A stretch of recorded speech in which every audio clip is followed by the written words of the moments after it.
Chapter 1: Enduring Humiliation. Qin Feng, you dare follow me?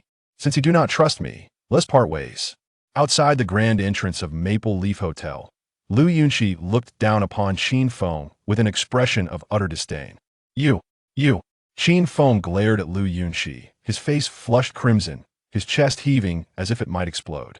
The woman before him was his girlfriend, who had come to the hotel with Zhang Xiaoyuan, and he had inadvertently encountered them while delivering food. To his astonishment, Lu Yunqi showed no signs of guilt. Instead, she brazenly accused him and demanded a breakup. What was more outrageous was that she was currently nestled in Zhang Xiaoyuan's embrace, so overtly affectionate, so natural, without a trace of pretense. Little sycophant, Yunqi has just given herself to me and has become my woman.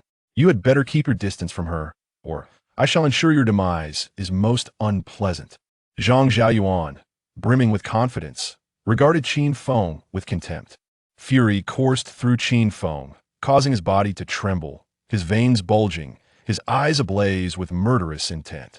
He had been with this woman for 3 years, limited to mere hand-holding, while she had claimed that all beautiful things were to be saved for their wedding night. Now, he felt like the most foolish man on earth. Little sycophant, allow me to enlighten you.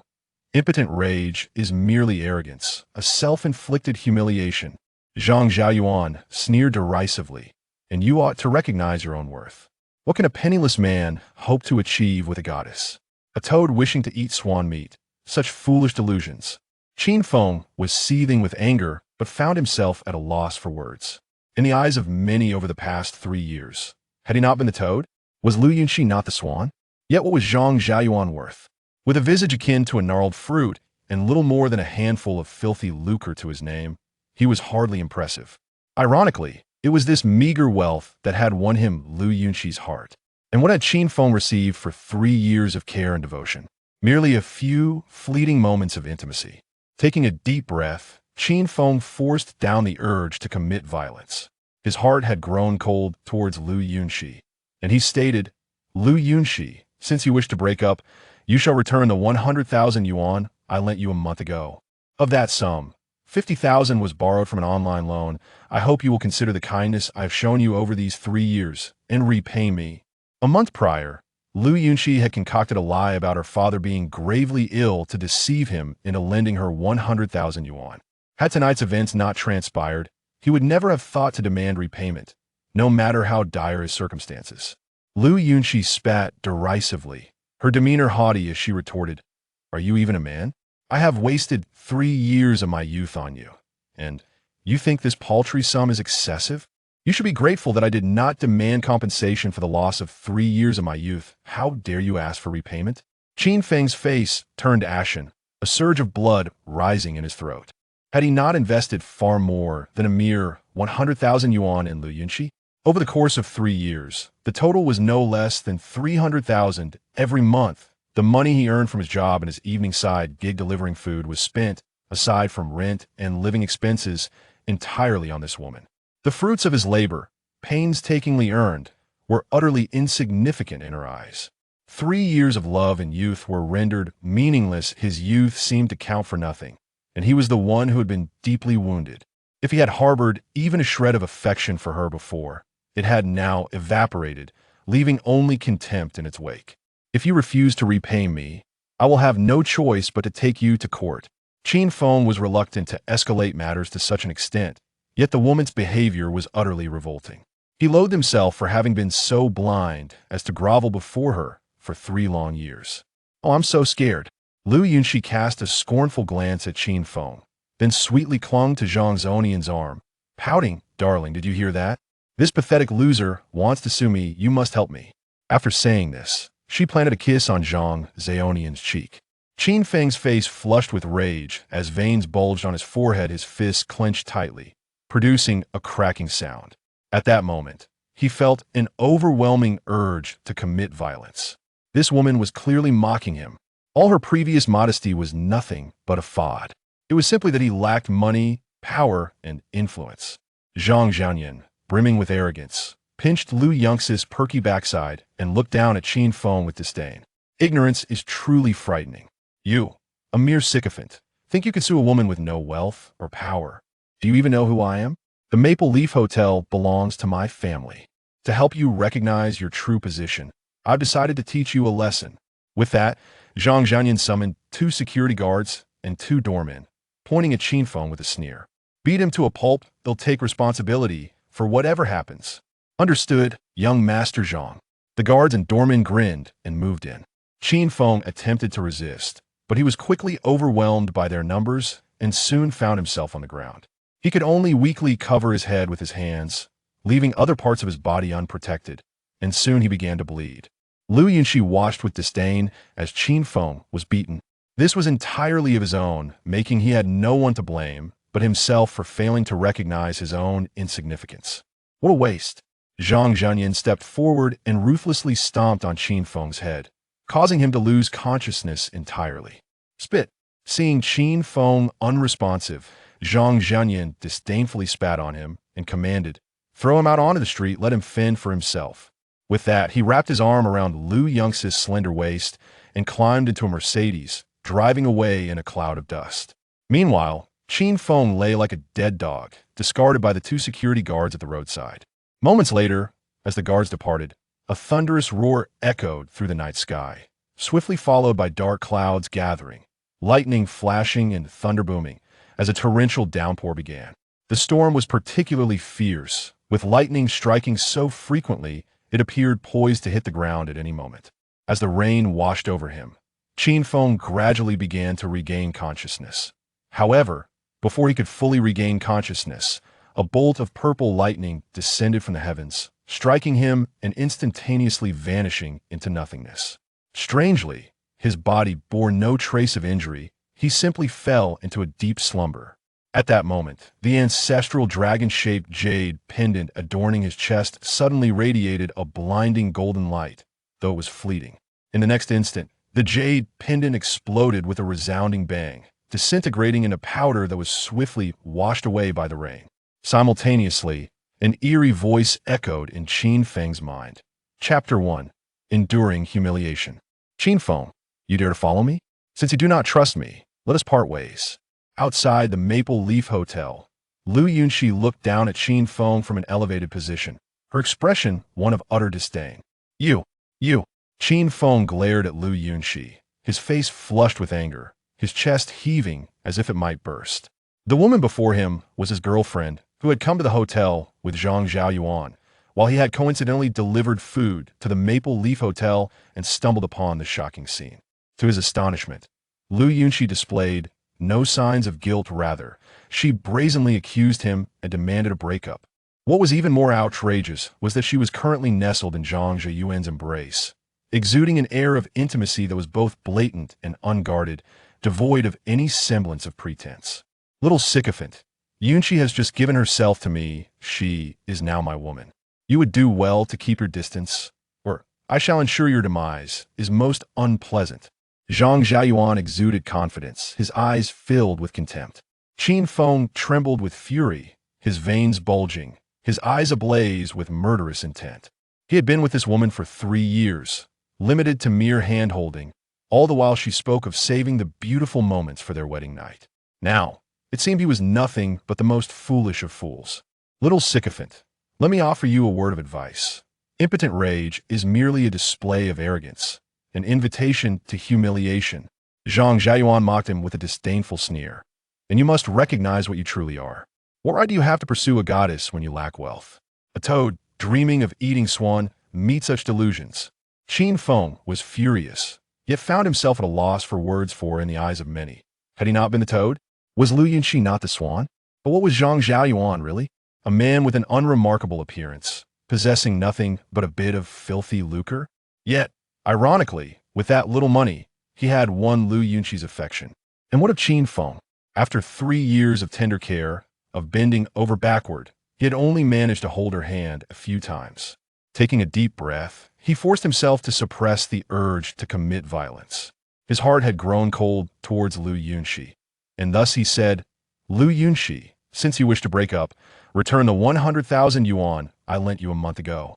Of that sum, 50,000 was borrowed from an online loan. I hope you will consider the kindness I have shown you over these 3 years and repay me. A month ago, Lu Yunqi had concocted a lie about her father being gravely ill to deceive him into lending her 100,000 yuan. Had it not been for tonight's events, he would never have contemplated demanding repayment, no matter how dire his circumstances. Lu Yunqi spat dismissively, arching her brow arrogantly as she retorted, "Are you not a man? I've wasted 3 years of my youth on you, and you dare to ask for the return of such a trifling sum? I might have let you off the hook regarding compensation for 3 years of lost youth, yet you now demand repayment? You must be dreaming." Qin Feng's complexion turned ashen, overwhelming bitterness rising within him. The money he'd spent on Lu Yunqi was far beyond 100,000 over the course of 3 years. It had accumulated to at least 300,000 every month. The money he earned from his job and his evening side gig delivering food was spent on this woman, aside from rent and living expenses. His hard-earned money seemed utterly insignificant in her eyes. After 3 years of love and youth devoted to her, was his youth not valuable? Furthermore, he was the one who had been deeply wounded. If he had held even a shred of affection for her before, it had now evaporated, leaving only disdain in its wake. "If you don't repay me, I will have no choice but to take you to court." Qin Feng did not wish for matters to escalate to such a legal confrontation, but this woman's repulsiveness was unbearable. He despised himself for having been so blind as to grovel before her for 3 years. "Oh, I'm so scared." Lu Yunqi cast a scornful glance at Qin Feng before sweetly clinging to Zhang Zonian's arm. Pouting, "Darling, did you hear that? This pathetic loser wants to sue me. You must help me." After speaking, she planted a kiss on Zhang Zonian's cheek. Upon witnessing this, Qin Feng's face flushed with rage, his fists clenched tightly, cracking ominously.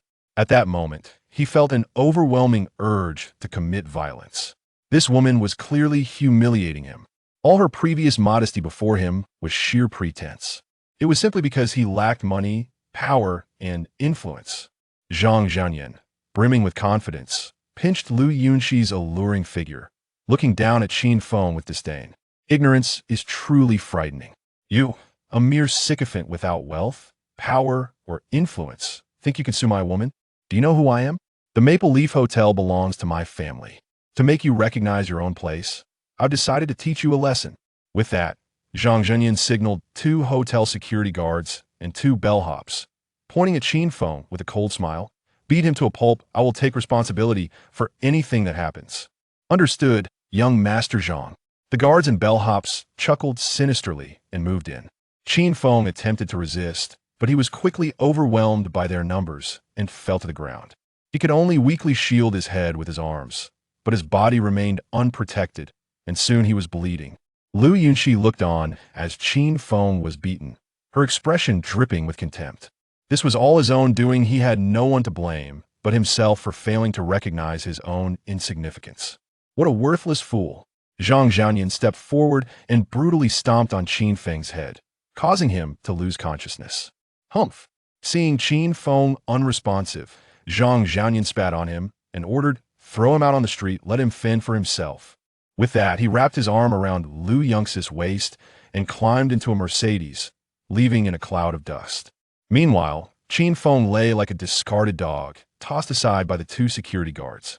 Not long after their departure, a thunderous roar echoed through the night sky, swiftly followed by dark clouds, flashes of lightning, and howling winds as torrential rain began to pour. The lightning tonight was particularly fearsome, striking frequently, as if it could hit the ground at any moment. As the rain washed over him, Qin Feng gradually began to regain consciousness. Before he could fully regain consciousness, a bolt of purple lightning descended from the heavens, striking him directly and vanishing into thin air in an instant. Strangely, his body remained unscathed, merely succumbing to a deep unconsciousness. At that moment, the ancestral dragon-shaped jade pendant adorning his chest suddenly emitted a blinding golden light, though it flickered out almost as quickly as it appeared. In the next heartbeat, the dragon pendant exploded with a resounding bang, disintegrating into a fine powder that was swiftly washed away by the rain. Simultaneously, an eerie voice resonated within Qin Feng's mind. Chapter 2. His mind appeared to be troubled. How could I, the illustrious emperor of the celestial heavens, have fallen to the depths of needing to seize the body of a mere mortal for rebirth? Mortal, it is an honor for you to be possessed by me. Do not resist, simply acquiesce to my will. Huh, no. It cannot be. How could an insignificant mortal possess an indestructible soul? Ah, that cursed indestructible soul. I am unwilling. I am unwilling. As the rain ceased, a Maserati came to a halt beside Qin Feng. The car door swung open, and a middle-aged man in a tailored suit emerged. Waste, Sun Xiu disdainfully muttered, as he crouched down to lift Qin Feng and roughly tossed him into the back seat of the Maserati. In the front passenger seat sat a woman of stunning beauty, exuding an air of nobility. Upon returning to the car, Sun Xiu, with a perplexed expression, remarked, "Miss, was the old man confused back then? How could he have arranged a betrothal with such a waste?" Lu Rian furrowed her brows slightly and sighed. "I do not understand either. I have inquired with the old man, yet he always evades the question. He insists I must marry Qin Feng, or he will not acknowledge me as his granddaughter." Sun Xiu blinked in disbelief and huffed. "Miss, you cannot be seriously considering marrying this waste, can you? You saw him just now. He is merely a sycophant. Such a person will undoubtedly achieve nothing in the future. Even if, by some stroke of luck, he finds success, he is still unworthy of you." Lu Rian glanced at Qin Feng and stated, "We are not of the same world. Surely, if I explain this to him, he will possess the self-awareness to call off the engagement, thus sparing me from the old man's ire. Very well, his injuries seem quite severe. We must hasten to the hospital for treatment." The following morning at Binhai First Hospital, Lu Ruyan and Sun Xiu exchanged peculiar glances as they observed Qin Feng lying on the hospital bed. The doctor had just finished examining Qin Feng's condition and concluded that there was nothing amiss. He merely appeared to be asleep. Yet, they had witnessed firsthand the brutal beating he endured. How could he possibly be unscathed? As Lu Rian contemplated whether to seek a more competent physician for a thorough examination, Qin Feng suddenly let out a pained cry, sitting up with his hands clutching his head. Both Lu Rian and Sun Xiu jumped in alarm. Seeing the anguish on Qin Feng's face, Lu Rian urgently exclaimed, "Sun uncle, quickly call the doctor." Sun Xiu dismissively replied, "Miss, the doctor has already declared this waste to be fine. There should be no issue, likely just a nightmare." Lu Rian's brows knitted in concern as she was about to speak, but just then, Qin Feng fell silent, causing her words to falter. She shifted her tone to one of concern, asking, "Qin Feng, are you all right?" At that moment, Qin Feng wore a strange expression, seemingly oblivious to Lu Rian's question. His mind was flooded with memories that did not belong to him, the origin of which belonged to a being known as the Emperor of the Celestial Heavens. The Emperor, hailing from the Xiantian Celestial Domain, was the foremost among the 10 great emperors of that realm. Though his status was illustrious, his fate was tragically grim. Not only was he betrayed by the woman he cherished, but the one who donned the metaphorical green hat was none other than his closest friend. In the moment of his triumphant ascension, he was ambushed by both his beloved and his best comrade, leaving only a fragment of his essence to escape. The tragic twist of fate continued as the Emperor of the Heavenly Dominance sought to usurp Qin Feng's body for rebirth, only to be inexplicably devoured by Qin Feng in return. An indomitable soul? Qin Feng was perplexed. The Emperor had mentioned this indomitable soul as he was being consumed, which evidently referred to his own essence. Yet, he was merely an ordinary mortal. How could he possess a soul more formidable than that of an emperor? Wait, my jade pendant. Qin Feng suddenly glanced down, only to find his ancestral jade pendant missing, leaving behind only a red cord. He muttered in astonishment. Could it be that I do not possess an indomitable soul, but rather that this ancestral pendant aided me in devouring the emperor's essence? Upon hearing Qin Feng's murmurs, Lu Ruoyan looked on with sympathy and remarked, "It seems his mind is quite troubled. Uncle Sun, perhaps we should take him for a neurological examination." Sun Xiu, speechless, replied, "Miss, I believe that may be unnecessary. In my view, his mental affliction is advantageous, for it spares us the worry of his persistent pursuit." Only then did Qin Feng notice their presence, and he furrowed his brow, questioning, "Do you know me?" Lu Ruoyan retorted with a question of her own. "Is your head no longer aching? Are you quite well?" Qin Feng responded, "I am fine. Thank you for your concern. That is good to hear." Lu Ruoyan's demeanor abruptly shifted to one of gravity as she gazed down at Qin Feng, her tone cold and distant. "Qin Feng, I am Lu Ruoyan. I have come to inform you that we do not belong to the same world. You should take the initiative to annul our engagement." Qin Feng was taken aback, utterly bewildered. "Have you mistaken me for someone else? I do not even know you. How could I possibly have an engagement with you?"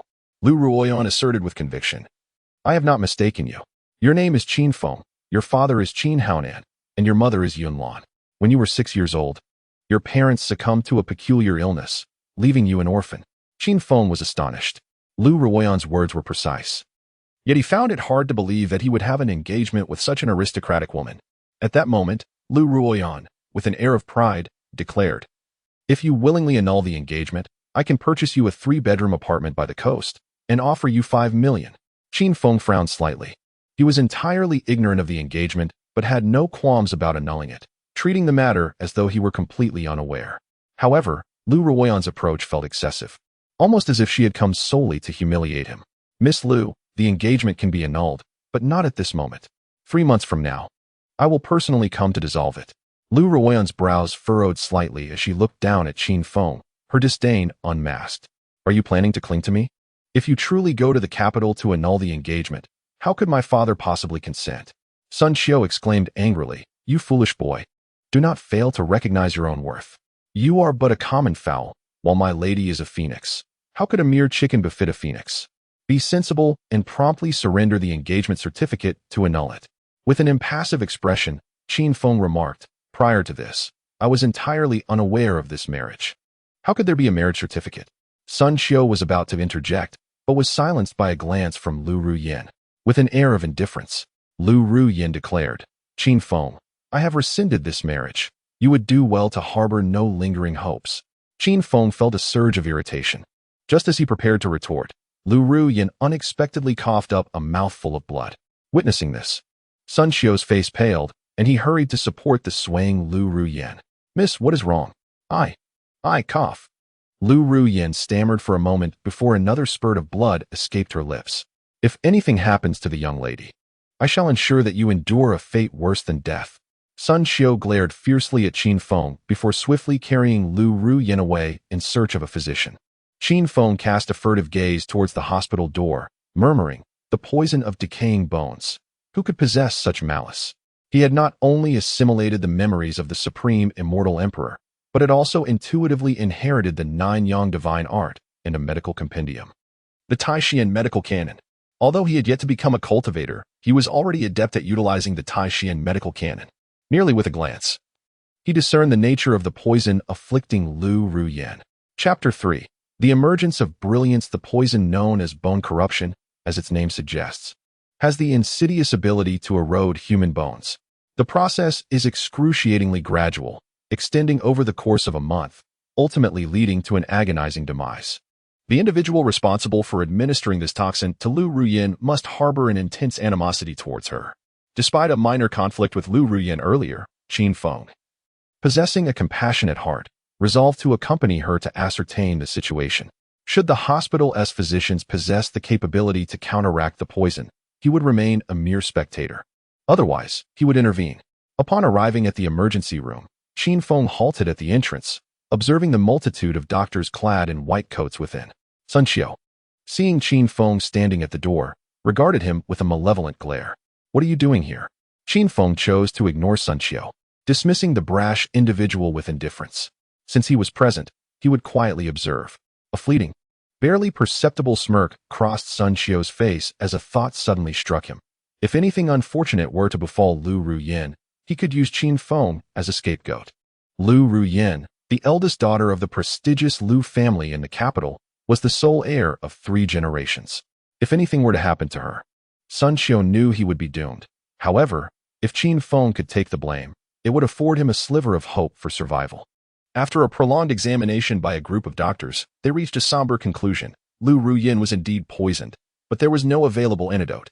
The bone corruption poison clung to the bones, rendering conventional detoxification methods utterly futile and likely exacerbating her condition. After a moment of deliberation, the director of the first hospital, Ning Yuheng, turned to Sun Xiu with an apologetic expression. I regret to inform you that the poison affecting Miss Lu is exceedingly malignant and has permeated her very marrow. There is little hope for recovery. Sun Xiu's countenance darkened instantaneously, and he bellowed. Do you even comprehend who our young lady is? If anything were to happen to her in your hospital, you would all pay the price.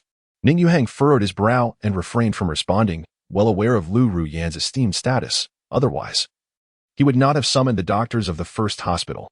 At that moment, Qin Feng stepped inside, directing his gaze at Ning Yuhang.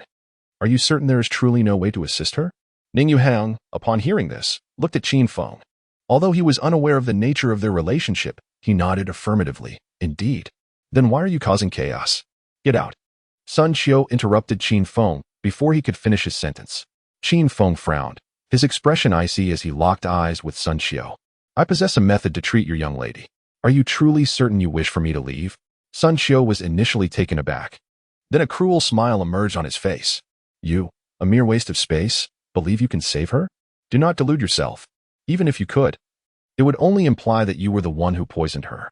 Qin Feng, not one to be easily swayed, immediately discerned Sun Xiu's intentions. He sought to pin the blame on him. How ludicrous. In light of this, Qin Feng decided to withdraw. After all, hearing her offered him no personal advantage. As he turned to depart, Sun Xiu swiftly blocked his path. It appears I have struck a nerve. It is indeed you who poisoned our young lady. Qin Feng chuckled lightly. I have just awakened and am still seated on the bed. How could I have poisoned your young lady? At that moment, a round-faced doctor clad in a white coat interjected. I can attest that the matter of your young lady's poisoning is unrelated to this young man. This individual was the very doctor who had previously examined Qin Feng. Sun Xiu's expression darkened as he glared at the round-faced doctor. Are you an accomplice of this scoundrel? The doctor opened his mouth to offer an explanation, but was silenced by Ning Yuhang's penetrating gaze. Seeing that the doctor dared not speak further, Sun Xiu turned back to Qin Feng. Just as he prepared to voice his thoughts, Lu Ruoyan, lying weakly on the hospital bed, managed to say, Uncle Sun, this matter surely has nothing to do with Qin Feng. Do not make things difficult for him. Though she was in agony, Lu Ruoyan's mind remained lucid, her logical reasoning intact. Sun Xiu's countenance became somewhat unnatural. He hastily explained, Miss, I mean no harm. I merely... At that moment, Lu Ruoyan coughed up a mouthful of black blood, her pale face reflecting an increase in her pain. Observing this, Qin Feng pushed past Sun Xiu to approach the bedside. Just as he was about to employ the Xianyang sacred hand from the Tai Xian medical canon to alleviate Lu Ruoyan's suffering, Sun Xiu suddenly rushed over to intervene. With a dark expression, Sun Xiu maliciously speculated, What are you trying to do? Do you intend to take advantage of my young lady? Are you a beast? After enduring Sun Xiu's incessant vitriol, Qin Feng could no longer tolerate it and swiftly delivered a resounding slap to Sun Xiu's face. You are but a dog. What right do you have to bark at me? Sun Xiu retorted angrily. How dare you? Before he could finish, Qin Feng kicked him, sending him crashing 3 meters away, colliding violently with the wall. You. Sun Xiu looked up, incredulous as he regarded Qin Feng. Was he not a useless fool? How could he possess such terrifying strength? Ignoring Sun Xiu, Qin Feng proceeded to apply the Xianyang sacred hand upon Lu Ruoyan, which could only relieve her pain. To eradicate the bone corrosion poison, acupuncture and medicinal remedies were required. Sun Xiu, suppressing his pain, rose to his feet and seethed. You dare to take advantage of my young lady? You are doomed. Ning Yuhang furrowed his brow, angrily commanding, This is utter nonsense. Cease immediately. The other doctors glared at Qin Feng with disapproving expressions, vocally reprimanding him. Beast, stop at once. You wretched creature, how dare you exploit a patient? Qin Feng paid no heed to their harsh words, focusing intently on his task, for he had a clear conscience. Seeing Qin Feng's indifference only fueled Sun Xiu's fury. He charged forward, throwing a punch aimed at the back of Qin Feng's head. However, at that moment, he suddenly felt a sharp pain in his abdomen and was propelled backward, crashing once more against the wall. This time, he was severely injured, spitting blood and losing consciousness. Ning Yuhang and the others were utterly astounded by the scene before them, rendered speechless in collective shock. Qin Feng himself was secretly taken aback. Having not anticipated that after absorbing the primordial spirit of the Dominator of Heaven, his own body would undergo such a transformation, endowing him with formidable powers. Suppressing the astonishment within, he cast a cold glance around and remarked indifferently, If you wish to survive, then observe quietly. Ning Yuhang and the others instinctively swallowed hard, daring not to breathe a word. At that moment, with the pain beginning to subside, Lu Ruoyan looked at Qin Feng with a complex expression and inquired, Are you truly helping me with the poison? Qin Feng replied truthfully, Not quite. My method of massage can only offer temporary relief from your suffering. To truly detoxify you, I must employ acupuncture techniques in conjunction with medicinal herbs. Upon hearing Qin Feng's words, an elderly man with white hair could not help but scoff. I have practiced medicine for decades and have never heard that acupuncture can be used to detoxify. Are you trying to deceive a child? Chapter 4. Do you wish to perish? The words of the white-haired elder immediately drew the agreement of the others. Indeed, the art of acupuncture is only capable of remedying minor ailments. To use it for detoxification is nothing short of a farce. Can you not see that he merely seeks to take advantage of Miss Lu? Youngster, we recognize your formidable prowess, but we are not afraid of you. Retract your unwelcome advances at once, or I shall summon security. The crowd was incensed, as if Qin Feng were an irredeemably wicked individual. Qin Feng furrowed his brow, retorting angrily, "Are your eyes blind? Do you not see that Miss Lu is no longer in such agony?" At his words, the group instinctively turned to glance at Lu Ruyan. To their astonishment, they noticed that her previously pale visage had regained a hint of color, and her expression was no longer marked by suffering. How could this be possible? Such remarkable effects from mere massage techniques? Each person wore an expression of disbelief. Seizing the moment, Qin Feng remarked, "Could someone fetch a set of silver needles and also procure some medicinal herbs?" After a moment of hesitation, Ning Yuheng replied, "I shall go." Qin Feng communicated the necessary herbs, and Ning Yuheng hurriedly departed from the emergency room. With the evidence laid bare before them, the white-haired elder and his companions dared not further question Qin Feng's intentions. At that moment, Lu Ruyan could scarcely feel any pain. As she experienced the warmth of Qin Feng's hands, an overwhelming sense of embarrassment washed over her. Just recently, she had been haughty and determined to break off their engagement. Yet now he was her sole savior. The very person she had looked down upon from head to toe had become her only hope for survival. It was a cruel irony. Before long, Ning Yuheng returned to the emergency room, carrying the silver needles and herbs. Qin Feng took the needles, glanced at the herbs in Ning Yuheng's hands, and instructed, "Crush these and soak them in warm water for 10 minutes. Having given his orders, he turned to Lu Ruyan and said, "I shall begin the acupuncture now. You may experience some discomfort. If it becomes unbearable, feel free to cry out." Lu Ruyan acknowledged with a hum and closed her eyes. Then, under the watchful gaze of the white-haired elder and his companions, Qin Feng commenced the acupuncture. The technique he employed was one of the 10 grand acupuncture methods from the Taishan medical classic, known as the Qin Xian divine needle. Although Qin Feng had never previously engaged in acupuncture, his technique flowed with a grace that belied decades of practice. The white-haired elder and his companions were left in a daze, quietly astonished. An expert's skill is evident upon first glance, with just this one display of technique. Qin Feng had already placed them far beyond reach. Yet, they remained skeptical of his ability to heal Lu Ruyan. As Qin Feng completed the acupuncture, the color returned to Lu Ruyan's face, becoming as vibrant as it typically was. Simultaneously, her pores began to exude dark toxins. Witnessing this scene, the faces of the white-haired elder and his companions flushed with shame, their hearts heavy with guilt. Their previous doubts and scorn now felt like stinging slaps upon their cheeks. Was the massage merely a means to take advantage? Could acupuncture truly not be employed for detoxification? Upon contemplating these matters, they were overwhelmed with a desire to burrow into the earth and hide away. Lu Ruyan distinctly sensed a transformation within her body. Not only had all pain vanished, but she also felt invigorated, almost as if she were floating. While astonishment filled her heart, her gaze towards Qin Feng was laden with complexity. How could she have previously deemed such an accomplished individual as a worthless failure? Confused, she pondered why someone so remarkable would choose to appear so meek in front of his ex-girlfriend. At that moment, the elderly man with white hair looked at Qin Feng with a face full of shame and said apologetically, "Young divine doctor, I sincerely apologize for my earlier actions. My narrow-mindedness prevented me from recognizing the extraordinary nature of acupuncture." Qin Feng replied with a smile, "I am unworthy of the title young divine doctor. Miss Lu is no longer in any significant danger. I leave the rest in your capable hands." With that, he turned to leave the room. As Lu Ruyan witnessed this, she opened her mouth, intending to call out to Qin Feng, but found herself unable to voice her thoughts. A deep sigh escaped her heart. Given how she had treated him before, he must harbor a strong dislike for her, she mused.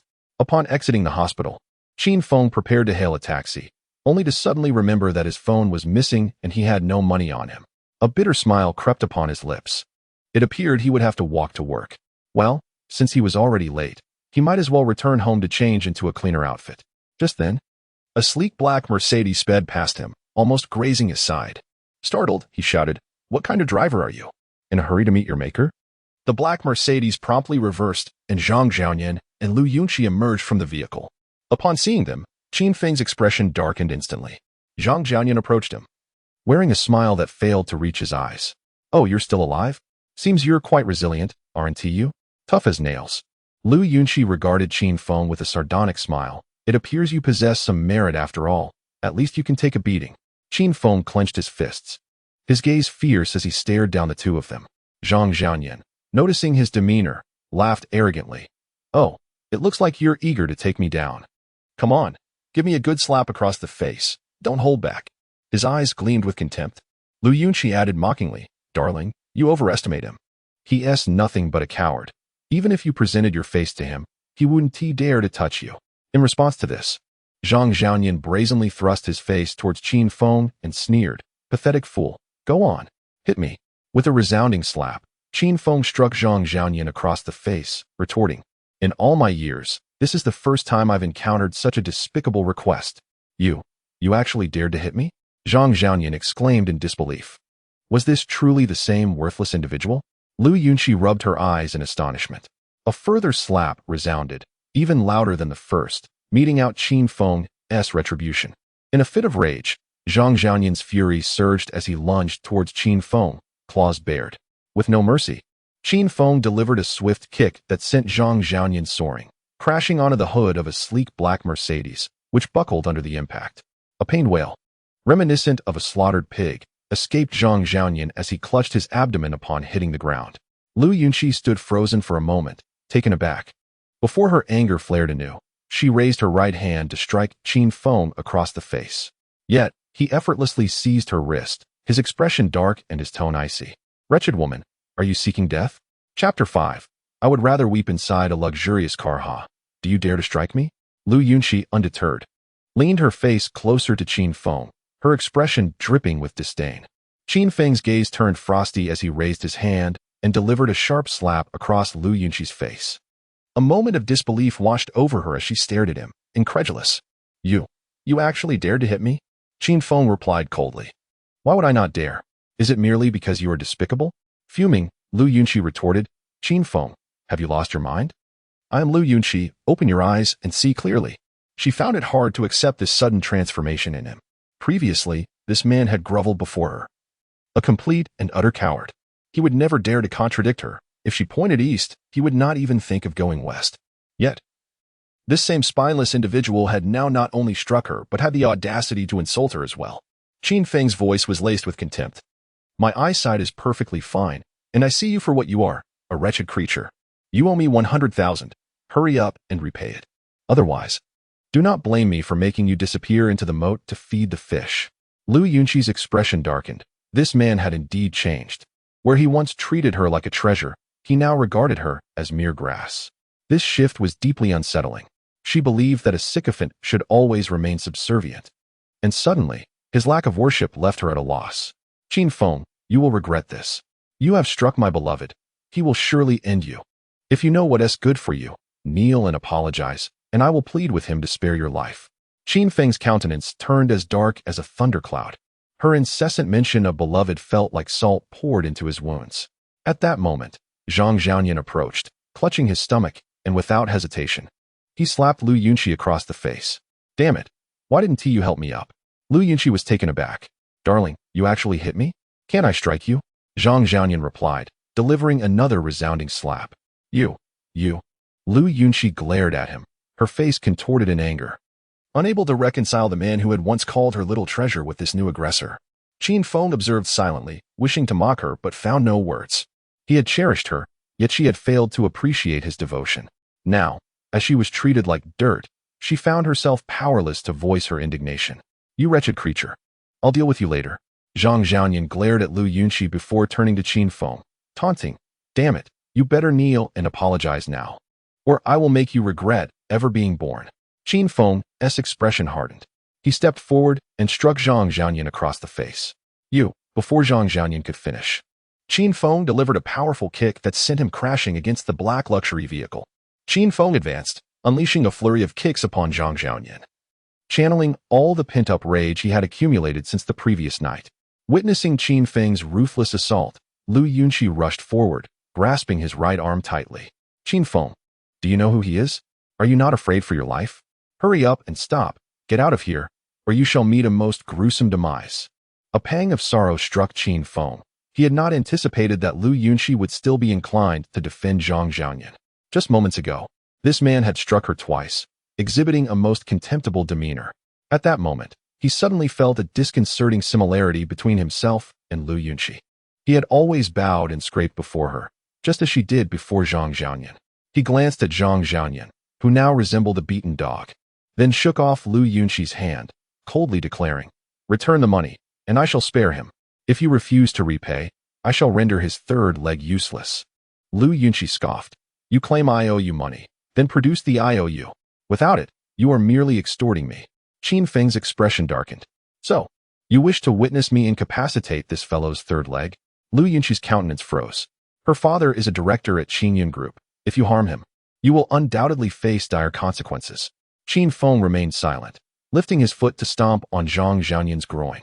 At that moment, Zhang Xiaoyan suddenly spoke up. I will repay her." Lu Yunqi was not pleased. "Darling, do not fear him. He is merely trying to intimidate you. He wouldn't dare." Zhang Xiaoyan interrupted venomously, "Wretched woman, if you do not wish to bring ruin upon me, quickly silence yourself." Lu Yunqi's expression soured. Being called a wretched woman repeatedly was hardly what she had expected. She found herself nostalgically recalling the days spent with Qin Feng, who had genuinely treated her as a precious gem, a cherished being. Alas, Qin Feng was impoverished, a mere pauper. Suddenly, Qin Feng lifted his foot and pressed it against Zhang Xiaoyan's right calf, coldly stating, "You claimed you would help her repay the debt? Then cease your prattling and transfer the money." He promptly relayed his bank account number to Zhang Xiaoyan. Zhang Xiaoyan possessed an astonishingly sharp memory. He memorized it after a single repetition and immediately began the transfer on his phone. Upon witnessing the successful transaction, Qin Feng turned and departed. Lu Yunqi gazed at Qin Feng's retreating figure, a complex expression flitting across her beautiful eyes. This man seemed to have transformed completely overnight, to the point where she could scarcely recognize him. At that moment, Zhang Xiaoyan, his expression darkened, barked, "Wretched woman, what are you staring at? Hurry up and assist me in getting up." Lu Yunqi felt a twinge of sadness. She suddenly regretted betraying Qin Feng for a man like this. Yet, this moment of regret was fleeting. She quickly reassured herself that her choice was indeed the right one. Zhang Xiaoyan was wealthy, while Qin Feng was a destitute fool. She would rather weep in a luxury car than laugh upon a shared bicycle. Qin Feng resided in a rental within the old city, inhabiting a small apartment in a building from the 1990s, sharing the space in a 3-bedroom layout. Although it was a shared apartment, he was currently the sole tenant. Upon entering, Qin Feng was surprised to find a beautiful woman lounging on the living room sofa. The enchanting figure of a woman adorned in delicate lace sleepwear created an alluring sight, almost ethereal. Qin Feng found himself momentarily entranced, muttering, "Could this be an illusion?" Instinctively, he rubbed his eyes and looked again. It was no mirage. There truly lay a stunning woman upon the sofa. At that moment, the beauty abruptly opened her eyes and fixed her gaze upon Qin Feng. Their eyes locked. In a flurry of alarm, she cried out, "Ah, who are you? Get out immediately, or I shall call the police." She swiftly turned, standing upright, her hands covering her chest, her demeanor cautious as she scrutinized Qin Feng. Feeling somewhat embarrassed, he sheepishly rubbed his nose and replied, I am a tenant here. I have been residing in this place for over 2 years." Chapter 6. The Fate Between Roommates. Really? The beautiful woman stared at Qin Feng, her expression a mixture of surprise and suspicion, gradually calming down. She had just moved in, and the landlord had informed her of the male roommate beforehand. Qin Feng jingled the keys in his hand. "See, this is the key." The woman's gaze shifted to the key, and after a moment of contemplation, she accepted the situation. She then introduced herself. "Hello, my name is Mu Qingxue." Qin Feng smiled and replied, "Hello, I am Qin Feng." "You." Mu Qingxue began, but suddenly noticed Qin Feng's gaze drifting towards her lower body. Realization dawned upon her, and her face flushed a deep crimson.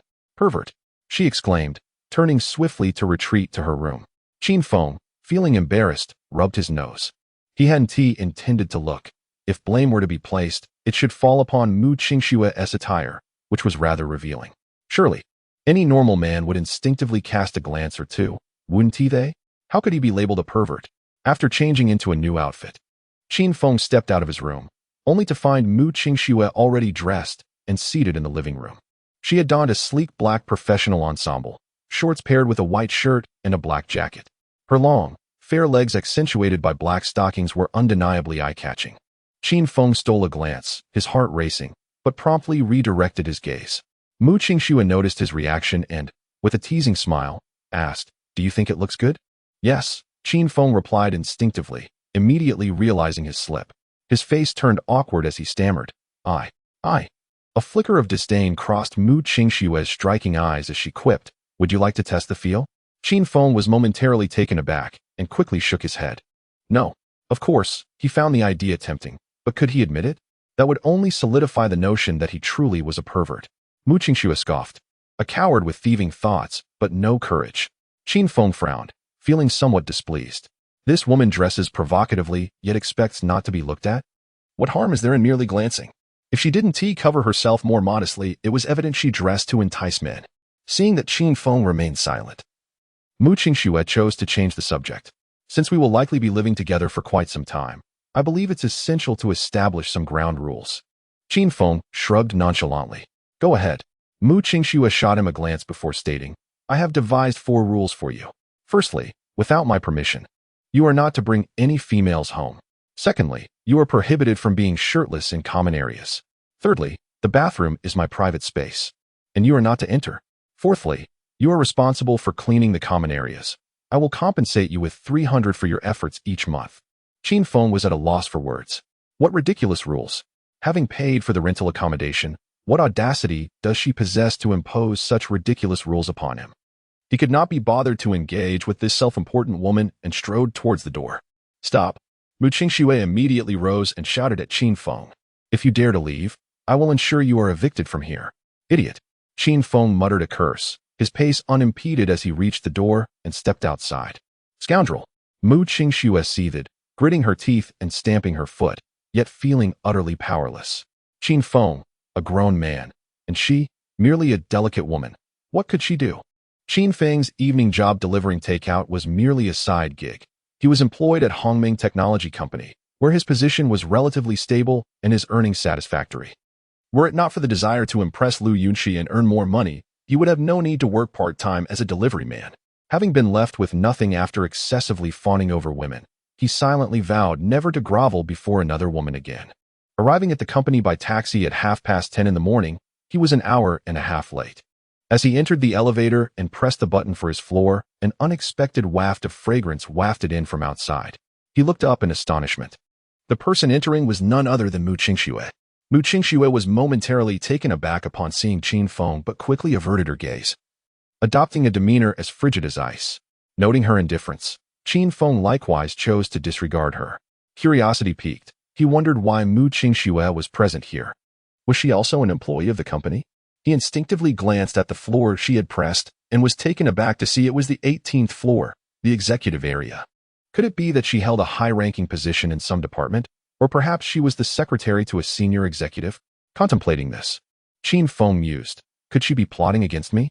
As the elevator doors closed, Mu Qingxue unexpectedly turned to face Qin Feng, a smirk playing on her lips. What a coincidence. I didn't expect you to work at this company too. Qin Feng ignored her, choosing to remain silent. Frustrated by his aloofness, Mu Qingxue remarked, Qin Feng, do you believe I can have you packing your things? Qin Feng remained nonchalant. Suit yourself. He was no longer the same Qin Feng as before. Having acquired the cultivation powers of the Supreme Celestial Emperor and possessing remarkable medical skills, this job held no significance for him. Mu Qingxue was taken aback. She had not anticipated that Qin Feng would be so indifferent towards his employment. Hongming Technology offered some of the best benefits in Binhai, a dream company for many graduates from prestigious universities. Yet, Qin Feng appeared entirely unfazed. Did he think she was merely attempting to intimidate him? A flicker of intrigue crossed her eyes, and a seductive smile curved her lips. Qin Feng, you must be accountable for your words and actions. Qin Feng retorted, are you unwell? Mu Qingxue, feeling irritated, was about to respond when the elevator came to a halt, the doors slowly opening. She swallowed her words. reverting to her icy demeanor, truly skilled at putting on an act. With a mocking remark, Qin Feng strode towards the elevator exit. Noticing the absence of anyone outside, Mu Qingxue lifted her right foot and aimed a kick at Qin Feng's back. Although Qin Feng had yet to cultivate immortality, the fusion with the dominant heaven immortal emperor had not only enhanced his physical prowess, but also sharpened his senses to an extraordinary degree. He immediately detected Mu Qingxue's movement and reacted swiftly, slightly tilting his body to evade her stealthy assault. As a result of missing her target, Mu Qingxue lost her balance and began to topple forward. Fortunately, Qin Feng's quick reflexes allowed him to catch her just in time. With a bend at the waist, Mu Qingxue found herself nestled in Qin Feng's embrace. Their eyes met. Qin Feng maintained a composed expression, while Mu Qingxue's mind went blank, her body stiffening in response. Chapter 7. Reversal. This scene was fortuitously witnessed by colleagues in Qin Feng's department, immediately igniting a chorus of astonished exclamations. What have I just seen? Are they performing a romantic drama? Wow, that guy looks like Qin Feng. Did he strike gold this morning? Such good fortune right upon arriving at the office. And who is that stunning beauty? She is so enchanting, as if she stepped out of a painting. Upon hearing these remarks, Mu Qingxue finally regained her composure. Instead of displaying any semblance of shyness, she adopted a frigid demeanor, straightened up, and brusquely pushed Qin Feng away. Without uttering a word, she turned and entered the elevator. Pressing the button to close the doors, Qin Feng gazed at the slowly closing elevator doors, feeling utterly bemused. How rude. I helped her, and she couldn't even muster a simple thank you. At that moment, several male colleagues familiar with Qin Feng hurried over, brimming with curiosity. Bro, who was that beautiful woman just now? Is she from our company? Dude, you already have a girlfriend. If you know that beauty, please introduce her to me. You can't have your cake and eat it too. Don't play the field. As Qin Feng looked at his colleagues, about to respond, a cold voice interrupted him. Qin Feng, what time is it? The sound sent a shiver down Qin Feng's spine. He didn't need to look to know who it was. It was their department manager, Tang Yuyan, a nearly 30-year-old single woman, often referred to as an old maid. Despite nearing 30, Tang Yuyan appeared to be in her early 20s, and her figure and beauty were of top-tier quality. However, her cold demeanor and often stern expression gave off an aura of distance that kept others at bay. This was the very reason for her single status, not due to any lack of merit. Upon seeing Tang Yuyan, Qin Feng's male colleagues scurried away as if they were mice fleeing from a cat. Qin Feng turned to face Tang Yuyan, steeling himself as he spoke. Manager Tang, I encountered some issues last night, which caused my significant delay this morning. Tang Yuyan responded coolly. What happened last night has no bearing on your tardiness this morning. If you're going to make excuses, at least provide a reasonable one. You were nearly 2 hours late. That incurs a fine of 500. Qin Feng frowned slightly. Manager Tang, while I can accept a fine for being late, 500 seems rather excessive, doesn't it?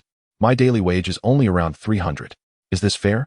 Tang Yuyan retorted with a scoff. If you find it excessive, feel free to resign. Qin Feng felt a surge of irritation. Was it merely for his tardiness that she had to issue such a harsh ultimatum? In the past, he would have meekly accepted such words, but now he thought, if this place does not welcome me, I shall find another. Very well, I resign. Tang Yuyan's gaze sharpened, fixated on Qin Feng's face. Are you certain?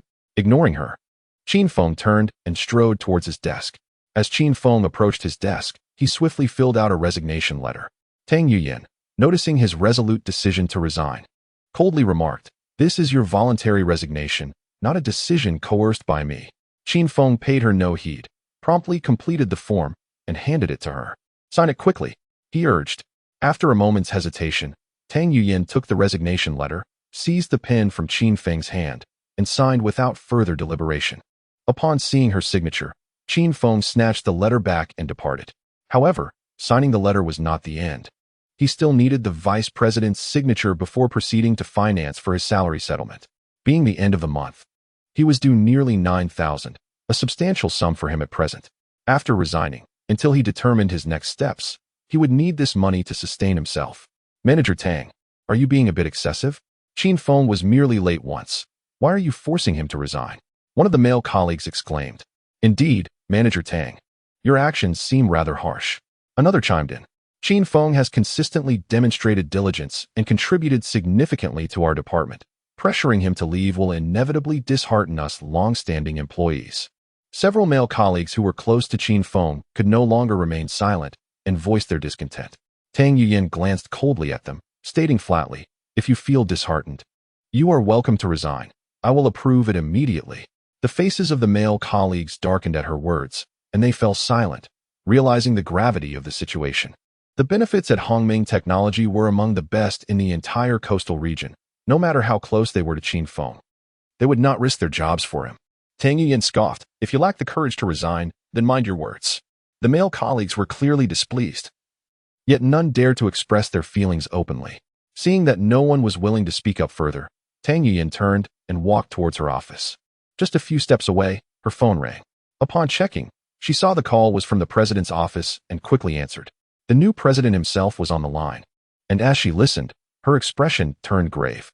The new president wanted to see Qin Feng and demanded he arrive at the president's office within 2 minutes. If he failed to comply, not only would Qin Feng face repercussions, but she would also be implicated. She could not disclose to the new president that Qin Feng had already resigned. If he summoned Qin Feng to inquire about the situation, she would be in serious trouble. After hanging up, Tang Yuyan wasted no time and hurried towards the elevator. She needed to intercept Qin Feng before he reached the vice president's office, or the consequences would be dire.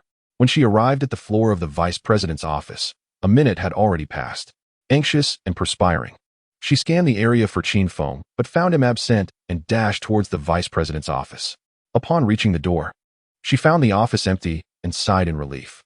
The vice president was not there, which meant Qin Feng had not yet arrived. But where could he be? "Hey, you're blocking my way." Suddenly, Qin Feng appeared right behind her. Upon hearing this, Tang Yuyan instinctively turned to look at Qin Feng, her expression a mix of surprise and joy. "How wonderful." Qin Feng, momentarily taken aback, retorted, "Are you out of your mind? Are you truly that elated by my resignation?" What a peculiar mindset. Tang Yuyan's countenance darkened slightly. True to her nature, she would typically retaliate. Yet, given that Qin Feng's decision directly impacted her ability to remain at Hongming Technology, she refrained from doing so.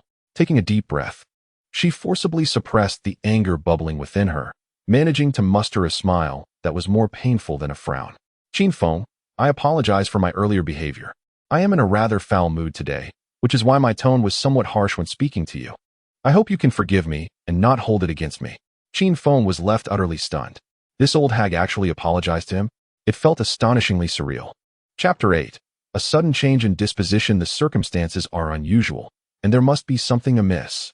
Qin Feng narrowed his eyes, fixating his gaze on Tang Yuyan's delicate face, remaining silent as he observed her. Tang Yuyan felt a shiver run down her spine under his unwavering stare, contemplating. Could he have deduced something? The mere thought plunged her heart into despair. She was deeply concerned that Qin Feng might seize the opportunity to make things difficult for her. "Qin Feng, I accept your apology." Qin Feng replied with a smile. "If there are no further matters, please step aside. I need to go inside to obtain the vice president's signature." Tang Yuyan's expression turned somewhat awkward, prompting her to lower her stance. "I truly regret my actions. You need not resign. I will not pursue the matter of your tardiness any further." Qin Feng smiled. "However, I have been late for such an extended period. My conscience cannot bear it. Thus I must resign." Tang Yuyan was acutely aware that Qin Feng was deliberately making things difficult for her. Anger welled up within her, and she felt an urge to walk away. Yet, reason urged her to suppress her momentary fury. Taking a deep breath, she endeavored to maintain a calm demeanor. "The vice president is not present. Perhaps you could reconsider before they return?" Qin Feng replied earnestly, "There is nothing to contemplate. I have been tardy for far too long, and my transgressions weigh heavily upon me. I must resign." "What? Transgressions?" Tang Yuyan was incensed, nearly at a loss for words. Was it not merely a matter of being 2 hours late, yet he spoke of grave sins? At this moment, she felt an overwhelming urge to lash out at Qin Feng, for his behavior was utterly intolerable. A grown man should possess greater composure than this. However, remembering that Qin Feng's actions could impact her future, she forced herself to remain calm. "Qin Feng, let me be frank. The new president has specifically requested to see you. If you do not arrive at the office within 2 minutes, she will terminate your employment without compensation. I, too, will face repercussions due to your actions, potentially facing fines or even dismissal. So, I will be candid. What can you do to accompany me to meet the new president?" Qin Feng blinked in skepticism. "Is that true?" I do not know the new president. Why would she want to see me? Tang Yuyan speculated. Perhaps it is due to your outstanding work capabilities. She wishes to assess you personally to determine if you can be retained? Qin Feng pondered for a moment before nodding. That is indeed a possibility. But I have already decided to resign. You. Tang Yuyan was on the verge of exploding with frustration. She had already humbled herself to such a degree, yet he remained unyielding. Qin Feng, with a teasing smile, looked at her and said, "Is this how you plead for assistance?" Tang Yuyan longed to retaliate against Qin Feng, but the stakes regarding her future compelled her to suppress her anger. With a darkened expression, she inquired, "What must I do for you to accompany me to meet the president?" Qin Feng chuckled. "Simply call me father, and I shall accompany you to see the president." You. Tang Yuyan's face shifted through shades of green and white, her body trembling with indignation. "Are you unwilling?" Qin Feng shrugged nonchalantly. "Then so be it." Tang Yuyan took a deep breath, forcefully suppressing the fury within her, and replied coldly, "Father, I was wrong." Qin Feng was taken aback. He had merely intended to jest, never anticipating that Tang Yuyan would take it seriously. Was it truly necessary for a job? Little did he realize that Tang Yuyan was burdened with unavoidable hardships.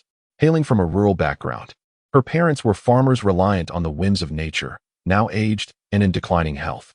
She had a younger brother and sister, both attending university, with their tuition and living expenses resting solely upon her shoulders. She was the pillar of her family, with her parents and siblings all depending on her. If she were to lose her job, securing another position with comparable income would be nearly impossible, leaving her family's needs unmet. Thus, she felt compelled to set aside her pride and acquiesce to Qin Feng. With a stoic expression, Tang Yuyan gazed at Qin Feng and stated matter-of-factly, "I have called you. You should accompany me to see the president." Noticing the glimmer of tears in her eyes, Qin Feng felt a pang of guilt for his insensitivity. He nodded and followed her to the president's office, which was located on the same floor. They soon arrived at the door, where Tang Yuyan knocked gently, and upon hearing an invitation to enter, she pushed the door open and stepped inside. Qin Feng, however, remained frozen at the threshold, for the voice of the woman inside bore an uncanny resemblance to Mu Qingxue. Could it be that the new president was Mu Qingxue? Surely not. If she were indeed the new president, why would she rent a shared apartment in the old district? Peering into the office, he met Mu Qingxue's gaze, and they locked eyes in a moment of astonishment. Mu Qingxue's expression was icy, as though she had never encountered Qin Feng before. She quickly averted her gaze back to Tang Yuyan, commanding, "This is no longer your concern. You may leave." Tang Yuyan exhaled in relief, nodded, and turned to Qin Feng. "What are you standing there for? Hurry and come in." Hesitating briefly, Qin Feng finally stepped into the office, eager to discern Mu Qingxue's intentions. After Tang Yuyan exited, Mu Qingxue coolly instructed, "Close the door." Qin Feng complied, turning to shut the office door before taking a seat directly across from her. Adopting a nonchalant demeanor with his legs crossed, Mu Qingxue's expression darkened as she noted Qin Feng's lack of respect, and she coldly remarked, "Did I tell you to sit down?" Qin Feng shot her a sidelong glance, mockingly retorting, "I'll sit if I wish. Do you think you can dictate my actions?" Mu Qingxue's eyes narrowed, fixating intensely on his face. "Do you wish to resign?" Qin Feng blinked, exaggerating his expression as he exclaimed, "No way. Are you suggesting that you want to engage in some underhanded dealings with me? Apologies, but I am not the kind of person you envision. There is absolutely no chance you could claim my body." He had already resolved to resign, so he feared nothing. "The president, you say? I shall pay you no heed. Let us see what you can do about it." You. Mu Qingxue trembled with rage, her eyes seemingly capable of inflicting harm. Was that her intention? She was referring to work. Qin Feng was clearly trying to provoke her. After a moment, Mu Qingxue took a deep breath, forcefully suppressing her anger, and coldly stated, "You have been dismissed. Leave at once." Qin Feng chuckled softly. "Are you certain you wish to terminate my employment? What compensation do you intend to offer me?" Mu Qingxue snorted disdainfully. "You still dare to demand compensation? Dream on. Not only will I refuse to provide you with any severance pay, but I won't even grant you a single penny of your salary. If you disagree, feel free to sue me." Qin Feng was left speechless. Was she truly prepared to confront him in this manner? Yet Mu Qingxue had miscalculated. He was no longer the Qin Feng of the past. "Mu Qingxue, are you truly willing to engage in this conflict? Do not forget, I am your cohabitant." Chapter 9. Extreme Arrogance. Mu Qingxue cast a dark and furious gaze at Qin Feng, her voice icy as she said, "How dare you threaten me? I am not threatening you. I am merely offering a benevolent reminder." Qin Feng replied with a cheerful grin, implying that those who go barefoot fear not those who wear shoes. Mu Qingxue felt a twinge of frustration. She had only intended to intimidate Qin Feng, never expecting him to take her seriously. Shouldn't a mere subordinate show a bit more deference before a president like herself? Yet, here he was, standing firm and unyielding. Suddenly, Qin Feng smiled slyly and remarked, "Your choice to rent in the old district suggests you harbor some unspeakable troubles, doesn't it?" Mu Qingxue's heart sank. Indeed, her circumstances had compelled her to reside in that part of town, and she was astonished that Qin Feng had discerned this truth. It felt as if he had seized upon her vulnerable spot. Nevertheless, she revealed nothing, instead regarding him with a smile. "What are you trying to convey?" Qin Feng responded with a grin, "I am not one to keep secrets. There is a significant chance I might inadvertently spill the beans." Mu Qingxue furrowed her brows slightly. Was she being threatened? It was futile to feign ignorance any longer, especially since she had sought Qin Feng out for this very matter. She decided to lay her cards on the table. "Qin Feng, if you agree to keep this confidential, I can offer you double your salary and transfer you to a more relaxed position. I approached you for this reason, so I am not being coerced by you." Seeing Mu Qingxue's frankness, Qin Feng ceased his jesting. "No need for double pay. Just approve my resignation." Mu Qingxue's brows knitted together. "Are you certain?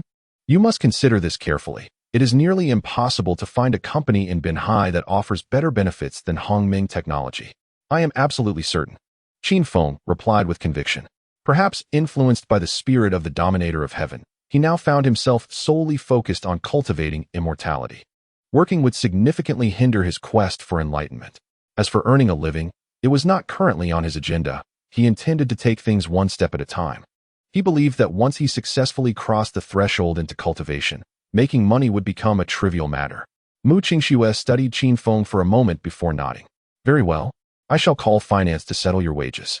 Just as she was about to make the call, a knock resounded at the office door. Mu Qingxue glanced at Qin Feng before calling out, "Come in." The door swung open as her secretary, Ning Wushuang, briskly entered. "President, the security department just called. It seems that the son of Director Zhang from Qingyun Group is causing a scene at the company entrance." Mu Qingxue's brows furrowed in concern. "What is the reason for this disturbance?" Ning Wushuang replied, "It appears he is looking for an employee named Qin Feng." Upon hearing this, she instinctively glanced at Qin Feng, pondering, isn't that him? What is his relationship with the president?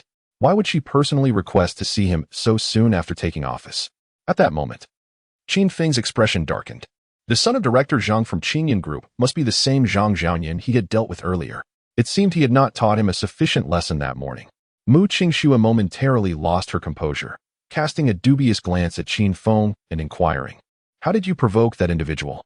She added, "I will handle my affairs myself. Remember to call finance and have my salary transferred to my account." As Qin Feng spoke, he rose and made his way towards the office exit. After watching him leave, Mu Qingxue's gaze flickered momentarily before she turned to Ning Wushuang, instructing, "Investigate the enmity between Qin Feng and that person. Additionally, contact the security department and ensure they protect Qin Feng. If he loses even a hair, they shall pack their belongings and return home." Ning Wushuang appeared bewildered, thinking to herself, is the president truly defending her romantic interest? Outside the company gate, Captain Wu of the security team stood in confrontation with Zhang Zhaoyan and his entourage. Zhang Zhaoyan had brought along 7 burly men, each clearly capable fighters. At that moment, he was wrapped around Lu Yunxi's waist, exuding a disdainful demeanor as he sneered, "Just a few watchdogs. Even your president must show me respect. Yet you dare to obstruct me? When I meet your president, I shall make sure she dismisses you. However, if you kneel and beg for mercy now, I might consider sparing you." The faces of Captain Wu and his men turned grim. They were mere working-class individuals without connections, unable to afford to offend a scion like Zhang Zhaoyan. Just as they were at a loss, a dozen security personnel emerged from the company, led by the security department manager, Zheng Yang. Upon seeing this formation, Zhang Zhaoyan furrowed his brow. He had come merely to seek out Qin Feng and had no desire for a commotion. Who would have thought Hongming Technology would orchestrate such a grand display? Nonetheless, recalling that his father was a director at Qingyun Group, he regained his composure. Zheng Yang approached with his team, disregarding Zhang Zhaoyan, and commanded his entourage and Captain Wu's men to step aside, instructing everyone to stand tall as if awaiting a dignitary. Zhang Xiaoyan, witnessing this scene, felt perplexed. Was a significant figure arriving? Just then, from the corner of his eye, he spotted Qin Feng leisurely exiting the building, his bewilderment swiftly replaced by fury. Upon witnessing the numerous security personnel lined up, standing rigidly, Qin Feng was momentarily taken aback. What was going on? Did that woman, Mu Qingxue, instruct them to ignore him? With that thought, he instinctively glanced at the 7 burly men beside Zheng Yang, feeling a twinge of apprehension. Although his physique had strengthened considerably after absorbing the essence of the supreme immortal emperor, he was unsure if he could contend with these 7. However, he had come this far. He could not cower now. At worst, he would just receive a beating. As Qin Feng approached, Zhang Xiaoyan flashed a sinister grin and declared, "Kid, I am giving you a chance to beg for mercy. Kneel and slap yourself 100 times, call me grandfather 100 times, and then proclaim 100 times that you are a green-haired turtle. Only then will I consider sparing you." Lu Yunxi chimed in, "Qin Feng, hurry and do as my dear says. Otherwise, you'll find yourself with 2 broken legs today." Qin Feng glanced at the brazen couple before him, too weary to utter a word. Zhang Xiaoyan, noticing Qin Feng's silence, coldly remarked, "You think I wouldn't dare to act against you here? Allow me to enlighten you. These security guards are mere decorations, and they wouldn't dare offend me." Lu Yunxi scoffed, "Qin Feng, stop pretending. You are nothing but a loser. How could you possibly contend with my dear? To say something you might not want to hear, kneeling before my dear would be a privilege for you. So, spare yourself the humiliation and recognize that kneeling is your only escape." Chapter 10. Enraged Qin Feng's countenance was dark and sullen, yet he remained silent. He realized that whatever he said would only be met with derision, so why waste breath? Observing Qin Feng's continued silence, Zhang Xiaoyan felt an acute sense of being a mere jester. He coldly commanded, "Uncle Xiong, break this boy's legs." At the sound of his words, Uncle Xiong stepped forward, raising his right foot to kick Qin Feng. Strangely, to Qin Feng, Uncle Xiong's movements appeared sluggish, akin to a scene played in slow motion. Astonished, Qin Feng instinctively leaned away to evade the attack. In response, he retaliated with a swift kick, sending Uncle Xiong flying 2 to 3 meters away with a resounding thud. In disbelief, Qin Feng was taken aback. Based solely on stature, Uncle Xiong must have weighed at least 150 or 160 pounds, yet with a mere flick of his foot, he had sent his opponent sprawling. How could this be? Zhang Xiaoyan and Lu Yunxi were left dumbfounded, rubbing their eyes in disbelief. Zhang Yang and the others were equally astonished. They had assumed Qin Feng was as feeble as a fledgling, never anticipating such formidable strength.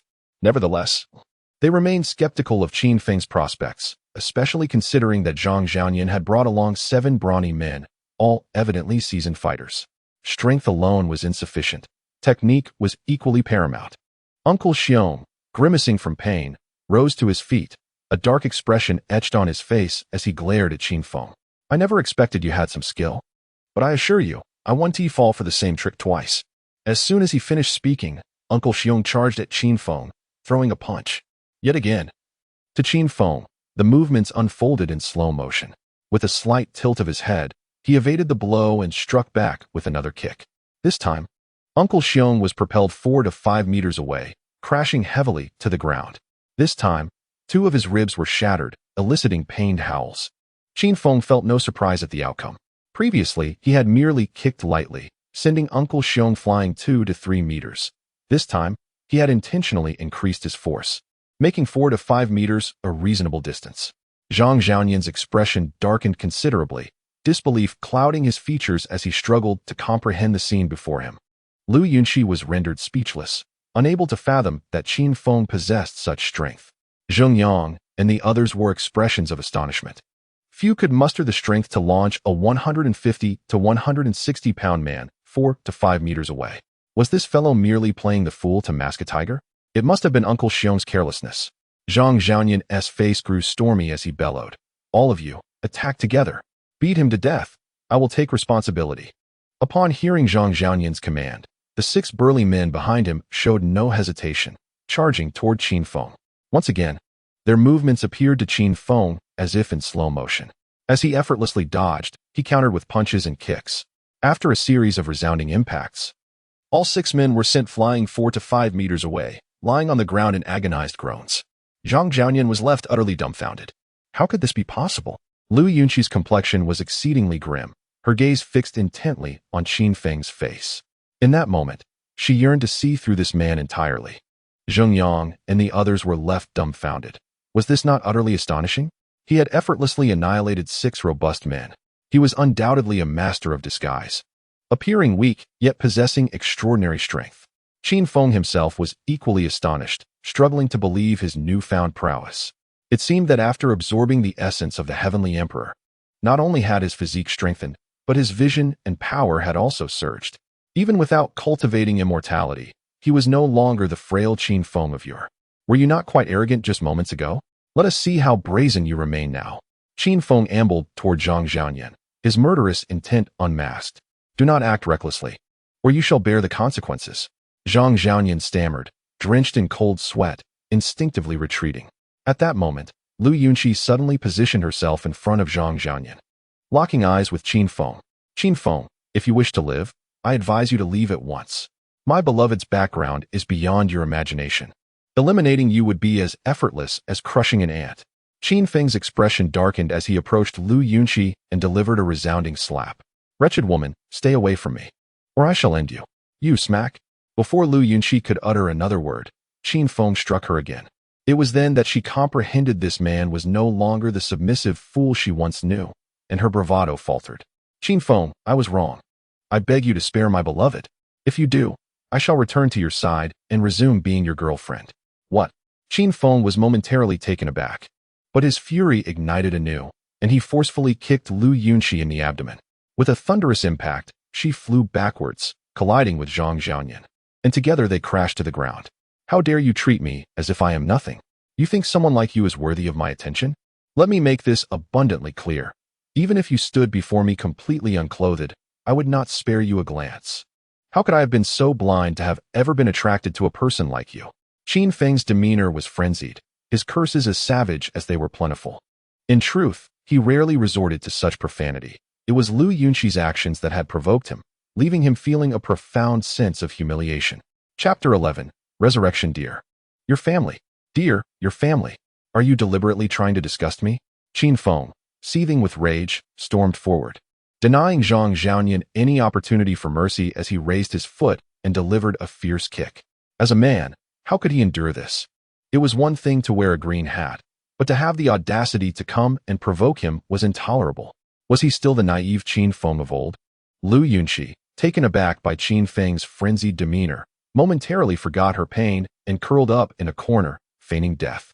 She sensed that if she dared to speak, Qin Feng in his current state might very well flay her alive. Zheng Yang observed Qin Feng's rampage, his mouth twitching in disbelief. This was the consequence of provoking an honest man. He had originally come to protect Qin Feng at the behest of the president's secretary, Ning Wushuang. But given Qin Feng's ferocity, protection seemed unnecessary.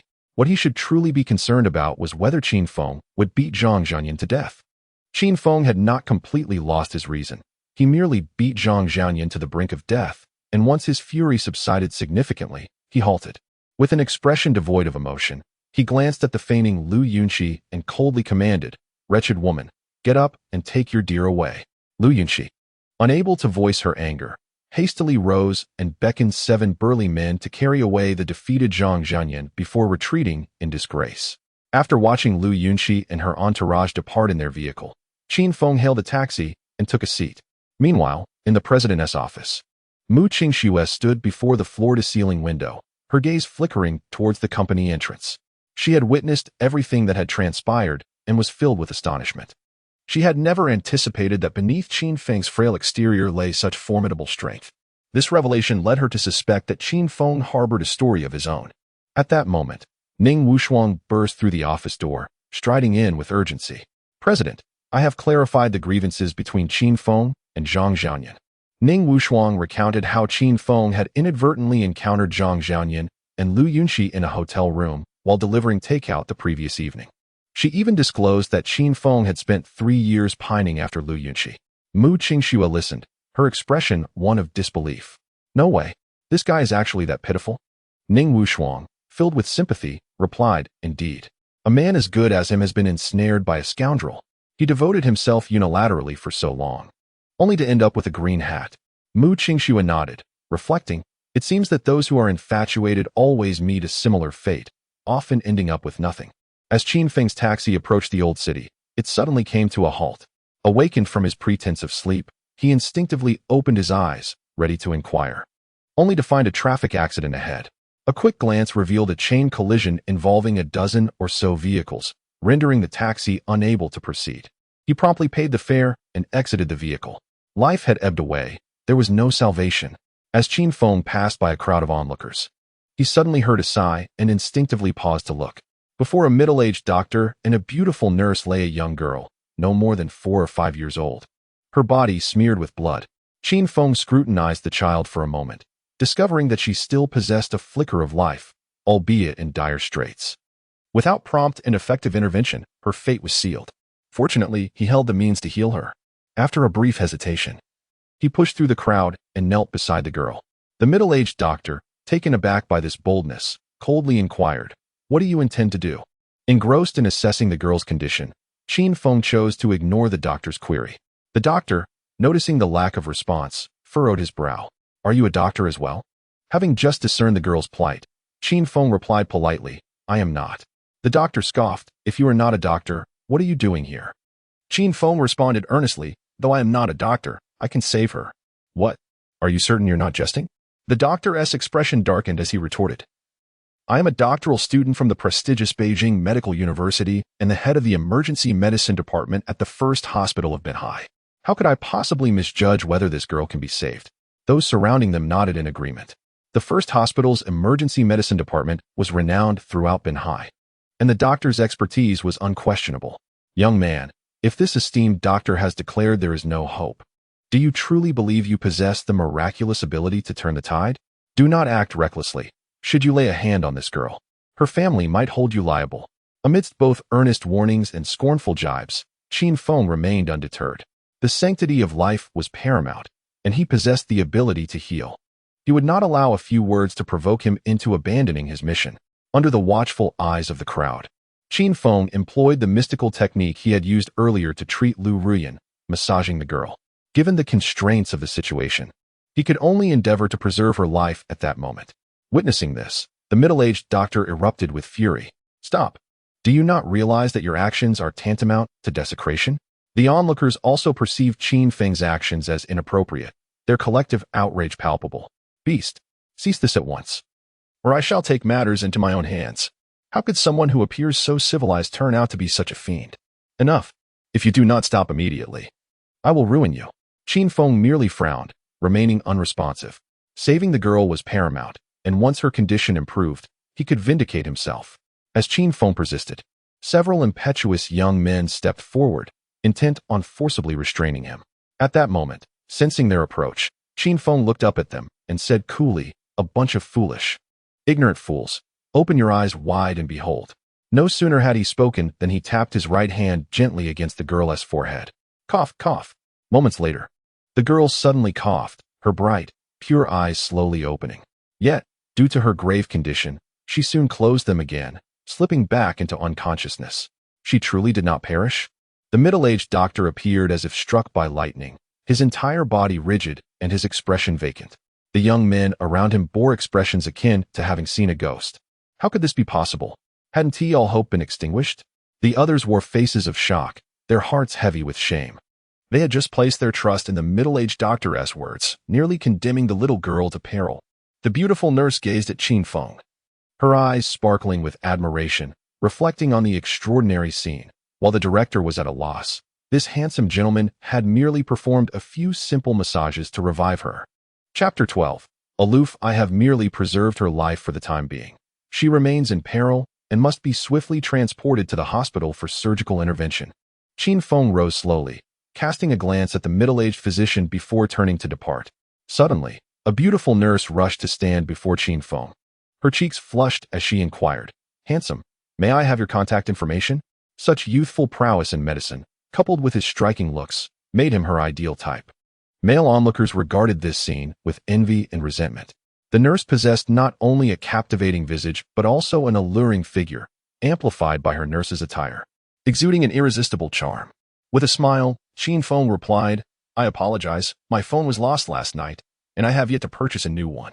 The nurse's expression shifted to one of slight discomfort, sensing that Qin Feng was merely concocting an excuse to decline her. Yet, she remained undeterred. Well, you could still share your phone number with me?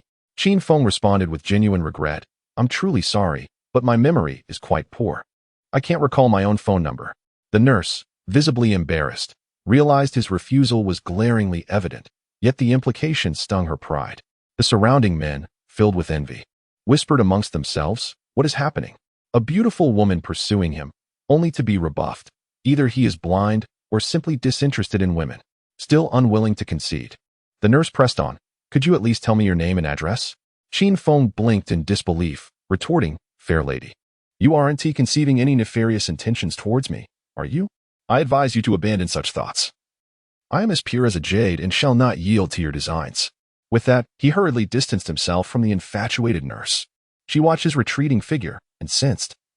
She had the looks and the physique, yet here she was, rebuffed after daring to request a man's contact information. Her self-esteem had taken a hit. At that moment, the middle-aged physician, his expression devoid of emotion, admonished the nurse, Su Tong, what are you daydreaming about? The injured party is still awaiting transport to the hospital for rescue. Are you planning to disregard their plight? Su Tong's countenance shifted, and she promptly averted her gaze, assisting the physician in lifting the young girl onto the ambulance. Not far from there, Qin Feng sensed an unsettling presence behind him, as if someone were trailing his steps.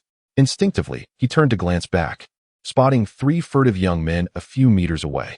Upon noticing his gaze, they abruptly halted and feigned interest elsewhere. A flicker of suspicion crossed his mind, yet he dismissed it and resumed his forward path. Upon reaching the old district, Qin Feng discerned that the trio continued to follow him, leading him to conclude that they were indeed pursuing him. Aside from Zhang Zhaoyan, he believed he had not offended anyone else. Zhang Zhaoyan should currently be in the hospital undergoing emergency treatment. It was unlikely that these 3 young men were sent by him. After a moment's hesitation, Qin Feng altered his course, veering into a nearby alley. Once inside the alley, he observed the absence of others and came to a halt. The 3 young men soon entered the alley, their expressions dark as they approached him menacingly. One of the round-faced youths snorted disdainfully, Kid. How dare you meddle in affairs that do not concern you? You've made my life quite miserable. Upon hearing the words, Qin Feng was momentarily taken aback. Was he meddling in affairs that did not concern him? Could it be that his recent act of rescuing the young girl had triggered this? Were these 3 individuals deliberately orchestrating the accident, their sole aim to eliminate the innocent child? Such a young girl, merely 4 or 5 years old. How utterly inhumane. Damn it. Why waste time talking? Just incapacitate him. At that moment, another man with a buzz cut scoffed and launched a punch toward Qin Feng. Just as Qin Feng was about to retaliate, a robust figure appeared before him like a specter. Suddenly, a resounding thud echoed as the buzz-cut man was sent flying backward, colliding heavily with the round-faced man behind him, and both collapsed to the ground, unconscious. Qin Feng was astonished. The power displayed was such that even at his utmost strength, he would struggle to match it. Little fellow, thank you for saving our young lady. The newcomer turned around, smiling as he scrutinized Qin Feng, suppressing his shock. Qin Feng assessed the middle-aged man before him. Just a glance conjured the phrase extraordinary demeanor in his mind. There is no need for gratitude. I merely acted on impulse. The middle-aged man regarded Qin Feng with a look of surprise, then produced a bank card and presented it to him. This card contains 1 million. It is a gift from my master for your assistance. A gift? To express gratitude in such a condescending manner? Qin Feng felt a weight in his heart as he turned to walk away from the middle-aged man. What nonsense was this? He had saved the girl's life without any expectation of reward, yet the other party chose to belittle him with the term gift. The middle-aged man was momentarily taken aback, then frowned and retorted, Young man, do not be ungrateful. Qin Feng feigned ignorance, his steps unyielding. Observing this, the middle-aged man's expression darkened, and he swiftly appeared in front of Qin Feng. Young man, did I permit you to leave? Qin Feng furrowed his brow and replied defiantly. Are you out of your mind? Is this how you express gratitude? A gift? Do I covet your gift? Let me be clear. Good dogs don't block paths. Step aside. The middle-aged man frowned slightly and calmly said, I may have chosen my words poorly. I apologize, but you must accept this 1 million. Qin Feng regarded the middle-aged man with unwavering calm. I did not save that girl for your gift. I understand, The middle-aged man insisted. But my master has commanded that I give you this 1 million. I do not require it. Qin Feng forcefully brushed past the middle-aged man and continued on his way.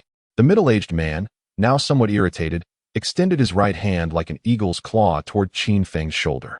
Just as he was about to make contact, Qin Feng suddenly leaned away, evading the grasp. This. The middle-aged man was taken aback, unable to believe his own eyes. He had thought the capture would be effortless, yet Qin Feng had easily dodged him. Immediately, he concluded that Qin Feng was no ordinary individual. Without pausing, Qin Feng exited the alley under the middle-aged man's watchful gaze. The middle-aged man hesitated for a moment, then abandoned the thought of pursuing him, opting instead to pull out his phone and make a call.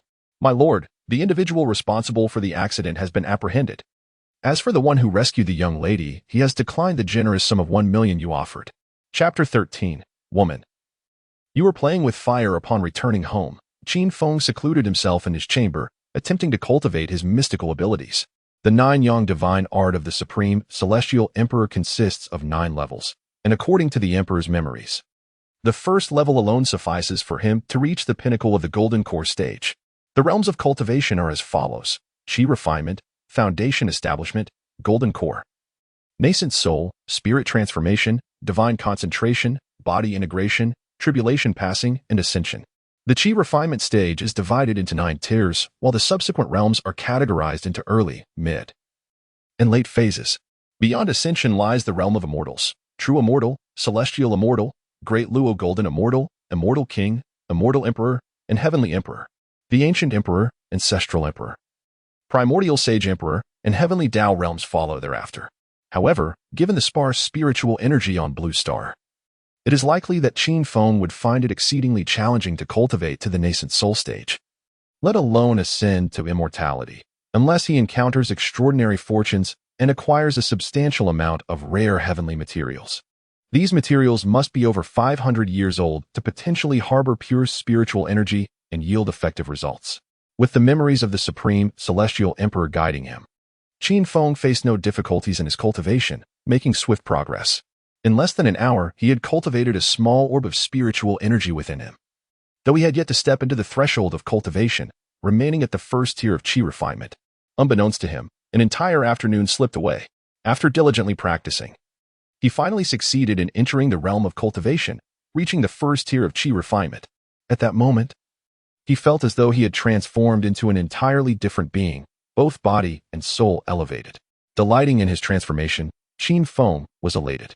With his newfound strength at the first tier of Qi refinement, he could easily subdue the imposing middle-aged man he had encountered earlier without even exerting a hint of spiritual energy.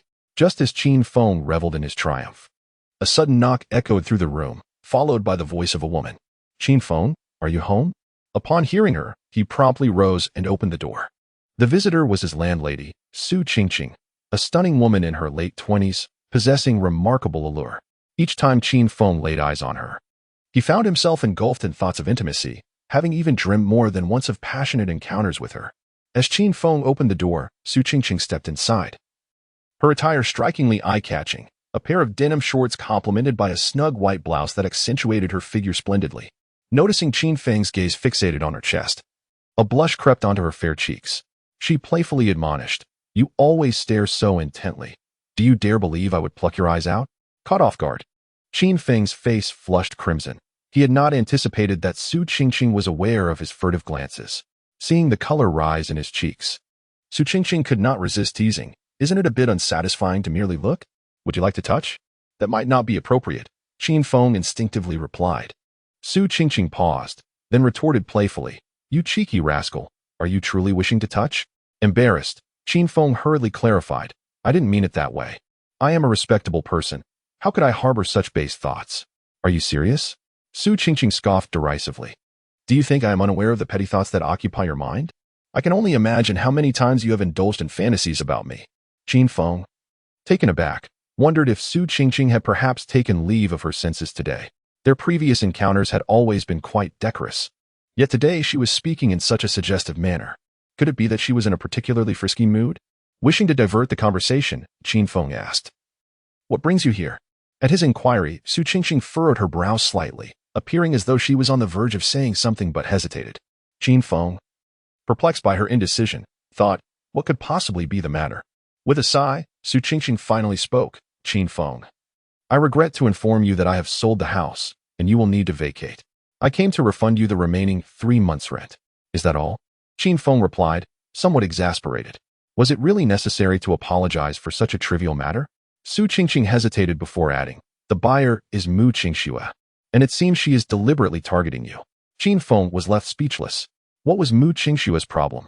Did she truly intend to make his life difficult over a mere house? If she was indeed fixated on him, then she was utterly childish.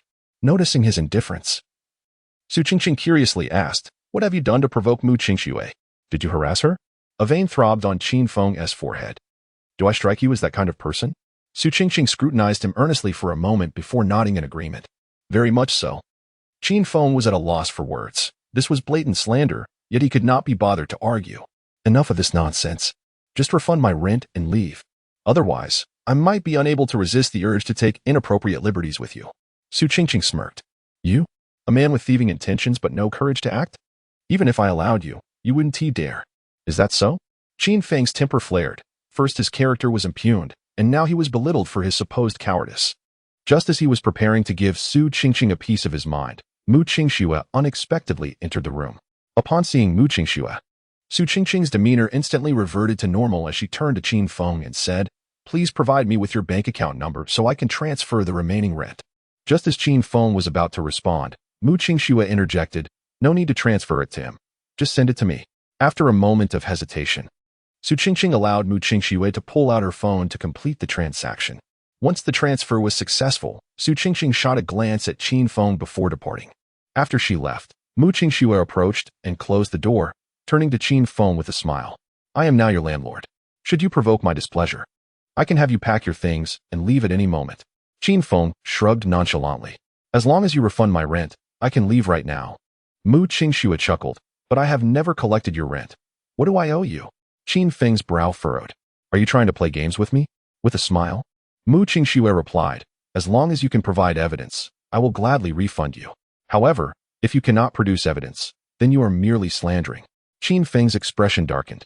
His gaze fixed intently on Mu Qingxue's face as he coldly declared, woman, you are playing with fire. Sensing Qin Feng's anger, Mu Qingxue felt a twinge of guilt. Qin Feng, I must warn you not to act recklessly. You are still young. Do not tread the path of crime.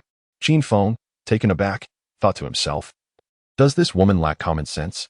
Where is her mind wandering? He merely sought to reclaim what rightfully belonged to him, and had no intention of causing her harm. Yet, judging by her current demeanor, it seemed she had conjured up the most unsavory of interpretations. Chapter 14. The attitude of seeking help. Qin Feng jested. It's good that you know fear. Now, quickly return my rent. Otherwise, with a lone man and a beautiful woman like you, I cannot assure you of my moral integrity. Qin Feng merely aimed to frighten her, yet to his surprise, Mu Qingxue took him seriously. Qin Feng, I was wrong. I won't chase you away. Mu Qingxue looked timidly at Qin Feng, her eyes filled with caution. Instantly, Qin Feng lost interest in scaring her, retorting disdainfully, I thought you were quite bold. But here you are, so timid. Mu Qingxue appeared dazed, wondering if she had been toyed with. Though displeased, she dared not act arrogantly. Pushing Qin Feng too far could lead to undesirable consequences. After a moment's thought, she earnestly stated, Qin Feng, the truth is, I purchased this apartment to discuss a matter with you. Qin Feng was taken aback. Why buy an apartment just to have a conversation? Although this place was in the old town, its price was substantial, at least over 3 million. Spending such a fortune merely to talk struck him as excessively extravagant. What is it that you wish to discuss? He inquired, genuinely curious about what could compel Mu Qingxue to undertake such a lavish endeavor. Mu Qingxue replied, I wish to hire you as my bodyguard. Qin Feng was momentarily stunned, astonished at her proposition. Is this truly the reason you bought this apartment? Did you buy it to gift it to me? After a brief hesitation, Mu Qingxue candidly confessed, to be frank, I acquired this apartment to leave you homeless. I haven't even arranged for your salary, and it seems you are in debt. The meager funds in your bank account are merely sufficient to cover your online loan. Qin Feng frowned, realizing he had underestimated Mu Qingxue. Contrary to his assumptions, she was not only astute but quite cunning. She had thoroughly investigated his situation and intended to corner him. Yet, her method was distasteful to him. Why not speak plainly? Mu Qingxue, you've miscalculated. Even if I were destitute and homeless, I would never consent to be your bodyguard. Mu Qingxue remained unfazed, her demeanor calm as she stated. A monthly salary of 100,000. Qin Feng smiled in silence. Observing his lack of response, Mu Qingxue continued, 200,000 a month. Again, Qin Feng remained silent. Mu Qingxue frowned slightly, then declared, a flat offer of 500,000 a month. Qin Feng gazed at her in surprise. 500,000 a month would amount to 6 million a year.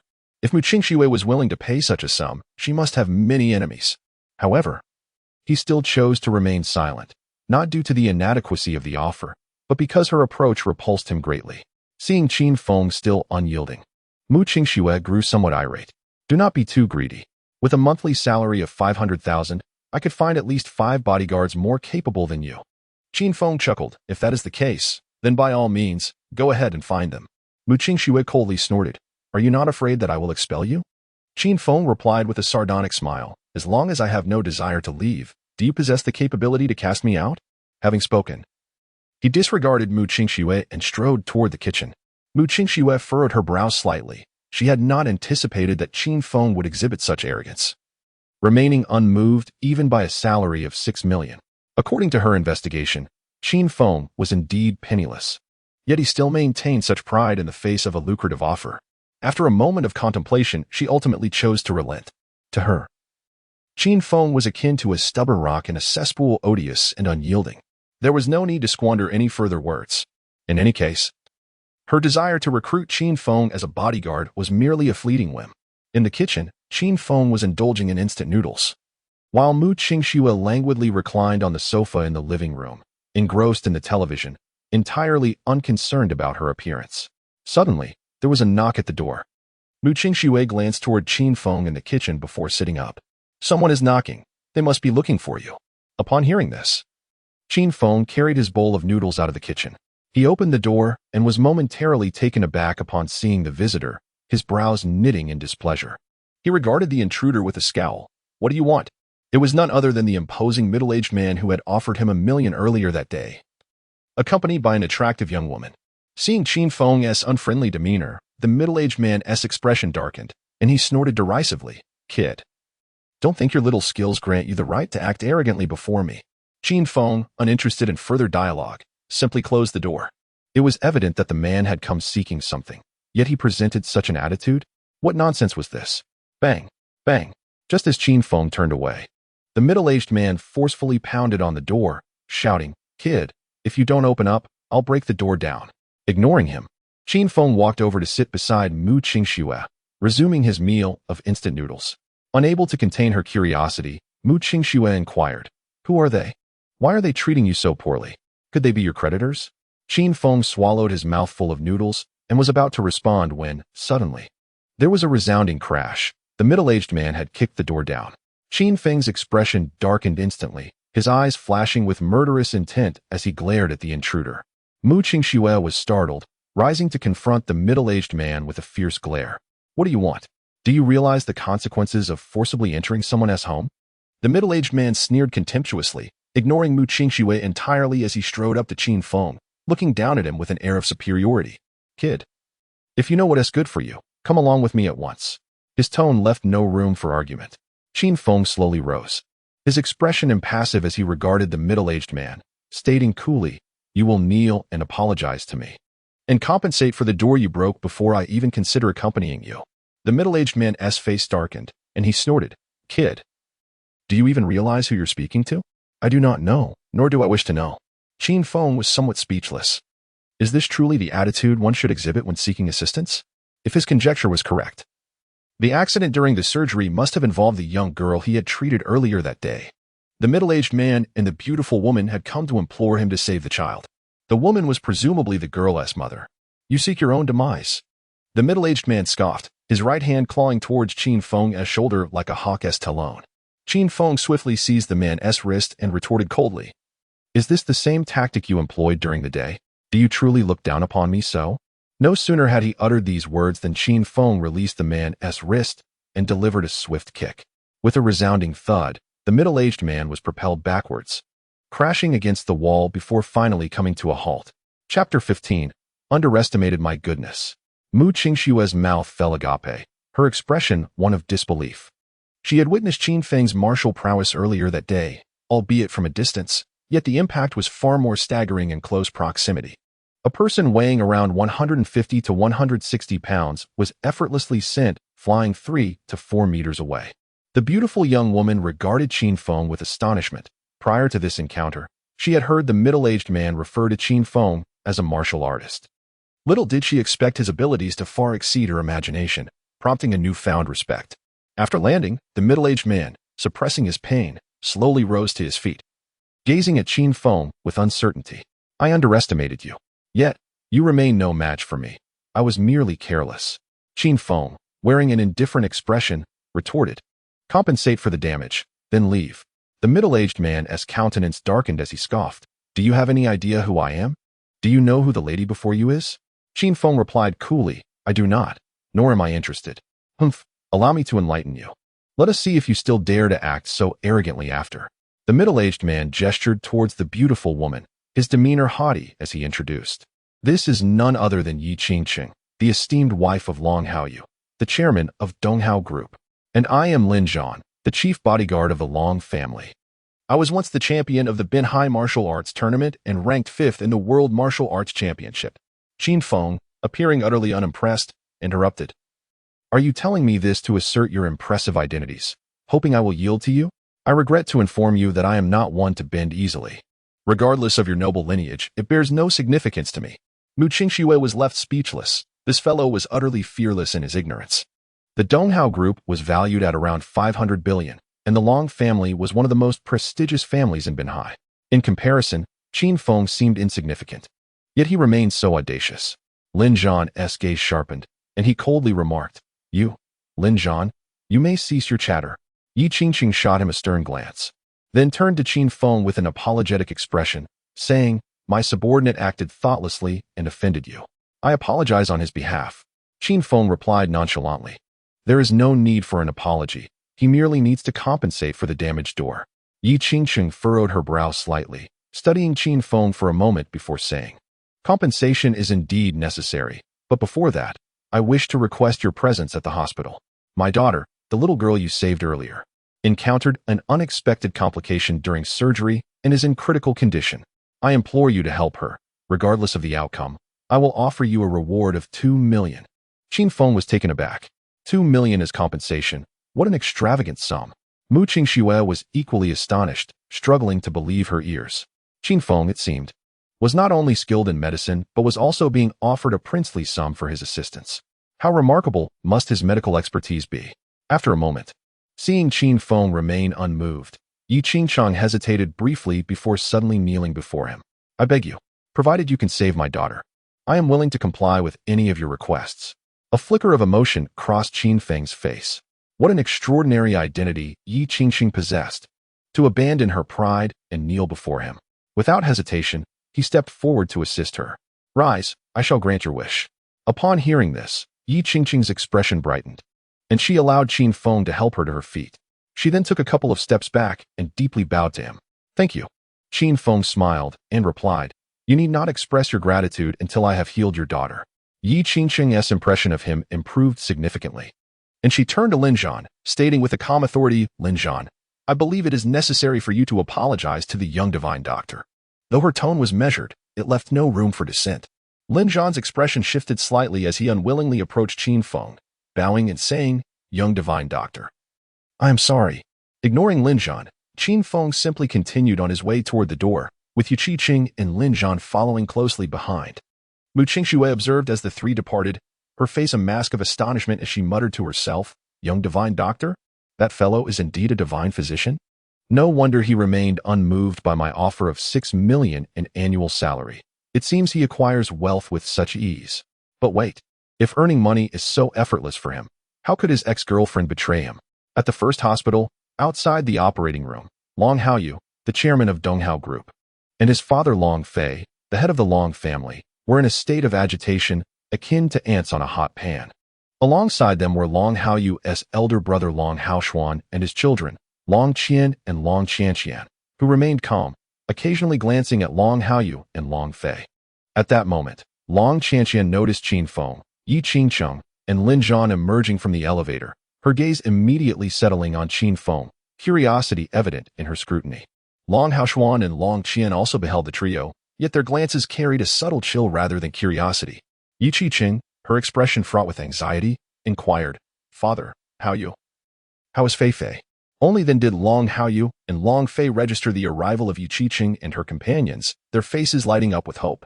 Long Haoyu scanned the room, ultimately locking his gaze on Qin Feng, his brow furrowing in skepticism. Is he truly the divine doctor who saved Fei Fei earlier? His youth filled him with doubt. He appeared far too young to be a divine physician. Long Fei snorted in disdain. This is sheer folly. To summon him to treat Fei Fei is to toy with her life. He should leave at once, and we must seek alternative solutions. Long Haoshuan and Long Qian immediately echoed his sentiments. I too disagree. This young man is far too youthful to be a divine doctor. He likely stumbled upon luck today. I also do not support this. Fei Fei is our family's treasure, and we cannot allow this boy to jeopardize her. Yi Qiqing furrowed her brows and calmly asked, "May I inquire if you have any alternatives aside from the young divine doctor? If so, please do share them with me. If not, I insist on having the little miracle doctor give it a try." Long Haoshuan and Long Qian exchanged a knowing glance and wisely fell silent. Long Haoyu frowned slightly. Had there been any other alternatives, they would not have sent Yi Qiqing and Lin Zhan to seek out Qin Feng. Long Fei scoffed. Who says there is no solution? Just a moment ago, Dean Ning visited and mentioned that there exists a miraculous doctor who can undoubtedly cure Fei Fei. Yi Qiqing replied nonchalantly. Dean Ning has also informed me of this, but he is unaware of the identity of this miraculous physician. Could it be that he has managed to uncover clues about this doctor in such a short span of time? Chapter 16. Endurance exhausted. Long Fei furrowed his brow and inquired. Director Ning mentioned that someone knows the whereabouts of that miraculous physician? Yi Qiqing paused momentarily, her eyes widening with surprise. Who? Long Fei responded, It's the young lady of the Lu family in the capital, Lu Ruyan. It was indeed her. Yi Qiqing's complexion darkened slightly. Noticing her unusual reaction, Long Fei asked with suspicion, Do you know Miss Lu? Yi Qiqing's brows knitted together as she replied. I once had a conflict with her, nearly turning into adversaries.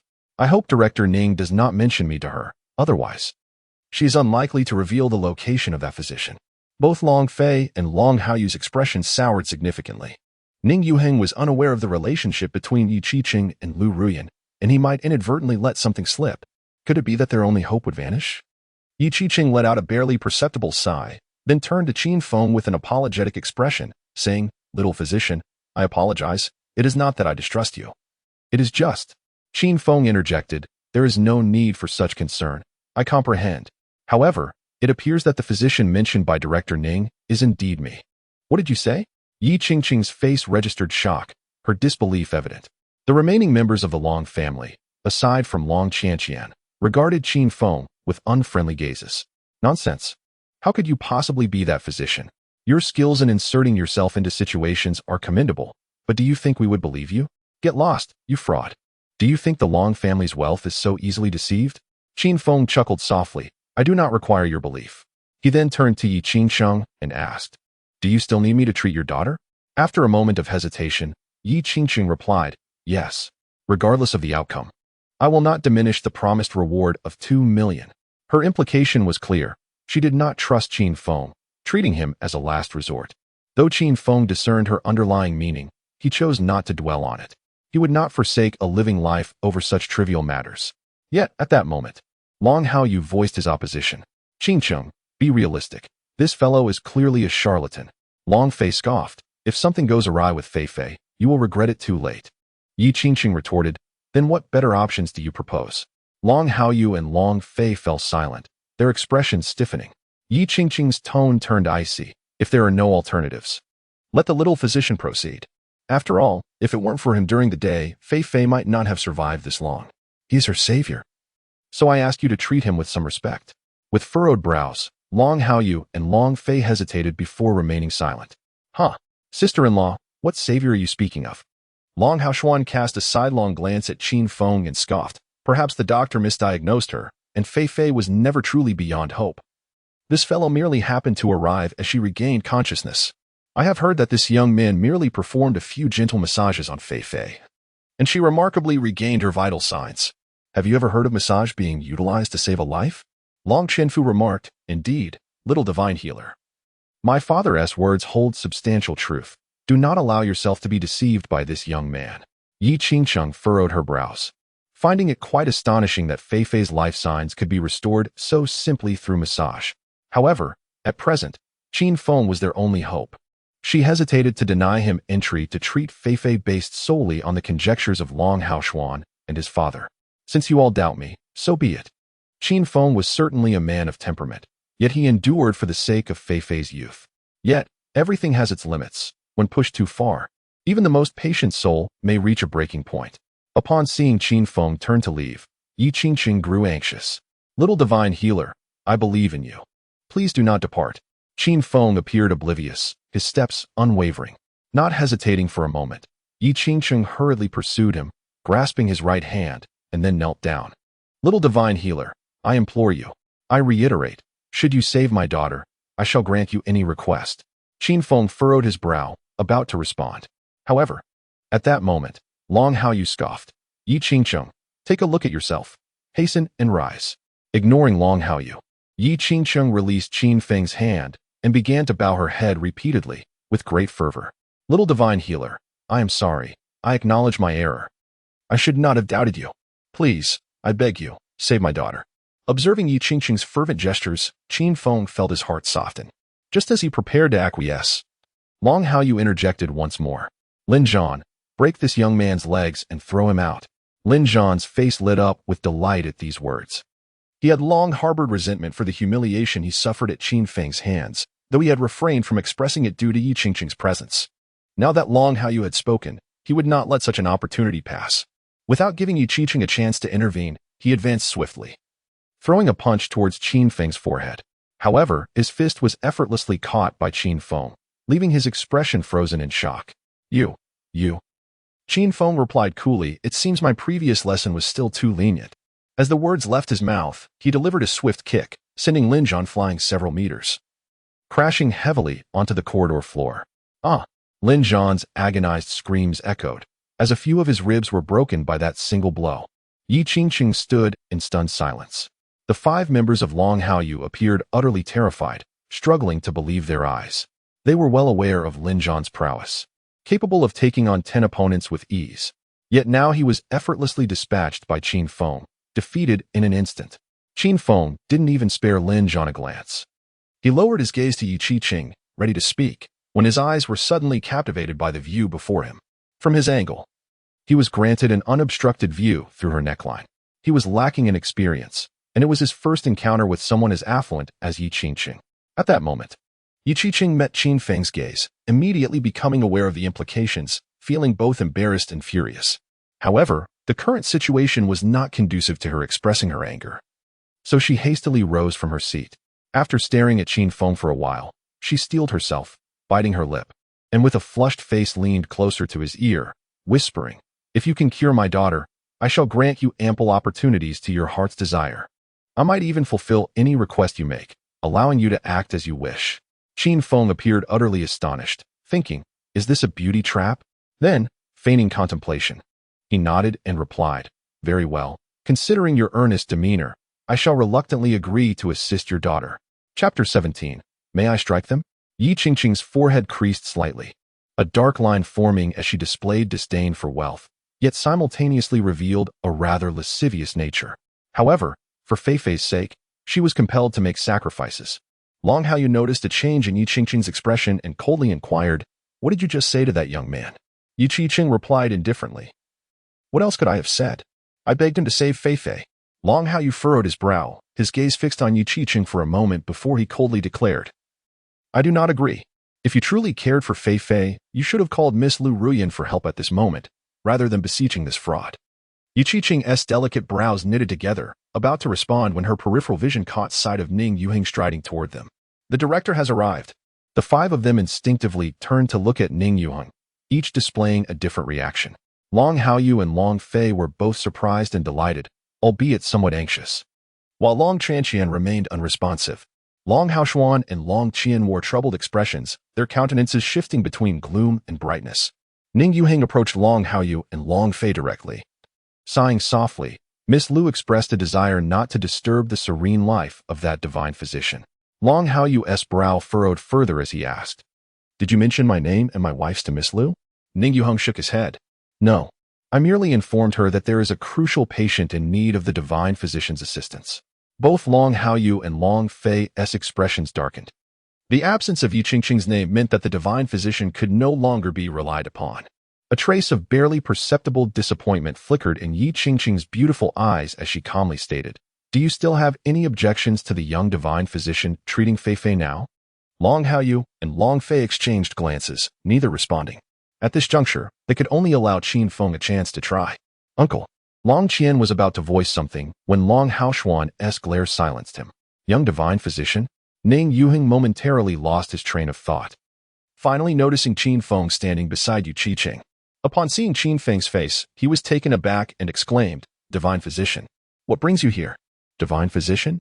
Yi Qingqing and the 5 others were all momentarily stunned, followed by expressions of shock directed at Qin Feng. After a brief moment, Yi Qingqing, her demeanor somewhat agitated, asked, "Ning, Director Ning, is he the divine physician you mentioned before?" Ning Yuheng nodded. "Indeed, it is he." Upon hearing Ning Yuheng's confirmation, Yi Qiqing was both astonished and elated, urgently saying, "Young divine physician, I implore you to. Please, do not rush." Qin Feng interjected, then continued, "I am rather sensitive, and given the humiliation I just endured, do they not owe me an apology first?" Without a hint of hesitation, Yi Qingqing promptly replied, "They certainly should apologize to you." Long Haoyu and Long Fei exchanged looks once more, and without a moment's doubt, they approached Qin Feng and bowed deeply. "Little divine doctor, I apologize for my previous demeanor. I hope you can show magnanimity and not hold it against me. I am truly sorry." Qin Feng smiled with satisfaction, then gestured towards Long Haoshuan and Long Qian. "And these two?" Long Qian's expression darkened as he coldly scoffed. "Who do you think you are, brat? Do you believe you are worthy of an apology from me?" Long Haoshuan chuckled derisively. "Do you really think that possessing a modicum of medical skill makes you exceptional? That we should grovel before you?" He continued, "Young man, I advise you not to overestimate your worth, or I possess 100 ways to make you obediently treat Fei. Qin Feng had been seething with anger, and now it intensified. He turned to Yi Qingqing, Long Haoyu, and Long Fei, asking, "Am I permitted to strike them?" Yi Qingqing remained silent, instead looking to Long Haoyu and Long Fei for their input. Both hesitated for a moment before nodding in agreement. Long Haoshuan and Long Qian's faces darkened significantly. "Father, second brother, how can you allow this? This brat is clearly a fraud. Grandfather, Uncle Yu." At that moment, Qin Feng had already rushed to Long Haoshuan and Long Qian, launching an immediate attack without hesitation. He swiftly knocked both father and son to the ground, following up with a barrage of punches and kicks. "Do you consider your status so grand? Am I truly lacking in respect? Do you still wish to employ 100 methods to force my submission?" Long Haoyu and Long Fei frowned. Although Qin Feng was assaulting Long Haoshuan and Long Qian, it was ultimately a blow to the Long family's pride. However, for Fei's sake, they could only endure for now. Yi Qingqing watched with great satisfaction. Her ire had been building as Long Haoshuan and Long Qian repeatedly obstructed Qin Feng from entering the operating room to treat Fei. Long Qian, witnessing the dire state of her father and brother, couldn't help but exclaim in anger, "Are you done yet? Stop." Qin Feng seemed oblivious to her words, and rather than cease, he intensified his assault. Long Qian's face turned pale with fury. "Do not be so ruthless. Leave yourself some room for retreat." The threat was unmistakable. Hearing Long Qian's words, Yi Qingqing, noting that Qin Feng showed no sign of stopping, hesitated briefly before speaking up, "Divine doctor, for my sake, please spare them." Upon hearing this, Qin Feng immediately halted, lifting his foot to stride towards the operating room's entrance. Ning Yuheng promptly followed suit. Yi Qingqing watched Qin Feng's retreating figure, a bittersweet feeling enveloping her heart. She believed that Qin Feng's leniency was due to her prior promise. The moment she recalled that she would have to fulfill her commitment once Qin Feng healed Fei, her heart was thrown into disarray. Half an hour later, the operating room door swung open, and Qin Feng emerged with a somewhat pale countenance. After 30 minutes of urgent treatment, he had finally succeeded in pulling Fei back from the brink of death. Yi Qingqing hurriedly rushed to Qin Feng and inquired, "How is Fei?" Just as Qin Feng was about to respond, Ning Yuheng, who had followed closely behind, interjected, "Miss Fei has been out of danger, and all her bodily indicators have returned to normal." "Really?" Yi Qingqing exclaimed, a mix of surprise and joy flooding her expression, though a hint of disbelief lingered. Ning Yuhing nodded affirmatively. Indeed. Upon hearing this, Yu Qiqing immediately turned her gaze toward Qin Feng, expressing her gratitude. Divine Doctor, thank you. She was about to kneel in reverence, but Qin Feng's voice halted her. There is no need for such gestures. This was merely a transaction. He stated, I must return home to rest now. Please ensure my remuneration is delivered to me tomorrow, and do not forget the entrance fee. With that, Qin Feng lifted his foot, preparing to depart. However, at that moment, Long Haoshuan's voice rang out. Kid, did I grant you permission to leave? Chapter 18. The grateful turned hostile upon hearing the words. Qin Feng halted his steps and turned to face Long Haoshuan. It is said that one forgets pain once the wounds have healed, but what does this signify for you? Long Haoshuan's expression darkened, his gaze fixed on Qin Feng with malice. Damn it, what audacity! Do you think that by defeating Lin Zhan, you can act brazenly in my presence? Zhongning, are you not coming out yet? No sooner had he spoken than 8 burly men in tailored suits emerged from around the corner, exuding a palpable aura of menace. Ning Yuhing's countenance shifted as he glanced at Long Haoshuan, stating firmly, Long Haoshuan, this is a hospital, and I will not permit you to cause a disturbance here. What do you think you are? Long Haoshuan retorted scornfully, if you dare to utter another word, with just a single command, your position as director will be at an end. You. Ning Yuheng's face fell, caught between anger and restraint. The Long family was too powerful for him to offend. Ning, this does not concern you. Merely observe in silence. Qin Feng offered a slight smile towards Ning Yuheng before turning his attention to Yi Qingcheng, Long Haoyu, and Long Fei. Aside from Yi Qingcheng, who bowed her head in shame, Long Haoyu and Long Fei displayed an air of indifference, revealing no signs of distress. Clearly, they were aware of Long Haoshuan's summons and had tacitly approved of it. Qin Feng, with a hint of self-mockery, mused, it seems I must refrain from playing the benevolent role. I ought to cultivate a heart of stone. Long Haoshuan snorted derisively. What sort of insignificant being do you think you are to dare strike at us? In all of Binhai, no one has ever dared to lay a hand on us. Should you do so, you shall meet your demise. Qin Feng could not be bothered to utter another word. As the 8 burly men advanced, he took the initiative to strike. The men were caught off guard by Qin Feng's sudden aggression. Within moments, 2 of them were sent flying by his fists. The remaining 6 quickly regained their composure, albeit in shock, and launched their assault. Though the 6 men moved with remarkable speed, to Qin Feng, their actions appeared to unfold in slow motion, akin to a scene from a cinematic replay. He effortlessly evaded their strikes while delivering his own blows with precision and ferocity. With a series of resounding thuds, all 6 men collapsed to the ground, groaning in pain. Yi Qingcheng, witnessing Qin Feng's effortless dispatch of the 8 brutes, felt a mix of astonishment and relief. Earlier, when Long Haoshuan had intended to summon reinforcements against Qin Feng, she had attempted to intervene to no avail. Both Long Haoyu and Long Fei had supported the notion that Qin Feng was too arrogant and had disrespected the Long family, thus needed to face repercussions. Despite being Long Haoyu's wife, she found herself largely sidelined in matters concerning the Long family. The expressions of Long Haoshuan, Long Haoyu, Long Fei, and Long Qian grew increasingly grim. These 8 men were elite fighters secretly cultivated by the Long family, each surpassing Lin Zhan in prowess.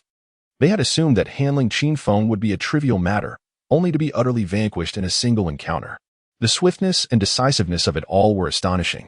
Ning Yuheng, his face a mask of shock, contemplated the formidable martial prowess and the almost supernatural medical skills that this young doctor possessed. It was evident that his background was far from ordinary. With an impassive expression, Qin Feng swept his gaze over Long Haoshuan and the others, stating coldly, your actions have incited my wrath, and thus you must bear a price for your transgressions. As soon as the words left his lips, Qin Feng rushed towards Long Haoshuan and Long Qian, delivering 2 swift kicks. With a resounding crash, both Long Haoshuan and Long Qian were sent flying 3 to 4 meters away, landing heavily on the ground. Yet, Qin Feng was not satisfied. He advanced further and brutally broke Long Haoshuan's right arm and Long Qian's left arm with a decisive stomp. The anguished cries of Long Haoshuan and Long Qian pierced the air, and soon after, their eyes rolled back as they succumbed to unconsciousness. Witnessing this scene, Long Haoyu and Long Fei turned ashen-faced. For years, no one had dared to inflict such harm upon a member of the Long family. As Qin Feng approached them, both father and son trembled in fear. Yi Qiqing glanced at Qin Feng before stepping into the operating room, utterly unconcerned about what might befall Long Haoyu and Long Fei. As long as Qin Feng remained unharmed. Observing Qin Feng's advance, Long Haoyu, with a grim expression, threatened, "Boy, you should contemplate the consequences before you make any moves against us." Long Fei, regaining his composure, added with a smile, "Young man, do not act impulsively. You must understand the Long family's standing in Binhai.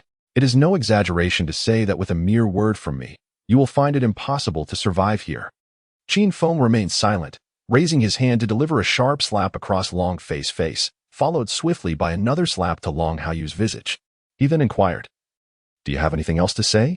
Long Haoyu and Long Fei, clutching their bruised cheeks, were seething with rage yet dared not retaliate. Noticing their silence, Qin Feng coldly warned, "Remember, do not attempt to intimidate others with your perceived status, especially not someone like me. It could very well lead to fatal consequences." With that, he struck both Long Haoyu and Long Fei once more. "Bear this in mind. Should you wish to seek revenge, feel free to come at any time. But be prepared to embrace the notion of becoming a corpse." After casting a final glance at Long Haoyu and Long Fei, he turned and departed. As they watched Qin Feng's retreating figure, Long Haoyu and Long Fei's eyes brimmed with murderous intent. They had never endured such humiliation, and they certainly would not let it pass without retaliation. Chapter 19. A dark and windy night. Upon returning home, Qin Feng flicked on the lights and was immediately taken aback. The living room lay in disarray, with the sofa askew and the coffee table shattered into pieces scattered across the floor. The kitchen was no better. Every utensil had been hurled to the ground, leaving a mess of broken dishes. Had a thief broken in? Where was Mu Qingxue? Could she have been abducted? Such a loss would be catastrophic. Instinctively, Qin Feng glanced towards his bedroom, only to find the door in splinters and the bed similarly wrecked, his clothes strewn about. Was this attack aimed at him? A frown creased his brow as he suddenly realized that this was not a mere burglary. It was a targeted assault. Mu Qingxue was likely taken by these assailants. At that moment, his phone rang, and he discerned that the sound emanated from Mu Qingxue's room. It had to be her phone. He rushed into her chamber, snatched the device from the bedside table, and noted that an unfamiliar number was calling. He suspected it could be the captor of Mu Qingxue. As soon as he answered, a man's chilling laughter echoed through the line. "Qin Feng, your woman is in my grasp. You have half an hour to arrive at Qingwe Lake, or I will dismember her and feed her to the fish." Qin Feng's expression darkened instantly. He recognized the voice as Zhang Jianyin's. He had not anticipated that after humiliating Zhang earlier in the day, the man would dare to retaliate by abducting Mu Qingxue. "Do you have any idea who she is?" Qin Feng demanded, realizing Zhang Jianyin must recognize Mu Qingxue, given her status as the CEO of Hongmeng Technology. Zhang sneered, "What are you trying to imply? Are you suggesting your woman holds some impressive title?" Qin Feng's brow furrowed. Could it be that Zhang did not know Mu Qingxue? He cautiously inquired, "You truly do not know who Mu Qingxue is? Isn't she just your woman? If you dare utter another word, I'll have my men take her right now." Zhang retorted. Qin Feng felt puzzled. Was Mu Qingxue truly so oblivious as to not reveal her identity upon capture? He believed that if she simply stated her stature, Zhang would not dare to harm her. "I will arrive at Qingwe Lake within half an hour," Qin Feng declared before abruptly ending the call. Regardless of Mu Qingxue's reasons for not revealing her identity to Zhang, he could not remain passive in this dire situation. 20 minutes later, Qin Feng took a taxi to Qingwe Lake. Located in the suburbs and cloaked in darkness, the area was devoid of any presence. It was undoubtedly a prime location for murder and disposal. Clearly, Zhang Jianyin intended to eliminate him tonight, as Zhang had not disclosed a specific location. He pulled out Mu Qingxue's phone to make inquiries. Upon receiving the specific location from the phone call, Qin Feng dashed towards the woods ahead with fervor. His speed was remarkable, and in less than a minute, he arrived near the vicinity where Zhang Jianyin and his companions were located. They were by the lakeside. Zhang Jianyin was swathed in white bandages, seated in a wheelchair. Beside him stood Lu Yunqi and 4 burly men clad in suits. Meanwhile, Mu Qingxue lay bound on the grass nearby. Upon assessing the situation, Qin Feng refrained from revealing himself immediately. Instead, he meticulously observed his surroundings to ascertain if anyone lurked in the shadows. After a brief moment, a cold smile crept across his lips as he discerned that over a dozen individuals were concealed among the trees. Silently, he slipped away from his original position and commenced his hunt in the darkness. Qin Feng's speed was astonishing, akin to a specter weaving through the forest. In less than a minute, The hidden individuals were rendered unconscious without a sound. Subsequently, he strode forth from the woods with an air of nonchalance, ambling towards the lakeside. Finally, you have arrived. Zhang Jianyan sneered with a grotesque grin upon spotting Qin Feng. He believed himself to be fully prepared. Convinced that Qin Feng would inevitably meet his demise that night, Qin Feng halted approximately 2 meters from Zhang Jianyan, ignoring him entirely as he turned his attention to Mu Qingxue, asking in exasperation, "Why did you not disclose your identity to him?" Mu Qingxue blinked innocently and replied, "I did. I am your girlfriend, your childhood sweetheart who grew up alongside you." "What nonsense is this?" Qin Feng exclaimed, bewildered. Was this woman truly deranged? Claiming to be his girlfriend was one thing, but to assert they were childhood sweethearts was absurd. What benefit could this bring her? Zhang Jianyan snorted with disdain, "Damn it. I am speaking to you. Are you deaf?" Qin Feng continued to disregard Zhang Jianyan, kneeling before Mu Qingxue to untie her bonds. This sight incensed Zhang Jianyan. "How dare you continue to play the fool in front of me? What are you waiting for? Draw your weapons." The 4 burly men at his side promptly brandished Desert Eagles, aiming them at Qin Feng, yet they refrained from firing. Zhang Jianyan's expression twisted into a cruel smile as he taunted, "Are you still pretending?"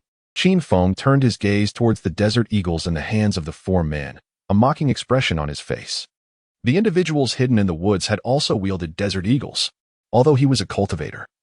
He was merely at the first layer of chi refinement and had not yet reached the point of being impervious to blades and bullets.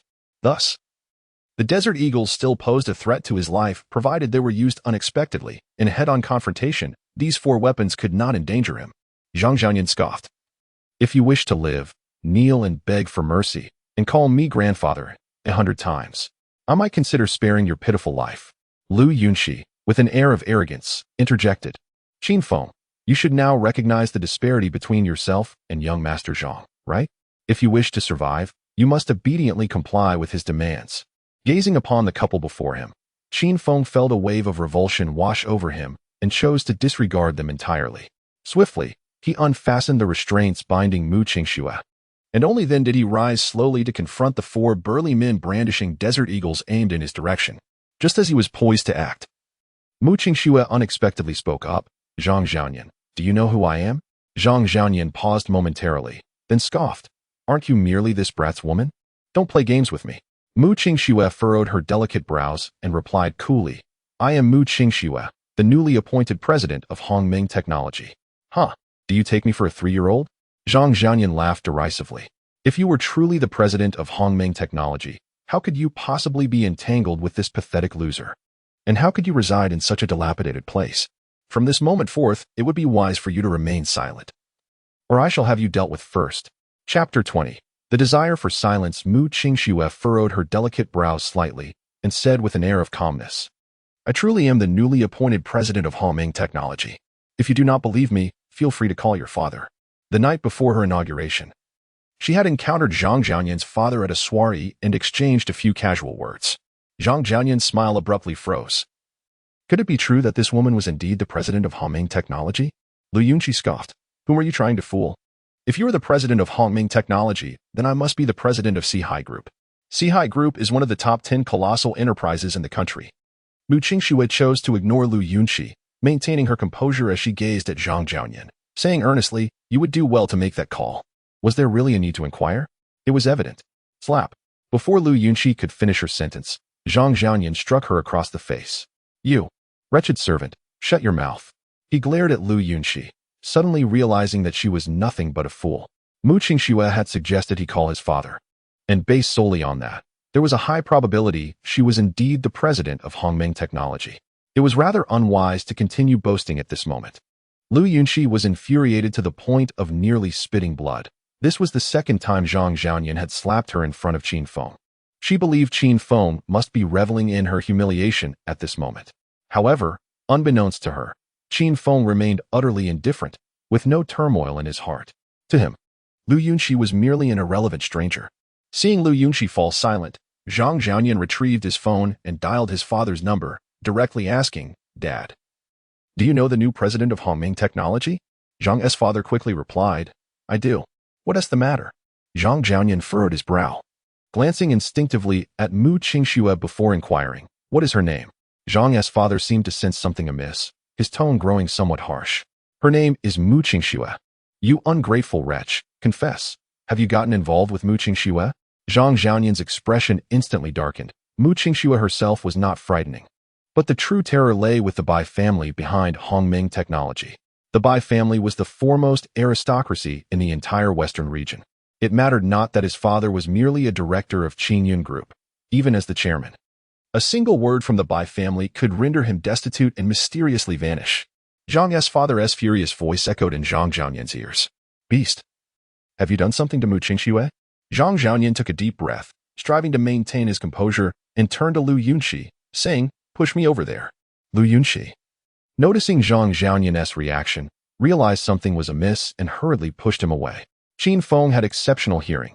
He caught every word of Zhang's father's admonition. He was not particularly surprised. Working at Hongming Technology, he was well aware of the formidable background it possessed, although Mu Qingxue was not a member of the Bai family. As the president of Hongming Technology, she represented the family's prestige. Zhang's father, a mere director of Qingyun Group, would dare not offend her. Mu Qingxue let out a sigh of relief and turned to Qin Feng, saying, This time, it's all right. Qin Feng cast a sidelong glance at her and teased. You were rather naive. If I had offended you, the most prudent course of action would undoubtedly be to eliminate the threat. Mu Qingxue furrowed her brows slightly. Surely not. Zhang Xiaoyan has not wronged me in any significant way. I have no reason to retaliate against him. A mere apology would suffice. And I wouldn't even hold a grudge. So, there's no need for him to resort to murder, is there? Qin Feng glanced at the four burly men across from him, all aiming their desert eagles at him, and smiled. Let us wait and see. Upon hearing this, Mu Qingxue felt a twinge of panic. Could it be that Zhang Xiaoyan truly intended to go to extremes and eliminate me as well? The mere thought sent her complexion pale, and cold sweat began to bead on her forehead. Noticing her change in demeanor, Qin Feng quipped, Are you frightened now? If so, why didn't you disclose your identity to Zhang Xiaoyan at the first opportunity? Mu Qingxue huffed lightly. Who says I am afraid? I merely have a sudden stomachache.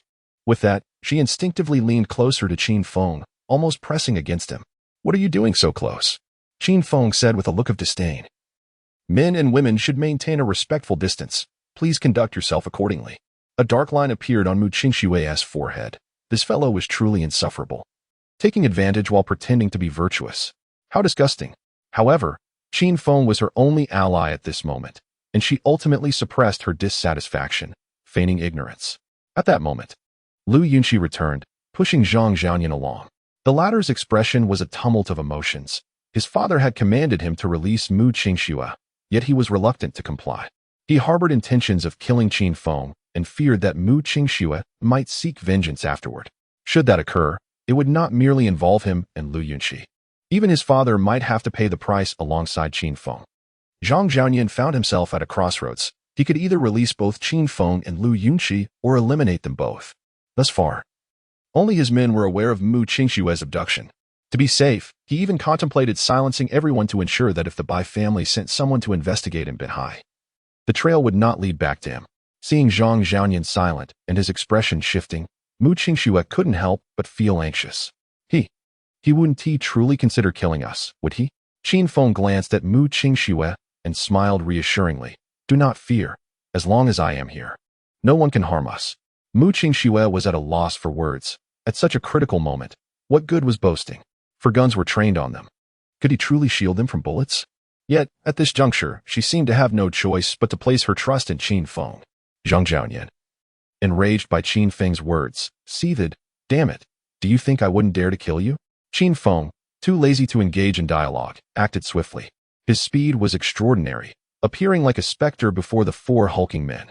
With a series of resounding bangs, the four burly men were sent sprawling backward, plunging into the lake and creating immense splashes. Qin Feng paid no heed to their fate. Instead, he approached Zhang Xiaoyan with a mocking tone, inquiring, What were you just saying? Zhang Xiaoyan stared at Qin Feng in utter disbelief, unable to fathom how easily he had dispatched the four men. Lu Yunxi, equally astonished, wondered when he had become so formidable. Had his previous displays of weakness merely been a facade? Mu Qingxue's mouth gaped wide, as if it could accommodate her own fist. Is that all it took to resolve this? Qin Feng, how are you so incredible? Those four men were armed. Chapter 21. Excessive kindness merely a routine operation. A faint smile graced Qin Feng's lips as he turned his gaze towards Zhang Xiaoyan. poised to speak when suddenly, Lu Yunqi's cold voice pierced the air, questioning, Qin Feng, have you been deceiving me all along? Qin Feng furrowed his brow, responding nonchalantly, are you unwell? When have I ever deceived you? Lu Yunqi's eyes bore into Qin Feng's face as she asserted, you were once as meek as a dog before me, weak, helpless, utterly lacking in strength. You were nearly beaten to death by 2 security guards last night. And now, your prowess is unmatched, exuding an air of arrogance and superiority. How could such a transformation occur in such a short span? The only explanation is that you were merely masquerading before me. Qin Feng chuckled coldly. Even if I were to have feigned before you, what of it? At least my previous affections for you were genuine. I endeavored to fulfill your every desire. Lu Yunqi retorted fiercely, you're talking nonsense. You never truly exerted yourself to meet my needs. With your current display of strength and connections, you could have provided me with a far better life. Yet, you did not, which means you were merely toying with me. You are nothing but a scoundrel. Qin Feng's brow knit in confusion. He could not fathom how he had once harbored feelings for such a woman. After enduring her disdain for so long, he was met with betrayal and now faced accusations of being a scoundrel. It left him pondering the very essence of her character. Mu Qingxue regarded Qin Feng with pity. Recognizing the misfortune of his affection for such a woman, disinterested in further discourse with Lu Yunqi, Qin Feng turned to Zhang Zhaoyan, his voice icy, speak. How do you wish to meet your end? Zhang Zhaoyan regarded Qin Feng with a sardonic smile, stating, do you truly believe you can intimidate me? Allow me to enlighten you. The individuals I brought tonight number far more than these 4. In the nearby woods, a dozen desert eagles are currently aimed at your heads. Lu Yunqi scoffed, Qin Feng, how dare you betray me? This is your retribution. With that, Qin Feng stepped forward and delivered a sharp slap to Lu Yunqi's face. His tone frigid, wretched woman, can you not keep silent? You smack. You smack. Each time Lu Yunqi attempted to speak, Qin Feng retaliated with another resounding slap. After several exchanges, she fell silent, though her eyes burned with resentment directed at him. Zhang Zhaoyan's expression darkened ominously, though Qin Feng struck Lu Yunqi. It felt akin to delivering blows to him. Qin Feng, are you not afraid of death? At these words, Qin Feng's gaze shifted to Zhang Zhaoyan. Just as Mu Qingxue interjected, Qin Feng, you must restrain this trash. Otherwise, no matter how formidable your strength, you will struggle to withstand the assault of a dozen desert eagles. A direct attack is easily countered, but a hidden strike is much harder to defend against. Ignoring Mu Qingxue, Qin Feng maintained a cheerful demeanor as he gazed at Zhang Zhaoyan, tauntingly declaring, I have a strong desire to meet my demise. Do you urge them to fire? Zhang Zhaoyan furrowed his brows, his expression fluctuating between gloom and uncertainty. He found it hard to believe that Qin Feng would not fear death. After a moment's hesitation, he shouted towards the forest, come out. Mu Qingxue panicked. Qin Feng, have you lost your mind? No matter how skilled you are, you should fear a kitchen knife, let alone a dozen desert eagles. Zhang Zhaoyan scoffed, let him put on an act. Let's see how long he can maintain it. Lu Yunqi opened her mouth, wanting to mock him as well, but ultimately refrained. Her face still stung from the earlier slap, and she had no desire to suffer another. Qin Feng merely smiled in silence. Observing his indifference, Mu Qingxue seethed with frustration, itching to bite him. How could he still pretend at a time like this? Yet, she suppressed her anger and pleaded pitifully. Qin Feng, I beg you, control Zhang Zhaoyan quickly. It's our only chance of survival. Qin Feng retorted, what are you afraid of? Have you seen anyone he called for? Mu Qingxue was taken aback by his words and instinctively glanced toward the forest. There was not even a shadow to be seen, let alone a single person. Zhang Zhaoyan sensed something was amiss as well. His complexion darkened, and he bellowed, why aren't you coming out yet? Lu Yunqi glanced at Qin Feng, then at the direction of the forest. After a brief moment, her expression shifted dramatically. Could it be that those people had already been dealt with? Upon hearing this, Zhang Zhaoyan's face froze, as if he were in a trance, shaking his head in denial. Impossible. Absolutely impossible. How could he have silently eliminated those dozen people? Mu Qingxue took a deep breath, casting a meaningful glance at Qin Feng. Pondering, this fellow is incredibly formidable. He managed to eliminate a group of armed men without a sound. Lu Yunqi's face turned pale, cold sweat beading on her forehead. Qin Feng was now far too terrifying for her. The thought that he might kill her made her legs buckle, and she collapsed to the ground. Qin Feng, we once shared a bond. Please, do not kill me. Ignoring Lu Yunqi, Qin Feng focused on Zhang Zhaoyan, taunting, how would you like to die? Finally, panic overtook Zhang Zhaoyan. Qin Feng, you can't kill me. My father is a director at Qingyun Group. If you take my life, he will use all his connections to ensure you pay for it. Qin Feng sneered. So, are you saying that only you can kill me, while I cannot kill you? Zhang Jianyan hurriedly replied, I won't kill you, I swear. I will never trouble you again. Qin Feng shot him a scornful glance and replied coolly, apologies. But I cannot trust the words of someone like you. As soon as he finished speaking, he kicked out, and with a thud, Zhang Jianyan and his wheelchair were sent flying into the lake. Given that Zhang Jianyan was immobile, he stood no chance of survival. Witnessing this scene, Lu Yunqi was so frightened that she lost control, retreating in terror. Please, don't kill me. As long as you spare my life, I can be your servant, at your beck and call. Qin Feng, I possess excellent skills. I can serve you comfortably. With an air of indifference, Qin Feng gazed at Lu Yunqi, repulsed by her vile nature. He pondered how he had been so blind in the past. Perhaps influenced by the memories of the Supreme Celestial Emperor, a murderous intent towards Lu Yunqi began to stir within him. Yet, recollecting the love he once held, he ultimately quelled his wrath and turned away, departing silently. Mu Qingxue, her delicate brows furrowed, turned to observe Qin Feng's retreating figure and remarked, Qin Feng, are you not being overly merciful? Do you not realize that if word of tonight's events were to spread, you might find yourself facing incarceration? Upon hearing her words, Qin Feng paused, acknowledging the potential ramifications of her statement. However, the question of Lu Yunqi's survival bore little consequence for him, as Zhang Jianyan's father was already aware of the night's occurrences, rendering any need for silencing unnecessary. Seeing Qin Feng halt, Lu Yunqi, without the slightest hesitation, panically scrambled to escape. Chapter 22. Joyful Rivals. Just as Qin Feng was about to utter something, Lu Yunqi suddenly stumbled over a stone and fell to the ground, rolling several times before splashing into the lake. Witnessing this scene, Qin Feng's expression shifted slightly, and he instinctively moved to rescue her, only to be abruptly stopped by Mu Qingxue, who grasped his arm. Is this fate claiming her life? Are you certain you wish to intervene? Mu Qingxue's demeanor had transformed dramatically. The seemingly delicate woman now exuded an aura of grim determination. Qin Feng furrowed his brow, his countenance fluctuating between uncertainty and resolve. After a brief moment, he shook off Mu Qingxue's grip and turned away.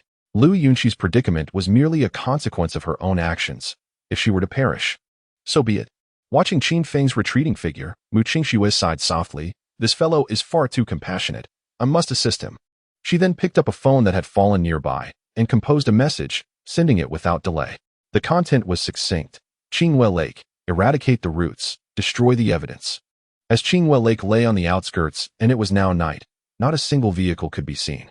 Qin Feng and Mu Qingxue had no choice but to walk back to the city. After a while, Mu Qingxue began to show signs of fatigue, her expression pained.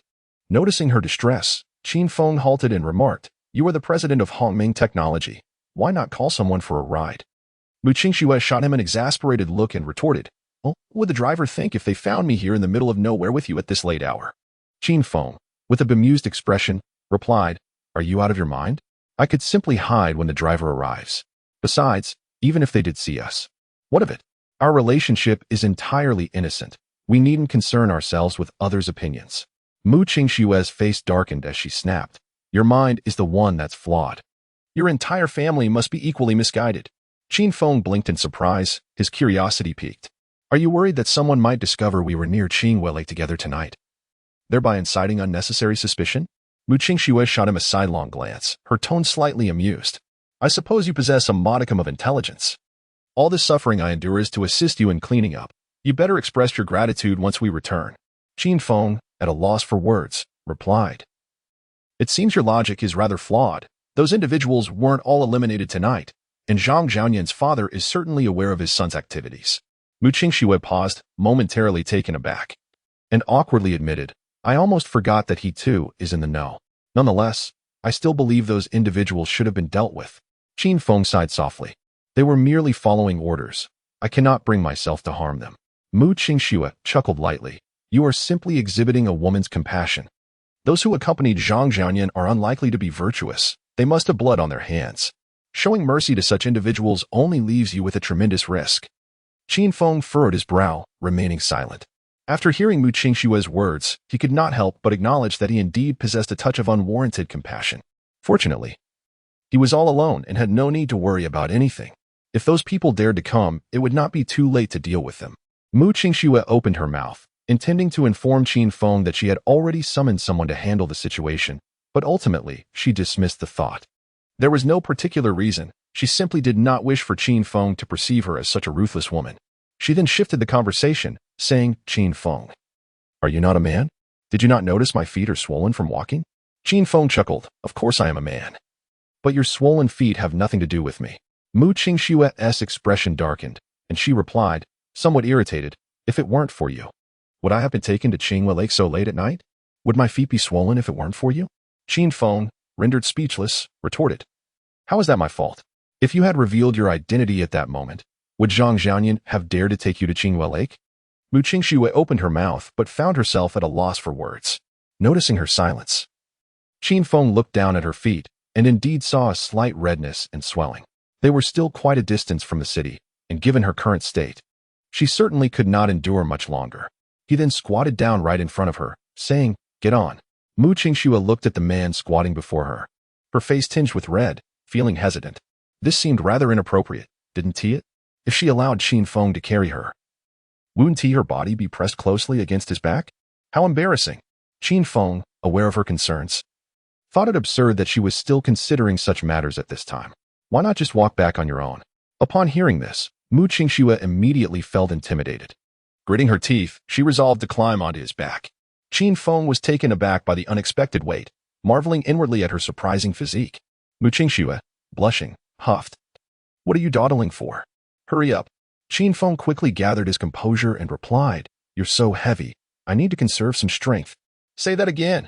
Well, if you're so heavy, shouldn't you expect to be called out? Don't push me. I will push you, so what? If you're unhappy, just get down. Mu Qingxue was quite annoyed, yet she ultimately suppressed her anger and chose silence. Seeing her compliance, Qin Feng stood up, his mind wandering as he headed towards the city.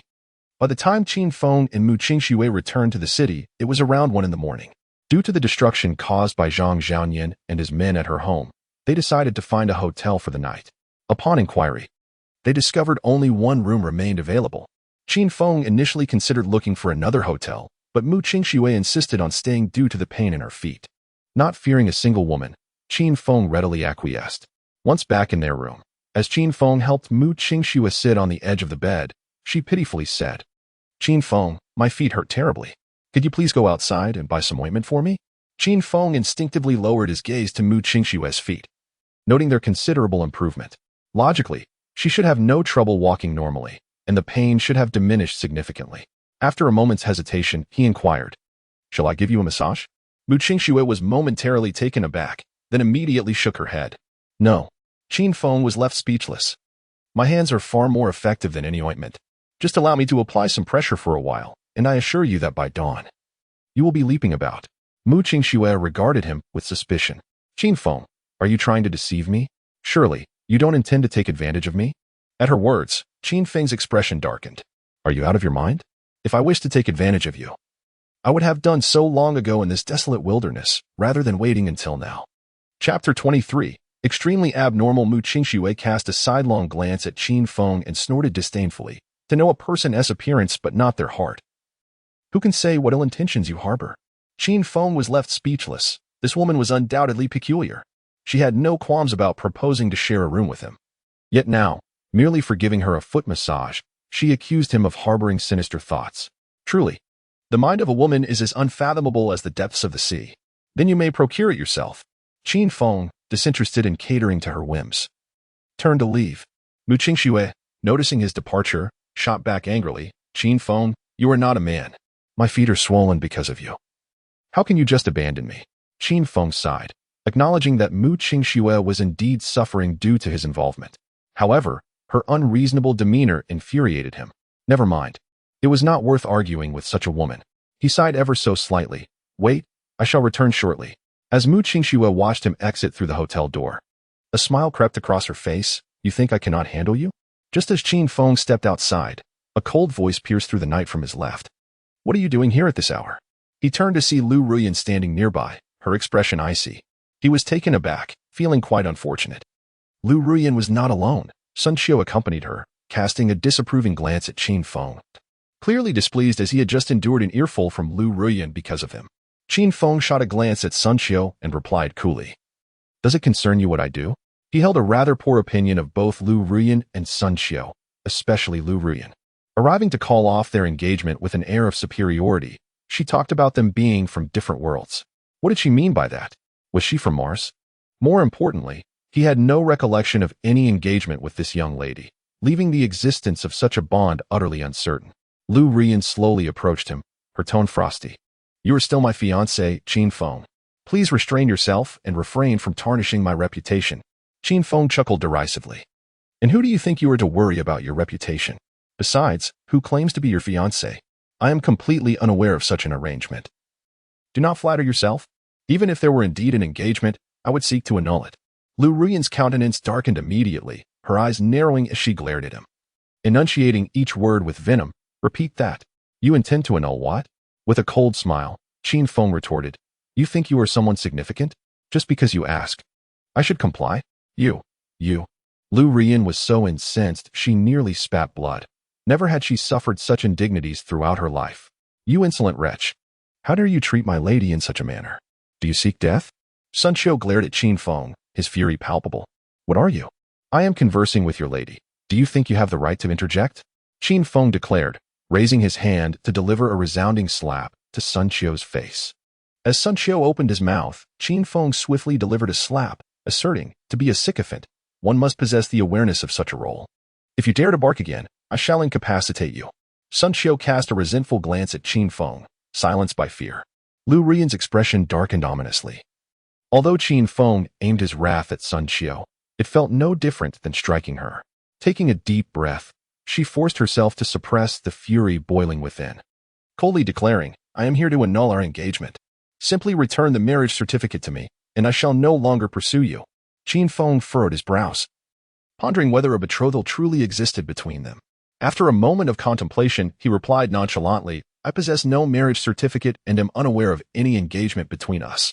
Therefore, let us consider it non-existent. If you are insistent on obtaining the certificate, search within my ancestral home." Lu Ruyan scrutinized Qin Feng for a moment, disbelief evident in her eyes as she questioned, "You truly do not recall our engagement?" "Truly not," Qin Feng affirmed. "Moreover, I find it hard to believe. You are a lady of a prestigious family, while I am merely a poor lad. The disparity in our social standings is vast. How could an engagement possibly exist between us? Miss Lu, could it be that you are mistaken?" Lu Ruyan fell silent. In truth, she too doubted the existence of an engagement, but it was a promise made by her grandfather, and mistakes were simply out of the question. Since the passing of Qin Feng's parents, her grandfather had consistently dispatched individuals to discreetly monitor him.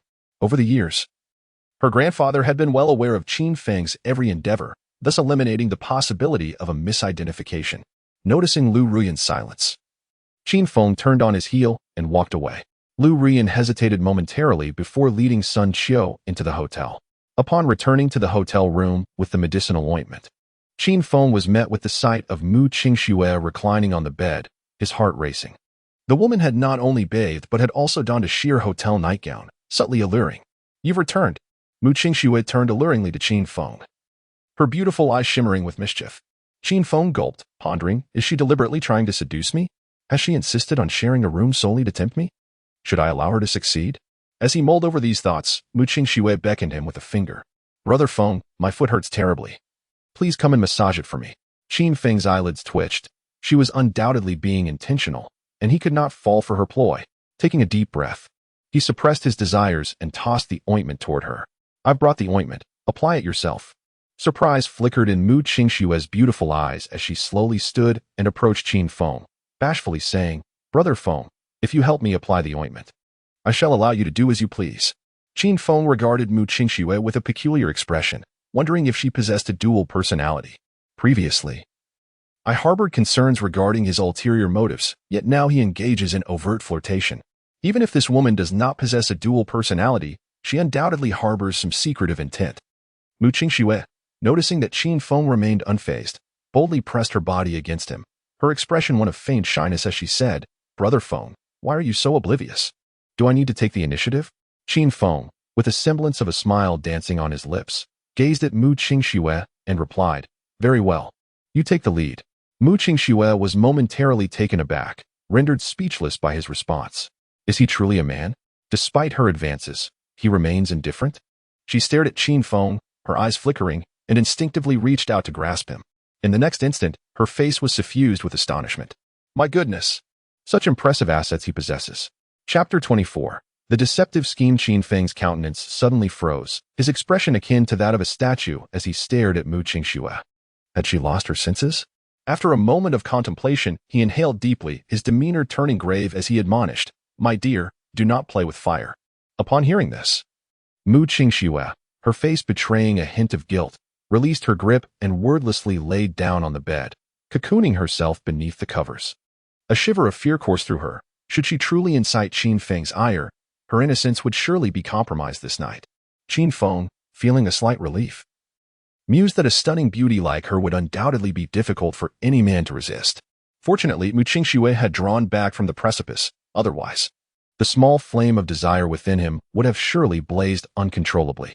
Yet, he found himself parched, and after scanning the room, he made his way to the water dispenser. At that moment, Mu Qingxue stealthily lifted the covers, her gaze fixed on Qin Feng's retreating figure, her eyes glinting with mischief. She had spiked the water with a potion, and once Qin Feng drank it, he would fall prey to her scheme. Unbeknownst to Qin Feng, he had unwittingly walked into her carefully laid trap, completely defenseless. After pouring himself a glass of water and drinking it down, he felt his vision blur before collapsing onto the floor, unconscious. The following day, around 7 in the morning, Qin Feng groggily opened his eyes to find Mu Qingxue lying beside him. Initially taken aback, he quickly became alert. This instinctively, he pulled back the covers, only to discover that he was entirely unclothed. To his shock, he realized that Mu Qingxue was in the same state. Good heavens! Had I? Drawing a deep breath, he threw the covers aside, and upon closer inspection, he noticed bloodstains on the sheets, positioned right next to Mu Qingxue. This Qin Feng was bewildered, momentarily at a loss for words. Just then, Mu Qingxue opened her eyes, her cheeks flushed as she looked at him, and with a huffy tone remarked, You were anything but gentle last night. Everything still feels sore. With an air of embarrassment, Qin Feng inquired, Did we truly engage in that act last night? No way. My first time has vanished in such a haze. His heart lamented. Judging by the current circumstances, he had likely indeed been intimate with Mu Qingxue. Yet, strangely, he had no recollection of the events. Suddenly, Mu Qingxue's expression turned icy, her eyes blazing with indignation as she confronted him. Do you not intend to take responsibility? With a wry smile, Qin Feng replied, I harbor no such intention. I merely lack memories of the event and find it hard to believe. Mu Qingxue slowly propped herself up, drawing the covers to shield her modesty, and coldly stated, Then do you intend to take responsibility? After a moment of silence, Qin Feng sighed, If you desire me to take responsibility, then I shall. If you do not, then I shall refrain. Upon hearing his response, Mu Qingxue's anger flared. How could this scoundrel be so insufferable? With her figure, beauty, and wealth, she was undoubtedly a paragon of grace and fortune. Yet, why did it seem as though he looked down upon her? Taking a deep breath, she forcibly quelled her rising fury. In truth, nothing transpired between her and Qin Feng last night. As for the bloodstains on the sheets, she had paid a hotel maid to prick her finger and let a few drops fall upon them. From beginning to end, she merely shared the same bed with Qin Feng for a single night, allowing him to see her unclothed. Beyond that, she incurred no losses whatsoever. Her sole intention in this endeavor was to enlist Qin Feng as her bodyguard, serving as her shield. Subsequently, Mu Qingxue regarded Qin Feng with a serious expression and declared emphatically, Qin Feng, from this moment onward, you belong to me. You must accompany me to and from work. Without my permission, you are forbidden to leave my sight. Qin Feng, with an expression of bemusement, found it absurd that after a mere night of shared slumber, she would so arrogantly assert her claim over him and restrict his personal freedom. Ignoring Mu Qingxue, he rose from the bed and began to dress. Qin Feng, did you not hear what I said? Mu Qingxue seethed with frustration, astonished at being disregarded. Once fully clothed, Qin Feng turned to her and replied coolly, I can accompany you to and from work, but beyond that, you have no right to constrain my freedom. Furthermore, it would be wise for you to temper your spoiled demeanor in my presence, lest I choose to disregard you entirely. Without affording her an opportunity to respond, he strode to the door, opened it, and departed. Mu Qingxue was left seething, nearly choking on her indignation. Her pride had seemingly endured a severe blow. After all, she was a woman of privilege and beauty. Why did she feel as if she were no different from a mere specter in his eyes? And to think he threatened to disregard her entirely. How absurd. Fortunately, she had not truly engaged with him. He had no such chance. Qin Feng had lost his phone 2 nights prior and had forgotten to purchase a new one yesterday. In this day and age, navigating life without a mobile device proved rather inconvenient. Upon leaving the hotel, he headed to a nearby store to procure a new phone, then returned home. He had requested Yu Qiqing to send him money, a matter of great importance that he certainly would not overlook. Arriving home, he had just finished tidying up his room when Yu Qiqing entered, dragging along a suitcase. She closed the door behind her and locked it. Then, bending down, she opened the suitcase to reveal a staggering 2 million in cash. Little divine doctor, here are 2 million in cash. Please count it. Qin Feng glanced at it and smiled. No need. I trust your integrity. Upon hearing his words, Yu Qingqing's face flushed. You trust my integrity? Did this imply he was hinting at fulfilling the promise made last night? She had come to request Qin Feng's assistance in treating Fei Fei and had vowed that should he succeed, not only would she pay him 2 million, but he would also have free reign with her. Noticing Yu Qingqing's reddened cheeks and her frozen stance, Qin Feng felt a sense of confusion. Are you unwell? Yu Qingqing was startled and quickly shook her head. I'm not unwell. I simply haven't prepared myself mentally. Qin Feng, hearing her response, was left bewildered. What are you talking about? Yet Yu Qingqing believed that Qin Feng was feigning ignorance out of anger. She lightly bit her delicate lips. Her cheeks flushed as she spoke. Little divine doctor, I assure you that I will keep my word, but please grant me a moment to gather my thoughts. After all, I have a husband and a family, and I must prepare myself mentally. Upon hearing this, Qin Feng quickly grasped the situation and interjected, Please. No more of that. I never took that matter to heart, and you need not dwell on it. However, Yu Qingqing misconstrued Qin Feng's words as mere bluster. Little divine doctor, I apologize for my hesitation. Please, proceed as you wish. I am at your disposal. With that, she resolutely shut her eyes, presenting herself as one willing to be plucked at will. Chapter 25. The plight of the campus belle. Qin Feng wore a perplexed expression, pondering the absurdity of the situation. He had spoken the truth, yet this woman interpreted his words as sarcasm. Nevertheless, she was undeniably charming. Despite her evident reluctance, she insisted on fulfilling her promise. I truly meant it. I did not take that matter to heart. Though you are undeniably beautiful and possess a captivating figure, you are, after all, a married woman. I would never stoop to such unethical deeds. Upon hearing Qin Feng's words, Yu Qiqing widened her eyes in disbelief. Is that true? Qin Feng smiled and replied. Do you think I have any reason to deceive you? Yu Qiqing momentarily lost her train of thought, then shook her head, saying, No. But have you truly thought this through? Are you certain you won't regret it later? Qin Feng found himself at a loss for words once more. What sort of mindset did this woman possess? She clearly resisted the idea of a relationship with him, yet she posed such questions. He was too fatigued to utter another word. Instead, he approached, closed the suitcase, and, grasping the handle, opened the door and stepped outside. For a woman with such peculiar reasoning, it was better to demonstrate through action. Yu Qiqing stood there, bewildered, still struggling to comprehend that Qin Feng harbored no intentions towards her. She vividly recalled the way he had gazed at her the previous night, as if he wished to become one with her. It was precisely this that had prompted her to boldly offer herself to him, provided he could cure Fei Fei. Yet now, as Qin Feng departed, she had to confront the reality that this man truly had no interest in her. This realization brought her a sense of relief, yet it was accompanied by an inexplicable feeling of loss. After mustering the courage to offer herself, she found herself utterly disregarded. As Qin Feng dragged his suitcase, laden with 2 million in cash, to the roadside in order to hail a taxi, a BMW came to a halt before him. The window slid down, revealing a young man wearing sunglasses, who smiled at Qin Feng and said, Qin Feng, where are you off to? I heard you were swindled out of your money by your ex-girlfriend. Surely, you aren't homeless now, reduced to a stray dog? Qin Feng cast a glance at the young man, but chose not to respond.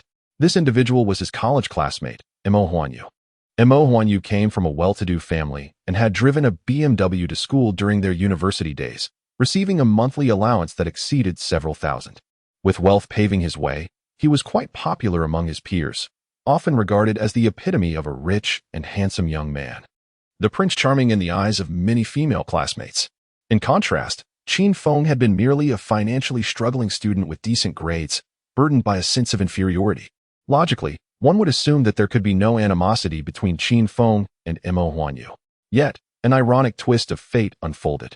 The most sought-after beauty of their school, Lin Xiyu, was in their class, and Mo Huanyu happened to be one of her fervent admirers. Strangely enough, Lin Xiyu seemed to possess a peculiar inclination, for she had dismissed all the wealthy suitors and instead set her sights on Qin Feng, boldly pursuing him with fervor. At that time, Qin Feng was not only plagued by self-doubt but also singularly focused on his studies, having gently rebuffed Lin Xiyu on more than one occasion. Consequently, the envious and resentful Mo Huanyu harbored animosity towards Qin Feng. This sentiment was not exclusive to Mo Huanyu. Many of Lin Xiyu's admirers shared the same disdain. The powerless Qin Feng bore the brunt of their bullying, often subjected to various forms of torment from these affluent young men. It was these experiences during his university years that rendered his character exceedingly timid, causing him to grovel before his ex-girlfriend, Lu Yunxi, devoid of any masculine assertiveness. Had he not inexplicably absorbed the essence of the dominator immortal emperor, he might have remained as meek as before. Noticing Qin Feng's indifference, Mo Huanyu sneered, "What's wrong? Are you too self-conscious to speak in front of me?" Qin Feng found himself at a loss for words. Mo Huanyu's self-importance was as inflated as ever. Nevertheless, he chose to ignore him. Seeing that Qin Feng remained silent, Mo Huanyu contemptuously remarked, "Still the same as before, just a coward." At this point, he turned to Lin Xiyu, who sat in the passenger seat, mockingly stating, "Xiyu, take a look at what your former idol has become." Lin Xiyu. Qin Feng was taken aback and instinctively glanced into the car, only to confirm that it was indeed the campus belle, Lin Xiyu. Though they hadn't seen each other for 2 or 3 years, her beauty remained intact, and with a hint of maturity, she appeared even more alluring than before. He recalled how Lin Xiyu had once harbored a strong aversion to Mo Huanyu. How could she now be seated beside him? Lin Xiyu seemed oblivious to their exchange, her exquisite face betraying no emotion. Mo Huanyu, feeling slighted by her lack of attention, simmered with frustration yet restrained his anger, redirecting his gaze to Qin Feng with a grin. "Qin Feng, considering our shared past, if you kneel before me, I will offer you a position at my company with a salary of 8,000 a month." Qin Feng's brow furrowed, a flicker of coldness flashing in his eyes. Mo Huanyu had previously employed various tactics to compel him to kneel and beg for mercy, yet he had never succumbed. Although he had once been timid in nature, his knees remained steadfast. He would not kneel to heaven or earth, only to his parents. Thus, he had endured countless beatings. Mo Huanyu's words now resurfaced painful memories. Lin Xiyu frowned slightly and remarked coolly, "Mo Huanyu, do you find this amusing? Seeking validation in front of a loser is utterly juvenile." Mo Huanyu's expression soured, his displeasure evident. "I am merely offering him assistance. Can't you see he is struggling with his suitcase, clearly homeless and adrift?" Lin Xiyu shot him a disdainful glance, retorting, "Your demeanor is truly repugnant." With that, she unfastened her seatbelt and exited the vehicle. Mo Huanyu's countenance darkened instantly, and he shouted angrily, "Lin Xiyu, do not forget that only I can resolve the predicament your family currently faces." Upon hearing this, Lin Xiyu's expression stiffened, and she instinctively halted in her tracks. She gently bit her fragrant lips, displaying a visage of humiliation. Qin Feng gazed at Lin Xiyu with a hint of surprise. If his memory served him correctly, Lin Xiyu's family circumstances were incomparably superior to those of Mo Huanyu. How could it be, within just a few short years, that she had descended to the point of requiring assistance from Mo Huanyu? Yet, the tides of fortune shift every 30 years. The heavens are unpredictable. One need not look far into the future, for even tomorrow holds uncertainties. It is, indeed, not unusual for Lin Xiyu's family to have fallen on hard times over these years. Observing Lin Xiyu's pause, Mo Huanyu scoffed, "Before me, you have lost all leverage for any defiance. Comply and take a seat, and then bestow upon me a kiss. Only then will I consider granting you my forgiveness this once." Chapter 26. No more endurance. Lin Xiyu's complexion fluctuated between shades of blue and white, her delicate frame trembling slightly. Mo Huanyu's words had incensed her greatly, effectively trampling her pride into the ground. Qin Feng furrowed his brow and calmly remarked, "Mo Huanyu, do not overstep your bounds." "Oh, really?" Mo Huanyu scoffed, casting a disdainful glance at Qin Feng. "Am I being excessive? What are you going to do about it? Do you aspire to play the role of a hero rescuing the damsel? Do you think you are worthy? At this moment, you are merely a destitute dog, adrift and abandoned." Just as Qin Feng was about to respond, Lin Xiyu interjected, "Qin Feng, This is my affair, and it does not concern you. Leave at once. Your presence is unwelcome." Upon hearing her words, Qin Feng turned to Lin Xiyu, only to notice tears shimmering in her eyes. Their gazes locked for a moment, but Lin Xiyu quickly averted her eyes, unwilling for him to witness her tears. Imo Huanyu seized the moment to mock. "Pathetic loser, did you see that? This is the chasm that separates you from me. I possess wealth and connections, and Lin Xiyu must bow before me.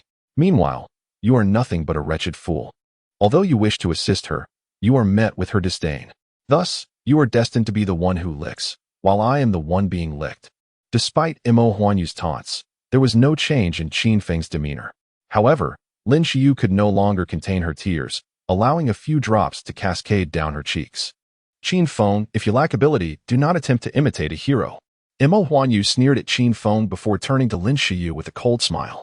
"Are you not going to hurry inside and please me? Do you not wish for my assistance?" Wiping her tears, Lin Xiyu opened the car door, preparing to enter. At that moment, Qin Feng suddenly spoke. "Lin Xiyu, if your family is facing difficulties, you can confide in me. Perhaps I can be of assistance." Lin Xiyu was taken aback, her gaze flickering as she regarded Qin Feng. What was he saying? He possessed nothing. Was he merely posturing to impress Imo Huanyu? Was such behavior even meaningful? Imo Huanyu's eyes widened in disbelief. "What? You, a pathetic loser, think you can help Lin Xiyu's family in their troubles? Have you lost your mind?" Qin Feng's expression darkened, and he raised his hand to deliver a resounding slap across Imo Huanyu's face. Stunned, Imo Huanyu erupted in anger. "How dare you hit me?" Without hesitation, Qin Feng raised his hand once more, striking Imo Huanyu again. "You," as soon as Imo Huanyu attempted to speak. Qin Feng responded with another slap. Lin Xiyu was utterly astonished. In her memory, Qin Feng had always been exceedingly weak before Imo Huanyu, too afraid to retaliate or speak back. Such cowardice. Yet now, Qin Feng boldly slapped Imo Huanyu, and not just once. After receiving several slaps, Imo Huanyu, though seething with rage, dared not utter another word. He merely glared at Qin Feng, his expression a blend of fury and disbelief, as if he could devour him whole. Qin Feng regarded Imo Huanyu with a detached expression, calmly stating, "It would be wise for you to remain silent while I speak. Otherwise, the consequences may extend beyond a mere slap." The notion of a gift infuriated Imo Huanyu to the point of nearly spewing blood. The audacity of this individual to frame a slap as a reward was utterly bewildering. When had he developed such a talent for pretense? And when had his courage swelled to such heights? Drawing a deep breath, he suppressed his rage and stealthily unfastened his seatbelt, preparing to seize an opportunity to catch Qin Feng off guard. Having previously bested Qin Feng in confrontations, he was convinced that victory was assured. With a faint, inscrutable smile, Qin Feng cast a glance at Imo Huanyu before turning to Lin Xiyu, saying, "If you choose not to speak, so be it." A fleeting, complex emotion flickered in Lin Xiyu's eyes before she sighed softly. "I appreciate your concern, but it is unnecessary. Imo Huanyu is capable of resolving my family's issues." Her implication was clear. She held little trust in Qin Feng. Acknowledging her sentiment, Qin Feng refrained from further discourse, grabbing his suitcase and preparing to depart. At that moment, Imo Huanyu abruptly flung open the car door and charged out. Instinctively, Lin Xiyu called out, "Be careful." Just as Imo Huanyu threw a punch aimed at the back of Qin Feng's head, an audible crash echoed as he collided with the car door. The impact dented the door, and upon hitting the ground, Imo Huanyu cried out in agony. Lin Xiyu stood frozen, unable to comprehend the rapid turn of events. One moment, he was lunging at Qin Feng, and the next, he was sprawled against the door. Qin Feng approached Imo Huanyu with an impassive demeanor, looking down upon him from a position of superiority. "I had no intention of revisiting past grievances, yet you chose to court disaster." As his words lingered in the air, he raised his foot and stomped down on Imo Huanyu's right calf. With a sharp crack, the bone shattered. "Ah!" Imo Huanyu emitted a heart-wrenching scream, his eyes fluttering shut as he succumbed to the pain. Not yet satisfied, Qin Feng lifted his foot once more, this time breaking Imo Huanyu's left calf. "Ah!" Imo Huanyu awakened once again, only to howl like a wounded animal for a brief moment before losing consciousness once more. Lin Xiyu, paralyzed by the ruthlessness of Qin Feng, remained in shock until she regained her composure and admonished, "Qin Feng, have you lost your mind? Do you have any idea who Imo Huanyu's brother-in-law is? He is the vice president of the Yunlong Chamber of Commerce, Hui Dao." Qin Feng's brow furrowed. He was aware of the Yunlong Chamber of Commerce, the darkest and most formidable force in Binhai. which had recently attempted to cleanse its image by cloaking itself in a veneer of respectability. In the past, such a revelation would have instilled fear in him, rendering his legs weak. However, now, as a practitioner of the immortal arts, he felt no trepidation. After a moment of contemplation, he turned to Lin Shiyu, his expression serious. What difficulties is your family truly facing? In light of her concern for him, he found himself softened. Yet, he resolved that should Lin Shiyu fail to seize the opportunity, he would not humiliate himself by offering assistance. Lin Shiyu gazed at Qin Feng for a moment before coldly huffing, "You need not concern yourself with my family's affairs. If you wish to preserve your life, I advise you to leave behind at once. Otherwise, you shall surely fail to witness the dawn of tomorrow." Qin Feng opened his mouth to respond, but found himself at a loss for words. Ultimately, he chose silence and turned away. It was not that he was unwilling to assist. Rather, it was the lack of trust from Lin Shiyu that held him back. As Lin Shiyu watched Qin Feng's retreating figure, her expression turned complex, and she sighed softly. "I hope he heeds my warning. Otherwise, when Mo Huanyu awakens, his fate will be sealed." She then shifted her gaze back to the unconscious Mo Huanyu, murmuring with a face full of hatred, "The humiliation endured today shall be repaid 100-fold in the future." Chapter 27. The encounter with robbery. As Qin Feng wheeled his suitcase into the bank, he was greeted by the sight of Lu Ruyin and Sun Xiu approaching him. Upon noticing Qin Feng, Lu Ruyin momentarily froze, then turned to Sun Xiu beside her and instructed, "Hand him the briefcase." She had intended to leave behind and, feeling guilty about the annulment of their engagement, had come to the bank to withdraw some cash as compensation for Qin Feng. Who could have anticipated this unexpected encounter? Reluctantly, Sun Xiu approached Qin Feng, carrying 2 briefcases, and scoffed, "Kid, you're quite lucky. These 2 cases contain a total of 5 million, a gift from our young lady." Ignoring Sun Xiu entirely, Qin Feng brushed past him as if he were invisible. Sun Xiu's expression darkened ominously, his glare fixed on Qin Feng's back as he shouted, "Kid, don't be ungrateful." His loud voice drew the attention of everyone in the lobby. Qin Feng furrowed his brow, halted, and turned to face Sun Xiu, his eyes glinting with menace. This man was merely a dog raised by Lu Ruyin. Why did he always act superior in his presence? Had he been too lenient in their previous encounters? Lu Ruyin frowned slightly, realizing that Sun Xiu's attitude was a blatant insult to Qin Feng. It was unacceptable for anyone with even a modicum of self-respect, let alone Qin Feng, to endure such humiliation. Sun Xiu apologized to Qin Feng immediately. Her tone brooked no dissent. Sun Xiu's face stiffened momentarily as he protested, "Miss, you originally intended this as a gift." "Sun Xiu, can you not comprehend simple words?" Lu Ruyin's voice was as frigid as ice, her gaze sharp as a blade fixed upon him. "I will say this once more, apologize to Qin Feng." Seeing Lu Ruyin's fury, Sun Xiu, despite his reluctance, had no choice but to comply. "Qin Feng, I am sorry." The apology was devoid of sincerity, mere pretense.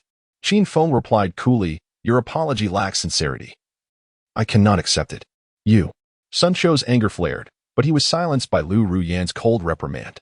"Did you not hear what Qin Feng said? An apology requires sincerity, not mere formality." Seething with rage, but too intimidated to retaliate, Sun Xiu begrudgingly uttered, "I am sorry, I was wrong." He then humiliatingly bowed to Qin Feng. Qin Feng replied indifferently, "Still not sincere enough." Sun Xiu's expression darkened, and he shouted, "Qin Feng, you're merely a pathetic loser. Do not overestimate yourself." Before he could finish, Lu Ruyin struck him across the face. "Sun Xiu, do you not regard me at all?" She glared at him, her eyes icy with disdain. Sun Xiu's face stiffened, and he quickly replied, "Miss, I was wrong. Please forgive me this once." Lu Ruyin retorted coldly, "Apologize to Qin Feng with sincerity." Understanding that Lu Ruyin was genuinely angry, Sun Xiu hesitated briefly before resolutely kneeling before Qin Feng in utter humiliation. "Qin Feng, I am sorry. I have been blind to your worth. I implore you to forgive my folly." Qin Feng gazed down upon Sun Xiu from a position of superiority. Mocking him, this is the realization befitting a dog. Sun Xiu trembled with rage, his complexion shifting between shades of green and white, overwhelmed by an impulse to spit blood. Qin Feng coldly remarked, "Those who insult others are invariably met with disdain in return. Do you harbor hatred for me? Do you seek revenge? I advise you to first consider your own worth before embarking on such a quest." With that, he turned and made his way to the counter. Lu Ruyin observed Qin Feng's retreating figure and said, "Qin Feng, this money is my compensation to you. I hope you will accept it." Qin Feng, seemingly unperturbed, did not slow his pace. Noticing his disregard, Lu Ruyin furrowed her brows, preparing to speak again, when suddenly 6 masked figures clad in black burst into the bank. The leader, a burly man, bellowed, "This is a robbery. Everyone get down and put your hands on your heads, or face dire consequences." Gunfire erupted, sending shockwaves through the crowd, their faces turning pale as the majority instinctively crouched down, hands clasped atop their heads. A small number, however, foolishly attempted to flee, only to be struck in the legs by the barrage of bullets, collapsing to the floor. Once more, the imposing figure's voice rang out, "I seek riches, not lives. As long as you cooperate, I won't harm a hair on your heads." At his words, many in the crowd felt a slight sense of relief. Those who had initially remained standing quickly realized their folly and crouched down, hands on heads. Qin Feng hesitated briefly before also crouching, though he refrained from placing his hands on his head, preferring not to attract undue attention with such a demeaning posture. Lu Ruyin mirrored his actions, nearly crouching without covering her head. The burly man scanned the room, his gaze eventually landing on Lu Ruyin, lingering for a mere 2 seconds before he strode toward the counter. Upon reaching the counter, he threatened the bank staff, "Quickly gather all the cash and bring it out. For every minute of delay, I will take a life." The bank employees, after a moment's hesitation, hurriedly began to collect the cash. Though shielded by bulletproof glass, they were acutely aware of the lives at stake among the 30 or so hostages in the lobby. Reluctantly, they complied to avoid any harm to the hostages. Seeing the staff's compliance, the burly man turned his attention back to the crowd. "Everyone, hand over your cash and valuables. Cooperate willingly, or you'll find yourselves on the receiving end of gunfire." His words prompted the crowd to pull out their cash and remove any jewelry. Qin Feng frowned but remained unmoved. Lu Ruyin, devoid of cash and precious adornments, possessed only an ordinary purple necklace around her neck. Yet, she did not remove it. Instead, she purposefully adjusted her collar to conceal it. "Beautiful lady, what are you hiding?" The burly man approached Lu Ruyin, a mocking smile playing on his lips as he pressed the barrel of his Desert Eagle against her forehead. Lu Ruyin's delicate brows furrowed slightly, yet she exhibited not a trace of panic. With remarkable composure, she pointed toward the 2 safes beside Sun Qiu and declared, "Within those safes lies 5 million in cash, all of which belongs to me. Consider it payment for the necklace adorning my neck." The burly man scoffed derisively. "That money was mine the moment I arrived. You think to use it to purchase a mere necklace? How naive." He continued menacingly, "Be a good girl and hand over the necklace, or I shall be forced to end your life." Lu Ruyin, undeterred, replied, "This necklace is a keepsake from my mother. It holds little monetary value." The burly man retorted coldly, "Whether it is valuable or not is for me to decide, not you. My patience is finite. Remove it quickly." Still unyielding, Lu Ruyin locked eyes with the man and stated, "Isn't it money you seek? I can offer you 100 million, either via transfer or in cash." Chapter 28. First to act, the burly man momentarily lost his composure, then sneered, 100 million? Very well, I will take you away shortly, and upon receiving the cash, you shall be released. You may call someone to prepare the funds now." Lu Ruyin visibly relaxed and promptly took out her phone to make a call. Qin Feng's gaze flickered as he scrutinized the burly man, sensing something amiss. The man's demeanor suggested he was directly targeting Lu Ruyin. Yet, one question lingered in his mind. If the intention was indeed aimed at Lu Ruyin, why create such a commotion? "Kid, what's in that?" At that moment, a crew-cut man approached Qin Feng, pointing at the suitcase before him. Just as Qin Feng was about to respond, he heard Sun Qiu mockingly interject, "Isn't it obvious?" "Yes, just a poor loser. It's probably filled with tattered clothes." The crew-cut man turned to Sun Qiu, cursing, "Damn it, did I ask you?" Sun Qiu's expression stiffened, and he recoiled, daring not to utter another word. Seeing Sun Qiu subdued, the crew-cut man's gaze returned to Qin Feng. "Answer me, what's inside?" With a smile, Qin Feng replied, "The dog just now is correct. It only contains some ragged clothing." Hearing Qin Feng refer to him as a dog enraged Sun Qiu. But the sight of the crew-cut man's weapon forced him to suppress his fury. The crew-cut man clearly did not believe him and coldly demanded, "Open it and show me." Qin Feng's brows knitted together. He had hoped to bluff his way through, but this man was not easily deceived. With his shabby attire, did he look like someone who could afford to fill a suitcase with money? He sighed helplessly and shrugged. "To be honest, it contains 2 million in cash." "What?" The crew-cut man was taken aback, struggling to believe it. Sun Qiu couldn't help but jeer. "You? 2 million in cash? You must be joking." After a moment of hesitation, The crew-cut man bent down to open the suitcase, revealing stacks of fresh banknotes before his eyes. Whoa, there really is that much cash. With your attire. It's like a corpse trying to fart. Sun Xiu's eyes nearly popped out in disbelief. How could this be? This guy was merely a filthy loser. At that moment, Lu Ruyan, having just finished her call, looked over and was astonished to see so much cash in Qin Feng's suitcase. How could someone who earned only 7,000 or 8,000 a month possess such wealth? The burly man glanced at Qin Feng, then instructed the crew-cut man. Take the money and leave. Upon hearing this, the crew-cut man promptly closed the suitcase and stood up, preparing to depart. However, at that moment, Qin Feng suddenly spoke.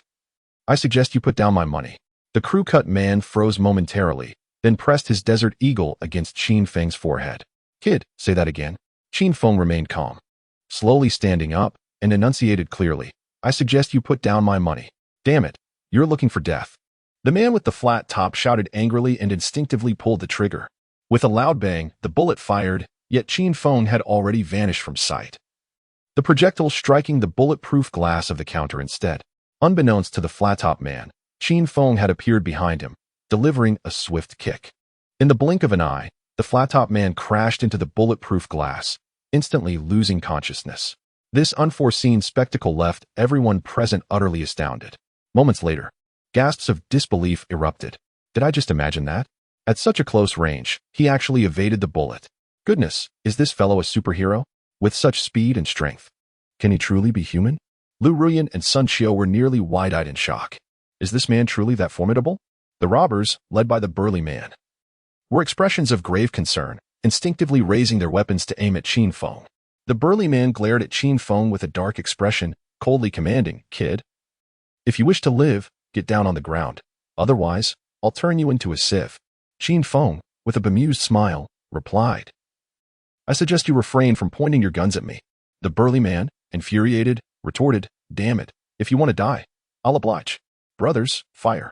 No sooner had he spoken than the burly man and his companions simultaneously pulled the triggers. Qin Feng remained remarkably composed. The bullets seemed to travel at a sluggish pace in his eyes, reminiscent of slow-motion scenes in films. His hands moved swiftly, catching some bullets while deflecting others to the ground. As the gunfire subsided, silence enveloped the scene. Those present could hardly believe their eyes as they beheld Qin Feng unscathed. With a dozen bullets in hand, catching bullets with bare hands at such proximity, was this even possible for a mere human? Surely, I must be dreaming. How could someone so extraordinary exist? As the crowd regained their senses, astonished exclamations filled the air, with a few individuals even slapping themselves to confirm they weren't dreaming. Lu Ruyan's eyes sparkled with intrigue. Had this man been concealing his true abilities all along? Sun Xiu's expression darkened. He was aware of Qin Feng's prowess, but never imagined it to be so monstrous. Faced with such formidable strength, did he dare to retaliate? The burly man and his companions stood frozen, pallid with fear, unsure of how to react. Observing their response, Qin Feng felt a tinge of helplessness. It seemed impossible to remain low-key now. He glanced at the burly man and his cohorts before springing into action. Having revealed his strength, he could not let these individuals escape. His speed was astonishing. The burly man and his companions had no chance to react or scream before they were all knocked unconscious. Without giving the onlookers a moment to process the situation, he seized his suitcase and dashed toward the bank entrance. It was only after Qin Feng had vanished from sight that the crowd began to comprehend the events that had transpired. However, their astonishment was tempered, after all. Catching bullets was nothing short of extraordinary. Lu Ruyan took a deep breath, suppressing her shock, and turned to Sun Xiu, stating, Let us go. At this moment, Sun Xiu finally regained his composure, hastily picking up 2 briefcases to follow Lu Ruyan. As Lu Ruyan exited the bank and glanced around, she spotted Qin Feng standing by the roadside. After a brief moment of hesitation, she approached him. Sun Xiu also caught sight of Qin Feng, and an unsettling feeling washed over him. He least desired to encounter Qin Feng at this moment. However, with Lu Ruyan advancing, he felt compelled to follow. Noticing Lu Ruyan approaching, Qin Feng feigned ignorance and promptly hailed a taxi, taking a seat inside. Observing this, Lu Ruyan momentarily stood in astonishment, then, feeling a twinge of irritation, remarked, What a guy. Am I truly so detestable to him? Chapter 29. Driving skills. As Lu Ruyan was about to turn away, a taxi, driven by Qin Feng, unexpectedly reversed towards her. Startled, she hesitated for a moment before striding over. just as she reached the side of the taxi. Qin Feng succinctly advised her, "Investigate those robbers. I suspect they may have targeted you. Also, regarding the poisoning incident, these two matters are likely connected." Lu Ruyan was momentarily taken aback and inquired, "What leads you to this suspicion?" Qin Feng simply replied with the word intuition before instructing the taxi driver to depart. Watching the vehicle pull away, Lu Ruyan furrowed her brow, her expression oscillating between concern and contemplation. Intuition? Is it reliable? After a brief moment of reflection, she turned to Sun Xiao and remarked, "Better to trust in its existence than to dismiss it. Sun Xiao, immediately contact the people from Binhai to investigate this matter. Additionally, have them delve into Qin Feng's entire past, ensure thoroughness, and leave no stone unturned." Having deposited his money at the bank, Qin Feng hailed a taxi to Hongming Technology. Having promised Mu Qingxue, he intended to keep his word. Of course, he remained oblivious to the fact that he had fallen into Mu Qingxue's trap. Otherwise, he would not have squandered his time. Arriving at the company, Qin Feng confidently made his way to Mu Qingxue's office. Just as he reached the door, he was stopped by Mu Qingxue's secretary, Ning Wushuang. "Stop. The president is in a meeting with an important client. You need to wait outside." Ning Wushuang's tone was somewhat indifferent, exuding an air of hostility. Qin Feng was not one to create a scene. He glanced around before taking a seat at Ning Wushuang's desk. He then nonchalantly propped his legs up and began playing games on his phone. Observing Qin Feng's audacious behavior, Ning Wushuang's brows furrowed, and a flicker of disdain crossed her beautiful eyes. Choosing to ignore him, she redirected her focus to her work. 10 minutes later, the door to Mu Qingxue's office swung open, revealing a dapper man in a suit, followed by two similarly attired middle-aged bodyguards wearing sunglasses. They were likely the handsome man's protectors. Ning Wushuang looked up as the trio entered the elevator, a trace of disgust appearing on her delicate face. She muttered under her breath, "What a ridiculous fellow, merely relying on family influence. Without it, you are nothing." Qin Feng, upon hearing her words, was taken aback. Just how detestable must that man be to provoke such a response from such a beautiful woman? Noticing Qin Feng's gaze upon her, Ning Wushuang, irritated, huffed, "What are you staring at? Keep it up, and I'll pluck your eyes out." Qin Feng looked at her in bewilderment. "Is it that time of the month for you? Your temper seems quite fierce." Ning Wushuang was about to retort when her peripheral vision caught sight of Mu Qingxue exiting her office, causing her to swallow her words. She quickly stood up. "President Mu." Mu Qingxue appeared somewhat displeased, her face devoid of expression, as if someone had owed her money. Mu Qingxue paid no heed to Ning Wufeng, but turned to Qin Feng and said, "Come with me." Her tone was indifferent, yet brooked no argument. Qin Feng felt a twinge of annoyance but chose not to dwell on it. He pocketed his phone and stood up to follow Mu Qingxue out. Ning Wufeng watched as they entered the elevator, her eyes flickering as she muttered, "Could it be that this fellow has truly become Mu's little plaything?" Inside the elevator, Mu Qingxue maintained her impassive facade, exuding an air of unapproachability, while Qin Feng adopted a meditative demeanor, his gaze fixed inwards. It was not until they reached the basement level that Mu Qingxue broke the silence, inquiring, "Do you possess a driver's license?" Qin Feng replied, "No." His schedule was consumed by daytime work at the company and nighttime food delivery, leaving him no opportunity to obtain a license. Mu Qingxue frowned slightly and stated, "You must find time to enroll in driving school. How can you be my bodyguard without a license?" Qin Feng bristled at her words. "I am not your bodyguard. I am your man." Mu Qingxue paused, suddenly recalling her design involving Qin Feng from the previous night, and responded, "Even if you're my man, you still need a driver's license." Qin Feng grinned mischievously. "Did you not experience my driving skills last night? Is a license truly necessary? What are you saying?" Mu Qingxue was momentarily taken aback, unable to comprehend Qin Feng's insinuation until she caught the lewd expression on his face.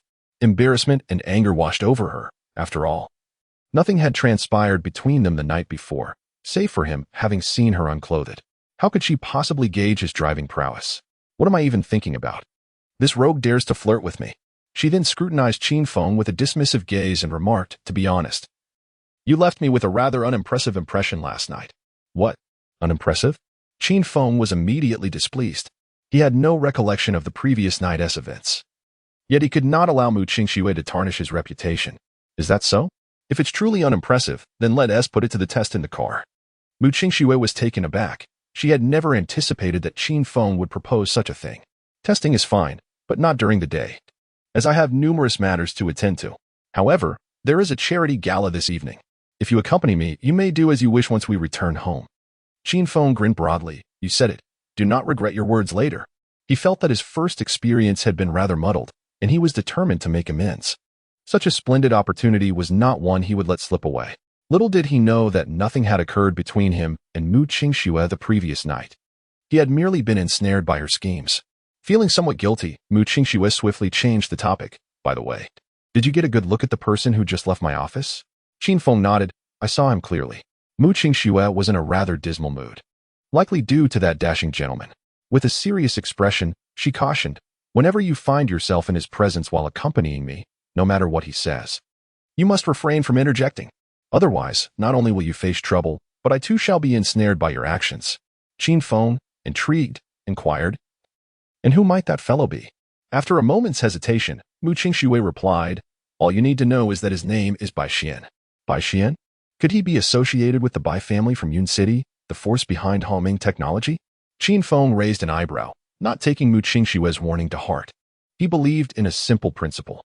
If one does not provoke him, he shall not retaliate.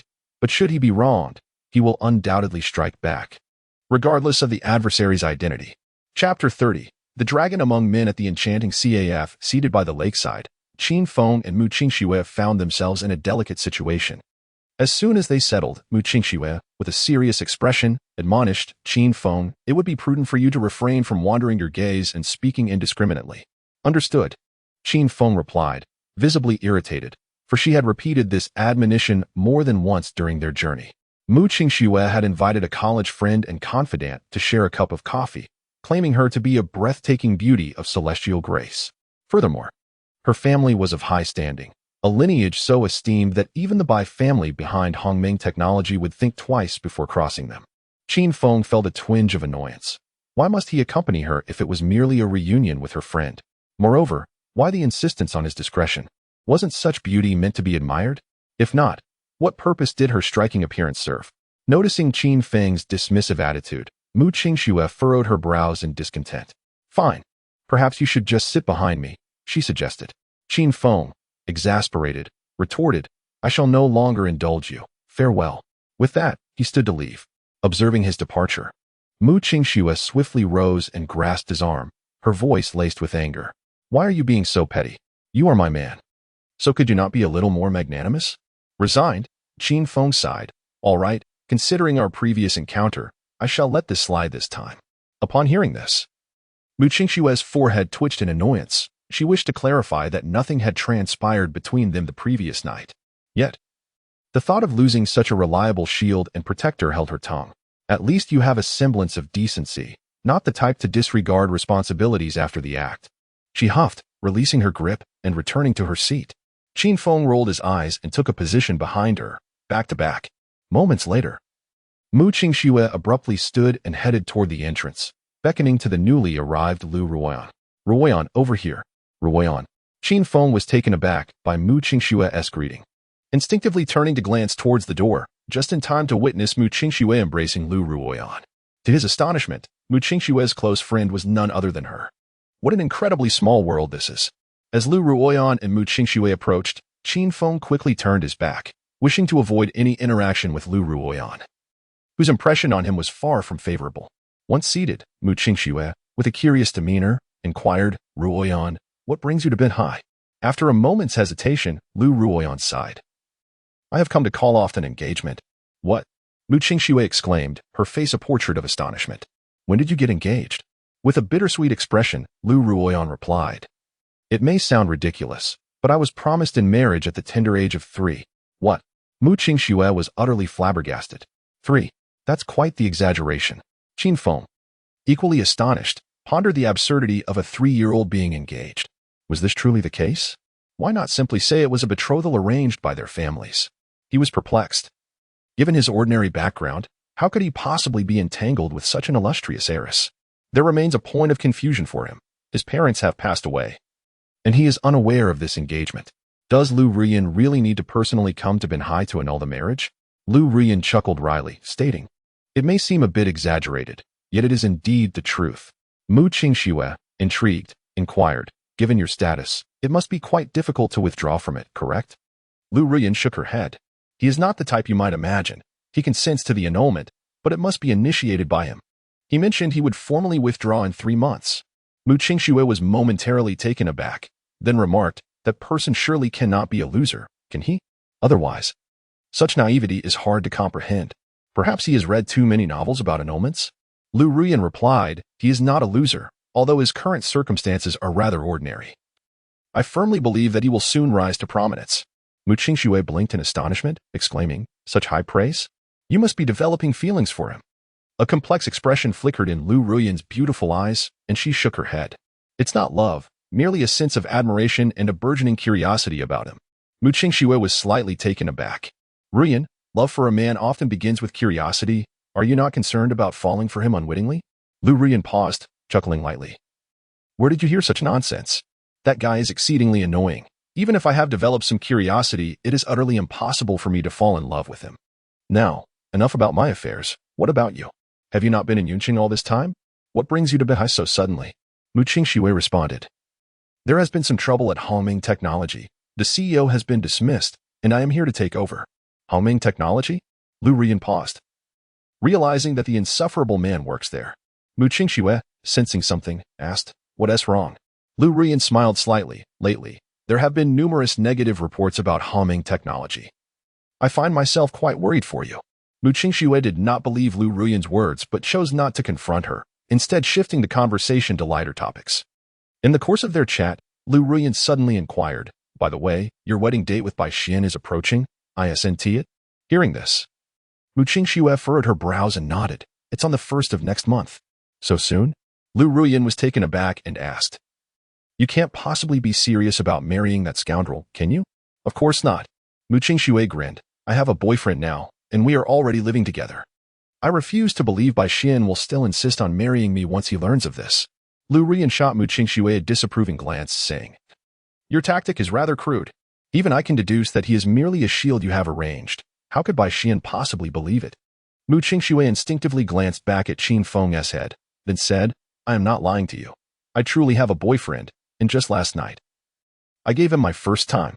Lu Ruyan was taken aback. "That cannot be true, can it? If it is, then your boyfriend must be exceptionally outstanding." Mu Qingxue smiled and said, "He is indeed exceptionally talented, though his current circumstances are merely average. However, I firmly believe that he will soon rise to become a true dragon among men." Lu Ruyan, taken aback, realized that she had expressed a similar sentiment moments ago. "So, you two have an eye for a potential gem? Is he truly reliable?"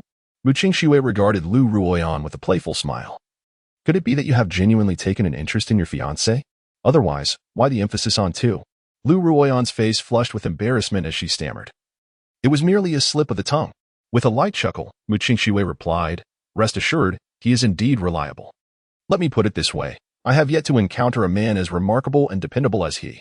Upon hearing Mu Qingxue's words, Qin Feng felt his face grow warm. While he could tolerate Lu Ruoyan's earlier praise of him, it was rather awkward to receive such compliments from Mu Qingxue as well. Lu Ruoyan shot Mu Qingxue an incredulous glance, exclaiming, "It seems you are quite infatuated. I advise you not to become too deeply enmeshed, lest you suffer considerable heartache in the future." Chapter 31. Trouble approaches. Listening to Lu Ruyan and Mu Qingxue engage in idle chatter, Qin Feng found himself feeling quite disinterested and decided to rise and depart. Upon noticing Qin Feng's exit, Mu Qingxue instinctively inquired, "Where are you going?" Qin Feng, upon hearing her words, chose to ignore her, as he wished to avoid being recognized by Lu Ruyan at that moment. Mu Qingxue, feeling slighted by Qin Feng's indifference, was momentarily vexed. How infuriating! Lu Ruyan glanced curiously at Qin Feng's retreating figure, pondering, how peculiar. His silhouette seems oddly familiar. However, she quickly shifted her focus back to Mu Qingxue, asking with intrigue, "Who is that person?" Mu Qingxue casually replied, "Just a bodyguard I hired. Nothing to concern yourself with." "A bodyguard?" Lu Ruyan paused, a bemused expression crossing her face as she questioned, "If he is merely your bodyguard, how can he dare to disregard you?" Mu Qingxue shrugged nonchalantly. "Believe it or not, it's up to you." Lu Ruyan cast a sidelong glance at Mu Qingxue but chose not to pursue the matter further. As Qin Feng exited the CAF, he fortuitously encountered Sun Qiu approaching him. Upon seeing Qin Feng, Sun Qiu was momentarily taken aback, then greeted him with a hint of trepidation. Qin Xiao." Qin Feng, slightly startled, retorted, "What nonsense is this, Qin Xiao? I am but a mere nobody, unworthy of such a title." Sun Xiu felt a wave of embarrassment wash over him. He could no longer afford to look down upon Qin Feng, who now seemed almost divine in his eyes. With unparalleled medical and martial prowess, how could he be considered a mere commoner? "Qin Xiao, about the earlier incident, no need for apologies. Just strive to be a better person moving forward," Qin Feng interrupted, before turning and leaving. After watching Qin Feng walk away, Sun Xiu finally exhaled a sigh of relief and proceeded back into the CAF. As he entered, he scanned the room and quickly spotted Lu Ruyan, making his way over to her. Upon reaching Lu Ruyan's side, Sun Xiu glanced at Mu Qingxue before addressing Lu Ruyan. "Miss, I have completed the investigation you requested. Should we discuss it here or in another location?" Lu Ruyan smiled and replied, "Qingxue is not an outsider. Feel free to speak openly." Without hesitation, Sun Xiu stated, "The true aim of that group was not robbery. They were actually instructed to target you, miss. As for the mastermind behind it all, they are unaware of their identity. They communicated with that person online, accepting payment for their services." Lu Ruyan furrowed her brows and asked, "What about the other matter?" Sun Xiu responded, "Our findings align perfectly with our previous investigation. There are no discrepancies. Qin Feng's transformation began yesterday at the first hospital. I speculate he has concealed his true self since childhood.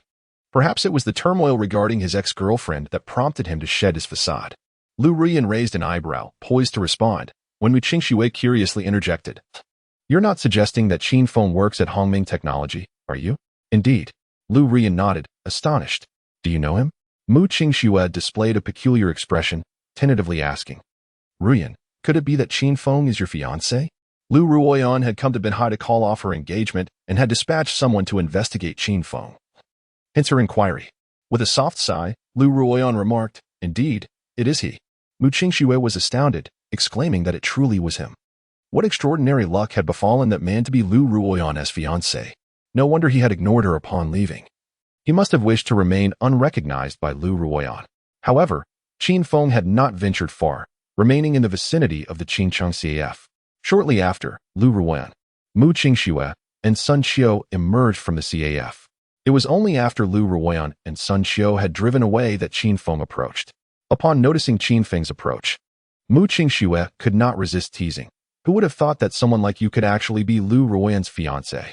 Qin Feng shot a glance at Mu Qingxue and chuckled. "That is merely her delusion. I, Qin Feng, have no ties to her whatsoever." Mu Qingxue scoffed, "Stop pretending. With a top-tier beauty like Lu Ruoyan, I refuse to believe you are not moved." Qin Feng shrugged noncommittally, choosing silence as he headed towards Mu Qingxue's vehicle. In times past, he would have certainly felt an attraction to a woman of Lu Ruoyan's caliber. Yet now, as a cultivator, no woman, no matter how stunning, held any distinction in his eyes. Mu Qingxue hastened to keep pace, jesting, "Qin Feng, I am not a petty woman. If you wish to marry Lu Ruoyan, I would gladly share you with her. I could even relinquish the position of the primary wife to her. Being a concubine would suffice for me." The corners of Qin Feng's mouth twitched in disbelief. Was she jesting? In this world, there would be no woman willing to share a man with another. If one did, it would surely be for wealth or power, never for true love. Women, he thought, mark my words, do not regret this in the future. Mu Qingxue shrugged dismissively. "Rest assured, I will have no regrets." Regret? That is not in my nature. She had not yet engaged in any relationship with Qin Feng, and thus was not his woman. Yet, unbeknownst to Qin Feng, there would come a day when he would realize this truth, and she eagerly anticipated his reaction. As Qin Feng and Mu Qingxue approached the car, preparing to enter, a man's voice suddenly rang out. "Qin Feng, you are suspected of murder. Please accompany us to the precinct for questioning." Both Qin Feng and Mu Qingxue furrowed their brows, realizing the troublesome situation they had dreaded had indeed arrived. And quicker than expected. Turning to face the source of the voice, Qin Feng beheld 3 detectives standing 5 meters away, their guns trained on him. Among them, a round-faced man approached with handcuffs in hand, coldly commanding, "Get down, or we will consider this a refusal to comply. We reserve the right to take decisive action." With a sardonic smile, Qin Feng replied, "Refusal to comply? You speak of decisive action? May I inquire if you possess a warrant for my arrest? If so, present it for my perusal. Without it, how can there be any talk of refusal?" Judging by the round-faced man's demeanor, it was evident that no arrest warrant existed. This was likely a ploy orchestrated by Zhang Xiaoyan's father utilizing his connections. The round-faced man snorted coldly. The arrest warrant has yet to be issued. But your resistance at this moment still constitutes refusal to comply. At this moment, Mu Qingxue could not help but interject. It appears that there are some issues with your enforcement procedures. You claim that Qin Feng has committed murder. May I ask, whom did he kill? Is there any witness or physical evidence? Last night, she dispatched individuals to silence those witnesses, rendering any testimonies utterly inconsequential. As for the physical evidence, it had long been meticulously eradicated by her subordinates. Thus, she concluded that the three agents were individuals brought in through the influence of Zhang Yuan, the father of Zhang Xiaoyan. Their intent was to apprehend Qin Feng and subsequently subject him to coercive interrogation or directly impose a verdict upon him. Chapter 32. Neither of them are decent fellows. The round-faced man furrowed his brows slightly, his expression growing somewhat somber. With an icy tone, he declared, he murdered Zhang Xiaoyan. There are witnesses and material evidence. Mu Qingxue chuckled softly and said, even with witnesses and material evidence, one cannot rule out the possibility of false accusations from the opposing party. The round-faced man sneered coldly. This is the business of our patrol and arrest department. It's not your place to instruct us on how to conduct investigations. Mu Qingxue was about to speak when Qin Feng interjected, I'm willing to accompany you back to the constabulary for investigation, but I request not to be handcuffed. Because I am merely a suspect, not a convicted criminal. Judging by the round-faced man's demeanor, his lack of cooperation would only complicate matters. After a brief hesitation, the round-faced man stepped aside and said indifferently, proceed. Mu Qingxue gave him the impression of possessing an extraordinary status. Thus he wished to avoid unnecessary complications over such trivial matters. Qin Feng, you. President Mu, rest assured, I shall remain unharmed. Qin Feng smiled gently, interrupting Mu Qingxue's words.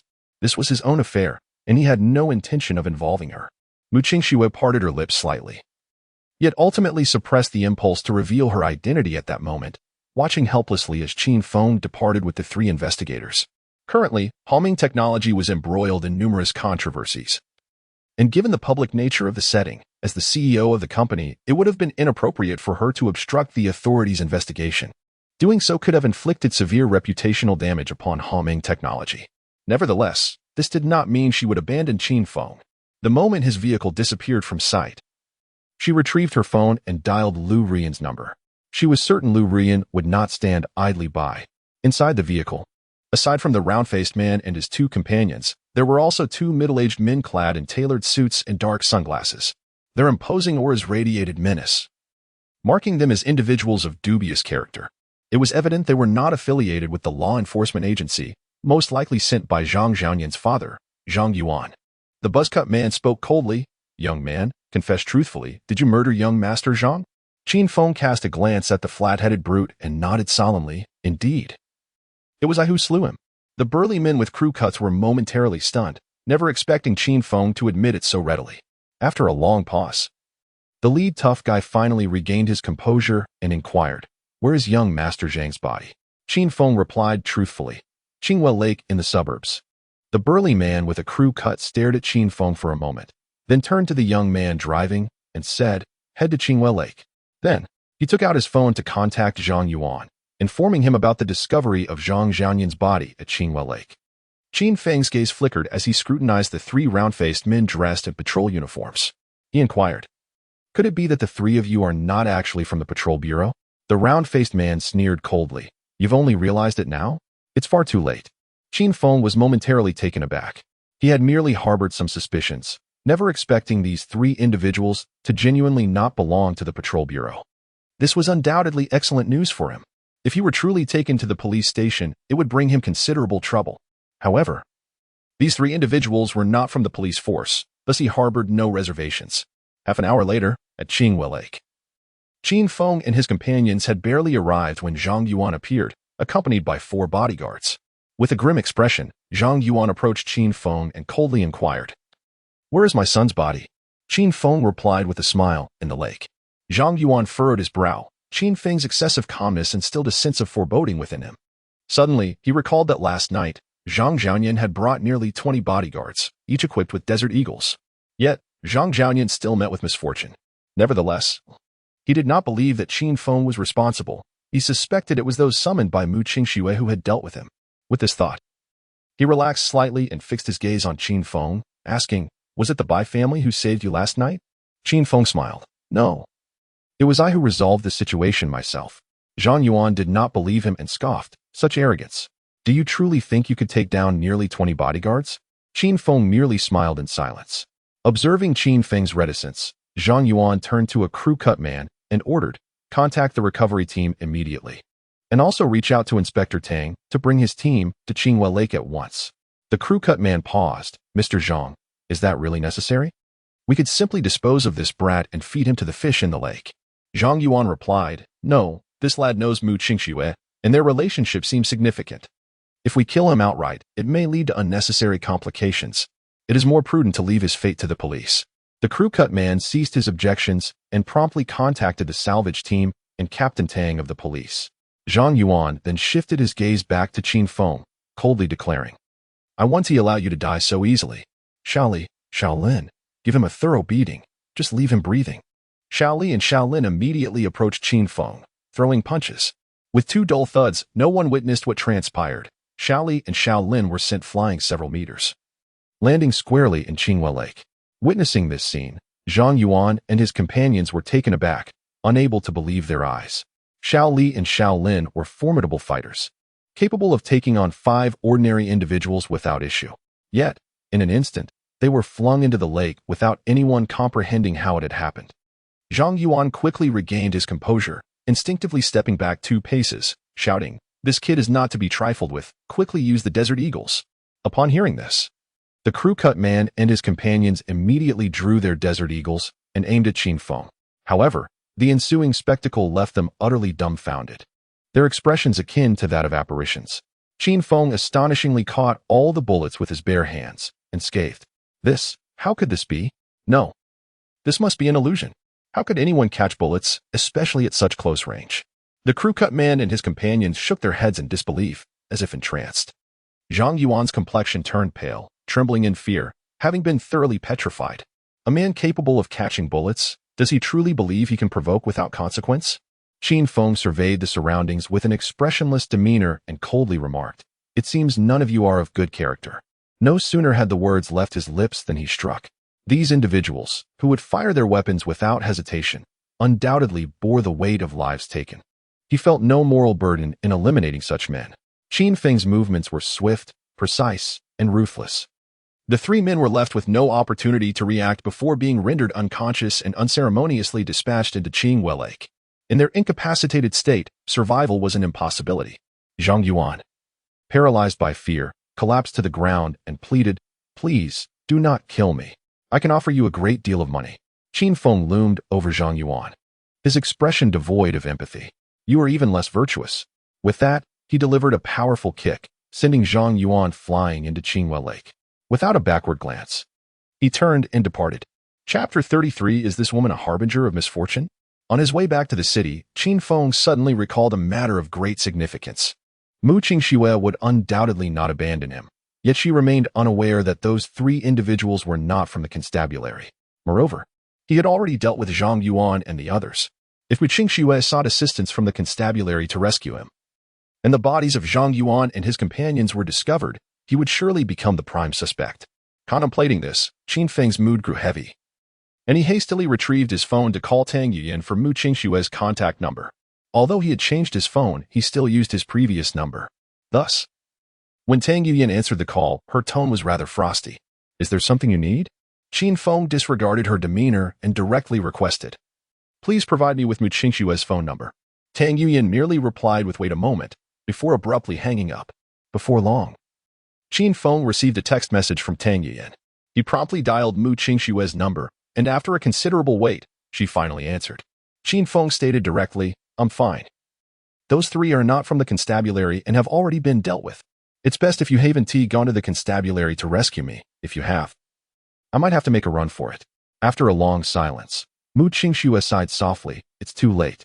Your fiancé he has already brought the Western Realm War God's personal guard to the constabulary to save you." "What?" Qin Feng was momentarily stunned. Although Lu Ruyan meant well, such a grand display could inadvertently lead to disaster. Once the bodies of Zhang Yuan and the others were found, he would unequivocally be the prime suspect. Mu Qingxue reassured him, "You need not worry excessively. As long as you've left no traces, your fiancé should be able to ensure your safety. Additionally, there is something important I must inform you. After we left Qinghua Lake last night, I had people silence those individuals. Therefore, as long as you leave no material or testimonial evidence today, you should be fine." Qin Feng chose not to respond and promptly ended the call. The two women he had encountered in recent days, Lu Rian and Mu Qingxue, were both formidable characters. One led the Western Realm War God's personal guard to the constabulary to rescue him, while the other dispatched individuals to eliminate a dozen bodyguards he had incapacitated. It was truly alarming. Fortunately, he was a cultivator. Otherwise, he would have to avoid these two women in the future and maintain a respectful distance. Around 7 o'clock in the evening, at the Imperial International Hotel, Qin Feng arrived early at the entrance, awaiting Mu Qingxue's arrival. She had mentioned earlier that if he accompanied her to the charity gala, he would be free to do as he pleased afterwards. Intrigued, he agreed to come. However, after waiting for over an hour with no sign of Mu Qingxue, his patience began to wane. Just as he was about to leave, a surprised feminine voice called out from his left, "Qin Feng." Turning at the sound, Qin Feng beheld Lin Shiyu approaching with 3 elegantly dressed young individuals. Lin Shiyu drew near, her brows furrowed as she inquired, "Why haven't you left yet?" Qin Feng had interrupted Mo Huanyu's legs, and Mo Huanyu's brother-in-law, vice president of the Yunlong Chamber of Commerce, Hu Dao, had dispatched someone to search for Qin Feng for an entire day. With a smile, Qin Feng inquired, "Leaving? Where to?" Lin Shiyu glared at him in irritation, displeased by his apparent ignorance. The round-faced man beside her, noticing her anger, glared at Lin Xiaoshu and exclaimed, "Boy," quickly apologized to Shiyu. Qin Feng, taken aback, responded in disbelief, "What is wrong with you? Why should I apologize to Lin Shiyu?" Lin Shiyu hastily interjected, "Yuan Gang. Do not bully him. Qin Feng has not wronged me." Yuan Gang, feeling displeased by Lin Shiyu's defense of Qin Feng, retorted, "He has upset you, and you still stand up for him? I will bully him. If he does not kneel and apologize to you, I will ensure his legs are broken." Lin Shiyu's expression darkened as she gritted her teeth. "Yuan Gang, this is my affair and has nothing to do with you." Yuan Gang's demeanor shifted, coldly stating, "Lin Shiyu, are you certain this has no relation to me? Do you want me to introduce you to President Hu?" Lin Shiyu's face stiffened, momentarily at a loss. President Hu was indeed Mo Huanyu's brother-in-law, Hu Dao, the vice president of the Yunlong Chamber of Commerce. She had originally intended to seek Mo Huanyu's introduction, but he had been incapacitated by Qin Feng. Consequently, Mo Huanyu harbored resentment towards her, refusing to assist and even threatening to have Hu Dao deal with her family. Thus, she sought Yuan Gang's help, believing that his introduction would carry weight, as his father was a sworn brother of Hu Dao. "I am sorry, Qin Feng." Lin Shiyu gazed at him with regret, her voice laden with helplessness. Qin Feng ignored her. This woman seemed to be a harbinger of misfortune. After clashing with Mo Huanyu during the day, she now found herself at odds with Yuan Gang in the evening. Even if she wasn't a jinx, their fates certainly clashed. Yuan Gang scoffed, "What are you apologizing for? It is he who should kneel and beg for your forgiveness. Boy, kneel down and apologize to Shiyu." Furrowing his brows, Qin Feng raised his hand and delivered a resounding slap across Yuan Gang's face. "You slap." Every time Yuan Gang opened his mouth, Qin Feng responded with a strike. After a few exchanges, Yuan Gang dared not utter another word, his anger suppressed. Qin Feng disdainfully remarked, "What are you? If you dare prattle on before me again, it will be more than just a few slaps." Yuan Gang seethed in silence, fearing further confrontation would lead to more violence. Lin Shiyu sighed imperceptibly. Qin Feng was too reckless. Having already provoked Mo Huanyu, he now entangled himself with Yuan Gang. He was treading a path of self-destruction. Hesitating, she urged, "Qin Feng, quickly apologize to Yuan Gang. I will plead with him not to hold this against you." Chapter 34. A surge of jealousy. Qin Feng chuckled to himself. Why should I apologize to him? Lin Shiyu was somewhat exasperated. Did this fellow possess no self-awareness whatsoever? Was he truly oblivious to the disparity in status between himself and Yuan Gang? Did she need to elucidate this for him? She took a deep breath, maintaining a stern expression, and hinted, "Qin Feng, you are already an adult. Must your thoughts remain so juvenile? You struck Yuan Gang. Isn't it only natural to apologize?" With a smirk that danced on the edge of mockery, Qin Feng replied, "Are you implying that his status is so prestigious, while I, Qin Feng, am merely a nobody unworthy of his attention? Lin Xiyu furrowed her brows, fully aware that this was indeed her sentiment, yet she refrained from responding. She hoped Qin Feng would grasp her sincere intentions, either apologize to Yuan Gang or leave promptly. Although Yuan Gang and his companions remained silent. Their eyes betrayed their unspoken thoughts. You were wise to recognize the situation. Disregarding Lin Xiyu, Qin Feng turned to Yuan Gang and inquired, "Do you share this belief?" Instinctively, Yuan Gang nodded in response. Slap. Qin Feng raised his hand and delivered a sharp blow to Yuan Gang's face, teasingly asking, "Do you still think so?" You slap. As Yuan Gang, filled with fury, attempted to speak, Qin Feng struck him again, commanding, "Answer my question. Spare me your trivialities." Yuan Gang felt utterly humiliated but dared not retaliate. "I do not believe that. All men are created equal. None is inherently superior." Lin Shiyu's expression darkened significantly. Yuan Gang had cowered, yet this only heightened her concern for Qin Feng. For Yuan Gang was merely succumbing to Qin Feng's physical prowess, and retribution was certain to follow. She predicted that the more arrogant Qin Feng was now, the more tragic his fate would be in the future. Qin Feng patted Yuan Gang's cheek, his tone dripping with sarcasm, "A teachable child. Remember, never present yourself as superior to anyone in the future." Yuan Gang's fury reached a boiling point, a strong urge to spit blood surging within him. How had he ever endured such humiliation throughout his life? Yet he dared not unleash his wrath. Doing so would only invite further violence. Slap. Qin Feng struck Yuan Gang once more, exclaiming, "Are you deaf? Can you not hear my words?" Puff. In a sudden fit of rage, Yuan Gang coughed up blood and collapsed unconscious to the ground. Lin Xiyu stood momentarily stunned, then erupted in fury, shouting at Qin Feng, "Qin Feng, you madman." Qin Feng remained unfazed, ignoring her ire. The disdainful look on his face only served to infuriate Lin Xiyu further. She felt an overwhelming urge to leap forward and silence this detestable man. Suddenly, she realized that Qin Feng might indeed be her calamity. Encountering him in the daytime led to Mo Huanyu's legs being shattered. Now, in the evening, Yuan Gang had been driven to the brink of unconsciousness by rage. Both men had been introduced to her by Huidao, with Mo Huanyu no longer at her service, and Yuan Gang likely unwilling to assist her either. She pondered how these two would have suffered such fates were it not for her involvement. Lin Xiyu took a deep breath, forcibly suppressing the anger boiling within her, and immediately pulled out her phone to call for an ambulance. After making the call, she noticed Qin Feng leaving and, after a moment's hesitation, decided to follow him. Although Qin Feng was somewhat detestable, she felt compelled to persuade him to leave Binhai promptly. Tonight, Huidao would be attending a charity gala at the Imperial Hotel, and if he encountered Qin Feng, it would lead to trouble. Qin Feng, noticing Lin Xiyu trailing behind, could not help but feel exasperated. "What are you following me for?" he questioned. This girl was a harbinger of misfortune. It would be prudent to keep his distance. Lin Xiyu, irritated, retorted, "At this point, you still pretend to be confused? You are like a dog biting El Dongbin, unable to recognize a good person." Qin Feng was momentarily taken aback and asked, "You want me to leave Binhai?" Lin Xiyu coldly replied, "I advise you to leave quickly. Otherwise, you won't even know how you met your demise." Qin Feng smirked, "If that's all you're concerned about, then you can stop following me."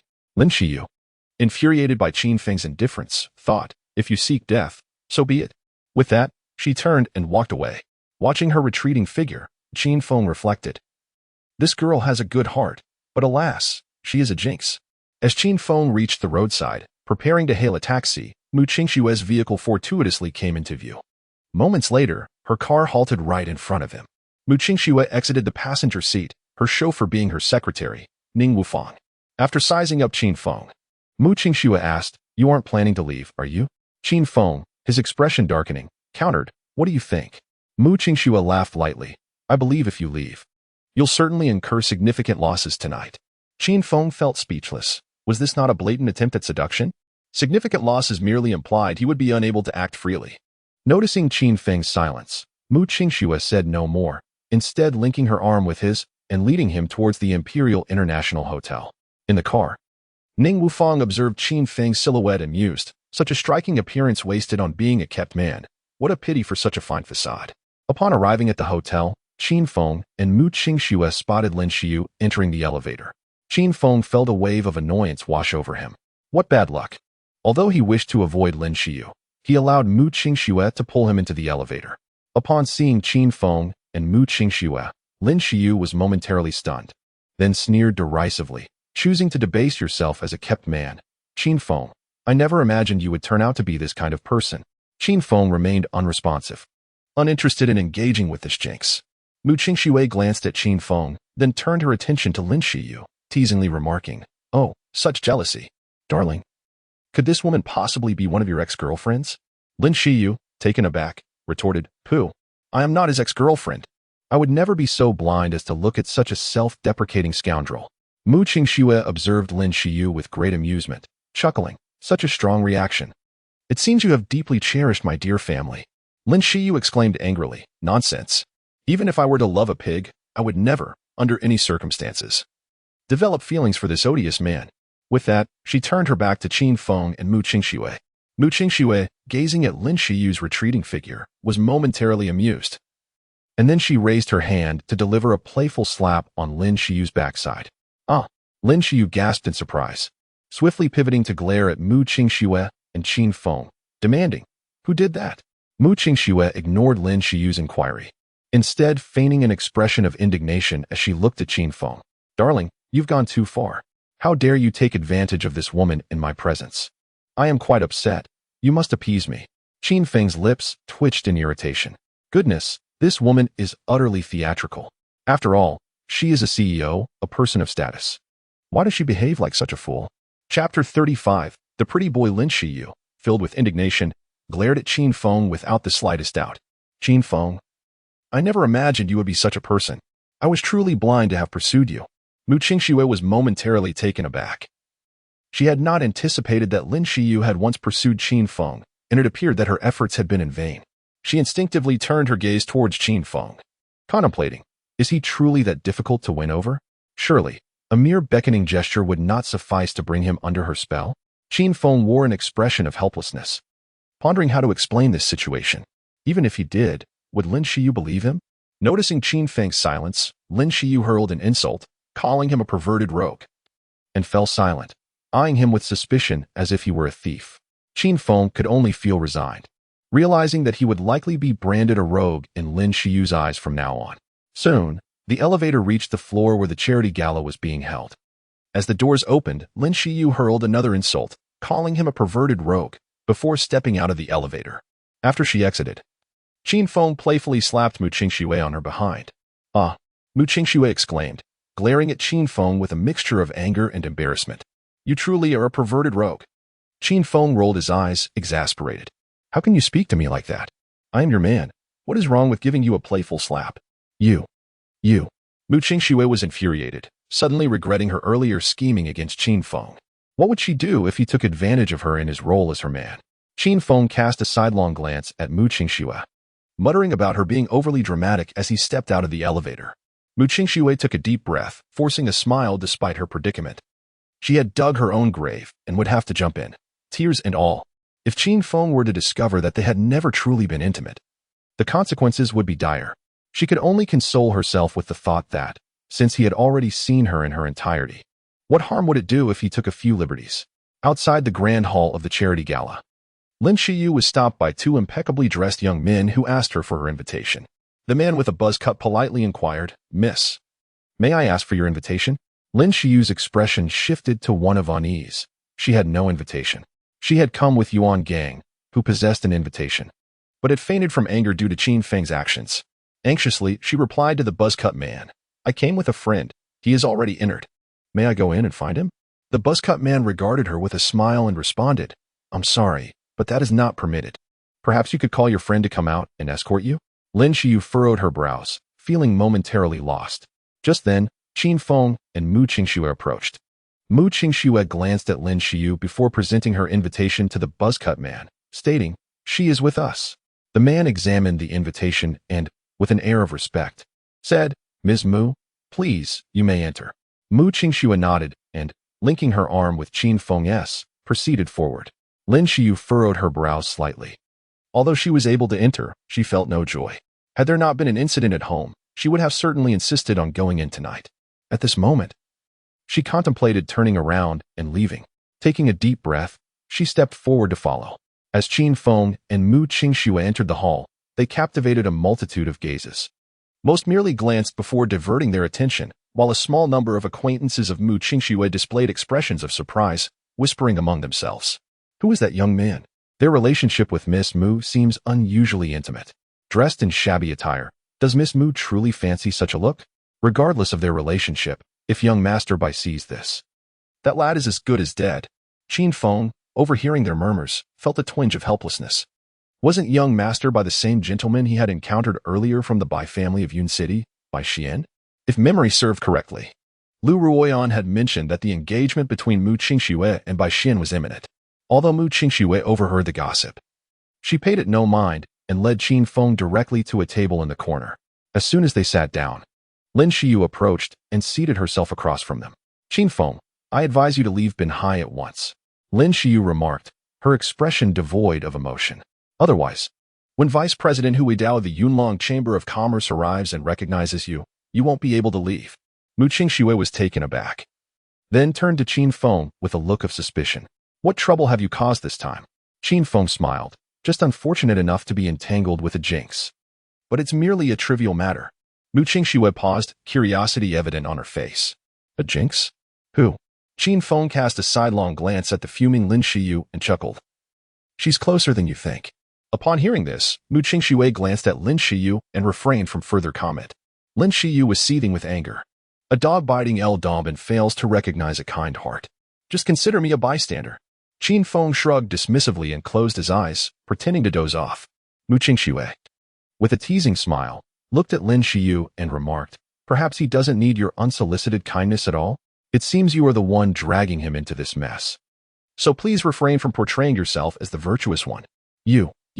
Lin Xiyu was infuriated but speechless. At that moment, a voice announced, Chairman Long and President Hu have arrived. Instantly, every gaze shifted toward the entrance. Qin Feng and the others followed suit, witnessing Long Haoyu, the chairman of Donghao Group, and Hui Dao, vice president of the Yunlong Chamber of Commerce, enter amidst a throng of admirers. Most people immediately rose to greet them, eager to make an impression on these influential figures. Both Donghao Group and the Yunlong Chamber of Commerce were prominent entities in Binhai, attracting numerous sycophants. Only Qin Feng, Mu Qingxue, and a select few remained composed, displaying no reaction whatsoever. Lin Xiyu felt a sense of unease upon seeing Hui Dao. She turned to Qin Feng and whispered, Consider this my plea. Please leave quickly. Qin Feng understood that Lin Xiyu was concerned for his well-being, as Hui Dao was indeed a ruthless individual with considerable influence. With a smile, he replied, I appreciate your kindness, but I shall not depart. You. Lin Xiyu was exasperated. Did this man truly fear no consequence? Did he remain oblivious to the terror that was Hui Dao?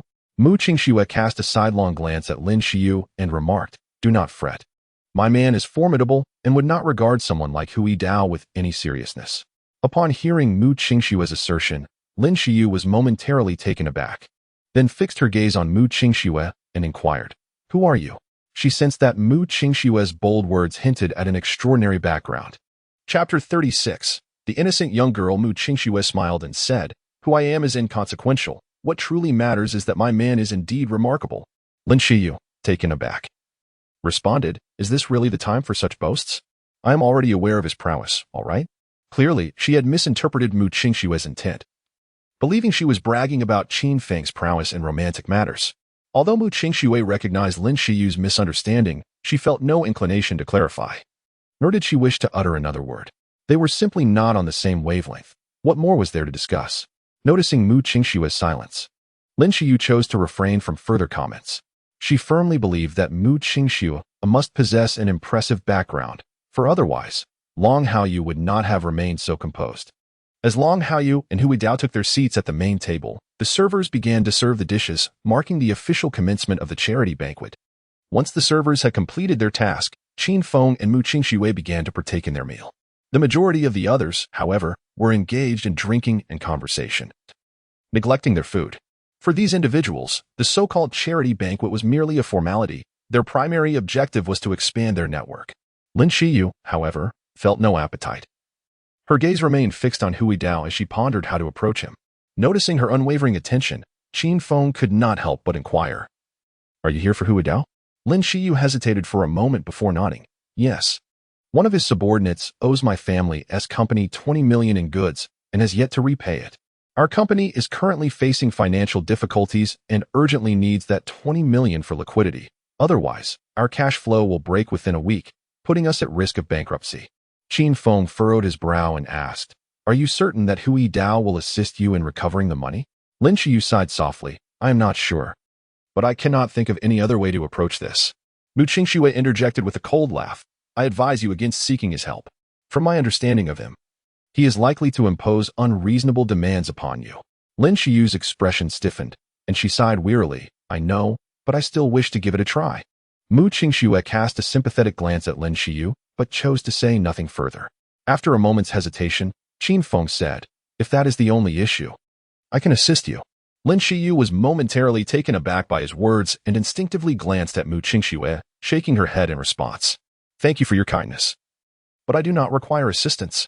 She felt uncomfortable, believing that Qin Feng would surely seek Mu Qingxue's help on her behalf, which was difficult for her to accept, as she had already categorized Qin Feng as a mere pretty boy. Qin Feng shrugged nonchalantly. "Then suit yourself. Qin Feng, I advise you to leave Binhai promptly. This woman can protect you for a time, but not for eternity."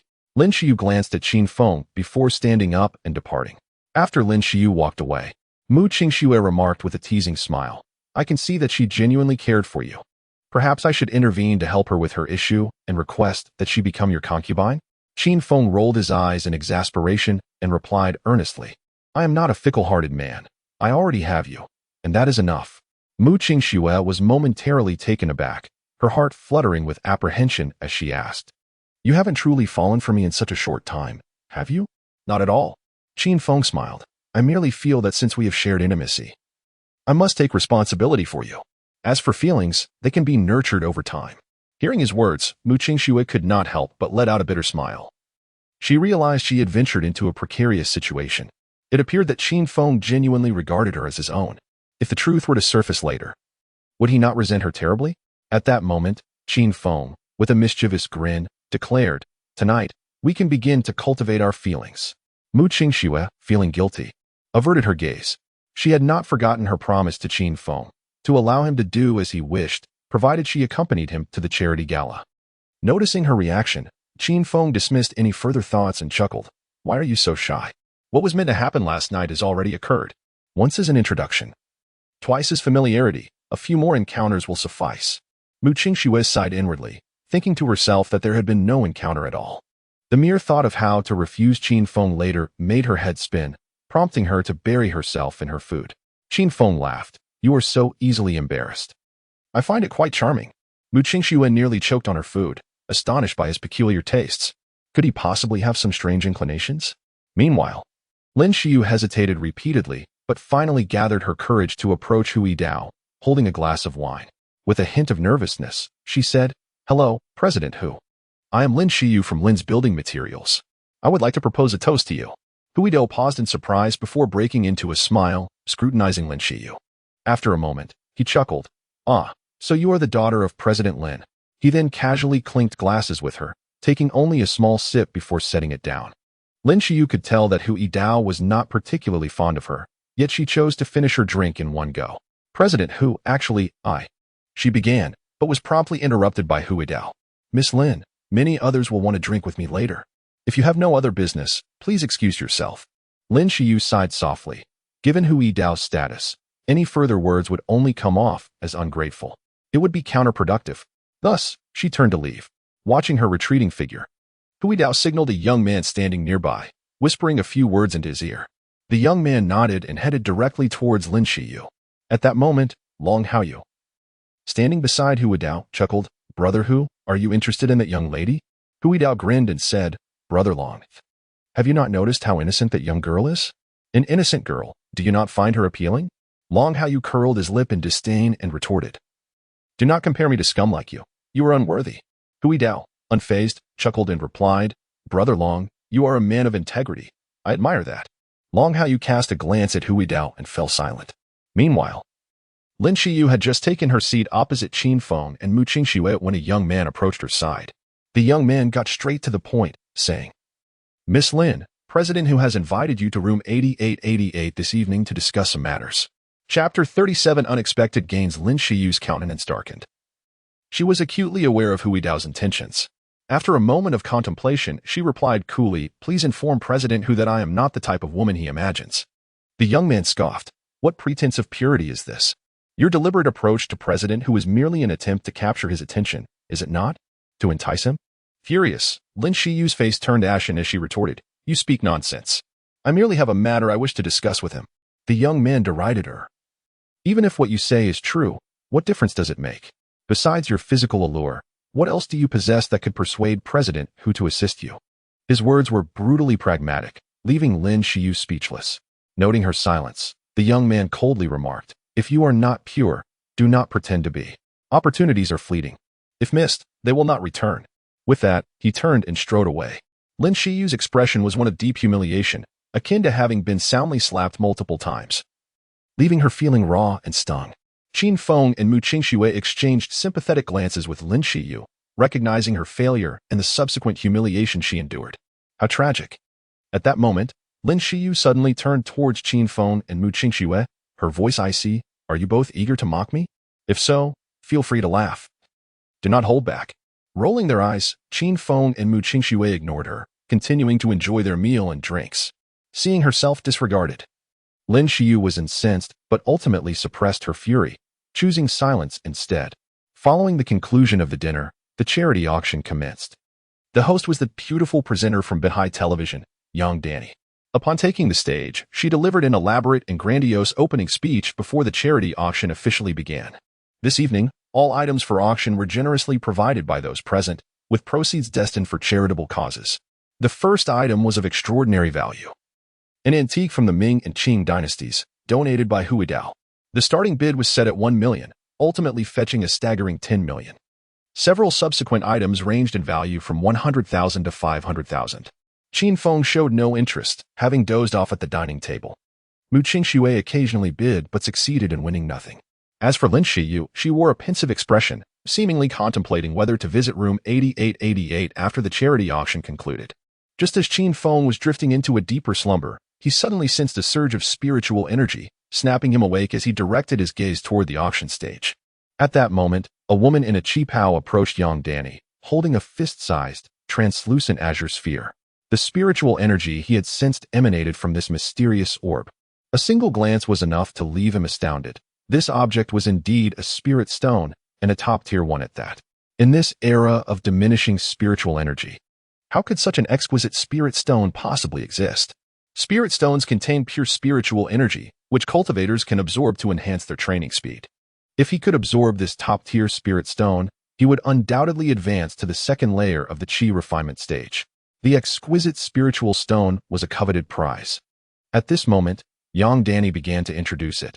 This peculiar gem, provided by Mr. Zhu of Qiyuan Jewelry, is said to possess the ability to prolong life when carried for an extended period. The authenticity, however, remains questionable. Thus, the starting bid is set at 3,000, with no limit on the increment. Upon hearing Yang Danny's words, Qin Feng felt a surge of joy. As long as no discerning bidders were present, there would be little competition for the auction. In such a case, he could acquire it at a remarkably low price. At this juncture, Hui Dao looked at Mr.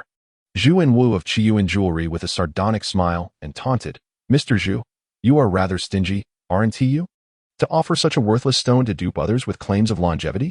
Huh. If this stone truly had such properties, would you be willing to part with it?" The crowd nodded in agreement, expressing their concurrence. Mr. Zhu chuckled and replied, "President Hu, your words carry weight. I admit I may have been a bit parsimonious. How about this? If the price of this stone does not exceed 100,000, I shall personally purchase it for 200,000. Hearing this, Hui Dao fell silent. After a while, when no one had placed a bid, Yang Danny was about to announce the item unsold when Qin Feng interjected, 100,000. The crowd turned their attention to Qin Feng. "Oh, it's that young fellow. Spending 100,000 on a worthless stone. It seems Mr. Mu has been generous, allowing him to indulge," chuckled one. "Just a pretty boy, and he has money to waste?" murmured another.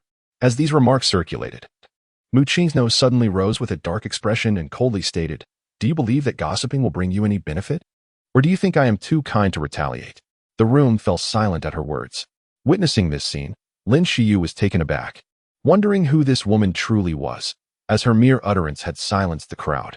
Hui Dao then stood up with a genial smile, addressing Mu Qing Snow. I thought you wouldn't attend tonight, but who would have guessed you were seated in the corner? Long Hao Yu also stood up, remarking, Mu Qing Snow, you should join us at the front. Otherwise, neither Hu nor I would dare remain here. Mu Qing Snow replied with a smile, you may pretend I am not here. Let the auction proceed. Hu Dao and Long Hao Yu exchanged a knowing glance, both wearing expressions of resigned amusement. As Long Hao Yu was about to sit back down, his gaze fell upon Qin Feng's face, instantly recognizing him as the miraculous physician who had saved his daughter's life. However, he merely frowned, offering no greeting, and took his seat. At that moment, Lin Shiyu's mind was tumultuous, utterly astonished. The two local magnates treated Mu Qing Snow with such deference, deepening her curiosity about her identity. The auction continued smoothly. With no one else bidding for the exquisite spiritual stone, it was ultimately secured by Qin Feng for the sum of 100,000.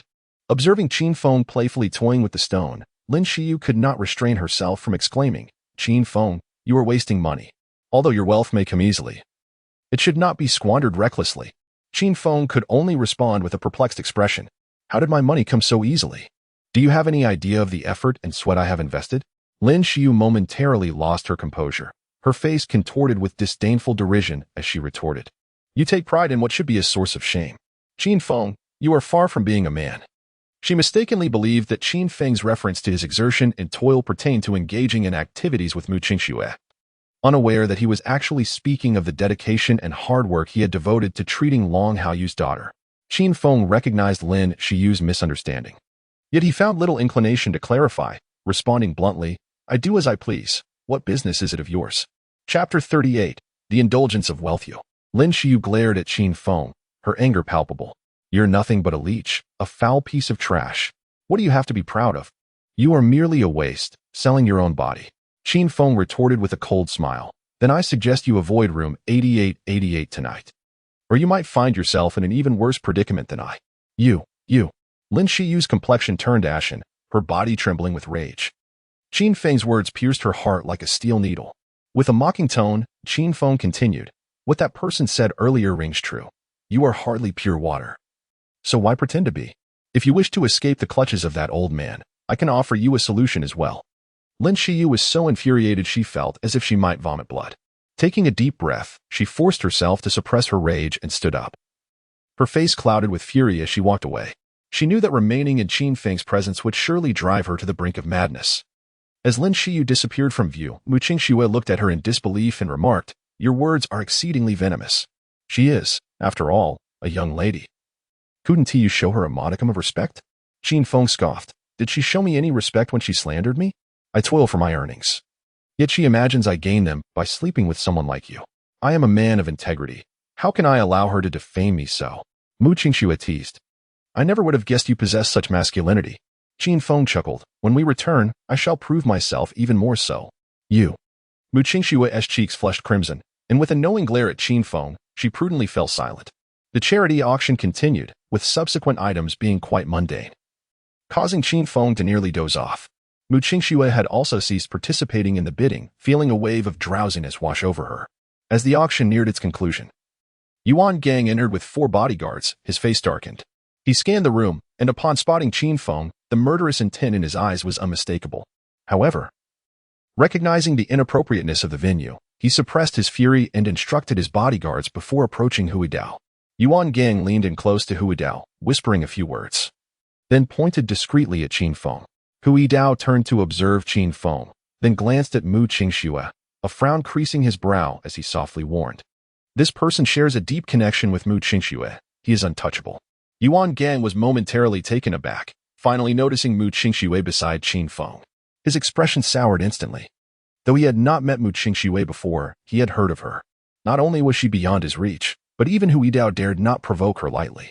Yet, he was unwilling to let Qin Feng go unscathed, frowning as he insisted, Uncle Hu, I am eager for revenge. Hu Dao chuckled. By all means, go ahead. I shall not stand in your way, but I would advise you to inform your father first. Yuan Gang's face fluctuated between dark and light for a moment before he nodded and turned to leave.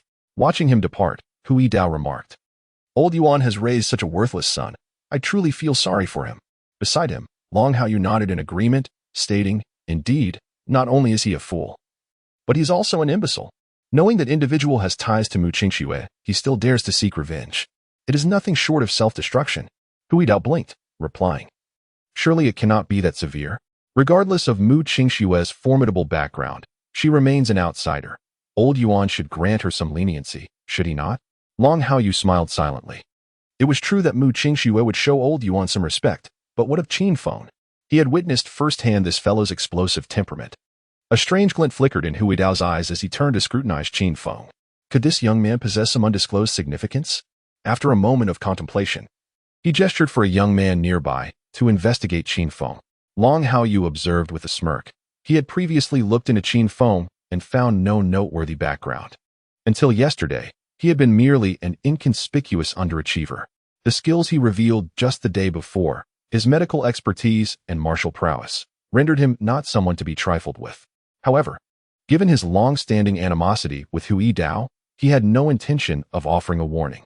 At this moment, Yang Danny on the auction stage announced, "Tonight, we have one final item for bidding, a chance to share dinner with me. The starting bid is 1,000. I apologize, but as a humble employee, I possess nothing of great value, thus I can only present such a modest item." As soon as her words fell, compliments began to flow. "Miss Yang, you are too humble. For me, the opportunity to dine with you is far more precious than any of the auction items this evening. I bid 100,000. Miss Yang, it is an honor to share a meal with such a talented beauty as yourself. I bid 1 million. The competition was fierce, with many eager participants. Yet, the underlying intent was not merely to dine, but to seek a more intimate connection. Within 2 minutes, the bid soared to 5 million. It was only then that the majority withdrew, leaving just 2 bidders, Long Haoyu and Hu Yidao. Hu Yidao, with a sly smile, remarked to Long Haoyu, "Brother Long, why not let this opportunity go to the younger brother?" Long Haoyu chuckled, "Do not misunderstand, Brother Hu. I merely wish to contribute more to charity. If funds are tight for you, then perhaps you should reconsider. Once I secure the bid, I shall certainly bestow the chance to dine with Miss Yang upon you." Hu Yidao teased, "You said it yourself. Should you have a change of heart, do not blame me for informing your wife." At this juncture, Mu Qingxue leaned in to whisper in Qin Feng's ear, "Do you like young Danny?" Startled, Qin Feng shook his head emphatically. "No, not at all. Hee. You must surely like her." Mu Qingxue chuckled, then proclaimed loudly, "I bid 6 million. Qin Feng was at a loss for words. Was she out of her mind? She was no celestial being. Spending 6 million for a mere dinner invitation? Was this the epitome of wealth and caprice? Both Long Haoyu and Hu Yidao frowned and fell silent. Mu Qingxue's actions were utterly dismissive, leaving them feeling somewhat disgruntled. However, they were not inclined to harbor animosity towards her over such a trivial matter. Yang Danny paused for a considerable time before finally inquiring, "Is there anyone else willing to raise the bid? If not, this young lady shall dine with the beautiful lady here." With both the esteemed Long Haoyu and Hu Yidao having withdrawn, the remaining individuals naturally dared not compete with Mu Qingxue. Thus, she secured the opportunity to dine with Yang Danny at the remarkable price of 6 million. What a spendthrift! Qin Feng sighed deeply before rising to depart. He had no desire to accompany her in her madness. Chapter 39. Cold exterior, kind heart. Upon noticing the situation, Mu Qingxue hurriedly rose to grasp Qin Feng's arm, whispering, "If you abandon me and leave on your own, then our prior agreement will be rendered null and void." Qin Feng furrowed his brow, feeling a tinge of irritation. Was she attempting to coerce him with this matter? Did she think he could not withstand such trials? Clearing his throat, he replied, "You misunderstand me. I merely wish to step outside for some fresh air. Let us settle the bill first, and then we can depart together." Mu Qingxue rolled her eyes, thinking to herself, "This old lecher only has lust for my body." Qin Feng nodded, reasoning that for the sake of tonight's bliss, a brief wait posed no inconvenience. Subsequently, Mu Qingxue took hold of Qin Feng and led him toward the auction stage. Mu Qingxue expended 6 million to secure the opportunity to dine with Yang Danny, driven by 2 primary motives. First, to engage in charity. Having arrived as the president of Haoming Technology, she could hardly be seen as miserly. Second, she intended to have Yang Danny accompany Qin Feng for drinks, seeking an opportune moment to slip him a sedative for an entire night of slumber. This way, her promise of allowing Qin Feng to indulge his desires would be fulfilled. After making the hefty payment, Mu Qingxue summoned Yang Danny and directly stated, "Miss Yang, there is no need for dinner. Please join me for a late-night snack instead." Yang Danny appeared momentarily taken aback, then hesitated before nodding. "All right." However, I need to change into something more casual. Please wait a moment. With a smile, Mu Qingxue replied. Go ahead. Once Yang Danny had walked away, Qin Feng frowned and inquired, What do you mean by this? Unfazed, Mu Qingxue smiled subtly and explained. I wish to invite Yang Danny to be the spokesperson for our new product. Tonight provides a perfect opportunity to discuss it with her. Qin Feng looked on with incredulity. Yang Danny was merely a host from Binhai Television. Her fame was hardly noteworthy. How could enlisting her as a spokesperson yield any significant impact? Surely, she wasn't attempting to deceive him, evading her promise to allow him full liberty? Mu Qingxue quickly reassured him. How could I possibly deceive you? Besides, can I truly escape your grasp? Though still harboring doubts about Mu Qingxue's intentions, Qin Feng decided against further protest. Meanwhile, Hui Dao's young associate returned after investigating Qin Feng. Upon hearing the findings, Hui Dao's brow knitted in contemplation as his gaze flickered towards Qin Feng. He had not anticipated that Qin Feng was the very individual responsible for shattering his brother-in-law's legs. After searching for an entire day, he was surprised to find Qin Feng appear before him unbidden. After a moment of hesitation, he approached Qin Feng with his companion. Observing Hui Dao's approach, Mu Qingxue murmured, Your troubles are arriving. Let them come. I am indifferent. Qin Feng shrugged nonchalantly. As Hui Dao reached Qin Feng and Mu Qingxue, he directly addressed her, saying, Ms. Mu, I have some past grievances with this fellow, and I hope you will not interfere. Mu Qingxue smiled reassuringly. Rest assured, I shall not interfere. Hui Dao was taken aback. He had already prepared for a confrontation should Mu Qingxue insist on defending Qin Feng, but he never expected her to acquiesce so readily. He expressed his skepticism and inquired, Mr. Mu, are you certain you are not jesting? Mu Qingxue chuckled lightly. Would I truly jest about such a trivial matter? Hui Dao remained unconvinced. Yet he refrained from further discourse. Instead, he directed his attention towards Qin Feng, stating, Young man, initially, I intended to toss you into the moat for breaking my uncle's legs. However, in consideration of Mr. Mu's standing, merely breaking your legs will suffice. Qin Feng smiled and replied, Go ahead. Hui Dao, perceiving Qin Feng's nonchalance as contempt, felt a surge of irritation. Shao Li, proceed, commanded Hui Dao. The young man beside him was poised to act, but at that moment, Lin Xiu rushed over. President Hu, in your magnanimity, please spare Qin Feng this once. Lin Xiu had been observing from a distance, expecting Mu Qingxue to defend Qin Feng, only to find her standing idly by. Now, witnessing the young man preparing to strike, she impulsively intervened. Hui Dao turned to Lin Xiu, recognizing her as the woman he had previously admired, and asked, Miss Lin, what is your relationship with this young man? Lin Xiu hesitated briefly before responding. We are university classmates.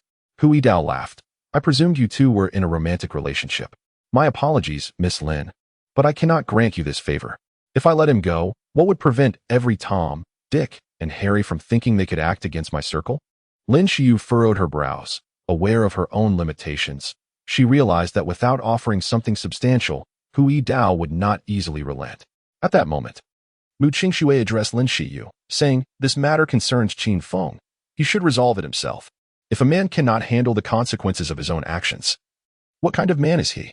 Lin Xiu shot a glance at Mu Qingxue, retorting, It is easy for you to say. Qin Feng lacks power, influence, and any backing. How can he resolve this on his own? I never realized you could be so cold-hearted. He is, after all, your man, isn't he? Mu Qingxue smiled. Precisely because he is my man, I have faith that he can handle it. Have you both said enough? If you have, then silence. Lin Xiu attempted to speak further but was interrupted by Qin Feng's voice. With a slight frown, Lin Xiu coldly remarked, If you seek your own demise, so be it. Qin Feng cast a glance at Lin Xiu before turning to Hui Dao, urging, Stop dawdling, let your dog attack me. Chapter 40. One wave subsides, another rises, damn it. Who do you call a dog? The young man seethed with rage, striding forward and throwing a punch at Qin Feng's face. With a swift motion, Qin Feng grasped the young man's wrist, and with his other hand, delivered a resounding slap across the man's face. You. Slap you. Slap. Every time the young man attempted to speak, Qin Feng responded with another stinging blow. After 2 consecutive strikes, the young man's countenance darkened to an extreme, and he lifted his foot to kick. Yet, in the next instant, he was propelled backward like a human cannonball, crashing through several dining tables before collapsing onto the floor. Unconscious. It was only then that Hui Dao regained his composure. His expression was grim, his gaze fixed intently on Qin Feng's face. He had not anticipated that Qin Feng would possess such formidable skills. The young man was his right-hand man, highly skilled and capable of taking on 10 opponents single-handedly. Yet, before Qin Feng, he resembled a mere child, easily vanquished. Mu Qingxue was aware of Qin Feng's prowess and remained unfazed. Lin Xiyu, however, was left in shock, her eyes wide open as if they might pop from their sockets. How could you be so powerful? The visual impact of the young man's previous crash, tumbling over several tables before hitting the ground, was astonishing. He was a man weighing around 140 to 150 pounds, not a mere ball. She estimated the distance to be at least 16 to 17 meters. Qin Feng disregarded Lin Xiyu, smiling at Hui Dao as he asked, "Do you still wish to break my legs?" Hui Dao furrowed his brow, chuckling derisively. "Young man, while your skills are somewhat surprising, they are insufficient to challenge me." "Is that so?" Qin Feng responded with a charming smile, his figure flashing like a wraith before Hui Dao. Slap! A loud slap echoed as it landed on Hui Dao's face. Qin Feng gazed at him with a smirk, inquiring, "What are your thoughts now?" Hui Dao's expression turned as dark as water, his gaze filled with malice as he fixed his eyes on Qin Feng. "Do you realize the serious consequences of that slap?" Slap! Qin Feng raised his hand again, delivering another slap to Hui Dao's face, then coldly remarked, "What consequences might there be?" You. Hui Dao's complexion turned ashen, his body trembling with fury. As the vice president of the Yuanlong Chamber of Commerce, he had never endured such humiliation. Qin Feng sneered. "It would be easier for me to kill you than to squash an ant. Do you understand?" Hui Dao retorted coldly, "If you have the ability, go ahead and kill me. Otherwise, I will surely kill you." A glint of cold light flickered in Qin Feng's eyes as he lifted his foot and delivered a kick. With a thud, Hui Dao was sent flying several meters away, crashing against the wall and losing consciousness instantly. If not for the circumstances, he would have relished the opportunity to eliminate Hui Dao once and for all. At that moment, Lin Xiyu was left utterly stunned, staring blankly at Qin Feng as if in a trance. Qin Feng, you. Upon hearing this, Qin Feng turned to Lin Xiyu and teased, "So now you realize my strength, do you? If you wish to seek my assistance, my earlier proposition still stands, serve me, and I shall resolve your issues." Lin Xiyu's face instantly flushed with embarrassment and anger as she glared at Qin Feng. You are nothing but a lecher. Do not even think of touching a single hair on my head." Qin Feng smirked. "So, does that imply you have peculiar tastes? You do not fancy someone as young and vigorous as I, but prefer an old man?" Lin Xiyu, infuriated, felt as if she might vomit blood. Was this scoundrel's tongue not excessively venomous? Ignoring Lin Xiyu, Qin Feng simply turned and strode away. Mu Qingxue watched Lin Xiyu with a sly smile and remarked, "I think you should seriously consider catering to this fellow." Lin Xiyu's expression darkened, rage boiling within her, yet she restrained herself from retorting. After watching Qin Feng and Mu Qingxue exit, she took a deep breath and seethed, "That scoundrel is utterly detestable." Qin Feng and Mu Qingxue stood outside the elevator awaiting Yang Danny. Soon enough, Yang Danny arrived alongside Lin Xiyu.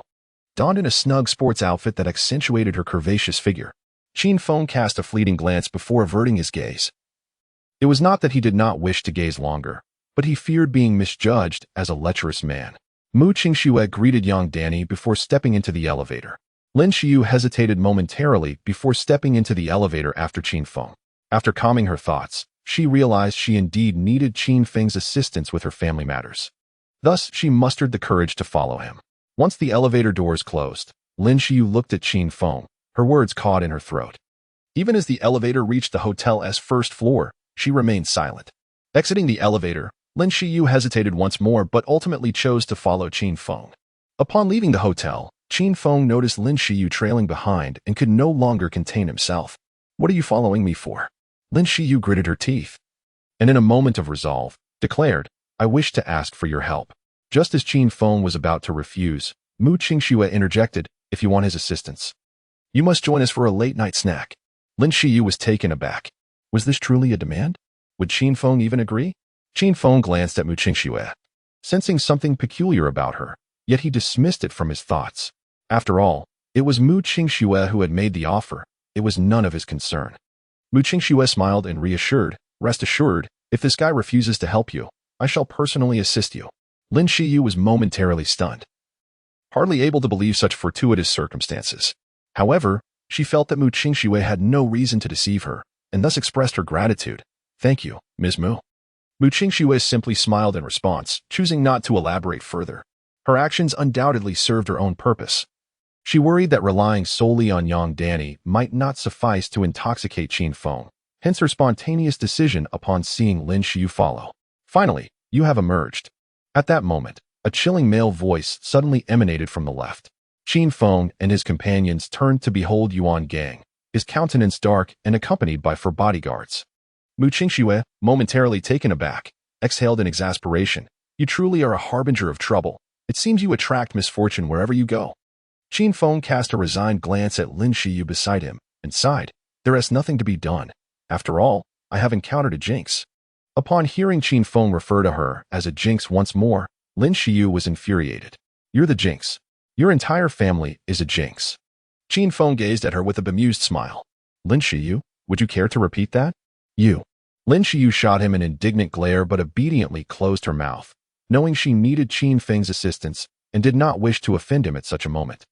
Chapter 41. Encountering a high school classmate, Yuan Gang approached, gazing at Mu Qingxue, and said, Ms. Mu, this is a personal feud between Qin Feng and me. I hope you can do me a favor for my father and refrain from intervening. Mu Qingxue inquired, Who is your father? Yuan Gang replied, The director of Qianhe Group. Yuan Shuai. Mu Qingxue pondered for a moment before smiling. I'm afraid I don't recognize him. However, I can assure you that I will not involve myself in the feud between you and Qin Feng. Yuan Gang was taken aback. Hadn't Hu Dao just mentioned that Qin Feng shared a profound relationship with Mu Qingxue? He hesitated for a moment and asked, Ms. Mu, are you being serious? Mu Qingxue scoffed disdainfully. I wouldn't stoop so low as to deceive someone like you. Feeling the condescension radiating from Mu Qingxue, Yuan Gang was extremely displeased but dared not retaliate. He had already contacted his father, Yuan Shuai, to inquire about Mu Qingxue's background. And even his father wouldn't easily offend her. What chance did he stand? Then, Yuan Gang turned to Qin Feng, sneering, So you think you're quite formidable, huh? If you can take down my 4 bodyguards, then I might reconsider. Otherwise, I shall ruin you. Qin Feng grinned. Since you've made such a sincere request, I shall oblige. As soon as the words left his lips, Qin Feng sprang into action. His movements were swift and decisive, and within moments, the 4 bodyguards lay sprawled on the ground, groaning in pain. With a cheerful demeanor, he looked at Yuan Gang and asked, Are you satisfied with this outcome? Upon hearing Qin Feng's words, Yuan Gang finally regained his senses and took 2 steps back in sheer terror. You. Smack. Qin Feng raised his hand and slapped Yuan Gang across the face, then coldly remarked, I believe it is necessary to impart a profound lesson to you. Otherwise, you will never learn. Yuan Gang fumed. You bastard. Smack. Qin Feng delivered another slap, this time with greater force. Yuan Gang spun like a top, crashing into a flower bed 5 meters away before collapsing to the ground. Yet Qin Feng was not finished. He swiftly approached and incapacitated Yuan Gang's legs. The agony of the broken limbs caused Yuan Gang to lose consciousness. Mu Qingxue and Lin Xiu gasped in shock, both thinking that Qin Feng had been excessively ruthless. Over such a trivial conflict, he had rendered Yuan Gang legless. Young Danny was astonished, her eyes sparkling with intrigue. What on earth was this man's identity? What gave him the audacity to treat Yuan Gang in such a manner? At that moment, Qin Feng turned to the 3 women, his expression radiating warmth. Shall we go? The corners of Mu Qingxue and her companions' mouths twitched violently. One moment, he appeared as a heartless and ruthless figure, and the next, he transformed into a refined gentleman. The contrast was simply too stark. Lanyi Residence, the most upscale dining establishment by the coast, where one can savor delicacies from across the nation. Bustling with patrons, a meal for 3 to 5 people would typically cost at least 2,000 or 3,000, and reservations are essential. Otherwise, one might not find a vacant table upon arrival. Mu Qingxue had not made a prior reservation. However, she had utilized her connections to secure a private room. She and her 2 companions followed the waiter to the room, while Qin Feng excused himself to the restroom. Oh, is that not the illustrious Qin Feng? A familiar voice echoed in the lavatory, and as he stepped in to relieve himself, he heard an incongruous sound to his left. Turning his head, he recognized a young man with a pointed chin and a sneering smile, his former high school classmate, Lu Yongqiang, who had once served as their class monitor. During their high school years, Qin Feng and Lu Yongqiang had been bitter rivals, often engaging in physical altercations. Ignoring him, Qin Feng proceeded with his business. Not deterred by the silence, Lu Yongqiang cheerfully inquired, Qin Feng, what brings you here? Are you working here now? Qin Feng continued to disregard him, fully aware that Lu Yongxiang was eager to show off. Lu Yongxiang came from a well-off family, reportedly owning a small factory that raked in millions in pure profit annually. His ostentatious nature during their school days was well known. Seeing that Qin Feng remained unresponsive, Lu Yongxiang scoffed. Could it be that you really are working here? You, the great Qin Feng, a graduate of a prestigious university, reduced to being a mere waiter? Seems like you're destined for a life of mediocrity. Having finished his business, Qin Feng turned to leave without a word. Lu Yongxiang's irritation grew. He felt like a clown, prancing around yet utterly ignored. Qin Feng, are you really planning to leave? At this, Qin Feng halted and turned back towards Lu Yongxiang. What do you want? Lu Yongxiang instinctively stepped back, wary of Qin Feng. For in their previous encounters, it was he who had often come off worse. Approaching Lu Yongxiang, Qin Feng raised his hand and slapped him across the face. Lu Yongxiang's face flushed with rage. You son of a. Before he could finish his curse, Qin Feng struck him again. Watch your mouth in my presence, Lu Yongxiang, and refrain from seeking attention, or I shall make you regret it. With that, he gave Lu Yongxiang a dismissive pat on the cheek and turned to leave. Lu Yongxiang's expression darkened ominously. Only when Qin Feng had exited did he dare to shout, You better watch out. As Qin Feng emerged from the restroom, he encountered two charming twin sisters approaching. Unable to help but glance at them, he was surprised to realize he recognized them, his high school classmates, Li Shuangshuang and Li Dandan. At that moment, both sisters recognized Qin Feng as well. Li Shuangshuang paused, a gentle smile gracing her lips. Qin Feng, are you here for the class reunion? Class reunion? Qin Feng shook his head. No, I'm here for a late-night snack with some friends. Li Shuangshuang looked at him quizzically. Did class monitor not inform you? Qin Feng smiled and remarked, You are all aware of my relationship with that individual. How could he possibly inform me? Indeed. Li Shuangshuang nodded in agreement and suggested, Since we have encountered each other here, why not join us for a gathering later? Just as Qin Feng was about to decline, he heard Li Shuangshuang add, By the way, Su Qian is also here. What? Qin Feng's expression shifted as he processed the name Su Qian, a girl he might never forget in his lifetime. It wasn't he that he had ever been in a romantic relationship with Su Qian. Rather, an unfortunate accident had caused him to hurt her. To this day, he still felt a deep sense of guilt over that incident. Taking a deep breath, he sighed softly and said, Ultimately, one cannot escape what must be faced. I shall accompany you. Li Shuangshuang smiled and replied, It's good that you think this way. Su Qian seems to be in a good state now. She must have moved past the shadows left by that year. Chapter 42 Long time no see hopefully. Qin Feng let out a barely perceptible sigh. The shadow he had cast over Su Qian back in the day must have been quite profound. As the second semester of their senior year commenced, the school organized a camping trip.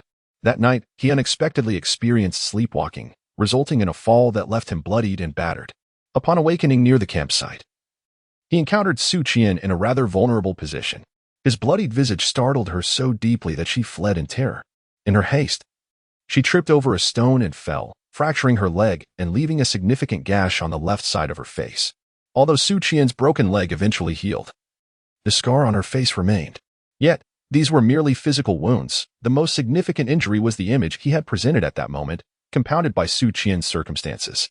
Consequently, she bore an emotional scar that transformed her previously vibrant and cheerful demeanor into one of silence and shyness. What weighed more heavily on him, however, was the fact that upon learning he was an orphan, Su Qian's family did not demand compensation. Rather, they forgave him. Li Shuangshuang smiled. Don't overthink it. Wait here for a moment while my sister and I take care of our business. She then took Li Dandan's hand and headed toward the restroom. At that moment, Lu Yongxiang emerged from the same restroom. Upon spotting Qin Feng, his expression darkened instantly, yet having learned a lesson from their previous encounter, he refrained from provoking him. He merely shot Qin Feng a cold glance before departing. Watching Lu Yongxiang's retreating figure, Qin Feng felt a mix of resignation. It was likely that this fellow would seek trouble with him later. Nonetheless, he had to confront it. He had a way to address the scar on Su Qian's face and intended to seize this opportunity to help her. After Li Shuangshuang and Li Dandan exited the restroom, Qin Feng followed the two sisters out, leaving behind Mu Qingxue, Lin Shiyu, and Yang Danny, whom he had completely forgotten. The class reunion was set at the Peony Hall. As Qin Feng entered alongside the Li sisters, he was met with many familiar faces. He scanned the room and soon spotted Su Qian chatting with several female classmates. Though she wore a faint smile, he could discern that it was one of mere politeness. Hey, everyone, look. The talented Qin Feng has arrived. Someone exclaimed loudly, causing all eyes to converge on him. Su Qian's gaze flickered with a complex expression upon seeing him. It was this man who had unwittingly introduced certain upheavals into her life. Hatred? Not quite. In any case, this man occupied a unique space in her heart that could not be erased. Talented Qin Feng, it seems no one invited you. What brings you here unbidden? Are you here just to mooch off the food? The speaker was Lin Zhanqi, Lu Yongqiang's lackey, who had always been by Lu Yongqiang's side during their past altercations. Qin Feng chose to ignore Lin Zhanqi, hesitating for a moment before approaching Su Qian. Noticing his approach, Su Qian instinctively rose, her gaze complex as she regarded the man before her. Lin Zhanqi rushed in front of Qin Feng, blocking his way, and coldly remarked, Qin, the talented scholar, you are not welcome here. I kindly ask that you leave. Lin Zhanqi, are you out of your mind? Li Shuangshuang retorted. Tonight is a class reunion, and Qin Feng is one of our classmates. Why shouldn't he be here? Lin Zhanqi laughed derisively. The expenses tonight are covered by the class monitor, and he has a disagreement with the monitor, so he cannot attend. Before Li Shuangshuang could respond, Qin Feng interjected. He is merely a dog. There is no need to pay him any mind. Li Shuangshuang paused momentarily, then smiled lightly. You are right. This fellow is nothing but a dog. It's best to ignore him. Lin Zhanqi was instantly enraged. You bastard. With a swift motion, Qin Feng raised his hand and struck Lin Zhanqi across the face, following it with a kick that sent Lin Zhanqi flying 3 to 4 meters, crashing heavily to the floor. He then curled up, clutching his stomach and howling in agony. Both Li Shuangshuang and Li Dandan were taken aback. This guy is excessively violent, resorting to physical confrontation at the slightest provocation, and with such ferocity. Su Qian furrowed her brows, observing that the Qin Feng before her seemed drastically different from the one she remembered. After a brief moment of shock, many in the room began to voice their disapproval of Qin Feng's actions. Qin Feng, this is too much. We are all classmates. How could you resort to violence? Such a crude person is simply irredeemable. Qin Feng appeared unfazed, striding directly to Su Qian with a smile. Su Qian, it's been a long time. Su Qian, momentarily taken aback, nodded. Indeed, it has been a while. After a moment's hesitation, Qin Feng asked, shall we step outside to talk? Su Qian remained silent for a while, then sighed. What is there for us to discuss? Qin Feng replied with a smile, I am unsure. But I believe there must be something we can converse about. Very well. Su Qian sighed again and walked past Qin Feng towards the door. Qin Feng promptly turned to follow her. At that moment, Lin Zhanqi, gritting his teeth against the pain, stood up and yelled at Qin Feng, Qin Feng. You son of a. Qin Feng halted, his expression impassive as he regarded Lin Zhanqi. Dog, if you wish to avoid a beating, I suggest you keep your mouth shut. Lin Zhanqi attempted to retort, but upon meeting Qin Feng's icy gaze, an inexplicable fear gripped him, and he could not utter a word. Qin Feng, you are being rather arrogant. At that moment, Lu Yongqiang entered the peony hall accompanied by a sharply dressed young man. Lu Yongqiang's expression was grim as he cast a sinister glance at Qin Feng, then turned to the young man beside him, inquiring, is this fellow a staff member of Lanyi residence? The young man glanced at Qin Feng and shook his head. No. Lu Yongqiang frowned slightly. Are you certain? The young man replied, staff members of Lanyi residence are required to wear uniforms during work hours. This individual is not in uniform, and I have never seen him before. He is certainly not a staff member. Yongqiang, this guy is causing a disturbance here. If you need, I can call security to have him removed. Lu Yongqiang pondered for a moment, and then his expression brightened as he smiled. After all, he is my classmate. There is no need for that.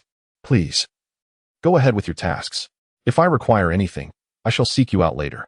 The young man nodded and turned to leave. Lu Yongqiang, with a beaming smile, addressed Qin Feng. Ah, the illustrious scholar Qin. Since you are here, why not stay and mingle with your classmates? Qin Feng cast a sidelong glance at Lu Yongqiang, fully aware of the ulterior motives lurking in his mind. The invitation to remain was merely a guise for Lu to showcase his own pretentiousness before him. Such a tedious and mindless endeavor was hardly worthy of his participation. With a lack of enthusiasm to engage in conversation, he merely lifted his foot and headed toward the exit. Noticing this, Lu Yongqiang's brow furrowed slightly, his expression darkening as he coldly remarked, Qin Feng, do you harbor disdain for us, your classmates? Do you deem us unworthy of your interaction? Chapter 43. The ruthless individual Qin Feng remained oblivious, his steps unwavering. Su Qian, Her gaze flickering, observed his retreating figure, hesitating for a moment before she followed suit. Perhaps it was the years apart. But the current Qin Feng felt profoundly unfamiliar to her, as if he were a different person altogether. Qin Feng, do not test my patience. Lu Yongqiang's expression darkened. His eyes glowering at Qin Feng's back. He felt like a mere jester in this situation. Qin Feng furrowed his brow, halted, and turned to face Lu Yongqiang. Stating coolly, it appears the lesson I imparted earlier was insufficient. You dare? Lu Yongqiang began to curse, but before he could finish, Qin Feng appeared before him like a specter, delivering a single kick that sent him flying 6 or 7 meters. Upon landing, Lu Yongqiang clutched his abdomen, howling in agony. The onlookers were rendered speechless by the spectacle. Goodness, how could Qin Feng be so formidable? Has he trained in martial arts? Is this some sort of film? Qin Feng retained his composure, as if nothing had transpired. He turned to Su Qian with a smile. Shall we go? Su Qian, her expression dazed, nodded and stepped forward to follow him. This man was astonishingly fierce. He engaged in no frivolous dialogue. He acted swiftly at the slightest provocation. Li Shuang and Li Dandan exchanged glances, and then Li Shuang remarked, "This reunion lacks meaning. Let us depart." The two sisters then intertwined their hands and left. Lu Zhongqiang's character was not commendable. Among their classmates, he boasted the most favorable circumstances, currently managing his own company. His relationship with Qin Feng was notably hostile. Keeping Qin Feng around was not for the sake of superiority, but rather for nostalgic reminiscence. Was this gathering merely an opportunity for Lu Yongqiang to flaunt himself? After Li Shuang and Li Dandan exited, a few others followed suit, leaving only those eager to curry favor with Lu Yongqiang behind. By the artificial lake in the backyard of Lanyi residence, Qin Feng paused and turned to Su Qian, exhaling softly. Once again, I apologize for the past.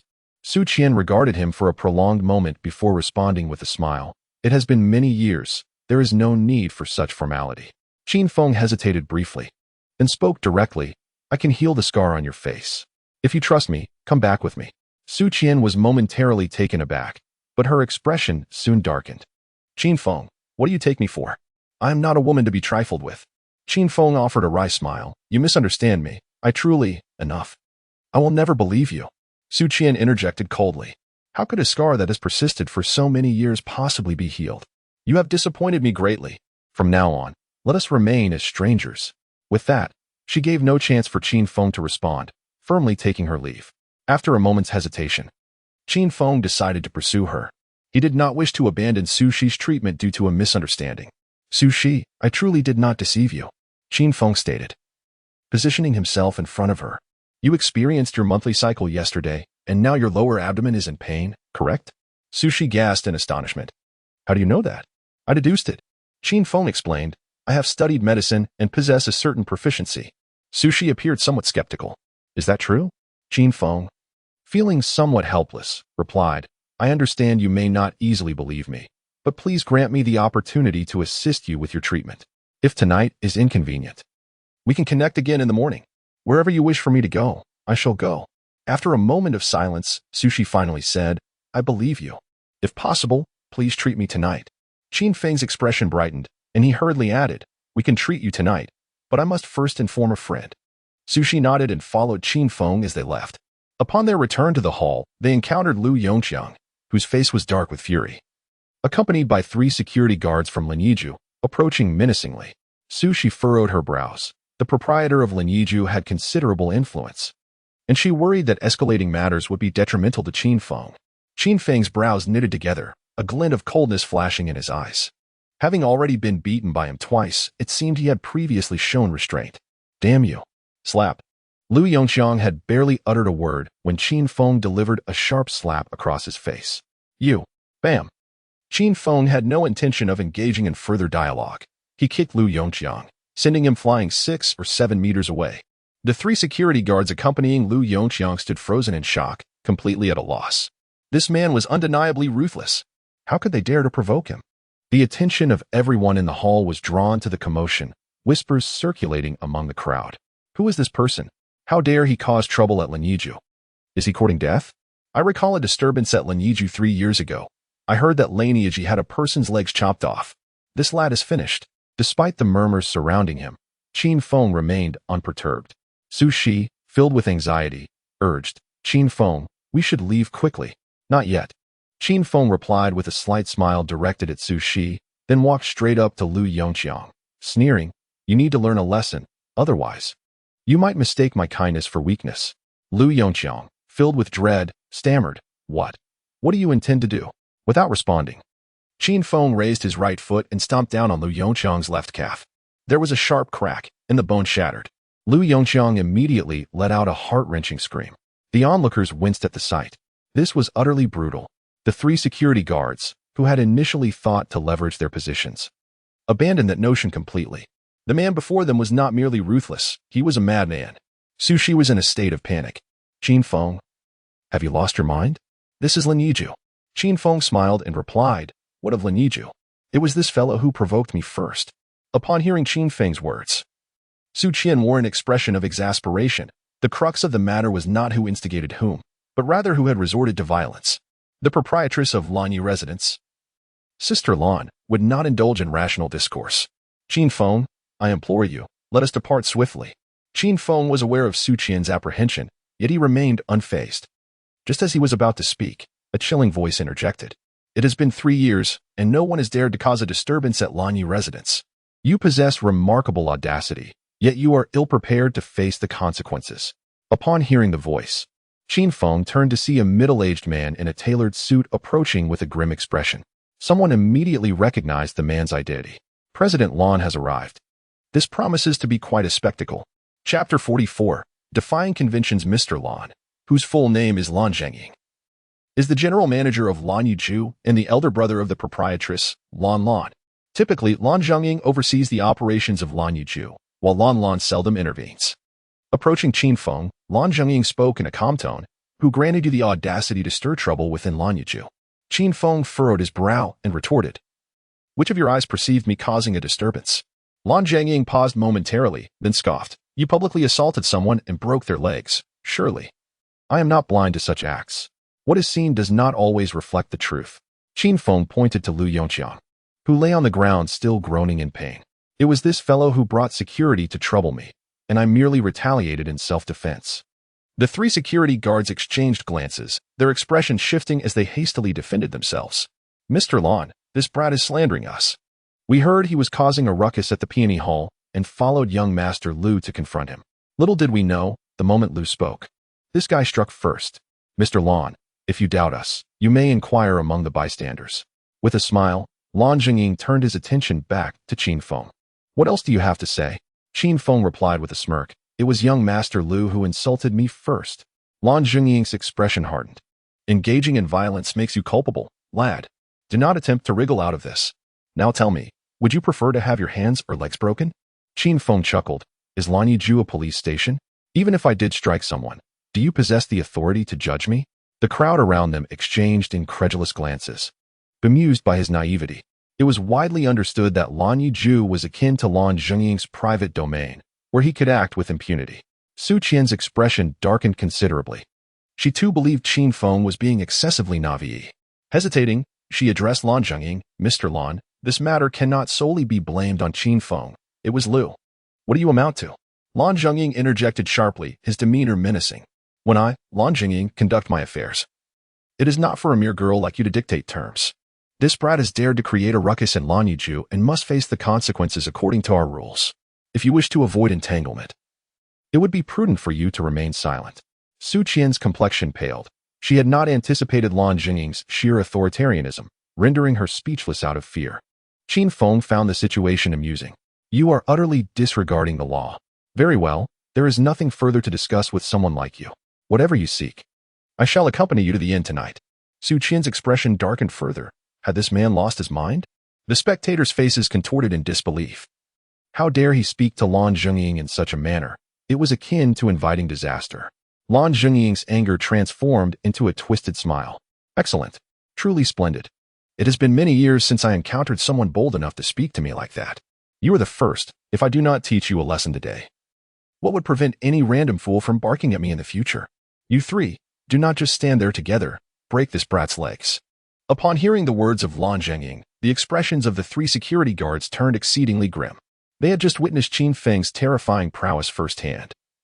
Even with several more courage, they would not dare to act.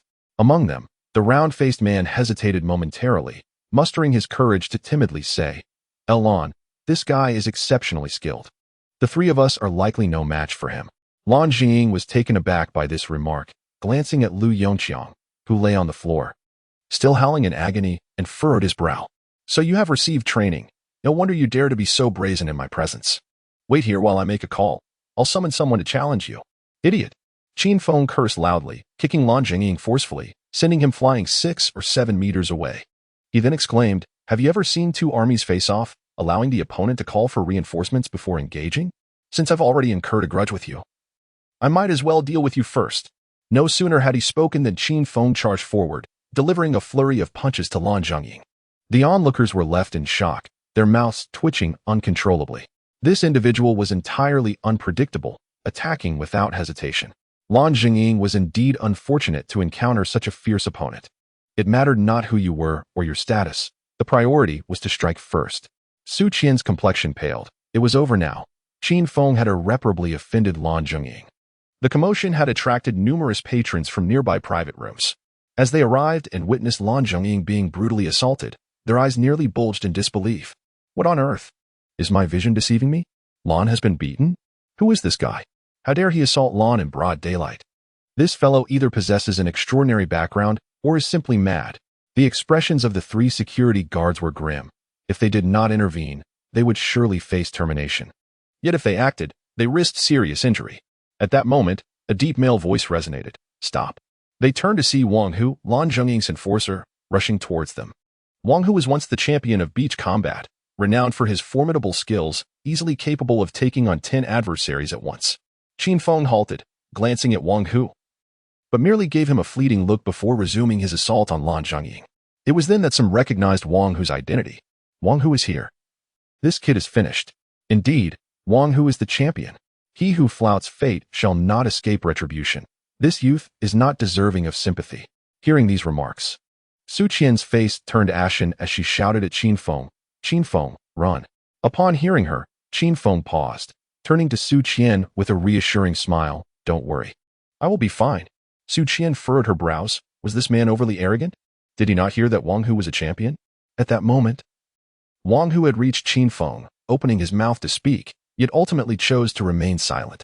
Wang Hu cast a frosty glance at Qin Feng before bending down to assist Lan Zhengying to his feet, then remarked, Mr. Lan, I apologize for my tardiness. Lan Zhengying, his expression grim, retorted, No more nonsense. Swiftly incapacitate this brat. Understood. Wang Hu nodded, then turned his gaze toward Qin Feng, coldly stating, Brat, kneel and apologize to Mr. Lan, then allow me to break your legs. Only then will you have a chance of leaving Lanyu residence alive. Qin Feng chuckled. Do you truly believe Lanyu residence dares to commit murder? Wang Hu's brow furrowed slightly. I am merely looking out for your best interests. Do not be ungrateful. Enough talk.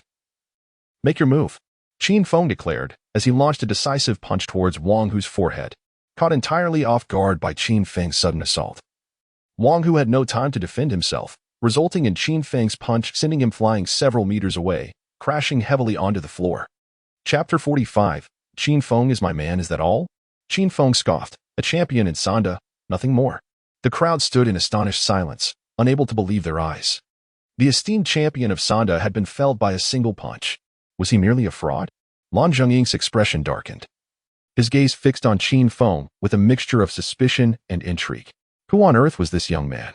Su Qian stared at Qin Feng, utterly bewildered by his prowess. Could he possibly be trained in Sanda as well? Wang Hu, his face grim, rose with fury, glaring at Qin Feng. You dare to ambush me, you coward.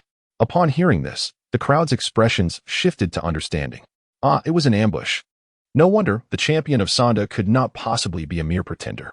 This youth seemed formidable. The spectacle was just beginning. Despite her rising concern, Su Qian remained silent. Noting Qin Feng's calm demeanor, with a disdainful smirk, he proclaimed, with trash like you, I could take on 10. How arrogant. Wang Hu bellowed, consumed by rage as he lunged at Qin Feng with a punch aimed at his face. In a fluid motion, Qin Feng effortlessly caught Wang Hu's fist and, with a swift motion, hurled him away. In the blink of an eye, Wang Hu was sent flying over 10 meters, crashing against a wall before finally coming to a halt. Upon landing, he fell unconscious, his eyes closed. The onlookers were left in shock. a sense of suffocation washing over them. A man weighing around 70 kilograms had been casually tossed aside with such ease. Was this a scene from a film? Lan Zhengying's complexion turned pale, his body trembling uncontrollably. It dawned on him that he had unwittingly provoked a formidable opponent, even without a powerful background. Such skill was not to be trifled with. Su Qian's face was a portrait of astonishment, her mouth agape as if 2 eggs could fit within. She never imagined Qin Feng could be so extraordinary. In her eyes, he resembled a hero from a martial arts film. Lu Yongqiang was gripped by fear. Cold sweat pouring down his face as he trembled. He could not fathom the extent of Qin Feng's strength. Qin Feng glanced at Lan Zhengying with a bemused smile. Do you still wish to break my legs? Lan Zhengying's brow furrowed, his expression shifting between uncertainty and anger. How could he let this slide without losing face? Just as he was at a loss, Lu Yongqiang interjected, Lan. Mr. Lan, this kid is a nobody, without any background. Lu Yongqiang believed that regardless of Qin Feng's prowess, Lan Zhengying, with his influence and resources, could easily dispose of him. Upon hearing this, Lan Zhengying's eyes lit up. A mere nobody, without any connections? What did it matter how skilled he was? With a cold smirk, he declared, we live in a society governed by law. Your actions will be met with severe legal consequences. Qin Feng was taken aback. Was he really resorting to claims of legality now? Why did he not mention that when he threatened to break his legs? He couldn't help but chuckle at the absurdity of it all. You are indeed quite amusing. Upon hearing this, the crowd's lips twitched in disbelief. Was this a situation one could not take lightly? Lan Zhengying promptly dialed the police in front of everyone. Qin Feng, what are you doing here? We've been waiting for you in the private room for so long that we thought you had fallen into a cesspool. Mu Qingxue. Lin Shiyu and Yang Danny had waited for Qin Feng for quite some time in the private room before stepping out to search for him, only to find him causing a scene. Mu Qingxue intended to be an onlooker, but little did she expect Lan Zhengying to escalate matters by calling the police. Upon hearing her words, Lan Zhengying glanced at Mu Qingxue, and his expression immediately froze. The private room had been arranged at the behest of his sister, Lan Lan, who had also sent him Mu Qingxue's photo and information. He had originally returned home, but came back to Lanyi residence solely to personally host Mu Qingxue. As Mu Qingxue approached Qin Feng, she smiled sweetly at Lan Zhengying and declared, Mr. Lan, Qin Feng is my man. Lan Zhengying's expression shifted slightly. What was happening? Wasn't Mu Qingxue the fiancé of Bai Xian from the Bai family in Yin City?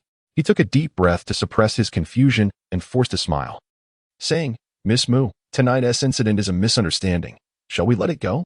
Whether or not Mu Qingxue was Bai Xian's fiancée, she was not someone he could afford to offend. Oh, it's a misunderstanding? That is wonderful. Mu Qingxue replied with a smile. Then let us return to the private room and enjoy some drinks. With that, she linked her arm with Qin Feng's and turned to leave. After taking a few steps, Qin Feng suddenly remembered Su Qian and called back, Su Qian, let us go. Su Qian, coming to her senses upon hearing his voice, nodded woodenly and followed suit. The crowd was left in a state of shock, gazing at Mu Qingxue's retreating figure, deeply curious about her identity. Lu Youqiang's face turned ashen. With such a formidable ally as Qin Feng, he felt utterly crushed. How ridiculous it had been for him to attempt to show off before Qin Feng. As Lan Zhengying watched Qin Feng and the others enter the private room, he turned his gaze back to Lu Yongqiang and instructed the 3 security guards. Throw this man out and blacklist him from Lanyi residence. Once they were seated in the private room, Qin Feng introduced Su Qian to Mu Qingxue, Lin Shiyu, and Yang Danny.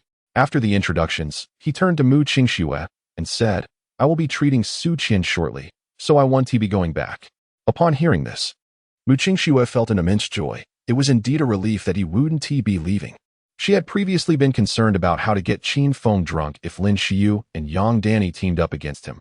But now, that troubling dilemma was resolved. Nevertheless, she sighed with a hint of regret. It's a pity that I can't fulfill the promise I made to you earlier. Hearing this, Qin Feng suddenly recalled the freedom he had to indulge in the evening's festivities with Mu Qingxue. A cloud of gloom enveloped him as he realized he should have let Su Qian return home first and treated her tomorrow instead. Despite his frustration, he maintained an air of nonchalance. It matters not, for there will be ample opportunities in the future. Mu Qingxue momentarily lost her train of thought, and a wave of headache washed over her. Indeed, as long as she continued to reside under the same roof as Qin Feng, the risk of exposure was inevitable. Humph. How naive. Have you not heard the adage? Opportunity knocks but once. Mu Qingxue resolved to give Qin Feng no glimmer of hope. She was determined to hold her ground and refused to believe he would resort to force. Su Qian furrowed her brow slightly. Although she was unaware of the specifics of the conversation between Qin Feng and Mu Qingxue, she surmised that she had inadvertently thwarted Qin Feng's plans. After a moment's hesitation, she spoke. Qin Feng, the scar on my face has been with me for many years. There is no need to rush. You and Mu shall attend to your matters first, and we can address my treatment when time permits.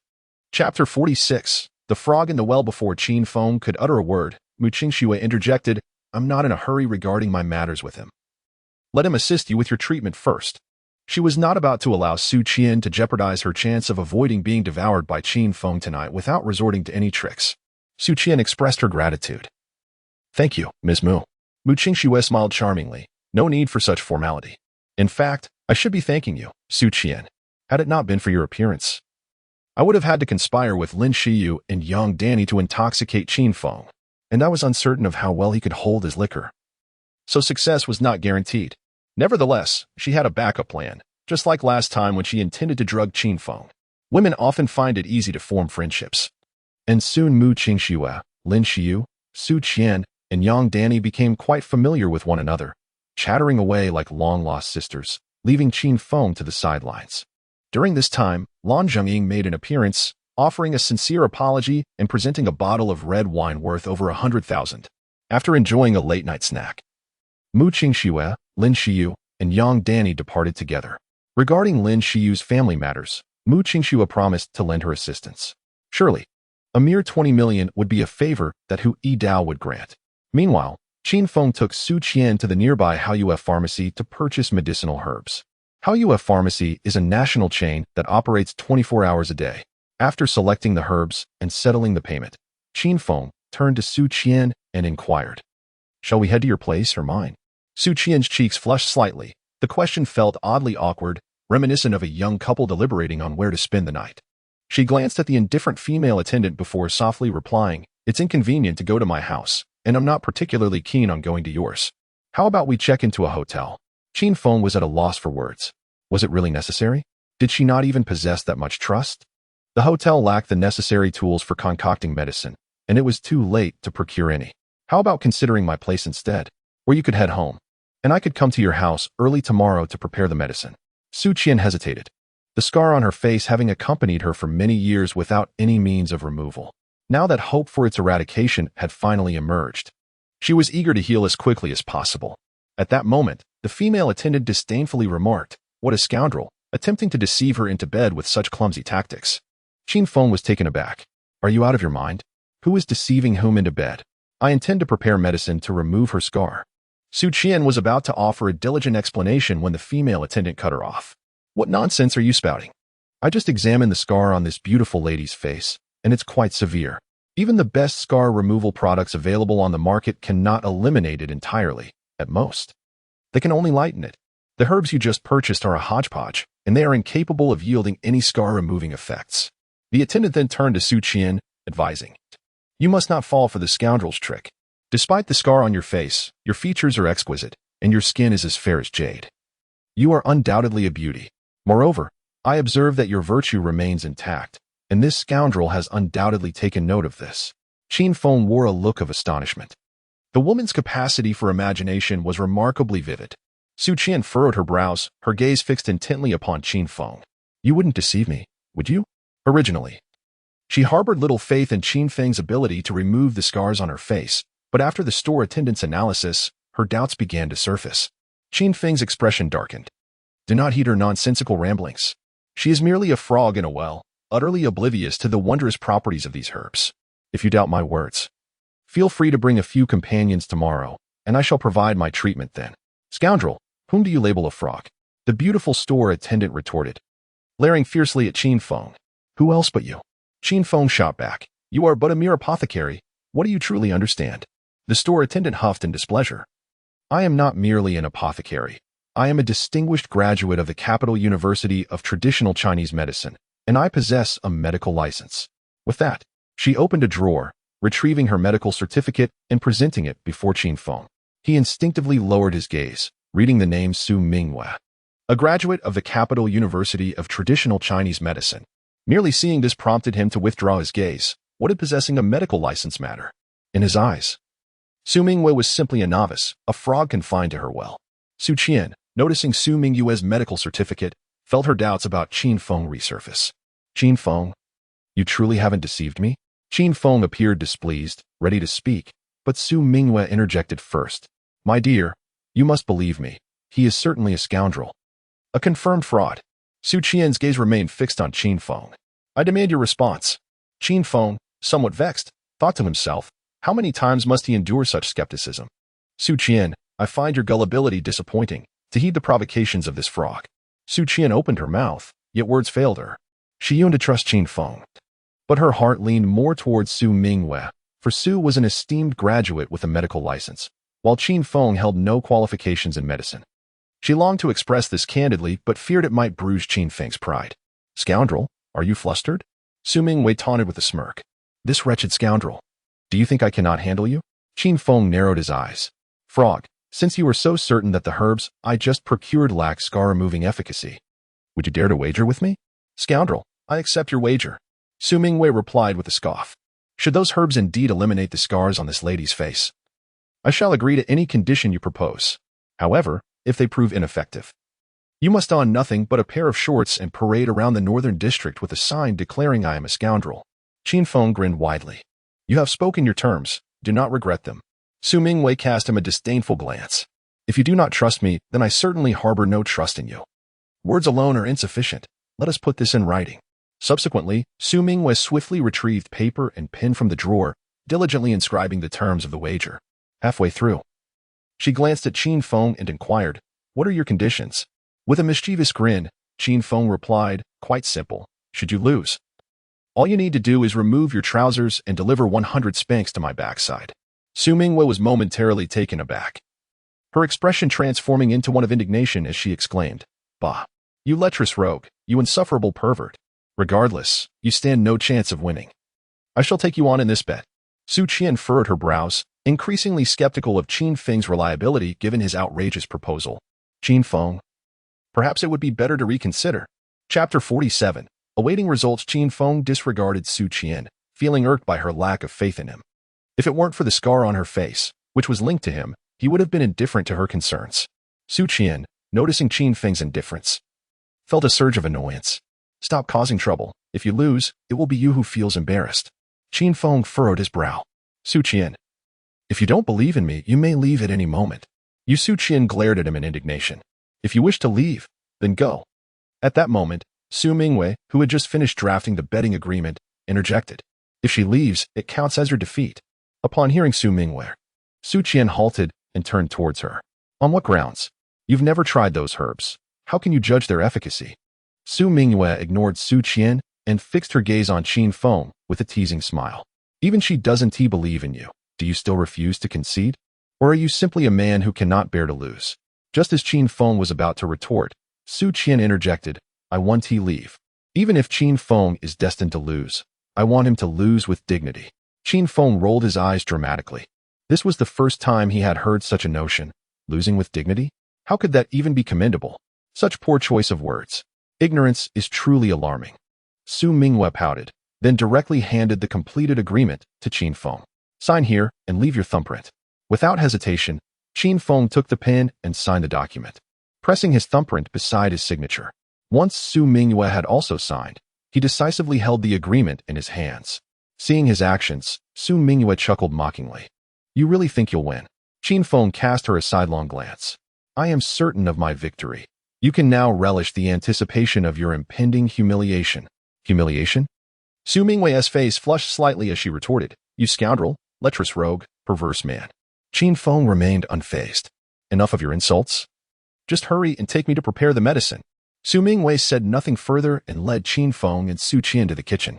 Inside, there were jars of herbs. Qin Feng tossed all the ingredients into a pot, added 3 bowls of water, and ignited the gas stove to begin the concoction. It will take about 2 hours. If you feel tired, you may rest. Su Mingyue, with a smirk, replied, I've had enough sleep during the day. I'm not tired. She suspected that Qin Feng was trying to distract them and slip away unnoticed. Su Qian furrowed her delicate brows. She too was not weary. Though she harbored doubts about Qin Feng, a flicker of anticipation lingered within her. Qin Feng was well aware of the two women's subtle thoughts. Yet he paid them no mind. 2 hours swiftly passed. The original 3 bowls of water had nearly evaporated. Qin Feng poured all the medicinal liquid and residue into a large bowl and stirred. A few minutes later, he removed the remnants, leaving behind a viscous potion. Su Mingwei observed the thick, dark concoction and scoffed. This is supposed to remove scars? I knew you were unreliable. Su Qian's expression fell. The unappealing appearance of the potion was one thing, but it also emitted a faint, unpleasant odor. However, having reached this point, she remained silent. One should refrain from speaking too soon, lest they find themselves contradicted later. Qin Feng cast a sidelong glance at Su Mingwei before turning his attention to Su Qian. Would you like to give it a try? Su Qian hesitated for a moment, choosing not to speak, but merely nodded. While she understood that a miracle was unlikely to occur, she was nonetheless willing to allow Qin Feng to attempt it. Of course, the primary reason was her lingering hope for a fortunate outcome. Qin Feng dipped his right index finger into the medicinal liquid and leisurely applied it to the scar on Su Qian's face. The pungent odor of the medicine made her feel somewhat nauseous, yet she ultimately managed to suppress the urge to vomit. Su Mingwei observed this spectacle and couldn't help but scoff, still pretending. Even if this medicine proves effective, it would take at least a few days to see any results. Right? You're not planning to use this as an excuse to evade me, are you? Qin Feng retorted disdainfully. You, a frog at the bottom of a well. Failed to consider this when we drafted the wager earlier. But rest assured, this medicinal concoction will undoubtedly eliminate the scar within an hour. If it does not, I will concede defeat. Su Mingwei chuckled coldly. Let us wait and see. You claim it will remove the scar within an hour? What an absurd joke. To my knowledge, even the best scar removal products on the market require over a week to show any effect, and they merely lighten the scars, not eradicate them. Su Qian sighed imperceptibly, increasingly convinced of Qin Feng's unreliability. An hour to eliminate a scar? One should not boast without proper preparation. Unperturbed by the thoughts of the two women, Qin Feng meticulously applied the medicinal liquid to the scar before washing his hands and exiting the kitchen. Su Mingwei, fearing he might flee, followed closely behind. Su Qian trailed at a leisurely pace, regretting her decision to stay.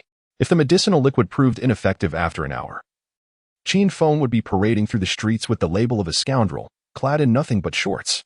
Outside the kitchen lay a small sitting room, where Qin Feng reclined on the sofa and closed his eyes to sleep. Su Mingwei and Su Qian sat in the chairs opposite, each lost in thought.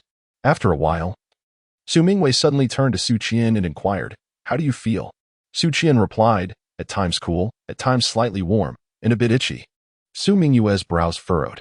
Could it be that the medicinal liquid is toxic? Su Qian's complexion shifted slightly. Surely not. I trust that even if the medicine is ineffective, Qin Feng would not intentionally disfigure me.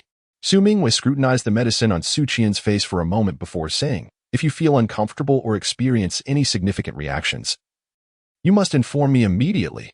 Su Qian nodded, her expression filled with concern as she glanced at Qin Feng, hoping this fellow might prove to be reliable.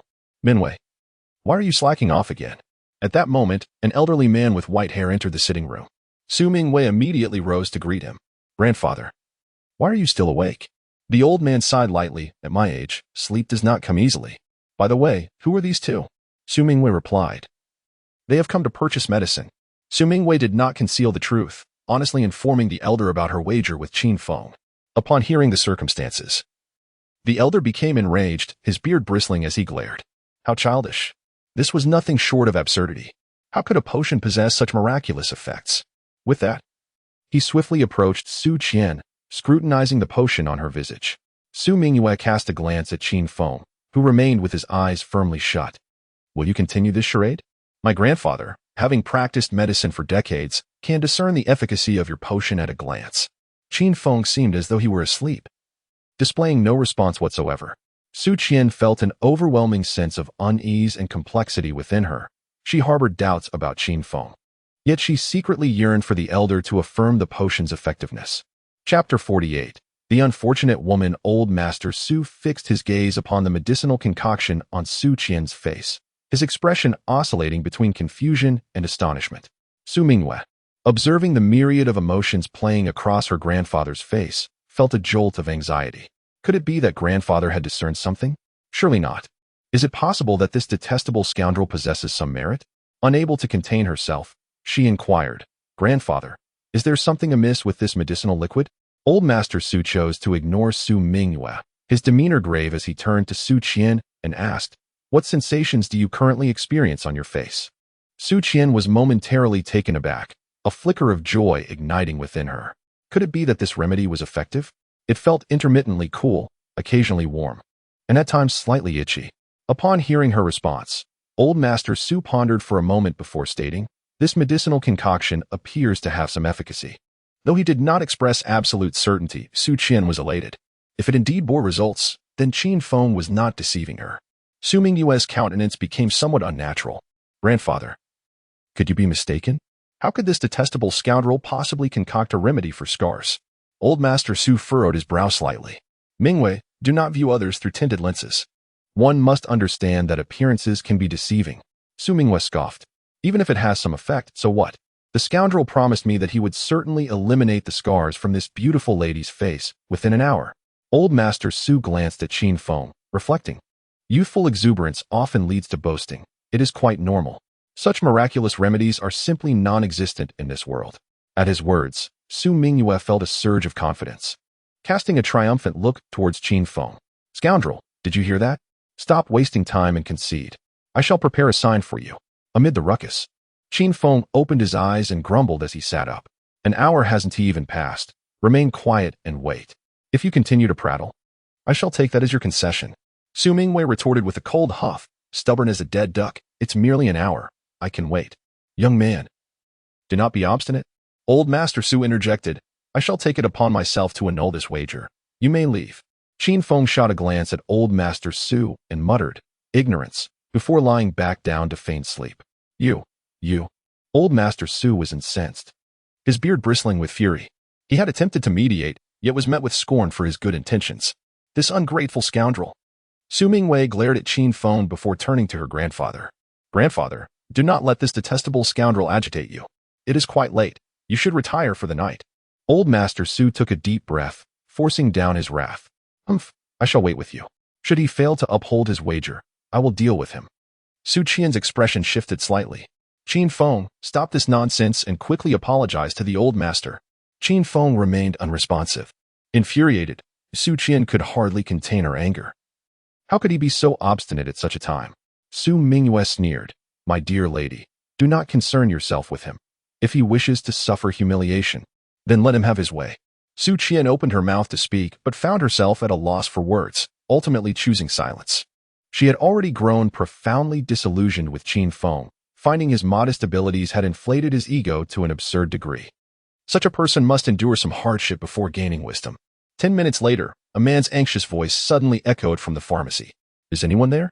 Startled from her slumber, Su Mingyue quickly rose and made her way toward the back door of the pharmacy.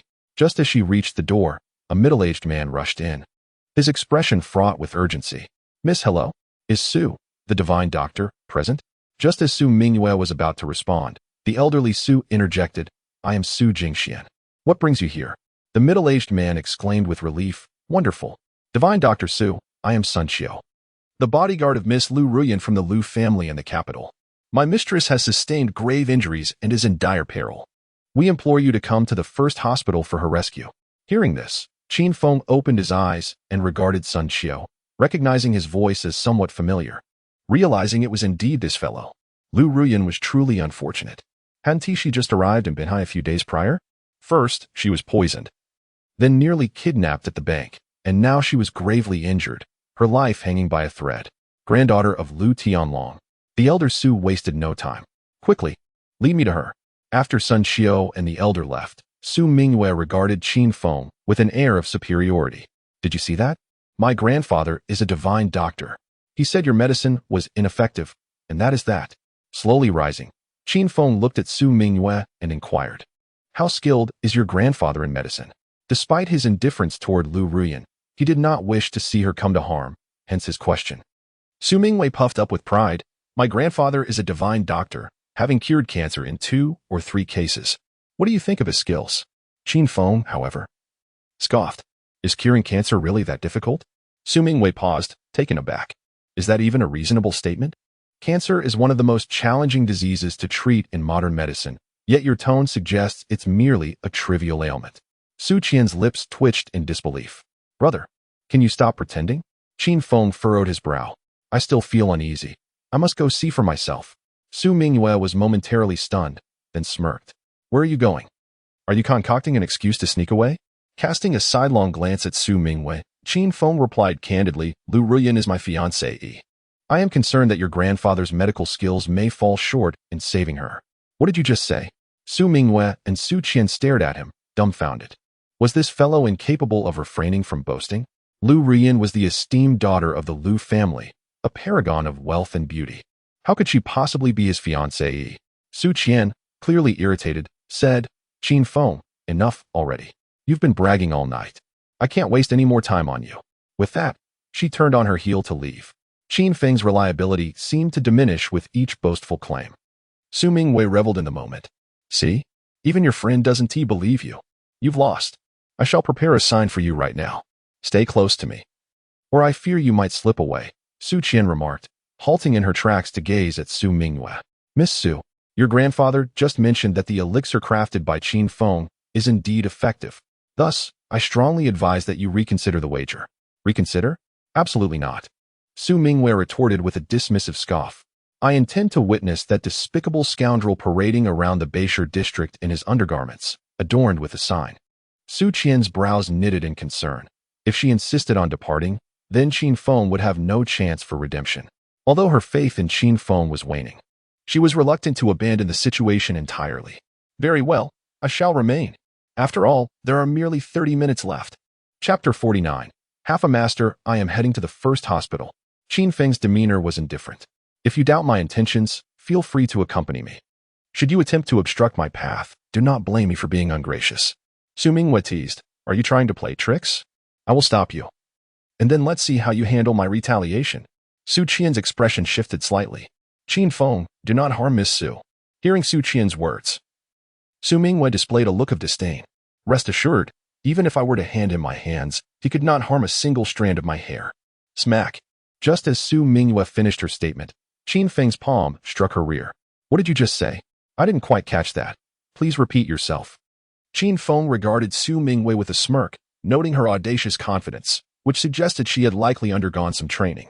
Su Mingyue's face flushed crimson, her fury palpable. You scoundrel. How dare you? Before she could finish, Qin Feng delivered another slap to her backside. I will kill you. Su Mingyue, in a fit of rage, aimed a kick towards Qin Feng's groin, a strike that would surely cause him great pain if it connected. However, Qin Feng effortlessly seized her ankle, causing her to lose her balance and tumble backward. Fortunately, he was quick enough to catch her. Their eyes met. In Su Mingyue's face was aflame with a mix of embarrassment and anger. You rogue, release me at once. This was your own doing. With a mischievous grin, Qin Feng let go of her. Ah! Su Mingyue yelped as she fell to the floor, striking the back of her head, the pain eliciting tears. Scoundrel! Are you attempting to murder me? This is utterly unreasonable. Qin Feng cast a glance at Su Mingyue before turning to leave. Seeing him depart, Su Mingyue, disregarding her pain, hurriedly got to her feet and pursued him. You scoundrel, you shall not escape.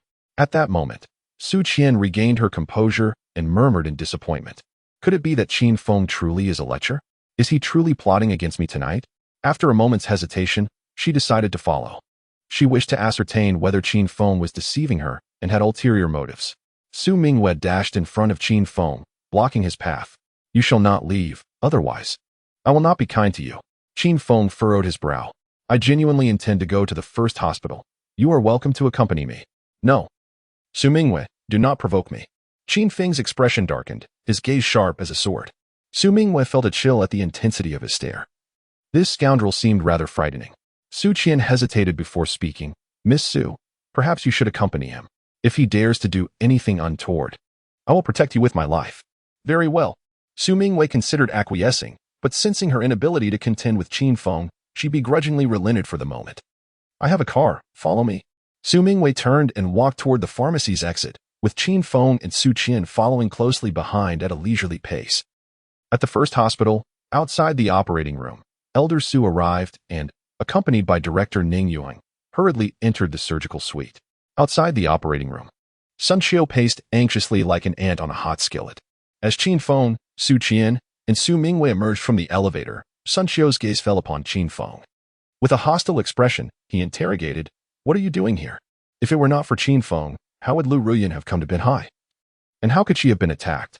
Should Lu Ruyan fail to be rescued, he would follow her to the grave." Thus, he harbored a deep-seated resentment towards Qin Feng. Su Qian and Su Mingwei were taken aback. Did Sun Xiu actually know Qin Feng? Could it be that Lu Ruyan was indeed this man's fiancée? Qin Feng, undeterred by Sun Xiu's demeanor, pressed on. "How is Lu Ruyan's condition?" With a disdainful snort, Sun Xiu retorted, "What does her condition have to do with you?" Qin Feng furrowed his brow, stepped forward, and delivered a resounding slap across Sun Xiu's face. "Answer my question, you bastard." Sun Xiu's fury ignited. But before he could finish his exclamation, Qin Feng sent him flying several meters with a kick. Su Qian and Su Mingwei exchanged incredulous glances, their lips twitching at the display of sheer violence. Under their watchful eyes, Qin Feng approached Sun Xiu, placing his foot upon Sun Xiu's head. He sneered, "What are you? Merely a dog raised by Lu Ruyan. So how dare you act so arrogantly before me?" Sun Xiu seethed internally, questioning who was truly the arrogant one. Su Qian and Su Mingwei rolled their eyes in unison. It was Sun Xiu who was being boastful, after all, resorting to violence at the slightest provocation. He was a brute. Qin Feng continued, "Listen closely. When you see me in the future, be more respectful. Although I will eventually break off the engagement with Lu Ruyan, I am still her fiancé for now. You are her pet, and I am your half-master, so do not bark at me again. Now, tell me, how is Lu Ruyan?" Su Qian and Su Mingwei were nearly speechless. "No way. This guy is actually Lu Ruyan's fiancé?" Sun Xiu felt extremely humiliated, but dared not retaliate, forcing himself to suppress his anger. "I do not know the specifics of her condition, only that it is dire." Qin Feng's brow furrowed as he lifted his foot from Sun Xiu's head and headed toward the operating room. Su Mingwei, seeing his intent to enter, quickly interjected, "Do not worry, my grandfather is an accomplished physician. He will surely save Miss Lu." After a moment's hesitation, Qin Feng abandoned the idea of entering the operating room. Old Master Su, referred to as a divine doctor by Sun Xiu, must possess exceptional medical skills. Who would have thought that a scoundrel like you is actually Miss Lu's fiancé? Su Mingwei scrutinized Qin Feng with newfound curiosity. Qin Feng chose not to respond. Even he had never anticipated having someone like Lu Ruyan as his fiancée. In truth, he still found it hard to believe that Lu Ruyan was indeed his betrothed. After all, his family was quite ordinary. How could he possibly be connected to the illustrious Lu family from the capital, let alone be engaged to their esteemed daughter? Curious. Su Qian inquired, "Qin Feng, could it be that your family also belongs to a prestigious lineage?" She had once heard the name Lu Ruyan during a visit to the capital for treatment, the eldest daughter of the Lu family, one of the 4 beauties of the capital and among the 2 most talented women in the city. Moreover, she was recognized as one of the 10 outstanding youths of the Dragon Nation in recent years. If Qin Feng's family were not of noble descent, how could he possibly be betrothed to Lu Ruyan? Qin Feng shook his head. "My family background is quite ordinary, and my parents have long since passed away. If Lu Ruyan had not taken the initiative to approach me, I might have never known about our engagement." Both Su Qian and Su Mingwei looked on in astonishment. Did this not sound like a melodramatic scene from a television drama? Could it be that the Qin family was once illustrious but had since fallen into decline? Chapter 50. Resurrection. Qin Feng found himself pondering whether his family once belonged to the esteemed elite of the capital, only to have fallen from grace over time. He turned to Sun Xiu and inquired, "Do you know the reason behind my engagement to Lu Ruyan?" Though Sun Xiu harbored deep resentment towards Qin Feng, he responded candidly, "I do not know. All I am aware of is that the agreement was established between Old Master Lu and your father. The young lady is reluctant to acknowledge this engagement, yet Old Master Lu threatened her life, compelling her to temporarily acquiesce." Qin Feng furrowed his brow, refraining from further inquiries. Both he and Lu Ruyan wished to dismiss the engagement, and withdrawing from it would suffice. As for the reasons behind it, his parents had passed away, rendering any further investigation unnecessary. Observing Sun Xiu, Qin Feng noted that while Lu Ruyan lay gravely injured, fighting for her life, this man remained unscathed. Curiosity piqued. He questioned Sun Xiu about his role as Lu Ruyan's bodyguard. "What were you doing when Lu Ruyan was attacked? Surely you weren't hiding like a coward?" Sun Xiu's expression darkened. "How could I be that kind of person? At that moment, I had been sent by the young lady to purchase supper, and upon returning to the hotel room, I found her lying in a pool of blood." Qin Feng scrutinized Sun Xiu for a moment, sensing no deceit in his words. He continued, Was she injured by a blade or a bullet? Or perhaps by something else? With a heavy sigh, Sun Qiu replied, she suffered over a dozen stab wounds, each one nearly fatal. Fortunately, she is resilient. She did not succumb immediately and managed to endure until reaching the hospital. Qin Feng's brow knitted tighter, his expression shifting between gloom and determination. Over a dozen wounds, each targeting vital areas. Lu Ruyin truly had a remarkable will to live. The assailant was ruthlessly relentless, stabbing her repeatedly. How much hatred must they have harbored towards Lu Ruyin? Su Qian and Su Mingyue's faces turned ashen. The brutality of the assailant was chilling. Just the thought of Lu Ruyin being stabbed repeatedly sent shivers down their spines. Half an hour later, the doors of the operating room swung open, revealing a weary-looking Su Laozu and Ning Yuheng. Sun Qiu rushed forward. Dr. Su, how is my young lady? With a heavy heart, Su Laozu sighed. I regret to inform you that Miss Lu has lost too much blood, leading to renal failure. Her life has come to an end. What? Sun Qiu's face drained of color, as if all strength had been siphoned from his body, leaving him slumped on the floor. It was over. As Lu Ruyin's bodyguard, if she were to perish while he remained unscathed, the Lu family would never let him off the hook. Even if he managed to flee, they would inevitably hunt him down. Qin Feng's brow remained furrowed as he stepped towards the operating room. Su Mingyue quickly interjected, Qin Feng, what do you think you're doing? Are you out of your mind? Is it not permissible for me to check on my fiancée? Qin Feng retorted, continuing his stride without hesitation. Ning Yuheng, taken aback, finally noticed Qin Feng. Little doctor, what are you doing here? Little doctor? Su Mingyue was taken aback. Su Qian was equally astonished, while Su Laozu wore a look of disbelief. Director Ning, could it be that this young fellow is the miraculous physician you mentioned earlier? Indeed, it is him. Ning Yuheng replied, and upon noticing that Qin Feng did not pause, he hurriedly pursued him. Inside the operating room, the medical staff were unfamiliar with Qin Feng, causing him some concern that they might hinder Qin Feng from seeing Lu Ruyin. Gulping, Su Ming was swallowed hard and inquired of the elder Su, grandfather. Did Director Ning mention just how remarkable Qin Feng's medical skills are? Elder Su responded, Director Ning did mention to me that if we could find Qin Feng, Miss Lu might yet be saved. Surely, Director Ning would not exaggerate.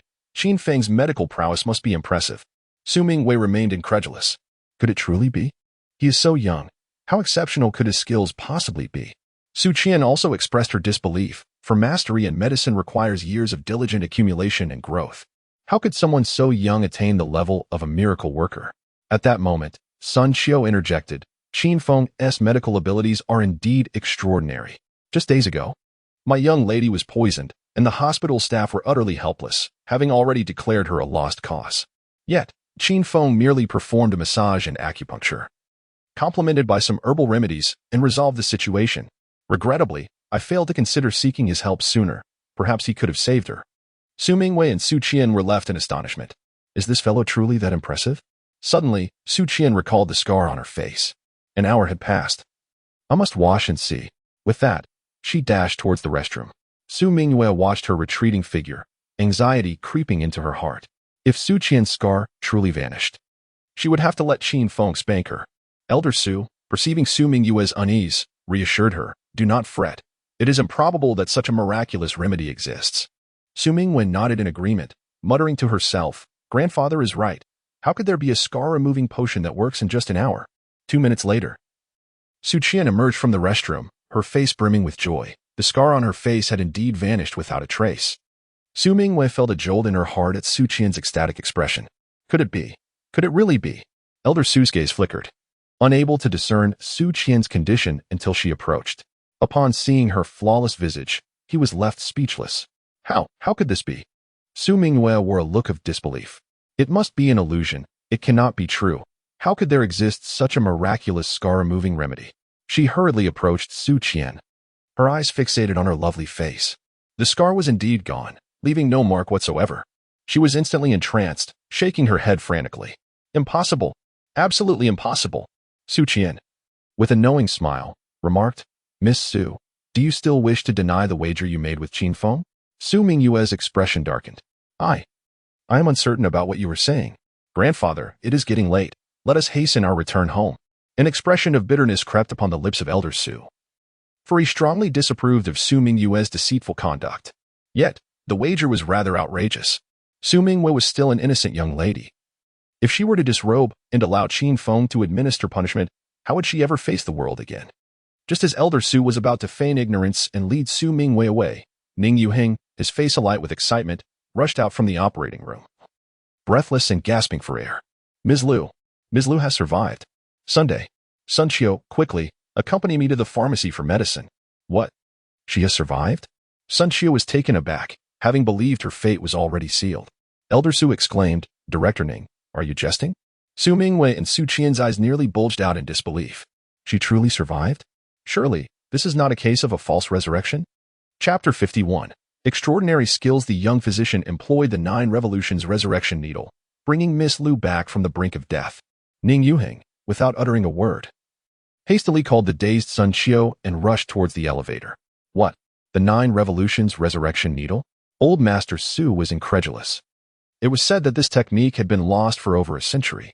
How could the young Qin Feng possibly possess such knowledge? Su Mingwei inquired with curiosity, Grandfather, is the 9 Revolutions resurrection needle truly remarkable? Old Master Su took a deep breath, expressing his awe. Remarkable? It is astonishingly beyond belief. It is said that there are 9 sets of techniques associated with the 9 Revolutions resurrection needle. Mastering all 9 allows one to bring the dead back to life. If I am not mistaken, Qin Feng must hail from a prestigious lineage of healers. Otherwise, he could never have acquired such a skill. Su Mingwei and Su Qian exchanged glances. Bringing the dead back to life. Isn't that a bit far-fetched? Yet, they found Old Master Su's conjecture about Qin Feng's potential lineage highly plausible, which would explain his engagement to Lu Ruyan. I must go in and see. Old Master Su, brimming with excitement, made his way towards the operating room. The 9 Revolutions resurrection needle was the dream technique of countless healers. Even witnessing it once would be a worthy way to depart from this world. Su Qian and Su Mingwei shared a look before hastily following suit, eager to witness firsthand the extent of Qin Feng's medical prowess. Inside the operating room, Qin Feng wore a grave expression as he performed the surgery on Lu Ruyan. Although he had managed to save her, she remained in a precarious state, with the threat of death lingering at any moment. On either side of him stood 4 chief surgeons from the first hospital, each boasting at least 20 to 30 years of surgical experience, masters in their field. Yet, they were like school children, utterly focused, their eyes glued to Qin Feng's every movement, fearful of missing a single step. Qin Feng's actions flowed seamlessly, without a hint of hesitation. The 4 chief surgeons were left in awe, secretly astounded. Despite their extensive experience, they found themselves unable to keep pace with his level of expertise. Had they been in his position, it would have taken them 1 to 2 hours to achieve what Qin Feng had accomplished in mere moments. As Old Master Su Mingwei and Su Qian entered the operating room and beheld Qin Feng's dexterous motions, Su Qian was merely surprised, while Old Master Su and Su Mingwei were nearly left speechless. Grandfather, what are you witnessing? I feel as though I am hallucinating. How can one person perform surgery at such a rapid pace? Is he not afraid of injuring Miss Liu's blood vessels and nerves? It is well known that many major surgeries require the assistance of advanced imaging equipment. To date, there had been no reports of anyone executing such significant operations without any auxiliary devices. Qin Feng's techniques were truly extraordinary. Su Mingwei and the Old Master Su found it hard to believe, yet the reality before them compelled their acceptance. If there were any issues with Qin Feng's surgery, how could the 4 chief physicians remain silent?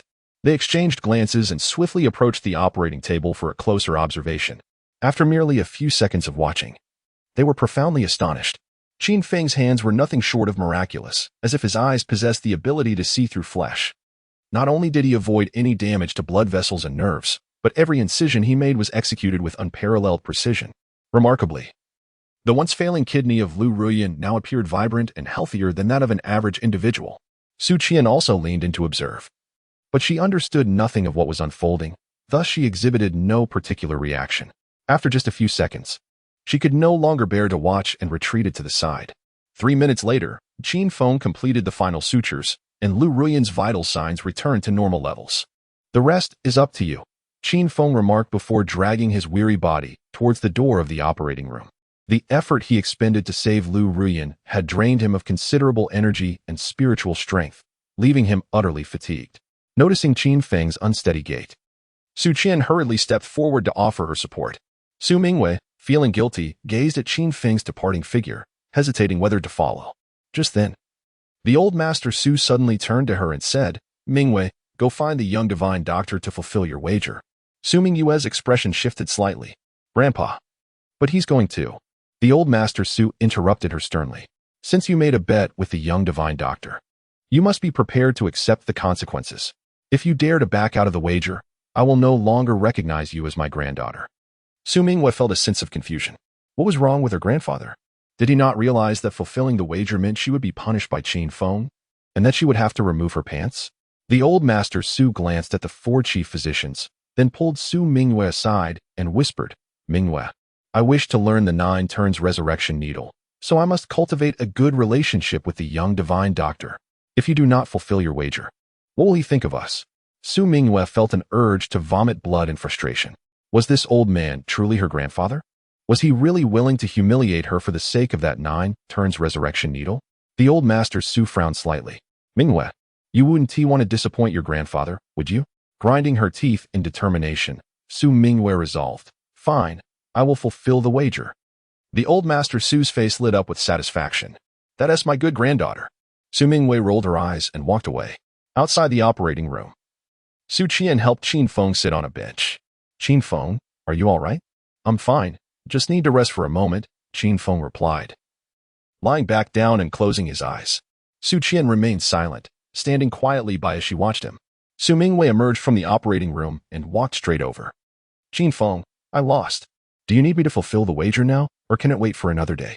She could tell that Qin Feng was not in the best condition and hoped that perhaps she could avoid the punishment tonight. Upon hearing these words, Qin Feng opened his eyes and chuckled. "It must be now. Otherwise, I fear you may deny it tomorrow." Su Mingwei's expression froze. Do you still have the strength to strike me?" "I must." Qin Feng promptly rose to his feet, exuding an air of vitality. It was not that his spirits had truly revived. Rather, the mere thought of venting his grievances invigorated him immensely. Su Mingwei, witnessing the mischievous grin on Qin Feng's face, suddenly regretted heeding her grandfather's advice to confront Qin Feng and fulfill the bet. It felt akin to a lamb walking into a tiger's den. Su Qian furrowed her brows. "Qin Feng, stop jesting and lie down to rest." Qin Feng cast a sidelong glance at Su Qian. "I am not jesting. This toad previously slandered me as a fraud and a scoundrel in the apothecary. As a man of honor, how could I endure such humiliation? She must learn a lesson to remember." Chapter 52. The masked man of the night. Su Shi and Su Mingwei wore expressions of disbelief. Shouldn't a man be magnanimous and not quibble with a woman? Su Shi sighed softly. "Qin Feng, do not let me down." Qin Feng wore a half-smile. "Do you truly believe I care? Let us not forget how you doubted me in the pharmacy, akin to a toad refusing to trust me. At that moment, I was already quite disappointed in you." Su Shi found herself at a loss for words. Reflecting on it now, Qin Feng's wager with Su Mingwei was likely influenced by her. "Thank you for your kindness, but there is no need to plead on my behalf." Su Mingwei shot Qin Feng an irritated glare. This fellow seemed determined to make her uphold the bet, and she resolved to acquiesce to him. "This place is not suitable. Follow me." With that, she turned and strode towards the elevator. Though she wished to renege on the agreement, her grandfather's desire for the 9 turns soul-returning needle compelled her to cultivate a good rapport with Qin Feng, leaving her no choice but to make a personal sacrifice. Qin Feng followed her with a cheerful demeanor. Su Shi watched Qin Feng's retreating figure, her frustration boiling over. "Qin Feng, I never imagined you to be this kind of person. You scoundrel, I detest you." Qin Feng feigned ignorance as he accompanied Su Mingwei straight into the elevator. What did it matter if she disliked him? Had he not inadvertently hurt Su Shi in the past, he would have long since disregarded this woman. Su Shi sighed, her expression a complex mixture of emotions. This guy is truly insufferable. Su Mingwei led Qin Feng into an unoccupied VIP room, locking the door behind her. With a blush creeping onto her cheeks, she fixed her gaze on Qin Feng. "Are you certain you wish to humiliate me?" Qin Feng chuckled lightly. "I do not intend to humiliate you. I merely wish for you to fulfill the wager. Of course, if you prefer, you may refuse to comply, for I cannot impose anything upon you." Su Mingwei furrowed her brows, sensing that Qin Feng was confident she would honor the bet. Did he somehow know that her grandfather coveted the 9 turns soul-returning needle? The thought sent a shiver down her spine. If that were the case, this fellow was far too astute. "I am a woman of my word. I can bear the consequences of my loss," Su Mingwei declared decisively, striding toward the hospital bed and swiftly removing her short skirt, then lying face down upon the bed. Come on. Qin Feng, slightly exhilarated, gazed at Su Mingyue's exposed form. About to approach when he caught a glimpse of a shadow moving outside the window. He froze momentarily and rushed to the window to peer outside. There, he beheld a figure clad entirely in black, scaling the wall with bare hands. What the hell, is that Spider-Man? Su Mingyue, puzzled, inquired, what are you looking at? Qin Feng turned back to her. It appears there is an assassin. The masked figure, shrouded in such an ominous guise, was undoubtedly up to no good. And it was highly likely that the target was Lu Ruyan. An assassin? Su Mingyue was momentarily taken aback, then hastily rose from her bed and approached Qin Feng, leaning her head out of the window to gaze upwards. Su Mingyue, her face etched with astonishment, was about to speak when Qin Feng covered her mouth. He pulled her back to the bedside, exasperated. Are you foolish? What if your shout scares away the assassin? Su Mingyue retorted. Are you out of your mind? That assassin is nimble and skilled. Isn't it better to frighten him away? Or are you in cahoots with him? With a swift motion, Qin Feng delivered a light slap to Su Mingyue's posterior. Is your brain made of tofu? I need to wait for the assassin to act to have a chance to capture him. If you startle him, how can I possibly catch him? I can't leap like a cat. Su Mingyue, momentarily forgetting the sting of the slap, exclaimed in disbelief. You're quite cunning, aren't you? Are you certain you can catch him and not just lead him to his demise? Qin Feng chose not to respond further, striding quickly to the door and flinging it open as he exited. Su Mingyue stood there, momentarily stunned, then a look of delight crossed her face. The assassin had arrived at the perfect moment. She had fulfilled her wager. It was not her fault if the scoundrel refrained from punishing her. As Qin Feng dashed out of the ward, he sprinted furiously, reaching the corridor outside the operating room within mere seconds. The operating room was sealed. If the assassin was indeed targeting Lu Ruyan, it would be impossible for him to infiltrate unnoticed. The assassin would likely choose to strike after Lu Ruyan was brought out, simply waiting for the right moment. He glanced around but did not see Su Qian. She had presumably returned home. He paid it no mind. After all, he had successfully treated the scar on Su Qian's face that night, thus alleviating the guilt he had harbored for years. At that moment, Mr. Su emerged from the operating room. Upon seeing Qin Feng, he paused momentarily, then inquired suspiciously, Little Divine Doctor, where's Mingyue? Qin Feng replied, I don't know. That girl probably seized the opportunity to slip away. Why would she linger to give me a chance to punish her? Mr. Su frowned slightly. Did she not come to fulfill the wager with you? Qin Feng looked at Mr. Su with a bemused expression. He was tempted to crack open the old man's head to see what was inside.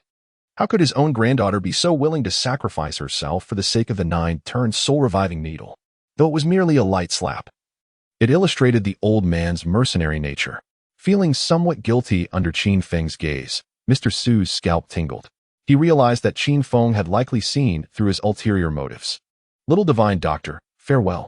After offering a quick farewell, Mr. Su hurriedly departed. He knew he had left a poor impression on Qin Feng and thought it best to leave quickly, hoping for another opportunity to befriend him in the future. After a while, Ning Yuheng and Sun Xiu emerged from the elevator carrying medicinal materials. Ning Yuheng greeted Qin Feng before entering the operating room, while Sun Xiu looked at Qin Feng with deep gratitude. Thank you for saving the young lady. I sincerely apologize for my previous demeanor towards you.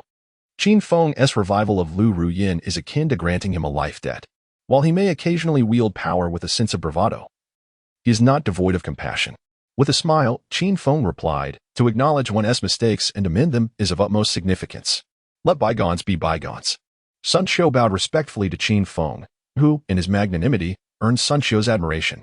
Qin Feng glanced around, lowering his voice as he remarked, I just spotted a figure clad in black, likely intent on pursuing Lu Ruyan. What? Sun Xiu exclaimed in astonishment, scanning the surroundings with heightened vigilance. There's no need for alarm. Qin Feng rolled his eyes, then leaned closer to Sun Xiu, whispering intently. As Sun Xiu listened, his eyes sparkled with realization, and he nodded vigorously in agreement. Chapter 53. The arrival of Lu Mu after Lu Ruyan consumed the medicinal herbs brought by Ning Yuan. Her condition stabilized completely. She also regained consciousness and her awareness was remarkably clear. Qin Feng conducted a brief examination, and together with Sun Xiu, they wheeled Lu Ruyan back to her hospital room.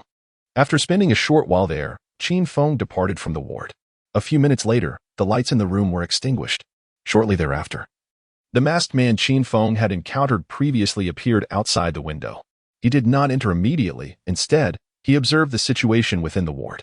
The darkness enveloped the room, allowing only a faint silhouette of a person lying on the bed to be discerned. After a moment's hesitation, the masked man opened the window and leaped inside.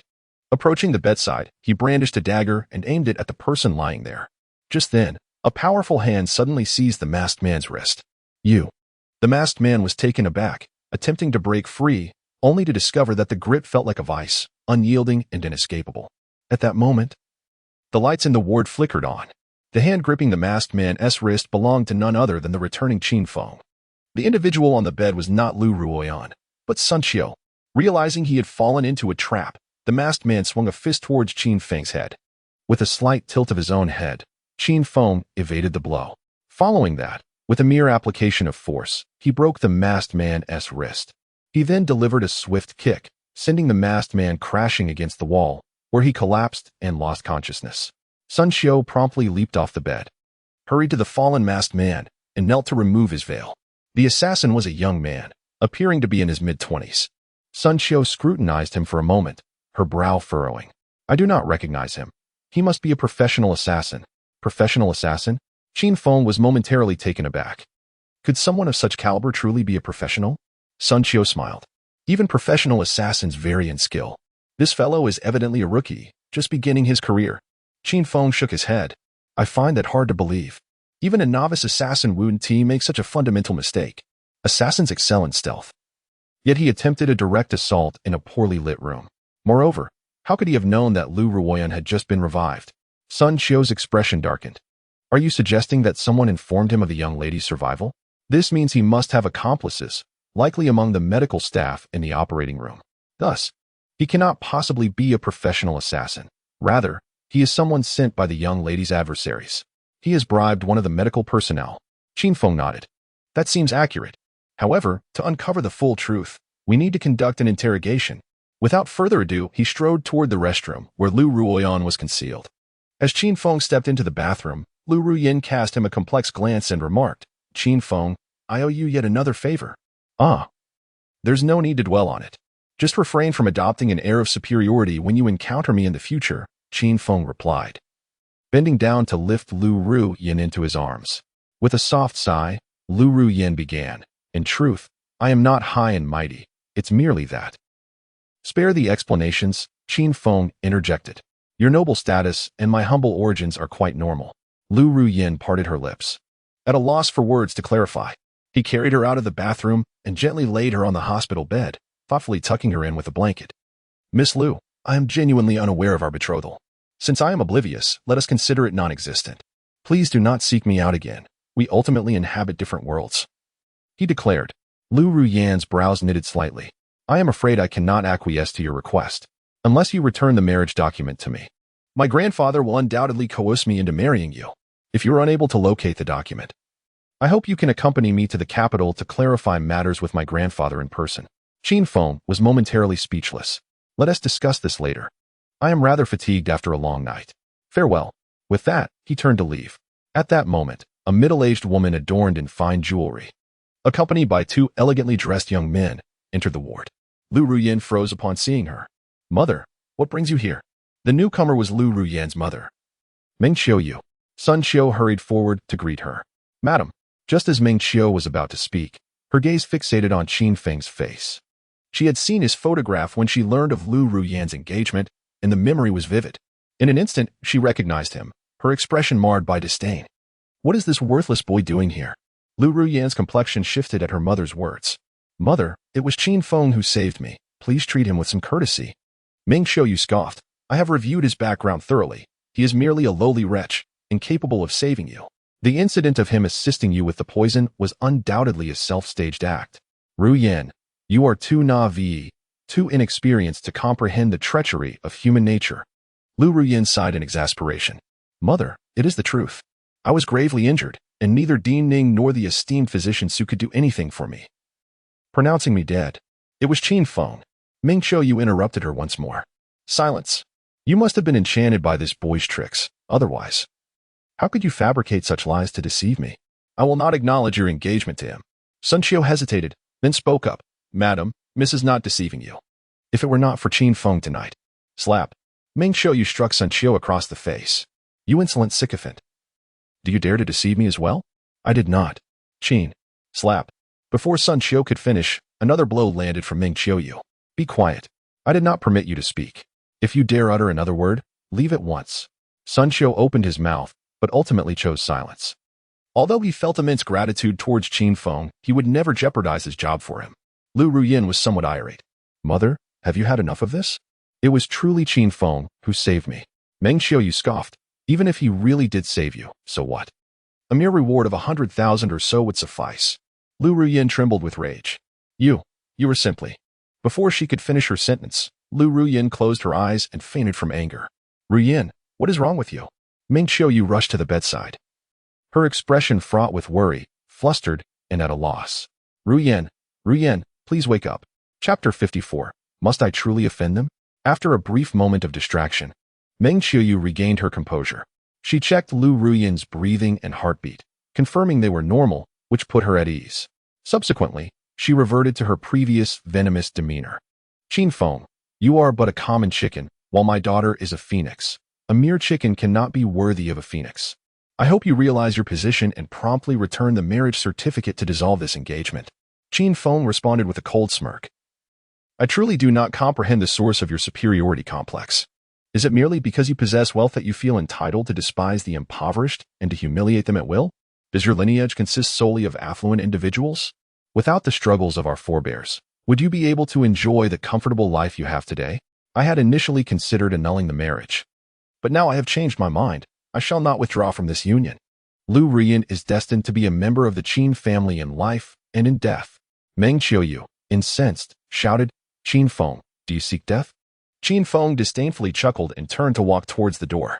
His actions thoroughly enraged Meng Qiuyu. If you wish for death, I shall oblige. Xiao Zhang, Xiao Li. Incapacitate him. Xiao Zhang and Xiao Li, without a shred of hesitation, lunged towards Qin Feng's shoulders. However, with a slight shift, he evaded their grasp, spinning around to deliver two swift kicks. With two resounding thuds, Xiao Zhang and Xiao Li were sent crashing against the wall, collapsing unconscious to the ground. This. Meng Qiuyu was utterly stunned. She was well aware of Xiao Zhang and Xiao Li's prowess, easily capable of handling numerous adults. Yet they were effortlessly subdued by Qin Feng.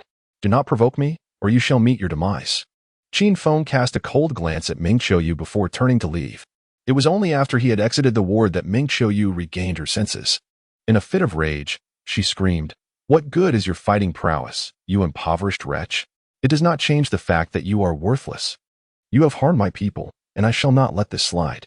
Sun Qiu furrowed his brow, sensing that provoking Qin Feng was an unwise decision. Yet he dared not dissuade Meng Qiuyu. This woman was obstinate and unreasonable, perpetually exuding an air of superiority, looking down upon everyone. Such a person would hardly heed the counsel of others. Moreover, in Meng Qiuyu's eyes, Qin Feng was merely a powerless pauper. Upon returning to the entrance of the old city after hailing a taxi, Qin Feng had barely taken a few steps when he spotted a group of aggressive individuals approaching him from a distance. There were approximately 50 of them, led by Hui Dao, whom he had dealt with at the charity auction. Qin Feng sighed in resignation, pondering the absurdity of the situation. Ever since awakening the spirit of the Baitian immortal emperor, it seemed he had developed an unfortunate tendency to attract trouble. Hui Dao and his entourage halted before Qin Feng. Kid, I warned you that if you did not eliminate me, I would ensure your demise. Qin Feng surveyed the surroundings, noting that aside from the scarred man and the effeminate figure beside Hui Dao, the rest were merely ordinary thugs. Did they truly believe they could eliminate him, a cultivator? What deep-seated grudge could warrant such a death sentence? Hui Dao snorted disdainfully, asserting that since he had ascended to the position of vice president of the Yuanlong Merchants Association, no one had dared to challenge him, especially in front of so many witnesses. You are indeed the first, he declared. If you live to see the sunrise tomorrow, it would embolden the rabble to defecate on my authority. However, he continued, out of mercy, if you kneel and admit your mistakes, begging for mercy, and slap yourself 100 times, I might consider sparing your life, merely shattering your legs. Ah, how magnanimous of you. Qin Feng replied, a mocking grin on his face. In light of your generosity, I shall extend my own. If you bow 100 times and allow me to break your legs, I might contemplate sparing your wretched existence. With a scowl, Hui Dao commanded, attack. As soon as he spoke, his followers surged toward Qin Feng. Only the scarred man and the effeminate figure remained unmoved. Qin Feng narrowed his eyes, swiftly engaging the onslaught, moving like a serpent through the throng. The sounds of thuds and anguished cries echoed continuously. As Hui Dao observed his men falling one by one, writhing in pain, his expression fluctuated between rage and disbelief. This kid's strength surpasses my expectations. Do you two feel confident in handling him? The scarred man, unimpressed, assured him, rest easy, President. With me here, nothing will go awry. Hui Dao nodded. He trusted the abilities of his left and right hands. In less than 2 minutes, over 40 of Hui Dao's lackeys lay on the ground, moaning in agony. Do you still wish for my life?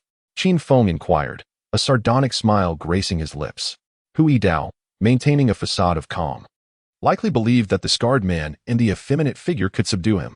Do not be so arrogant, Hui Dao retorted, addressing the scarred man. Hey Bao. It's in your hands now. Fear not. I will ensure he kneels before you in repentance. Hey Bao grinned as he stepped forward, beckoning Qin Feng with a crooked finger. Come and meet your demise.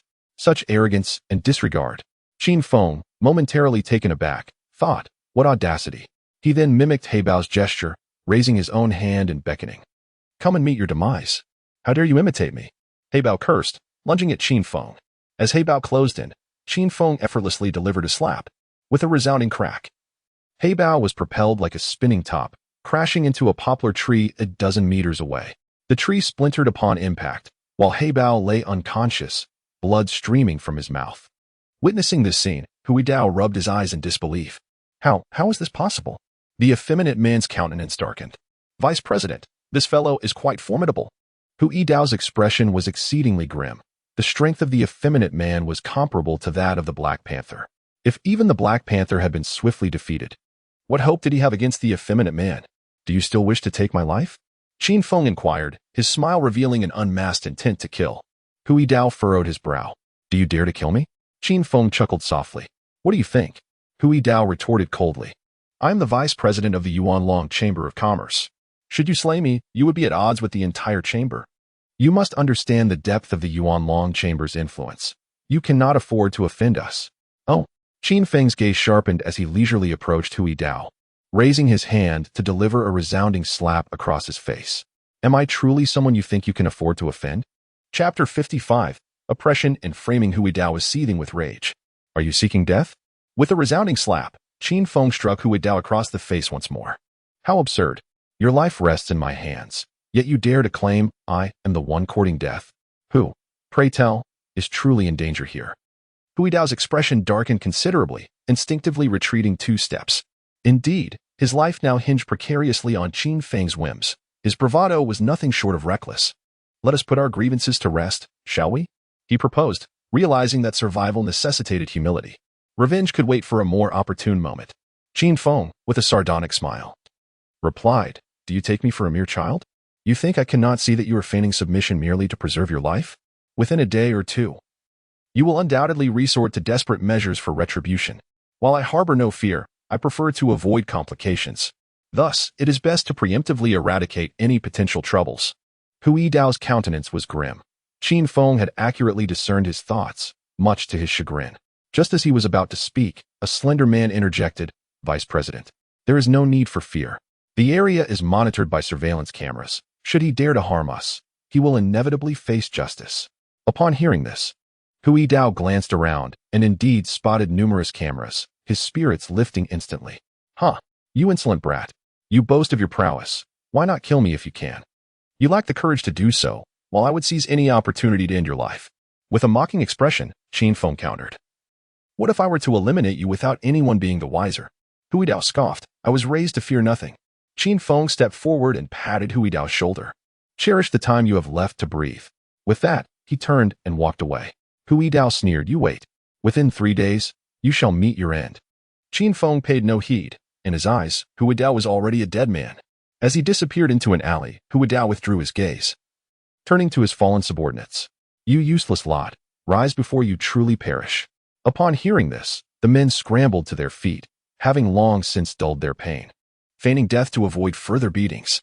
While en route home, Hui Dao suddenly experienced a violent pain in his chest, his complexion paling to that of alabaster. The slender man beside him was taken aback, urgently inquiring, Vice President, what is wrong? Hu Yidao stammered before spitting out a mouthful of blood. Moments later, his eyes closed, and he fell silent. The slender man's face paled dramatically as he rushed to assess Hu Yidao's condition. No breath, no heartbeat. He was dead. The slender man's expression turned grave. How could this happen so suddenly? Despite the fact that Hu Yidao had been knocked unconscious by Qin Feng at a charity gala, a subsequent hospital examination revealed no issues. Recently, Qin Feng had merely delivered 2 slaps, which could hardly be fatal. Turn the car around and head to the hospital, commanded the effeminate man to his subordinate behind the wheel. Although Hu Yidao might already be dead, a visit to the hospital was essential. What if he were still alive? Even if he had indeed succumbed, it was crucial to ascertain the cause of death and whether it was connected to Qin Feng. A mere 15 minutes later, outside the emergency building of the first hospital, the car had barely come to a halt when the effeminate man exited, cradling Hu Yidao in his arms as he rushed into the emergency department. Upon disclosing Hu Yidao's identity to the doctors, the hospital's senior management was promptly alerted and arrived in haste. After a thorough examination, the grim conclusion was reached: Hu Yidao had succumbed to renal failure. His wife, Feng Ying, and son, Hu Han, were incredulous at this verdict. Impossible. It cannot be renal failure, Hu Han argued persuasively. My father underwent an examination at your hospital just last night, and there was no indication of any renal problems. Feng Ying's expression darkened. My husband regularly undergoes health checkups, and just last month, his kidneys were perfectly healthy. There must be an error in your findings. The hospital director, Ning Yuheng, furrowed his brow. Madam Hu, if you doubt our results, you may have Vice President Hu examined at another hospital. Should you distrust our facility, we can also arrange for a forensic examination. The effeminate man opened his mouth to speak, but ultimately remained silent. A chilling thought crossed his mind. Qin Feng had once told Hu Yidao to cherish the time he had left to breathe. Those words felt akin to a death sentence. He recalled Qin Feng's assertion that he could discreetly eliminate Hu Yidao. Thus, he suspected that the sudden renal failure could indeed be linked to Qin Feng. However, such notions were too sinister to voice. No one would believe him. Moreover, if there were any connection to Qin Feng, he would certainly not dare to reveal it. Who could say if Qin Feng had meddled with him as well? As these thoughts coursed through his mind, he felt a shiver run down his spine. Could one truly induce renal failure so surreptitiously? Was this sorcery? Feng Ying and Hu Han exchanged worried glances. They were aware that the likelihood of an error in the examination was minimal, yet they were reluctant to accept this grim reality. After a moment of contemplation, Feng Ying turned to the effeminate man and inquired, "Are you certain that boy merely struck my husband twice?" The effeminate man nodded. "Absolutely certain. If you doubt me, you may inquire with the subordinates who accompanied me tonight." Feng Ying's expression fluctuated between hope and despair. It seemed that the boy truly bore no responsibility. However, he had struck her husband, and for that, he must pay the price. Tianhu, immediately contact the police and instruct them to apprehend the murderer of my husband. Tianhu, the effeminate man, hesitated. "Madam, that may not be prudent. Without evidence, even if the police apprehend that boy, it would be futile." Feng Ying snorted derisively. "Who says there is no evidence? Old Hu did not succumb to kidney failure. Rather, he met his demise at the hands of that young man with 2 resounding slaps." At this juncture, she cast a glance at Ning Yuheng. "Director Ning, I beseech you to assist me in fabricating a report indicating that Old Hu's death was due to a severe head injury." Without a moment's hesitation, Ning Yuheng responded, "Madam Hu, I am truly sorry, but I cannot assist you." Feng Ying interjected with a cold scoff. "Are you truly willing to jeopardize your position, Director?" Ning Yuheng, resolute and unyielding, replied, "Even if I were to be dismissed, I would not become an accomplice to such malevolence." "Director Ning, are you certain you will not reconsider?"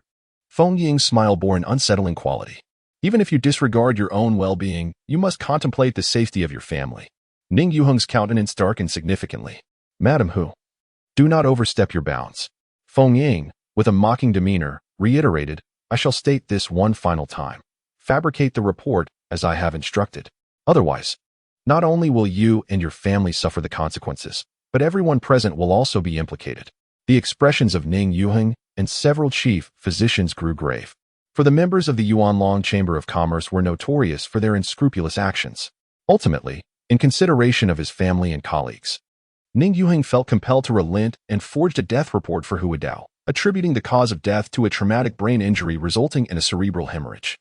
Chapter 56, A Complicated Situation Upon Returning Home.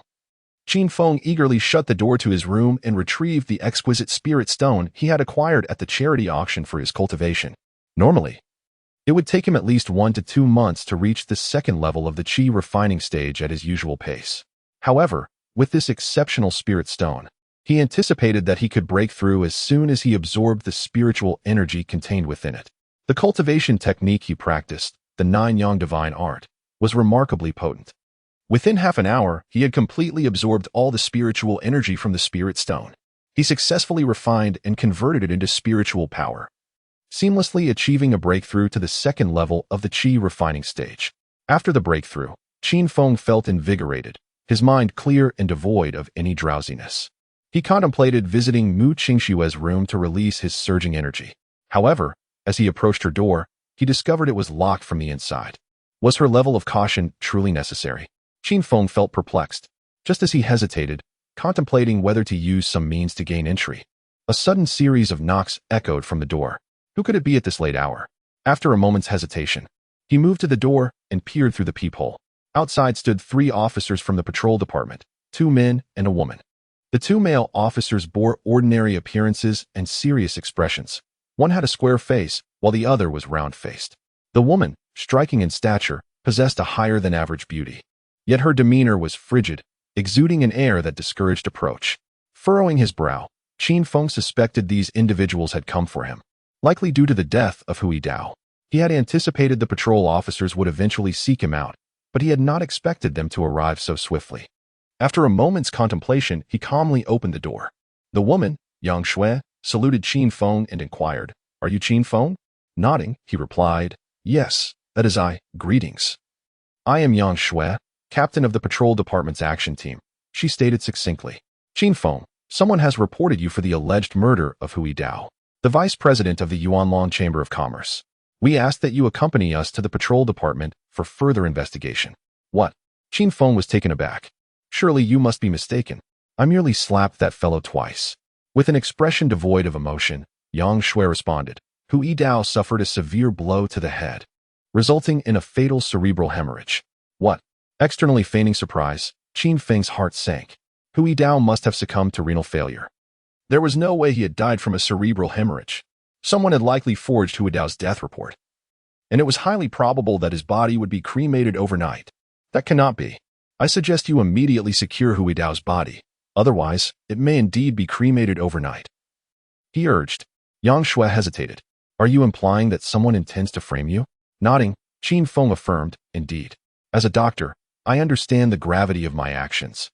The 2 slaps I delivered to Hui Dao could not possibly have induced a cerebral hemorrhage."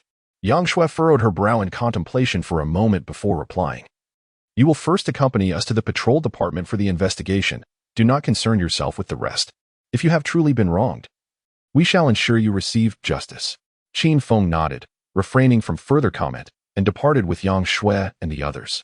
As for Mu Qingxue, she slumbered soundly, utterly oblivious to the events unfolding outside. At the constabulary, just as Yang Shui disembarked from the vehicle, Deputy Director Mu Liqui approached with a grave expression. He directed his gaze towards the 2 officers who were escorting Qin Feng, instructing, "Take the suspect to the interrogation room." The officers nodded and promptly led Qin Feng away. Yang Shui, watching the officers take Qin Feng further away, inquired with suspicion, "Deputy Director, has something significant occurred?" Qin Feng is no ordinary individual. Mu Liqui, his countenance serious, replied, "I just sent you a surveillance video. Please take a look." Curiosity etched on her face, Yang Shui retrieved her phone and opened the video sent by Mu Liqui. The footage depicted Qin Feng deftly incapacitating Hui Dao and his numerous subordinates. As she watched, Yang Shui gasped in astonishment. She had not anticipated his extraordinary prowess. It seemed improbable that even the director could contend with him. Mu Liqui furrowed his brow. There is another puzzling matter. Upon investigation, just a few days ago, Qin Feng was merely an unremarkable office worker, working by day and delivering takeout by night. Notably, he exhibited a timid demeanor, always submissive. However, in the past 2 days, he has seemingly transformed into an entirely different person, assertive and ruthless. Even more astonishing, yesterday, the young lady of the Liu family, Liu Ruzhen, surrounded the constabulary with the Western Territory's elite guards in his defense. Yet, the specifics of what transpired remain known only to the director. Yang Shui's expression fluctuated between doubt and concern. It appeared Qin Feng was indeed an extraordinary individual. Furthermore, he suspected that someone was framing him, alleging that the Hu family might incinerate the corpse overnight. Although I harbor some skepticism, I believe it prudent to assign 2 individuals to guard Hui Dao's remains at the hospital. What? Mu Liqui's brow knitted in concern.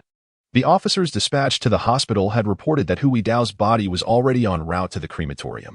Yang Shui's complexion paled. Quickly, make a call to halt it. Mu Liqui immediately pulled out his phone to contact the officers at the hospital, but after a prolonged wait, there was no response. He then attempted to reach another officer, only to encounter the same silence. His expression shifted slightly. Could an unforeseen incident have occurred? At that moment, a young man rushed in, his face etched with urgency. Deputy Director, Captain Yang, there's bad news. The 2 officers we sent to the hospital have been involved in a car accident and died on the spot. What? Yang Shui and Mu Liqui exchanged alarmed glances, both sensing the ominous undertones of a conspiracy. The improper overnight transport of Hui Dao's body, coupled with the fatal accident of the 2 officers sent to investigate, surely this could not be mere coincidence? Xiaoyang, you interrogate Qin Feng. I will head to the accident site, Mu Liqui declared, promptly departing with the young man in a designated vehicle. Yang Shui proceeded directly to the interrogation room. Inside, Qin Feng found himself ensnared in a web of ennui, glancing aimlessly around. Upon hearing the sound of the door opening, he turned to see Yang Shui entering and broke into a grin, exclaiming, Captain Yang, let us expedite the interrogation. I'm utterly exhausted and yearn to return home for some much-needed rest. Yang Shui furrowed her brows slightly, taking a seat directly opposite Qin Feng. She replied, It appears you will not be departing from the precinct anytime soon. Qin Feng's brow furrowed at her words. Could it be that Hui Dao's body had already been cremated?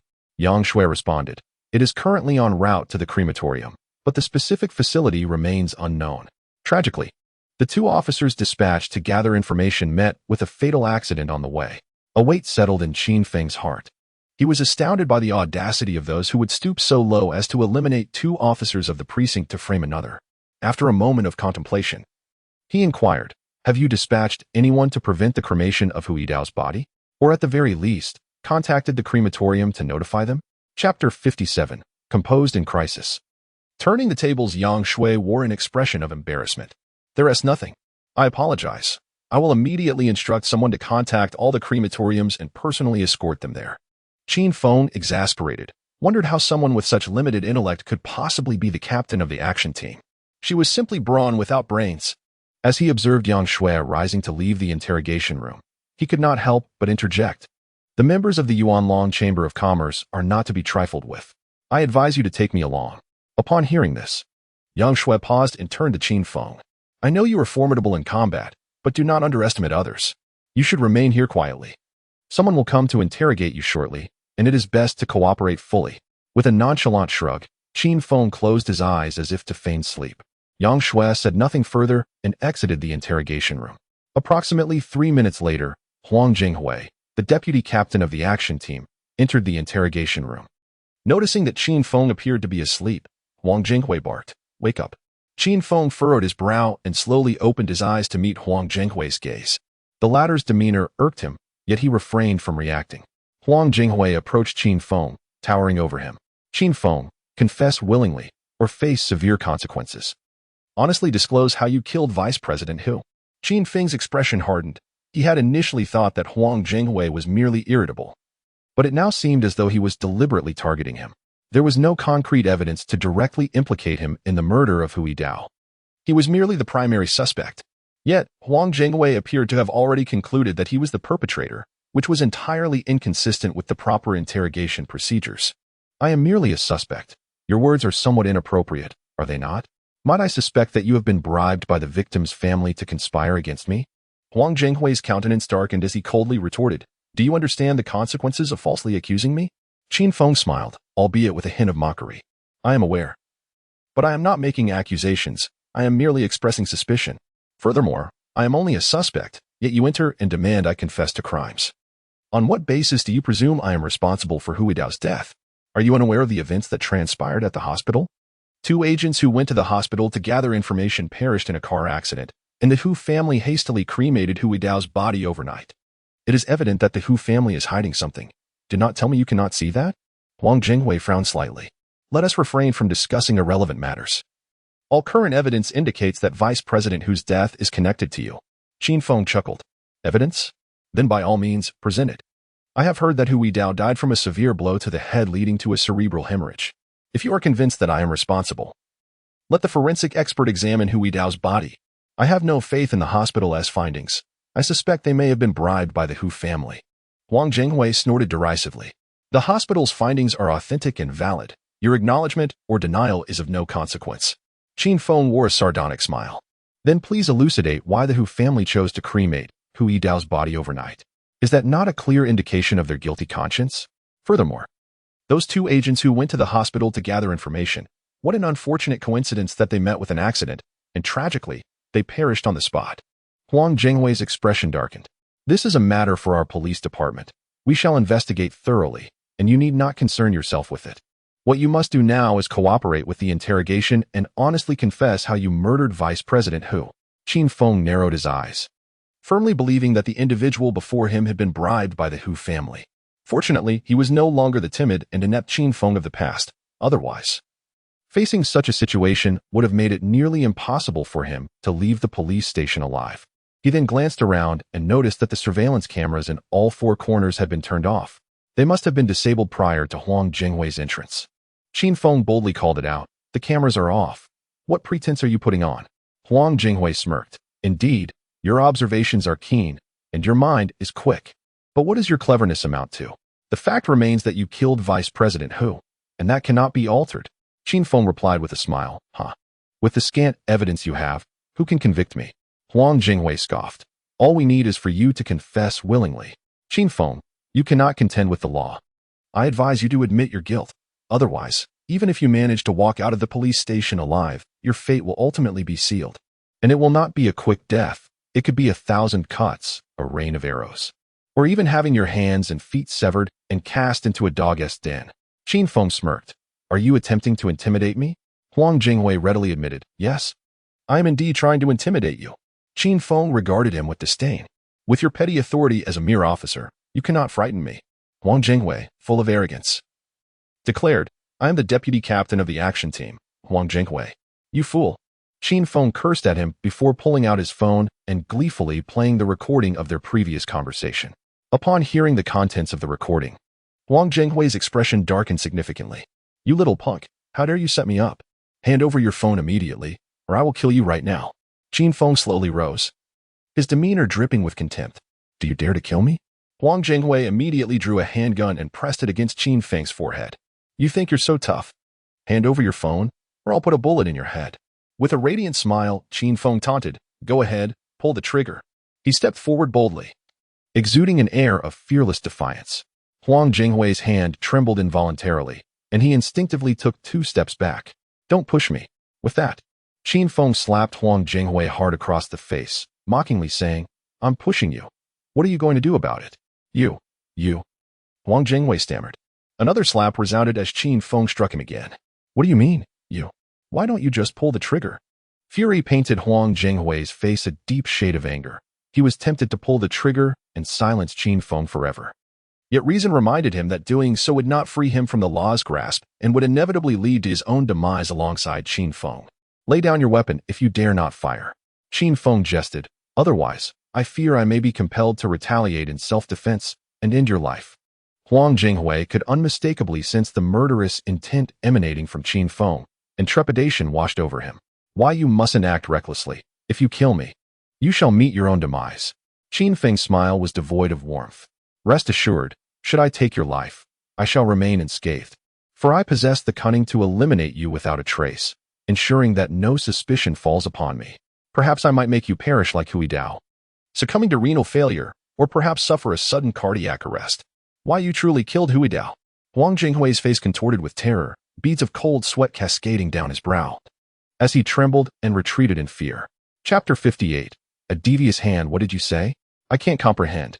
Qin Feng stretched lazily and slowly turned to sit back in the interrogation chair. Huang Jinghui was thoroughly intimidated by Qin Feng. The true cause of Hu Weidao's death, as revealed by Feng Ying, was renal failure. Logically, Qin Feng should have had no way of knowing this, for he was at home when the test results emerged. Moreover, The hospital staff were unaware that Feng Ying intended to frame Qin Feng, effectively ruling out the possibility that someone from the hospital had tipped him off. Thus, he concluded that Qin Feng possessed a peculiar ability to induce renal failure in a healthy individual within a short span of time. Huang Jinghui took a deep breath, forcibly suppressing his rising terror.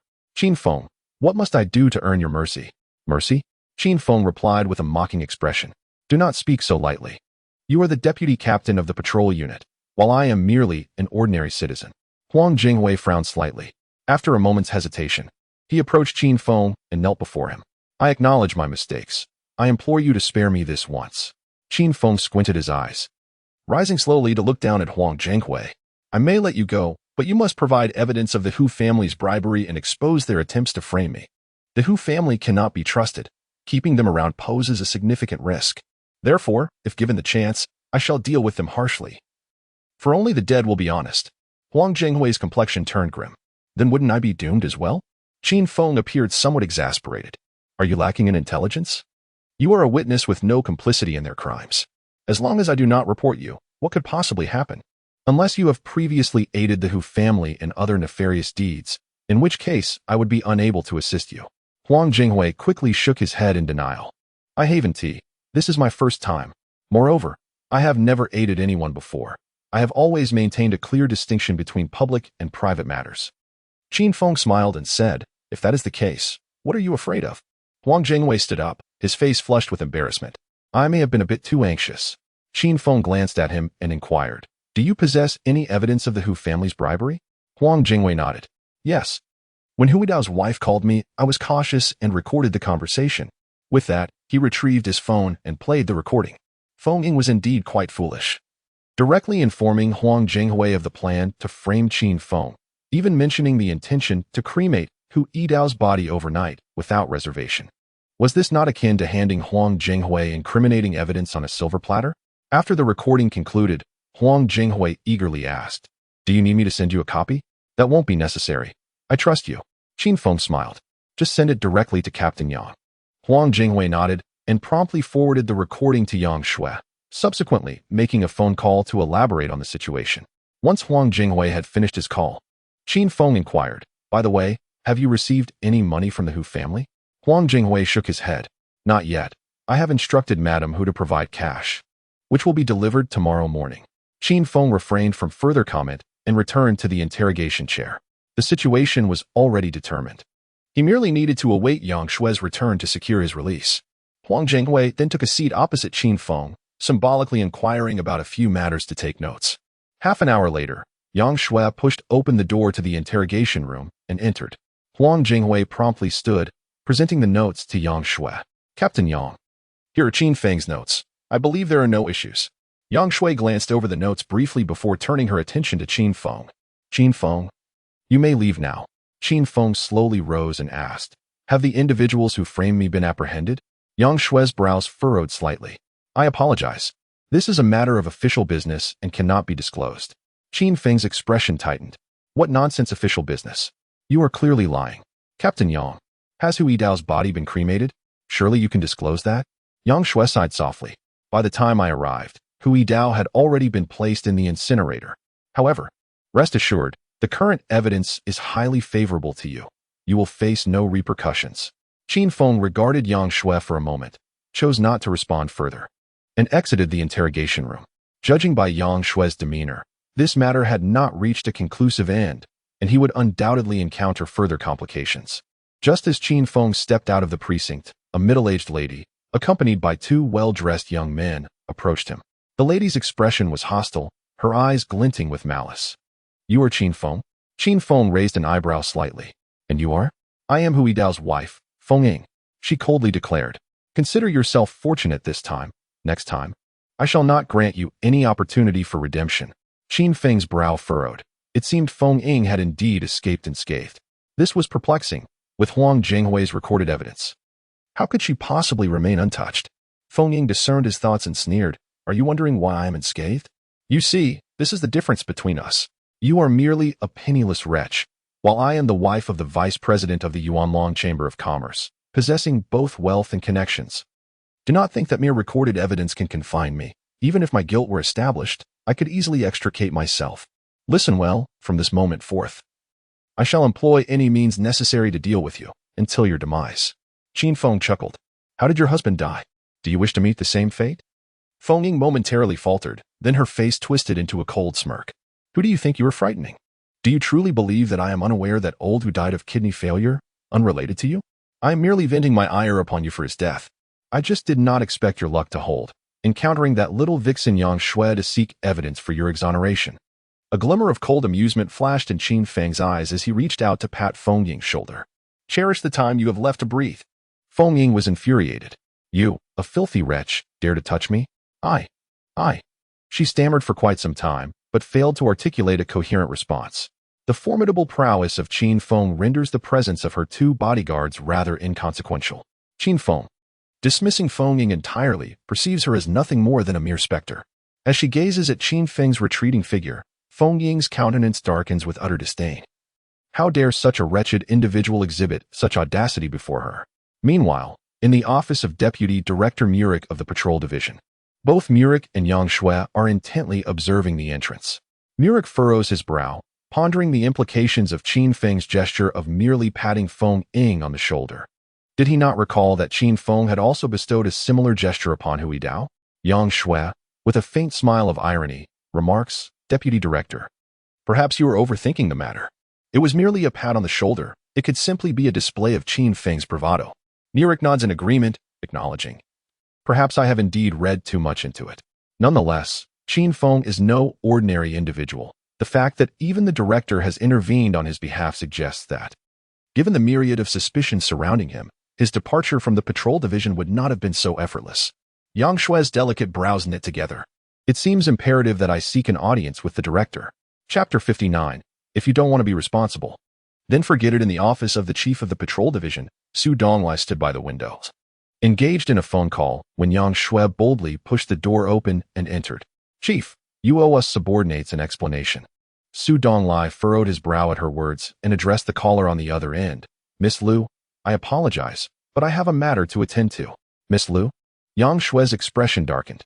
Is it the esteemed Miss Liu Ruoyan from the Liu family in the capital? Su Donglai hung up the phone, his expression icy as he fixed his gaze upon Yang Shui. Captain Yang, where is your decorum? Did you not know to knock before entering a leader's office? Yang Shui, undeterred, reiterated her earlier statement. Chief, you owe us subordinates an explanation. Su Donglai approached his desk and sat down, regarding Yang Shui with a questioning look. What explanation do you believe I owe you? Yang Shui's brows knitted together. There are numerous doubts surrounding Qin Feng. Why did you allow us to release him? Moreover, he was clearly not at the patrol division yesterday. Why did Liu Ruoyan lead the Western Border Divine Guard to surround the patrol division to rescue him? Is that all? Su Donglai chuckled lightly. This matter involves the highest secrets of the Western Border, which your position does not permit you to know. As for the myriad doubts surrounding Qin Feng, do you possess any evidence to prove his wrongdoing? If not, what explanation do you expect me to provide? Yang Shui found herself momentarily speechless. Thus far, there was indeed no evidence proving Qin Feng had committed any illegal acts, even if he had harmed Hui Dao. It was in self-defense. As long as no one was killed, self-defense is not a crime. After a moment of contemplation, she fixed her gaze on Su Donglai. What about Feng Ying? Why did you allow us to release her despite the solid evidence? Su Donglai appeared somewhat exasperated. Based on that recording and the hasty cremation of Hui Dao, what punishment do you believe Feng Ying deserves? Yang Shui replied earnestly, bribery and defamation. Su Donglai sighed. Navi, pray tell, where is the ill-gotten money for the bribery? As for defamation, besides that recording, do you have any eyewitnesses or physical evidence? Yang Shui's confidence waned. No, but I believe that with an investigation, we will surely uncover something. Then you should conduct the investigation. What do you expect from me? Su Donglai expressed his disappointment. I truly regret promoting you to the position of action team leader. Your impulsive nature will inevitably lead to your downfall. Yang Shui was somewhat unconvinced. But there is no but. Su Donglai interrupted. You may leave now. Yang Shui's displeasure was evident, but upon seeing Su Donglai's stern countenance, she decided against further contention and turned to leave. After she exited, Su Donglai furrowed his brow, murmuring to himself, there is something profoundly amiss with Qin Feng. As Qin Feng stepped out of a taxi upon returning to the old city, his phone rang unexpectedly. He glanced at the screen, saw an unfamiliar number. and promptly hung up. Just a few steps later, the same unfamiliar number called again, compelling him to answer. "Little divine doctor, where are you?" A gentle female voice resonated in Qin Feng's ear. "Do you have a moment?"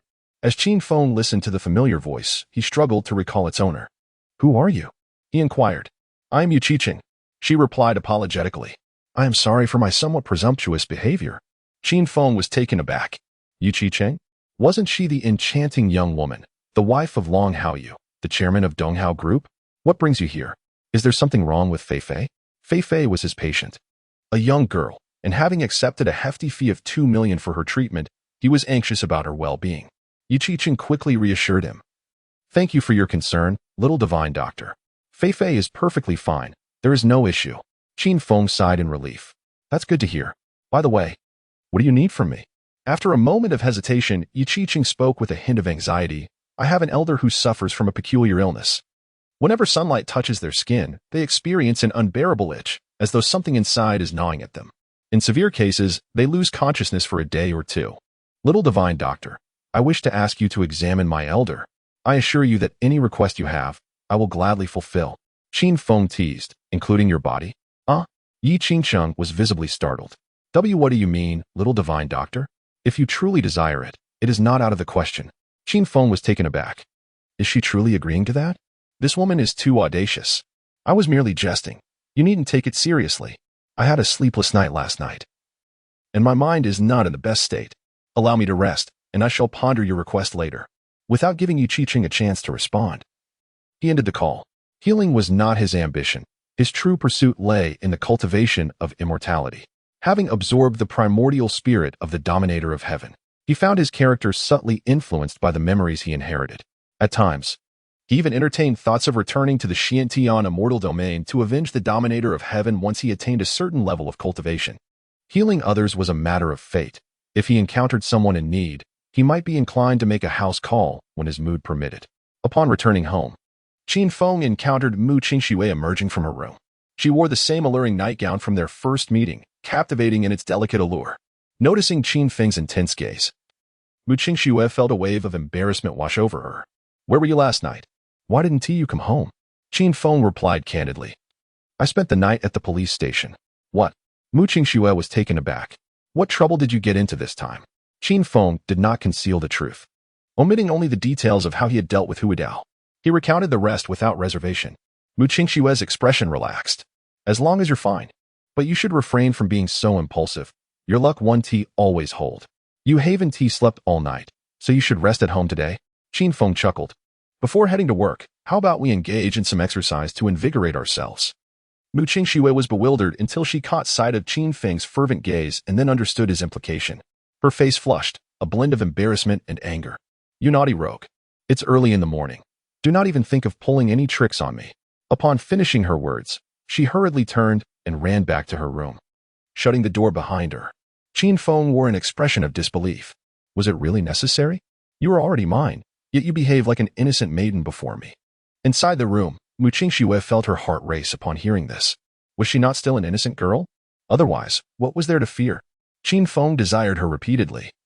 Yet she had been deceiving him all along. Should this truth come to light, it would be disastrous. "Qin Feng, are you truly reluctant to take responsibility for me? If you do not wish to be accountable, then so be it.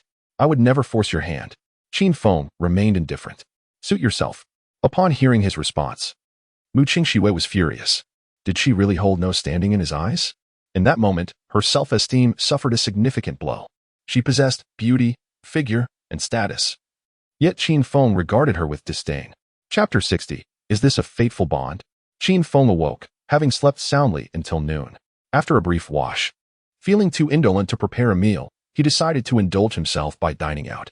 Upon opening the door, he was momentarily taken aback to find Yu Qiqing standing outside. "Madam Long, were you intending to give me a fright?" Yu Qiqing appeared somewhat embarrassed. "Apologies, little divine doctor, it was not my intention. I have brought you lunch. I was concerned you might still be asleep and did not wish to disturb you by knocking." Only then did Qin Feng notice the thermal container and thermos she held in her hands, indicating that her elder was of great significance to her. He graciously accepted her kind gesture, taking the container and thermos before turning back to the living room to sit down. Yu Qiqing let out a sigh of relief. She had been quite anxious about Qin Feng possibly rejecting her.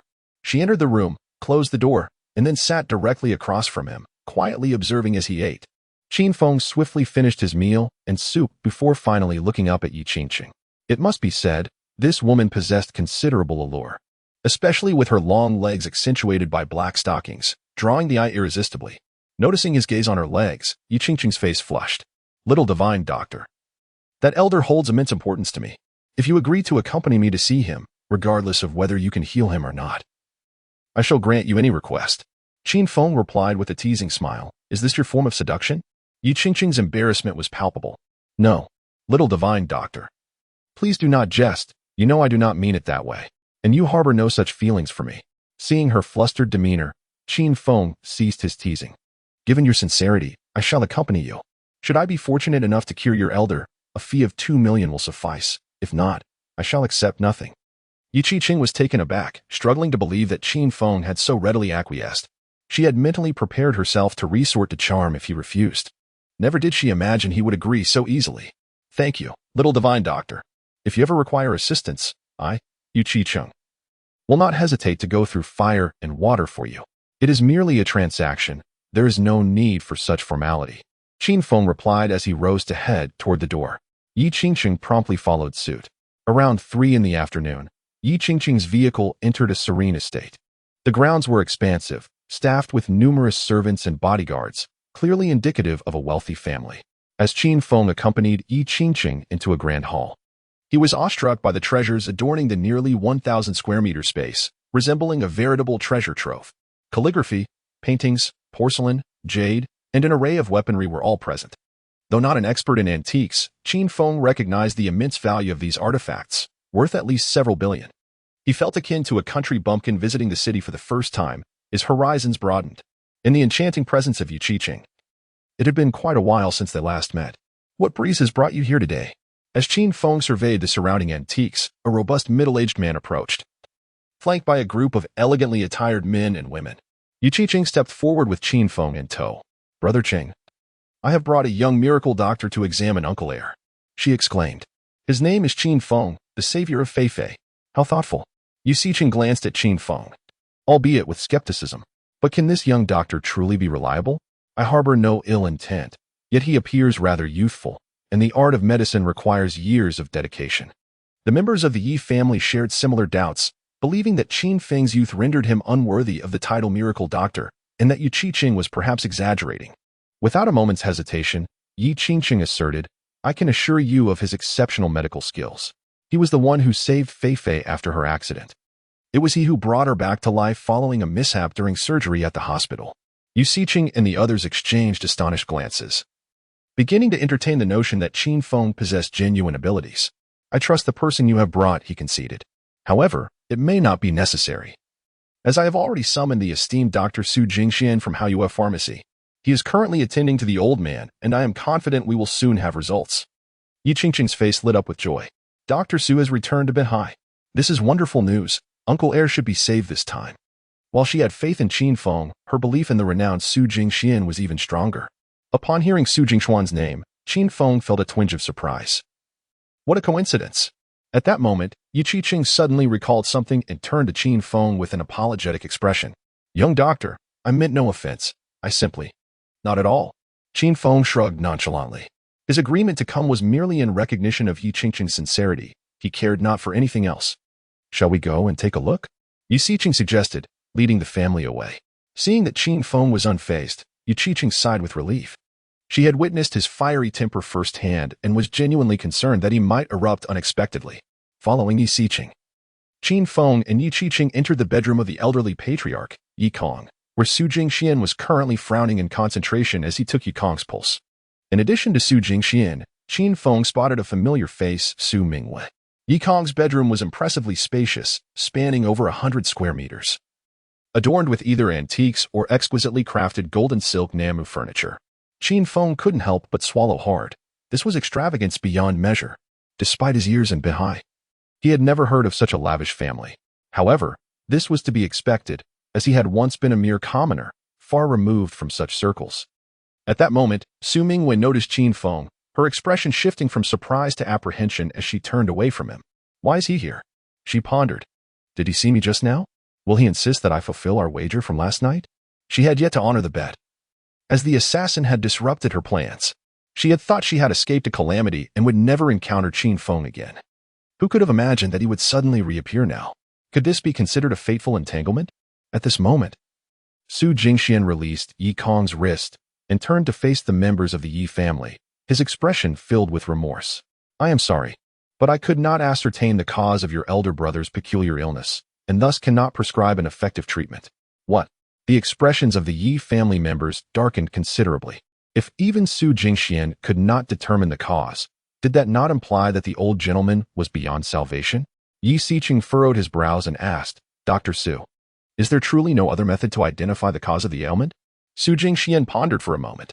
Perhaps there is, but my medical expertise may be insufficient. I simply cannot conceive of a solution. Chapter 61.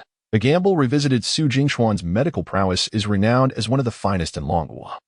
And the fact that even he is at a loss leaves the Yi family in a state of despair. Yi Qingcheng, too, feels a sense of hopelessness as she glances at Qin Feng, hesitating over whether to allow him to attempt a remedy. However, if even Su Jingxian cannot find a solution, what hope is there that Qin Feng could succeed? Yi Xiqing, unwilling to concede, tentatively inquires of Su Jingxian, esteemed physician Su. Do you possess any methods to alleviate the pain? Su Jingxian furrows his brow, responding, without identifying the root cause, I cannot risk administering any medication. His implication is clear. He knows ways to ease Yi Kong's suffering, but is hesitant to act, fearing it may exacerbate the situation. Yi Xiqing's heart sinks entirely, and a sorrowful expression crosses his face. The rest of the Yi family shares his despondency. At this moment, Yi Qingcheng, unable to restrain herself, suggests, should we let the young physician give it a try? Yi Xiqing is momentarily taken aback, but then replies, let's not be hasty. If even esteemed physician Su cannot help, how could he possibly succeed? The others in the Yi family nod in agreement. It is only then that Su Jingxian notices Qin Feng, his face lighting up as he approaches him. Young physician, you have arrived. It seems we are indeed fated to meet. Yi Xiqing and the Yi family members are stunned. They had not anticipated that Su Jingxian would recognize Qin Feng and even refer to him as a young physician. With Su Jingxuan's endorsement, surely his medical skills must be commendable. Nevertheless, they remain skeptical that Qin Feng could cure Yi Kong or alleviate his pain. Qin Feng casts a disdainful glance at Su Jingxian, unreservedly stating, you are exceedingly hypocritical, and I find it rather off-putting. Su Jingxian looks embarrassed. Young physician, you must have misunderstood me. Su Mingwei, visibly displeased, interjects, Qin Feng, do not presume that your modest abilities grant you the right to disrespect my grandfather. He is one of the top 10 imperial physicians of the National Medical Hall, having healed countless individuals, and commands respect wherever he goes. While your skills may be commendable, you are still an unknown, so what grounds do you have for arrogance? Qin Feng regards Su Mingwei with a sardonic smile. You have yet to fulfill the wager from last night. As fate would have it, we can settle it today, shall we? Su Mingwei's face flushes with anger, nearly bursting with indignation. Cough, cough, Su Jingxian clears his throat and adopts a stern demeanor. Mingwei, you must not show disrespect to the young physician. Furthermore, regarding your wager, if you lose, you are obliged to fulfill it. We shall find a discreet place for the young physician too. Su Mingwei, exasperated, retorts, grandfather. Are you truly my grandfather? How can you say such things? If I comply, my reputation will be ruined. Su Jingxian, maintaining his serious facade, replies, it is not I who compelled you to wager with the young physician. If you dare to gamble, you must be prepared to accept the consequences. Otherwise, I shall not acknowledge you as my granddaughter. Su Mingwei, infuriated, feels as though she might explode. Her grandfather's lack of support compounded by his insistence on her fulfilling the bet. Does he truly value the 9-turn soul recovery needle more than her honor? Yi Qiqing, Yi Kong, and the rest of the Yi family are left bewildered. What on earth is going on with esteemed physician Su? How can one disregard the innocence of their own granddaughter and insist that she fulfill a wager? Does Qin Feng possess some extraordinary background? With a look of exasperation, Qin Feng realized that this old man was quite eager to obtain or witness the miraculous 9-turns resurrection needle. Otherwise, he would not insist on having Su Mingwei honor the bet. He understood the allure of the 9-turns resurrection needle, which is indeed remarkable. With each of the 9 techniques serving a distinct purpose, it would not be an exaggeration to say it possesses the ability to bring the dead back to life. However, He was somewhat intrigued. The 9 turns resurrection needle was recorded in the Taishian medical canon, which he had access through the memories of the Dominator of Heaven. Why? Then, would the people of this world be aware of it? At that moment, Yu Qiqing sighed wryly and said, Dr. Su, Miss Su, this is not the time for debate. Let the young physician examine my second uncle first. Su Mingyue wore a displeased expression. What are you looking at? If my grandfather cannot help him, how could this fellow possibly do so with his rudimentary medical skills? Yi Kong and several members of the Yi family nodded in agreement. Yu Qiqing furrowed her brows, wanting to retort against Su Mingyue's dismissiveness. Why assume that since Su Jingxian failed, Qin Feng must also falter? Yet, she ultimately held her tongue.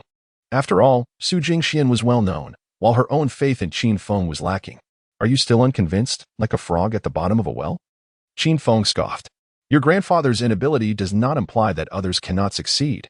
It merely indicates that his medical skills are not yet refined. He could sense Su Mingyue's defiance and proposed, how about we make another wager? If I am able to cure old Master Yi, you shall serve as my warm bed companion. If I fail, we shall consider last night's bet null and void. Do you dare to wager? Su Mingyue huffed. I accept the wager, who is afraid? But if you lose, an additional condition applies. You must run 10 laps around the hospital wearing only your undergarments. Su Jingxian frowned. Equally skeptical of Qin Feng's ability to heal Yi Kong, he felt that Qin Feng's confidence was unwarranted. Yi Qingqing's brows knitted together, torn between wanting to dissuade Qin Feng and ultimately restraining herself. Yi Xiqing and the rest of the Yi family shared similar doubts. Yet they were willing to let Qin Feng attempt to treat him, reasoning that trying could not worsen old Master Yi's condition. Qin Feng leisurely approached the bedside and peered down at the unconscious Yi Kong. He had already discerned the nature of Yi Kong's peculiar ailment. It was not a disease per se, but rather a small insect concealed within his abdomen. According to the memories of the Dominator of Heaven, this was a special kind of creature known as a goo worm. The goo worm within Yi Kong was a particularly unique type known as the Yin-Si goo. Those afflicted by the Yin-Si goo cannot be exposed to sunlight, or else their skin will itch unbearably as the worm gnaws away within their bodies. Unable to endure the pain, they inevitably fall into a state of unconsciousness. If this persists, the afflicted individual will suffer a gruesome demise. After observing Yi Kong for a while and confirming that there were no other ailments present, Qin Feng turned his gaze towards Yu Qiqing. Please fetch me a box of silver needles. Yu Qiqing was both astonished and delighted. What ailment has my second uncle contracted? Yu Qiqing and several members of the Yi family furrowed their brows. To discern the cause of the illness merely by observation? What an absurd notion. If it were truly that simple, how could the esteemed Dr. Su fail to identify the ailment? Su Jingxuan's brow tightened. He too did not believe that Qin Feng had deduced Yi Kong's condition solely by sight. Su Mingyue chuckled softly. Qin Feng, what affliction does grandfather Yi suffer from? Surely you have not overlooked it, intending to resort to extreme measures to briefly awaken him? Initially, Yu Xiqing and his family had approached the situation with a mindset of desperation, allowing Qin Feng a chance to try his methods. However, upon hearing Su Mingyue's words, their expressions darkened considerably. Qin Feng, is what Miss Su said true? They exclaimed. I knew he was unreliable. Thankfully, Miss Su's reminder came in time. Otherwise, the old master could have met with disaster. Yi Qingqing's delicate brows knitted together. Please, do not be so hasty. I believe that the young doctor is not of such character. Chapter 62. A physician must not be insulted. Qingqing, you have truly disappointed me. Yu Xiqing said with a cold expression. This young man merely stood by the bedside for a moment, without even touching the old gentleman. Do you think he is a deity? Can he discern ailments solely with his gaze? Yu Qingqing hesitated for a moment before resolutely stating, I have faith in Qin Feng. For he has saved my daughter's life on 2 occasions. I am certain he is not the kind of person who treats human lives as trifles. He claims he can heal, and I believe he truly can. Yu Xiqing furrowed his brow. Have you been bewitched by him? Have you not considered that his saving Fei Fei twice was merely by chance? Have you never doubted that his medical skills might be mediocre? Just as Yu Qiqing was about to defend herself, Su Jingxian interjected with displeasure. Yu Xiqing, your words are rather excessive. While I too harbor doubts regarding this young miracle worker's ability to diagnose old Ye's condition merely by sight, he is certainly not an unlearned quack. Just last night, Miss Lu from the capital faced an assassination attempt. I had already declared her chances of survival null, yet she was ultimately revived by this young doctor. I do not exaggerate. His medical prowess indeed surpasses mine. You may choose not to believe in him, but you must not insult him. A physician must not be insulted. Yi Xiqing's complexion darkened. He had not anticipated that Su Jingxian would speak on Qin Feng's behalf, nor had he expected Su to acknowledge that Qin Feng's skills were superior to his own. He instinctively glanced at Su Mingyue, who appeared rather troubled, likely realizing she had misspoken. As expected, Su Mingyue expressed her regret, saying, "I apologize. My words were a bit too harsh. Qin Feng's medical skills are indeed quite remarkable. I was merely voicing my personal disdain and spoke thoughtlessly." Yi Xiqing and the members of the Yi family were incensed by Su Mingyue's remarks. However, given Su Jingshuan's presence, they refrained from expressing their anger. "Mingyue, you have truly disappointed me." Su Jingxian sighed. "You may disbelieve in Qin Feng, but you cannot slander him."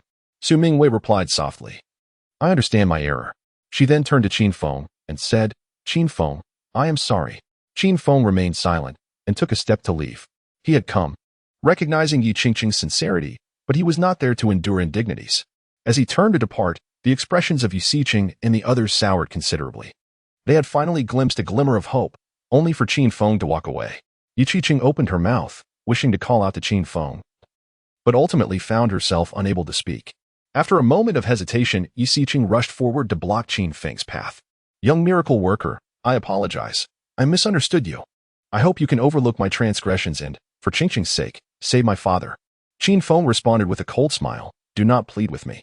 My skills are quite ordinary. Saving Fei Fei twice was purely fortuitous." Yi Xiqing furrowed his brow, taken aback by Qin Feng's utter lack of appreciation. He had lowered his stance considerably, yet received no acknowledgement in return. However, he restrained his ire and turned his gaze toward Yi Qiqing. "Qiqing, I truly regret my actions. Please, persuade the young divine doctor on my behalf." Yi Qingqiang hesitated momentarily before shaking her head. "I'm sorry, but I cannot assist you."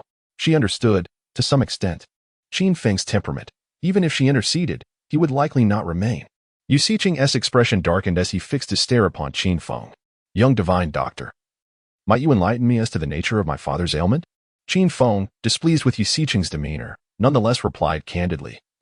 "The old gentleman harbors a small insect within him, a type known as Yin Si Gu. I wonder if you have heard of it?" With that, he brusquely pushed past Yi Xiqing and departed. Yi Xiqing's countenance froze. Yin Si Gu. The faces of the Yi family members turned pale, clearly indicating their awareness of the insect's implications. Su Jingxian and Su Mingyue exchanged glances, incredulous. Could it truly be an insect? At that moment, Yi Qingqing realized she had not misjudged Qin Feng. A wave of joy washed over her. Without a hint of hesitation, she quickened her pace to pursue him. Yi Xiqing took a deep breath and turned to Su Jingxian. "Dr. Su, if it is indeed an insect, do you possess the means to extract it?" Su Jingxian shook his head. "I have only heard of such insects. My studies have not delved into them." He paused, a look of confusion crossing his face. "Why do I get the impression that you believe there truly is an insect within Yi Lao Go?" Yi Xiqing hesitated before sighing softly. "To speak candidly, our Yi family has a history of enmity with the western frontiers Witch clan. Recently, they have sent individuals to Binhai, intent on exterminating our entire family. The Witch clan is well versed in the art of insect manipulation, which makes it quite plausible that my father has indeed been afflicted." "I see," Su Jingxian replied, somewhat resigned. "It appears that Qin Feng may genuinely be able to extract the insect. I suggest you pursue him to offer your apologies. He must have provided you with a glimmer of hope by revealing your father's affliction. If you can quell his anger, he should be inclined to aid Yi Lao Go." A bitter smile crept across Yi Xiqing's lips. "It seems I have no alternative." He then led the Yi family in pursuit of Qin Feng. "Grandfather, that fellow Qin Feng is quite extraordinary, isn't he?" Su Mingyue exclaimed in astonishment. "He discerned the insect within Yi grandfather solely by sight. Does he possess X-ray vision?" Su Jingxian cast a sidelong glance at Su Mingyue. "If Qin Feng returns to extract the insect from your Yi grandfather, you would do well to honor your wager." Su Mingyue appeared speechless. "Grandfather, it's merely the 9-turned soul returning needle. Do you truly intend to sell your own granddaughter?" Su Jingxian shook his head. "It's not solely about the 9-turned soul returning needle. I hold great regard for Qin Feng as an individual. If possible, I hope you will consider marrying him." Su Mingyue's expression became exaggerated. "Grandfather, surely you jest? Are you truly planning to sell me off to that fellow? I simply cannot comprehend it. That wretched fellow is utterly detestable. What exactly do you find admirable in him?" Su Jingxian spoke with profound seriousness. "Mingyue, you must set aside your prejudices and regard Qin Feng objectively. Only then will you recognize his remarkable qualities. However, should you choose to disregard my counsel, I shall not compel you. Yet, should you falter later, the wager must be honored. Consider it a lesson learned. One must stumble to gain wisdom. Su Mingwei wore an expression of displeasure. She had no desire to serve as Qin Feng's bedwarmer. When the time came, she would feign ignorance, for she doubted Qin Feng would dare to coerce her. Mingwei, do not entertain the thought of pretending to be oblivious in order to evade responsibility. Su Jingxian admonished sternly. You are my beloved granddaughter. Should you act dishonorably, it is not merely your own reputation at stake. I understand. I understand.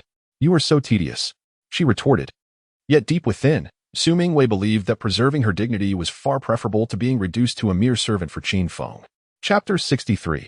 Sealing Pulse Needle. As Qin Feng and Yi Qingcheng were about to board the car, Yi Xiqing and several members of the Yi family hurriedly approached them.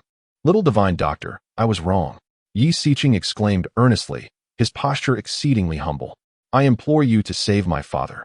Once you succeed, I shall express my profound gratitude.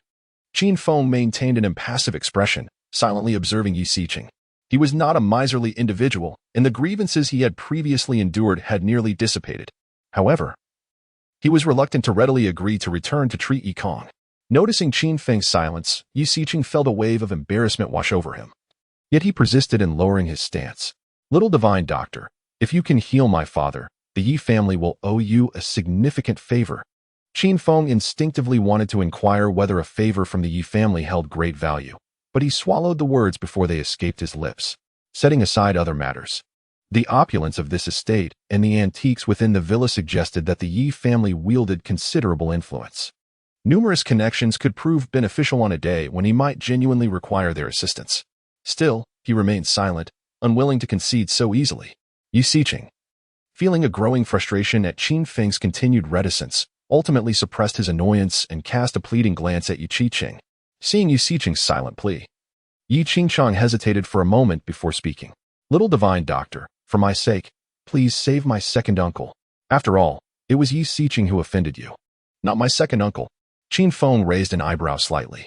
Very well, in consideration of your request, I shall grant your second uncle a reprieve. But remember that you now owe me a favor. Yi Qingqing's face lit up with joy as she hurriedly replied, Thank you, little divine doctor. Yi Xiqing visibly relaxed, promptly bowing in gratitude to Qin Feng, who chose to ignore him and walked purposefully toward the villa.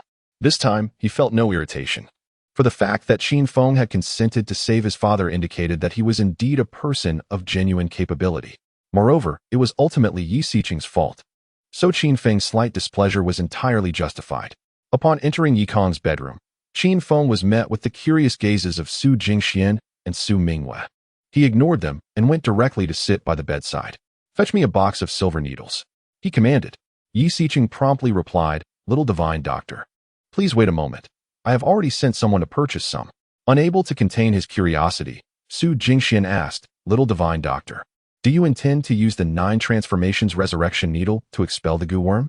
A mere goo worm does not warrant the use of the 9 transformations resurrection needle. Qin Feng shot a glance at Su Jingxian. Are you particularly eager to learn the 9 transformations resurrection needle? It's not just eagerness, it's a fervent desire. Su Jingxian sighed.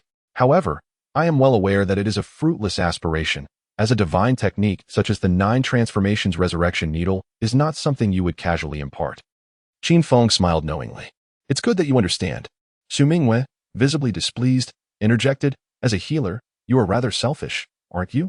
Techniques like the 9 transformations resurrection needle should be selflessly shared to save countless patients. Qin Feng replied with a smile.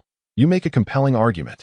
Su Mingwei was momentarily taken aback, not having anticipated Qin Feng's response. So, are you willing to teach the 9 transformations resurrection needle to my grandfather? With a grin, Qin Feng remarked, What a fanciful notion. Your failure to uphold the wager has irrevocably tarnished my impression of you. Therefore, I shall impart the 9-turn soul-returning needle to anyone but you. You. Su Mingwei's face turned ashen, her eyes burning with fury. This fellow must undoubtedly be a lecher, for why else would he be so fixated on smacking my backside? Moreover, he even expects me to remove my trousers for such an indignity. Su Jingxian furrowed his brow slightly. Mingwei, you must not be so disrespectful. Little divine doctor, I apologize. It is my lax supervision. Rest assured, once you extract the insect from old Ye's body, I shall ensure Mingwei honors the agreement. Su Mingwei, exasperated, protested, "Grandfather, you." Silence. Su Jingxian shot a stern glare at her. "Did I permit you to mock the little divine doctor? Did I instruct you to wager with him? If you have lost, do you intend to wriggle out of it? And if the little divine doctor were to lose, would you allow him to escape his obligation? You are now of age and must take responsibility for your capriciousness and bear the consequences. If you dare to renege on the wager today, do not ever call me grandfather again." Su Mingwei felt a wave of frustration, nearly ready to retch. Was her grandfather truly intent on delivering her to Qin Feng? Smacking her backside was one thing, but becoming a bed warmer? In ancient times, did that not equate to being a concubine? After a brief interval, a younger member of the Yi family finally returned with the silver needles. Upon receiving them, Qin Feng swiftly neutralized the poison and proceeded to insert several needles into Yikong's body. Su Jingxian observed closely, yet discerned no method in Qin Feng's actions, which appeared chaotic and haphazard.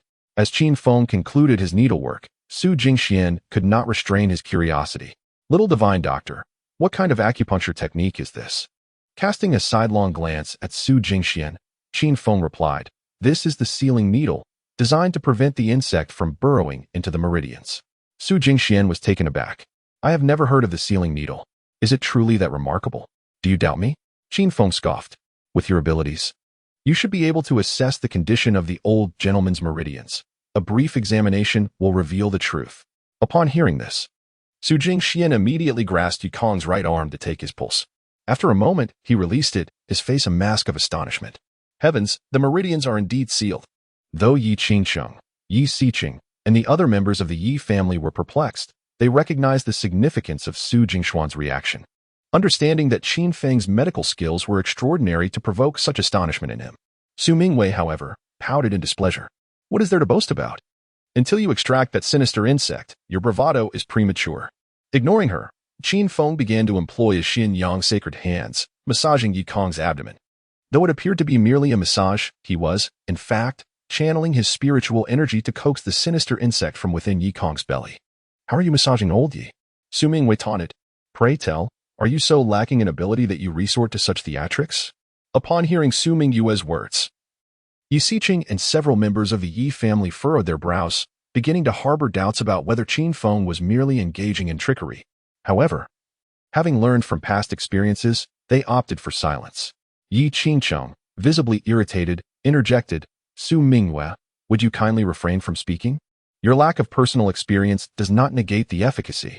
If you persist in disrupting the young divine physician, I shall have no choice but to formally ask you to leave on behalf of the Yi family."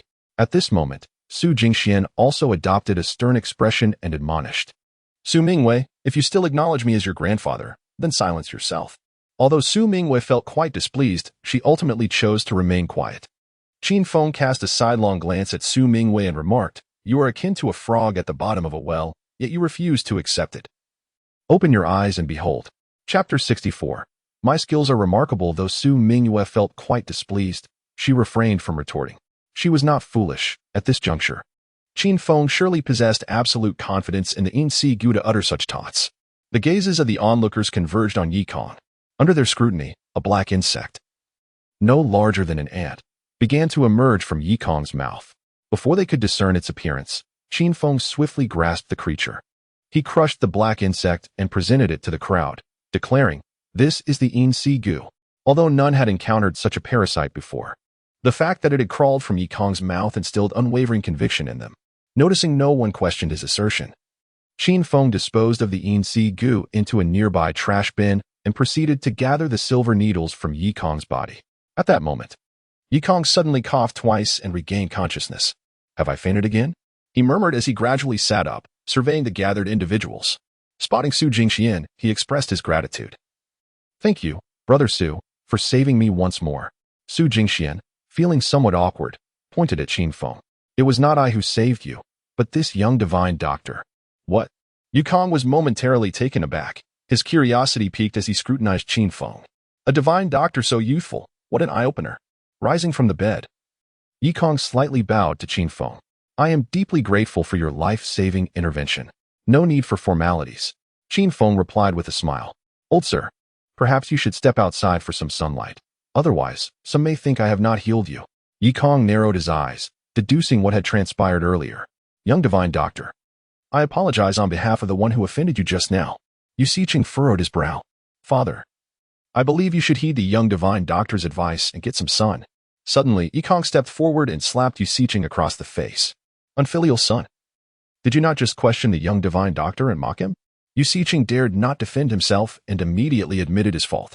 Father, I acknowledge my mistake. I have already apologized to the young divine doctor, and he has forgiven me. Yikong coldly huffed. Remember this in the future. One cannot judge by appearances. Do not view others through tinted lenses. Yi Siqing nodded vigorously. At this juncture, Qin Feng interjected. Old sir, you truly should go outside for some sunlight. This pertains to my wager with someone, and if you do not, she will surely use it as an excuse to renege. Yikong frowned, casting a disapproving glance at the Yi family members. Who among you has wagered with the young divine doctor? Step forward. The Yi family members hastily shook their heads, asserting it was not them. Su Mingwei, looking quite embarrassed, admitted, Grandfather Yi, it was I. Yikong was momentarily taken aback, but his expression gradually softened. Without uttering a word, he turned and made his way toward the door, with the Yi family promptly following. Su Mingwei felt immensely vexed, wishing fervently to dig a hole and escape. At that moment, Qin Feng scrutinized her with the vigilance of a guard watching for thieves. Even if she possessed the ability to dig a hole, the opportunity eluded her, compelling her to follow him with a stiff resolve. Fortunately, no mishaps occurred. Yikong basked in the sun for 3 or 4 minutes without experiencing any discomfort, and she felt her mental state was even more invigorated than before.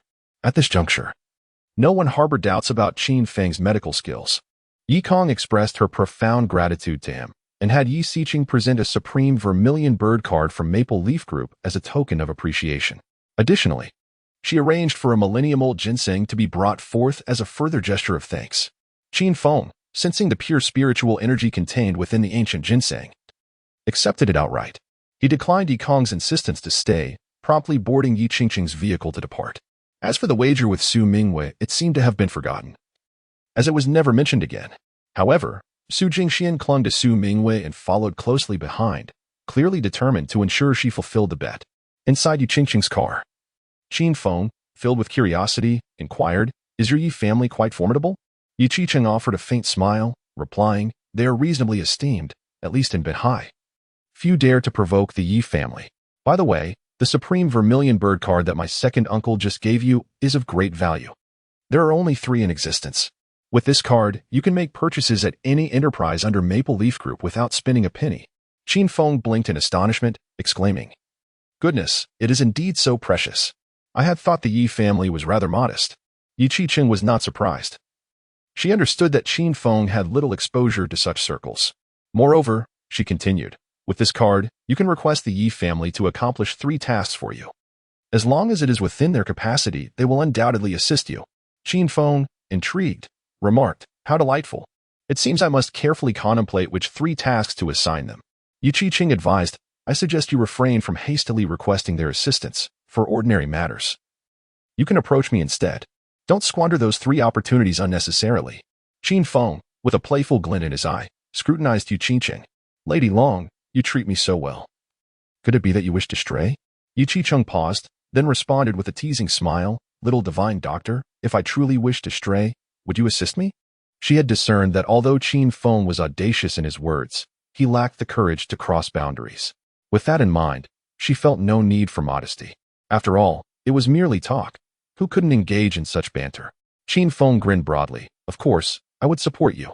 You are incredibly beautiful, with an exquisite figure. And most importantly, you possess considerable experience. Your skills must be remarkable. Yi Qingqing smiled radiantly. Indeed, my skills are quite refined. Shall I pull over and let you have a taste? Her eyes sparkled with mischievous challenge, eager to see how Qin Feng would respond. Clearing his throat awkwardly, Qin Feng coughed twice. After all, Yi Qingqing was a married woman, and he felt a twinge of responsibility. On the roadside, Su Shini and Su Mingwei trailed behind, first addressing the matter between Su Mingwei and me before proceeding further. Yi Qingqing nodded and promptly parked her vehicle by the side of the road. Observing this, Su Mingwei maneuvered her car to halt behind Yi Qingqing's. As Qin Feng alighted from his vehicle, Su Mingwei, urged by Su Jingxian, followed suit and opened her door. Qin Feng regarded Su Mingwei with a half-smile. Frog, are you prepared to honor the wager? Su Mingwei huffed. I am a woman of my word. However, this location is not suitable. Let us find another place. Qin Feng grinned. There is a small grove nearby. Follow me. Su Mingyue's brows knitted in discontent. I do not wish to go to the grove. It must either be your home or mine. Ignoring her protests, Qin Feng strode toward the grove. Frustrated, Su Mingyue clenched her teeth and ultimately decided to follow him. Chapter 65. Troublemaker Su Mingyue followed Qin Feng into the grove, her face a mask of anxiety. She was deeply concerned that Qin Feng might suddenly succumb to his primal instincts and harm her. After all, she was about to remove her trousers to fan his backside. Upon reaching the center of the grove, Qin Feng surveyed the surroundings, ensuring no one was in sight before he came to a halt. Su Mingyue, feeling uneasy, stood frozen, uncertain of how to proceed. Qin Feng gazed at her with a playful smile. Hurry up, he urged. Su Mingyue's expression darkened. Is it absolutely necessary to remove my trousers? Qin Feng smirked. What do you think? You. Su Mingyue shot him an indignant glare, then steeled herself to go through with it. Just then, Qin Feng unexpectedly remarked, if you're unwilling, then forget it. I would never force you. Su Mingyue was taken aback. Are you serious? Qin Feng shrugged. What is there to fan about your backside? Su Mingyue was at a loss for words. If you're not interested, why propose such a condition? I was merely speaking off the cuff. Is that not acceptable? Qin Feng dismissed her and walked away. Su Mingyue stood there in shock, not anticipating that Qin Feng would leave so suddenly. What about the matter of warming your bed? Does that no longer count? Qin Feng offered no reply. He had initially intended to merely scare her, not realizing that Su Jingxian would compel her to fulfill the wager. While Su Mingyue felt relieved, she was also somewhat disgruntled. She couldn't fathom why Qin Feng, given her beauty and figure, would show no interest in her. What a blind fool. Women often find themselves in such predicaments. When a man has ulterior motives, he is derided as a scoundrel, yet when he shows no interest, he is criticized for lacking discernment. As Qin Feng settled into his car and fastened his seatbelt, Yu Qiqing regarded him with a teasing glint in her eyes. Really? Is it all over so soon? It seems your stamina is lacking. Qin Feng's expression darkened. I was merely trying to intimidate her. I am a respectable man and would never engage in actions against a woman's will. A respectable man, you say? Yi Qingqing chuckled. I distinctly recall an incident where you peered at me. She gestured towards her chest. Qin Feng felt a wave of embarrassment wash over him. That was merely an accidental glance. Would you still like to take a look now? Yu Qiqing inquired coyly, suddenly finding it amusing to provoke this young man. Qin Feng's forehead broke out in a cold sweat. It was indeed true that the saying held weight. Married women could be utterly captivating. They understood everything and dared to speak their minds. I am a respectable man, and you are a married woman. I have no intentions towards you. Is that so? Yu Qiqing fluttered her eyelashes. What if I were to divorce? Would you then find me appealing? Qin Feng was left speechless, taken aback by her audacity. She certainly had a flair for shocking revelations. Realizing he was no match for Yi Qingqing, he chose to close his eyes and feign ignorance. You are quite adorable. Yi Qingqing laughed, her body shaking with mirth, increasingly intrigued by Qin Feng. Seeing your demeanor, could it be that you are still a novice? Qin Feng felt a surge of exasperation within. It was all a muddle, having been unwittingly taken by that woman, Mu Qingxue. Observing Qin Feng's lack of response, Yu Qiqing ceased her inquiries and started the car to depart. Just as they were nearing the old city district, Qin Feng received a call from Mu Qingxue's secretary, Ning Wushuang. Mu Qingxue was in trouble, having been slapped multiple times by Bai Xian. The cause of this altercation was Bai Xian's discovery of Qin Feng accompanying Mu Qingxue to a charity gala the previous night. Bai Xian believed that Mu Qingxue had betrayed him. He pressed Qin Feng for his whereabouts. When Mu Qingxue remained silent, she received several more slaps. Bai Xian even issued a stern ultimatum. If Qin Feng did not appear within an hour, he would resort to testing Mu Qingxue's chastity in a most invasive manner. After hanging up, Qin Feng's expression darkened like a stormy sea. He had already regarded Mu Qingxue as his own, which was why he had attended the gala with her the night before. The thought of his woman enduring such humiliation to protect him filled him with fury. The volume of his phone call was somewhat elevated, allowing Yu Qiqing to overhear nearly every word spoken by Ning Wushuang. After a moment's hesitation, Yu Qiqing cautioned. Little divine doctor, I advise you to think carefully.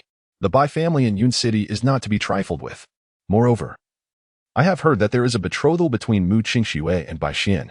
To put it bluntly, your position in this matter is rather precarious. It could be perceived as an intrusion of a third party. Qin Feng furrowed his brow. What nonsense about being a third party? Mu Qingxue and Bai Xian were not yet wed, and Mu Qingxue had not consented to the engagement. I have shared an intimate bond with Mu Qingxue. She entrusted her first time to me, and I shall take full responsibility for her. No one shall lay a finger on my woman, regardless of their identity or status. I will ensure they pay dearly for it. Witnessing Qin Feng's commanding presence ignited an unusual sensation within Yu Qiqing. Once upon a time, she had longed for a man who would protect her in such a manner. Little divine doctor, pursue your intentions without hesitation. Even if you were to eliminate Bai Xian, I would stand by your side.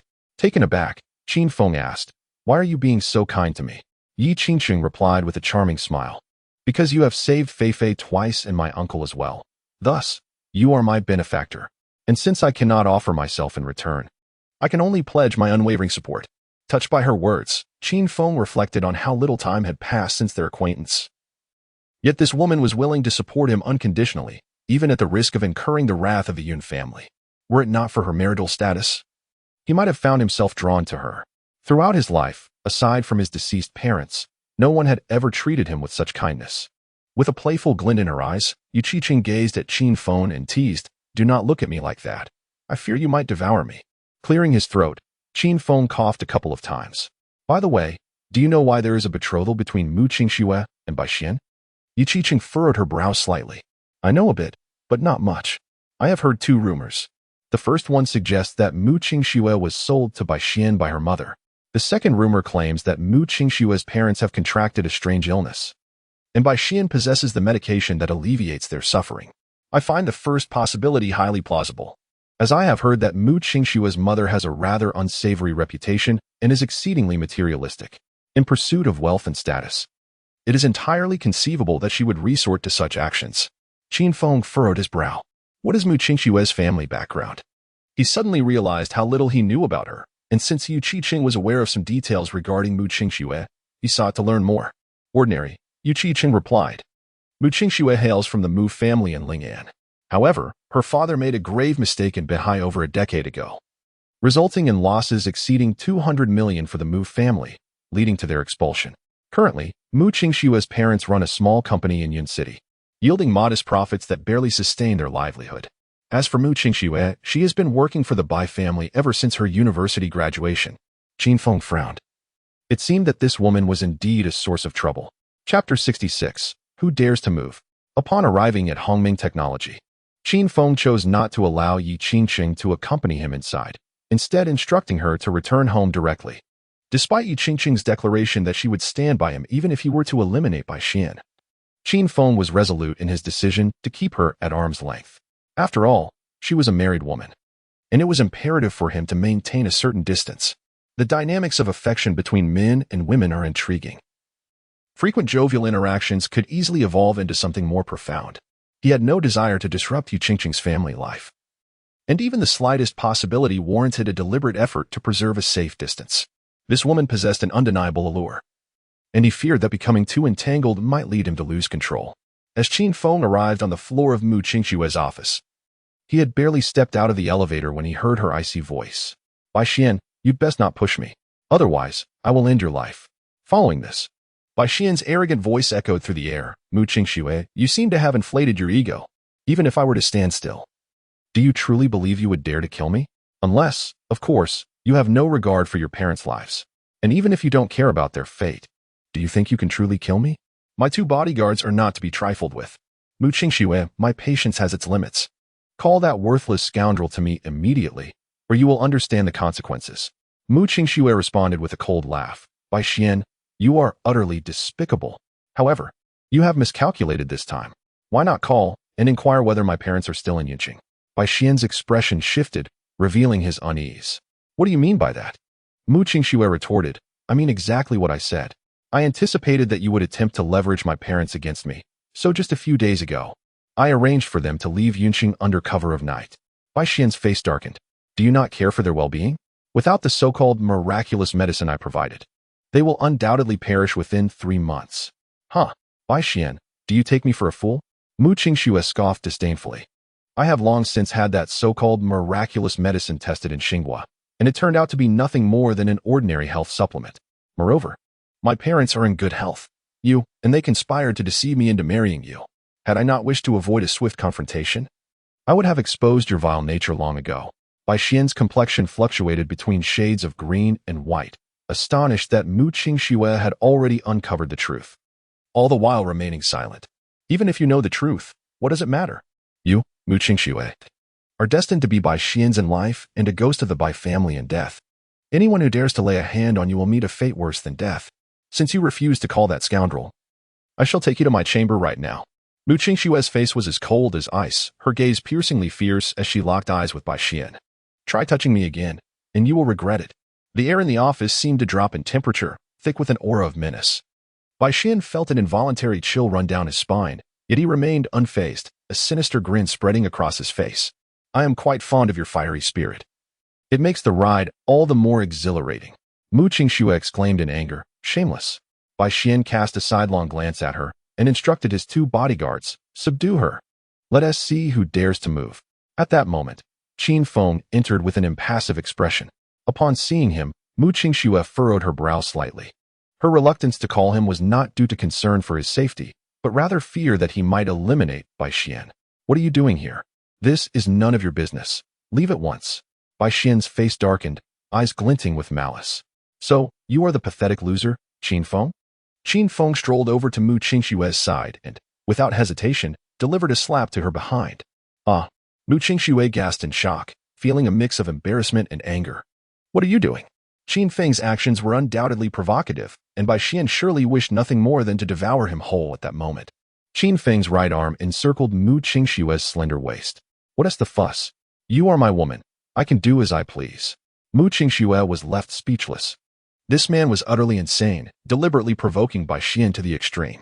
Yet, given the situation, she had no choice but to acquiesce to Qin Feng. Even if the heavens were to collapse, she would stand by this man. Kid, remove your filthy hands from Qingxue.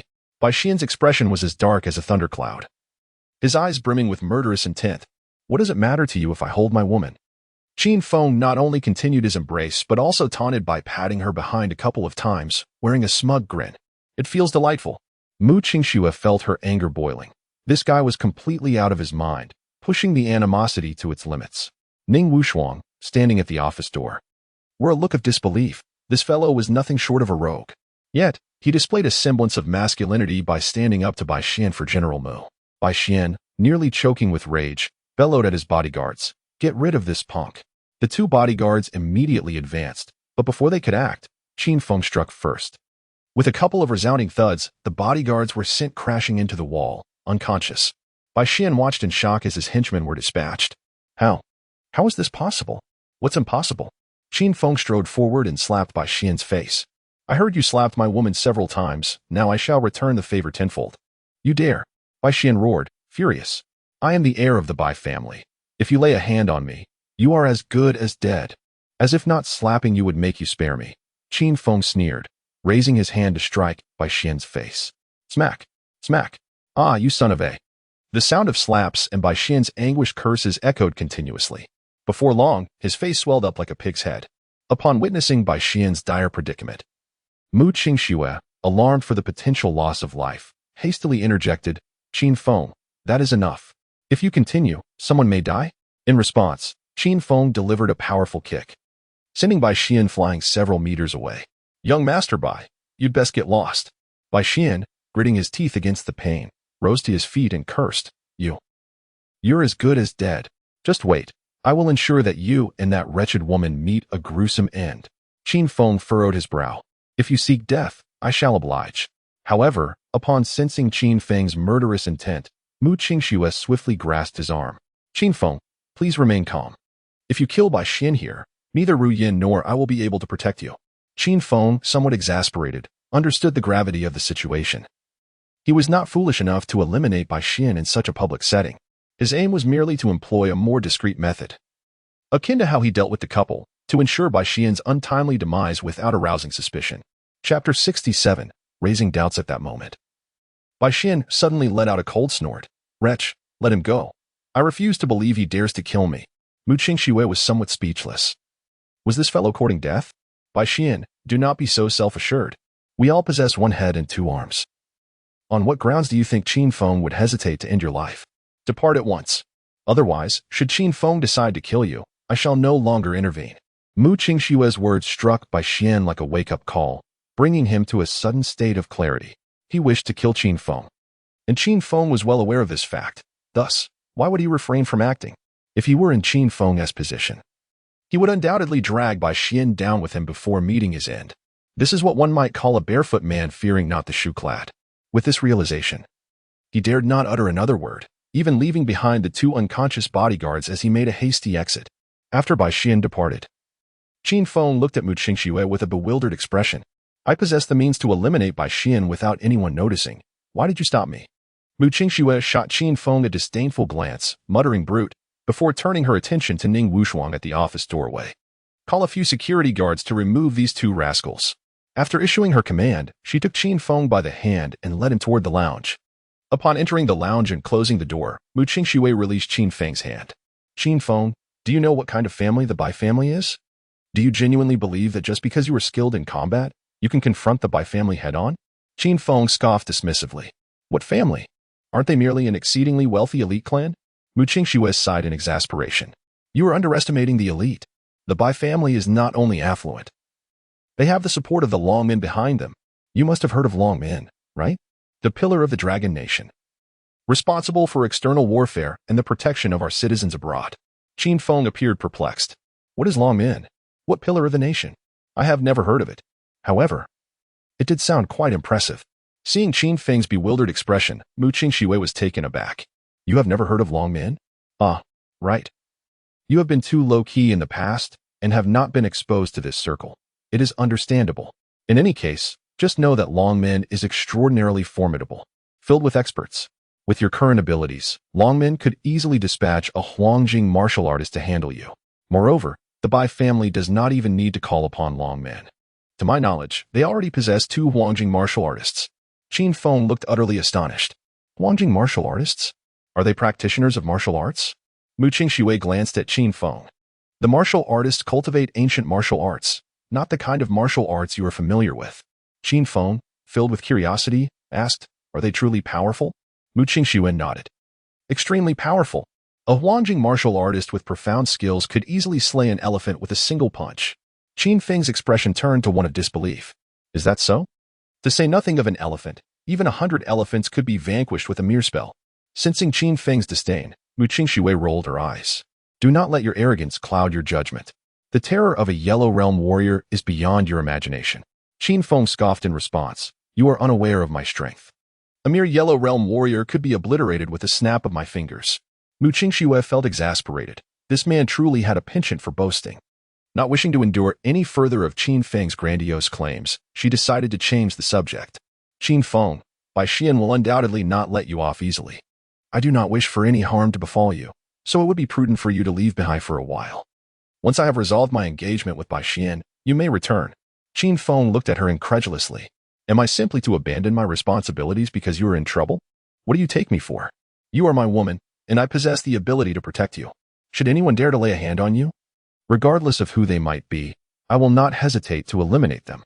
Mu Qingxue was deeply touched. For the first time, she experienced the overwhelming sensation of being fiercely cherished by a man. It filled her with joy. In that moment, she yearned to embrace Qin Feng and kiss him passionately. Yet reason held her back. For all the time, she had been deceiving him. That night, aside from sharing a bed, they had not engaged in any intimate relations. Qin Feng's current affection stemmed solely from her fabrications, which led him to believe they had been intimate. She longed to confess the truth. Yet the words stuck in her throat. Just days prior, Qin Feng had been betrayed by his ex-girlfriend. She feared that if he discovered her deceit, he would be shattered. Qin Feng, I implore you, please. You need only to leave behind for a month. After that, I will accompany you to register our marriage. Qin Feng grimaced. Enough of that. I will not leave Binhai. Mu Qingxue was infuriated. What made him so obstinate? Taking a deep breath, she fixed her gaze upon him. If you depart from Binhai, I can guarantee you a pleasurable experience right now. For a moment, Qin Feng was taken aback, tempted by her proposition. Yet he remained resolute in his decision not to leave. Not interested, he replied tersely, before turning and exiting the lounge. Mu Qingxue was left in shock. How could he resist that? Alas, it seemed he truly regarded her as his woman. What was she to do? Following him out of the lounge, she called after his retreating figure, You may refuse to leave Binhai, but you must remain by my side every moment." Upon hearing her words, Qin Feng halted, turning to face her with a mischievous grin. "Does that mean you will accompany me even to the bathroom?" Mu Qingshue's face flushed. "If you wish. I suppose that could be arranged." Qin Feng was taken aback. Had she actually agreed? Was this woman not in her right mind today? As he scrutinized her, Mu Qingxue felt a wave of anxiety wash over her. Would he think of her as a promiscuous woman? Moreover, considering his exceptional medical skills, if she were to relieve herself or bathe in his presence, would he discern that she remained untainted? While Mu Qingshue's thoughts spiraled, Qin Feng suddenly adopted a serious demeanor. "There is something I have been quite perplexed about. Given your status, why would you choose to rent a place in the old district? Moreover, you share a rented apartment?" Upon hearing this, Mu Qingxue furrowed her brows. "Qin Feng, I shall disclose the details to you later. In any case, I have my own unavoidable reasons. It is precisely due to this predicament that I sought your protection as a bodyguard. As for the shared accommodation, it is purely coincidental, for that was the only available unit in the vicinity." Qin Feng's brow knitted in concern. Does this have nothing to do with Bai Xian? Could it be that others wish to bring harm to you? Previously, he had contemplated the possibility that she was trying to evade Bai Xian's pursuit, but it now seemed evident that this was not the case. Mu Qingxue had no need to escape from Bai Xian, nor could she. Furthermore, there was no rationale for her to enlist him as a bodyguard. Thus, only one possibility remained. There were individuals intending to jeopardize Mu Qingxue. Yet, one aspect continued to perplex him. Even if she were trying to evade someone, there seemed to be no necessity to rent a shared apartment in the old town. Chapter 68. Rivals. Mu Qingxue felt somewhat helpless. "You are overthinking it. I merely wish to evade Bai Xian's entanglements." Qin Feng furrowed his brow. "You are not being truthful. If it truly were Bai Xian, even if you hid in the old district, he would still find you. Moreover, if someone truly intended to harm you, hiding in the old district would be futile, wouldn't it?" A bitter smile tugged at the corners of Mu Qingxue's lips. The man's logical reasoning was exceedingly sharp. "Qin Feng, please refrain from asking further. I assure you, when the time is ripe, I shall divulge everything." Qin Feng regarded Mu Qingxue for a moment, choosing not to press her any further.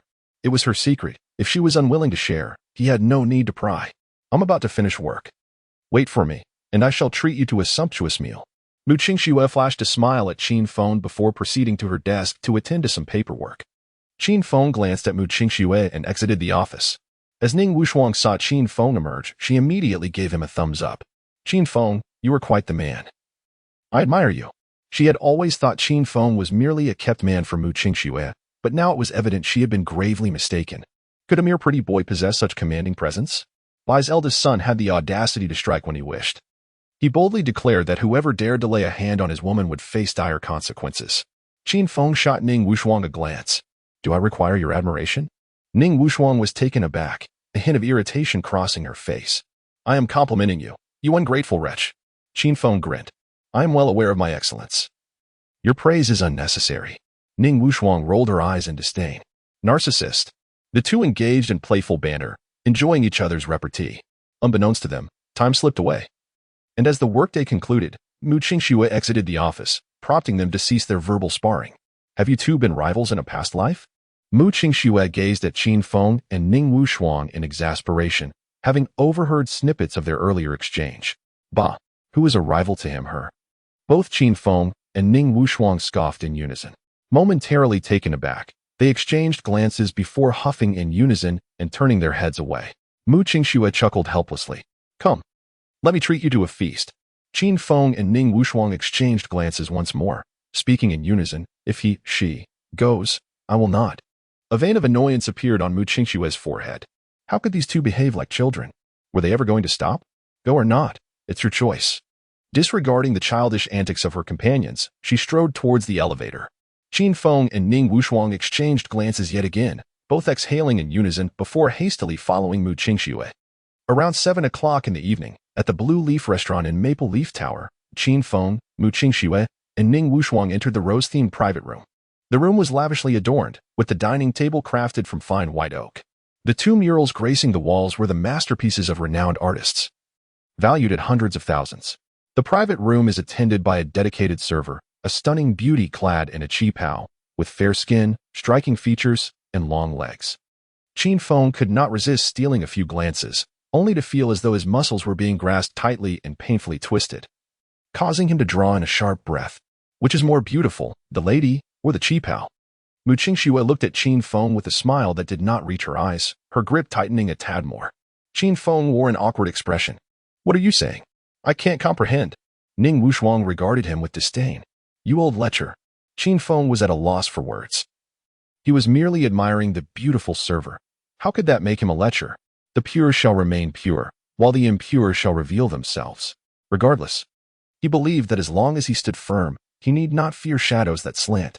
He shrugged nonchalantly and turned his gaze back to the beautiful server. Bring out all the house specialties. In 2 bottles of the most expensive Feitian. My craving for wine is striking tonight.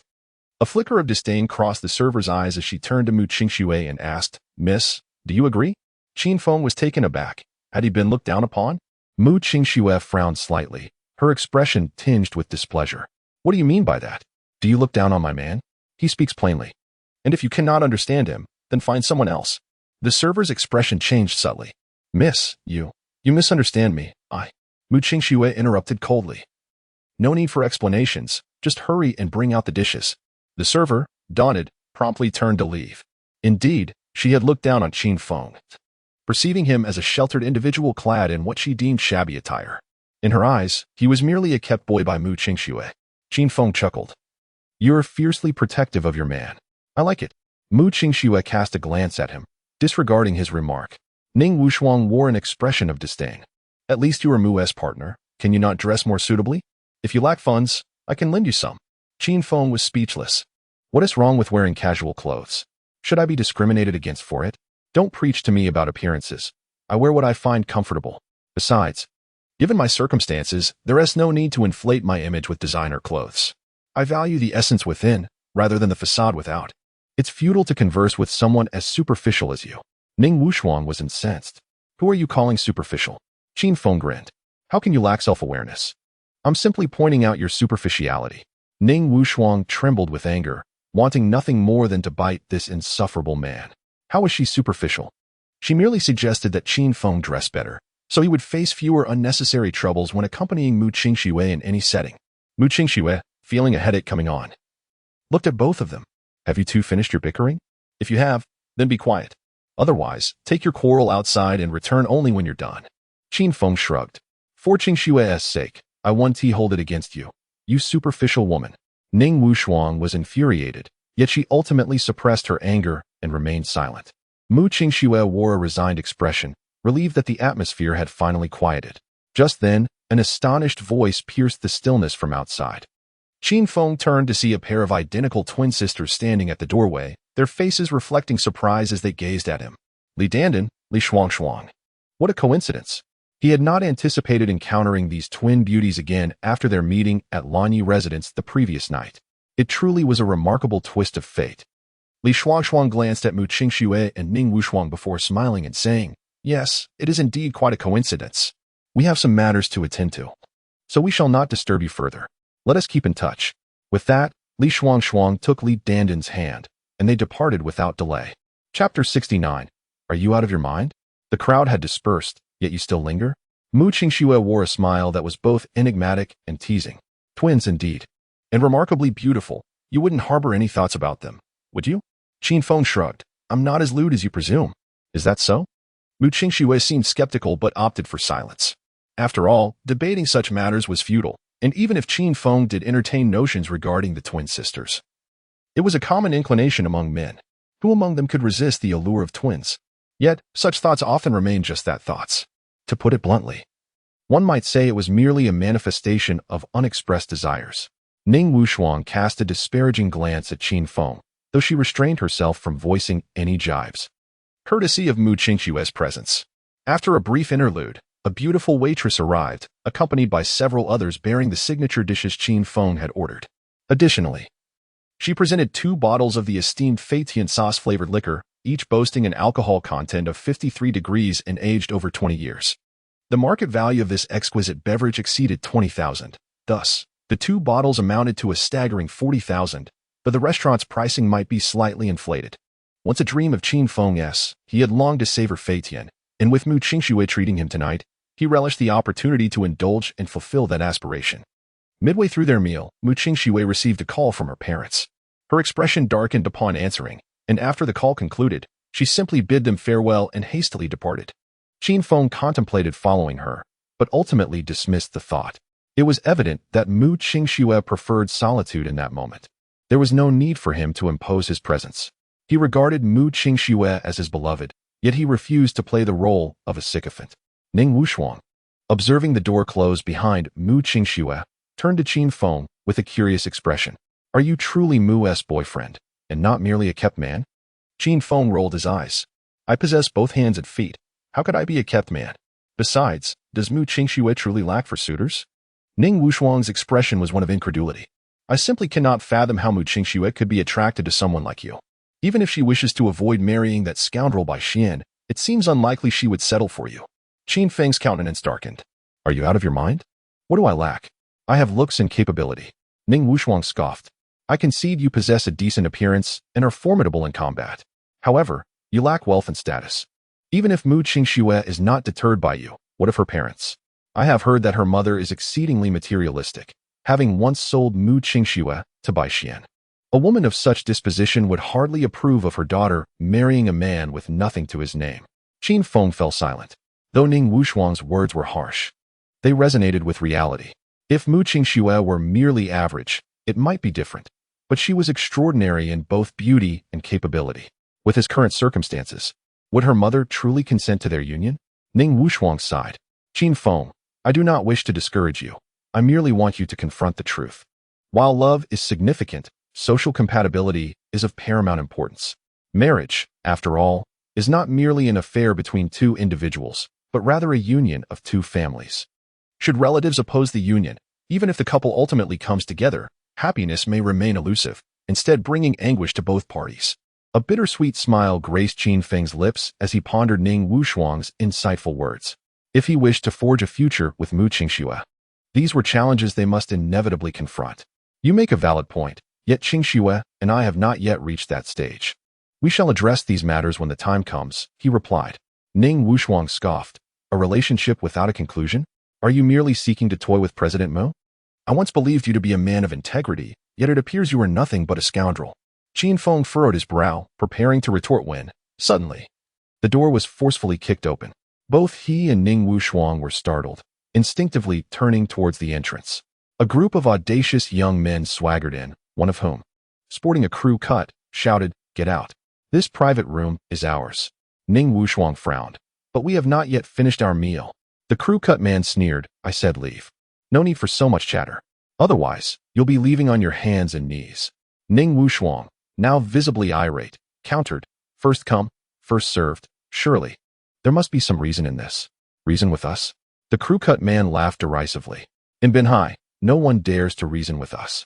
He continued with a haughty air. Listen well, our young master Yi is Yi Fei Yu of the Yi family. Ning Wushuang's expression shifted. Is he from the Leaf Group? Indeed.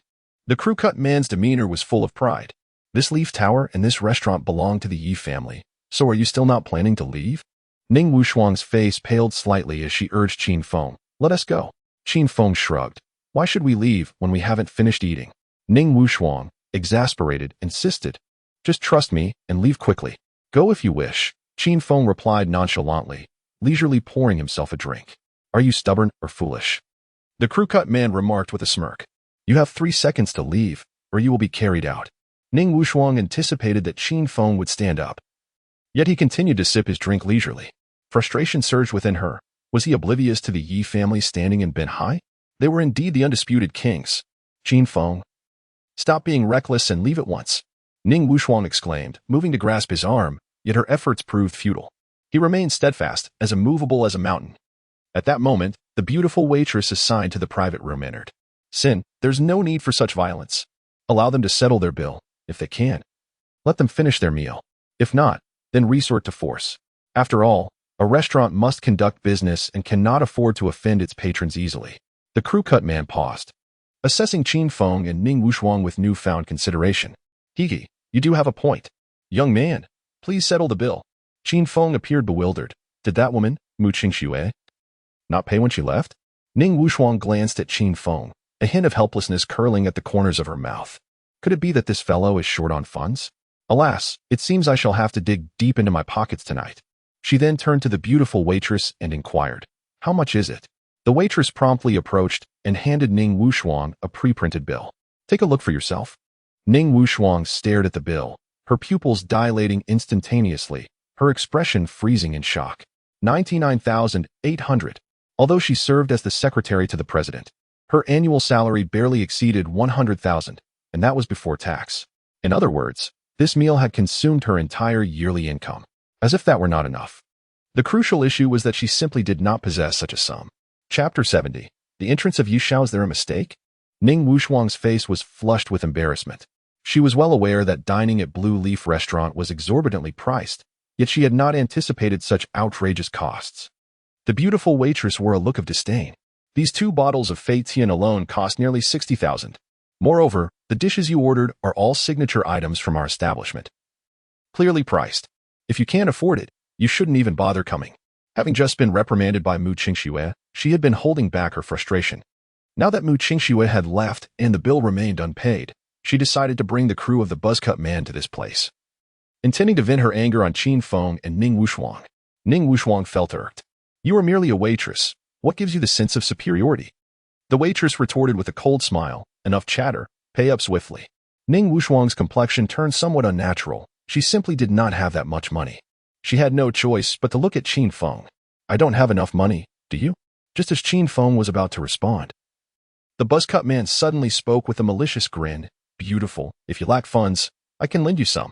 All you need to do is accompany Yishao for a drink tonight, and you won't have to repay me." He then scrutinized Ning Wushuang earnestly. In terms of appearance, demeanor, and figure, this woman was indeed exceptional.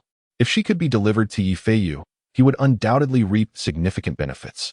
Ning Wushuang's expression darkened. "Get lost." The buzzcut man laughed mockingly. "Oh, still a fiery mare, huh? Yishao loves your type.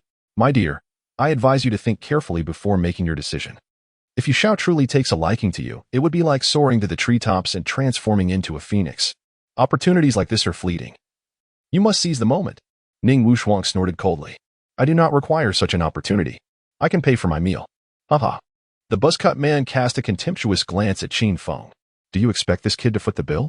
Forgive my poor judgment, but I truly cannot see how this lad could possibly produce 100,000. The beautiful waitress, her face filled with disdain, added, "Singu's interest in you is a stroke of luck. Do not be unappreciative.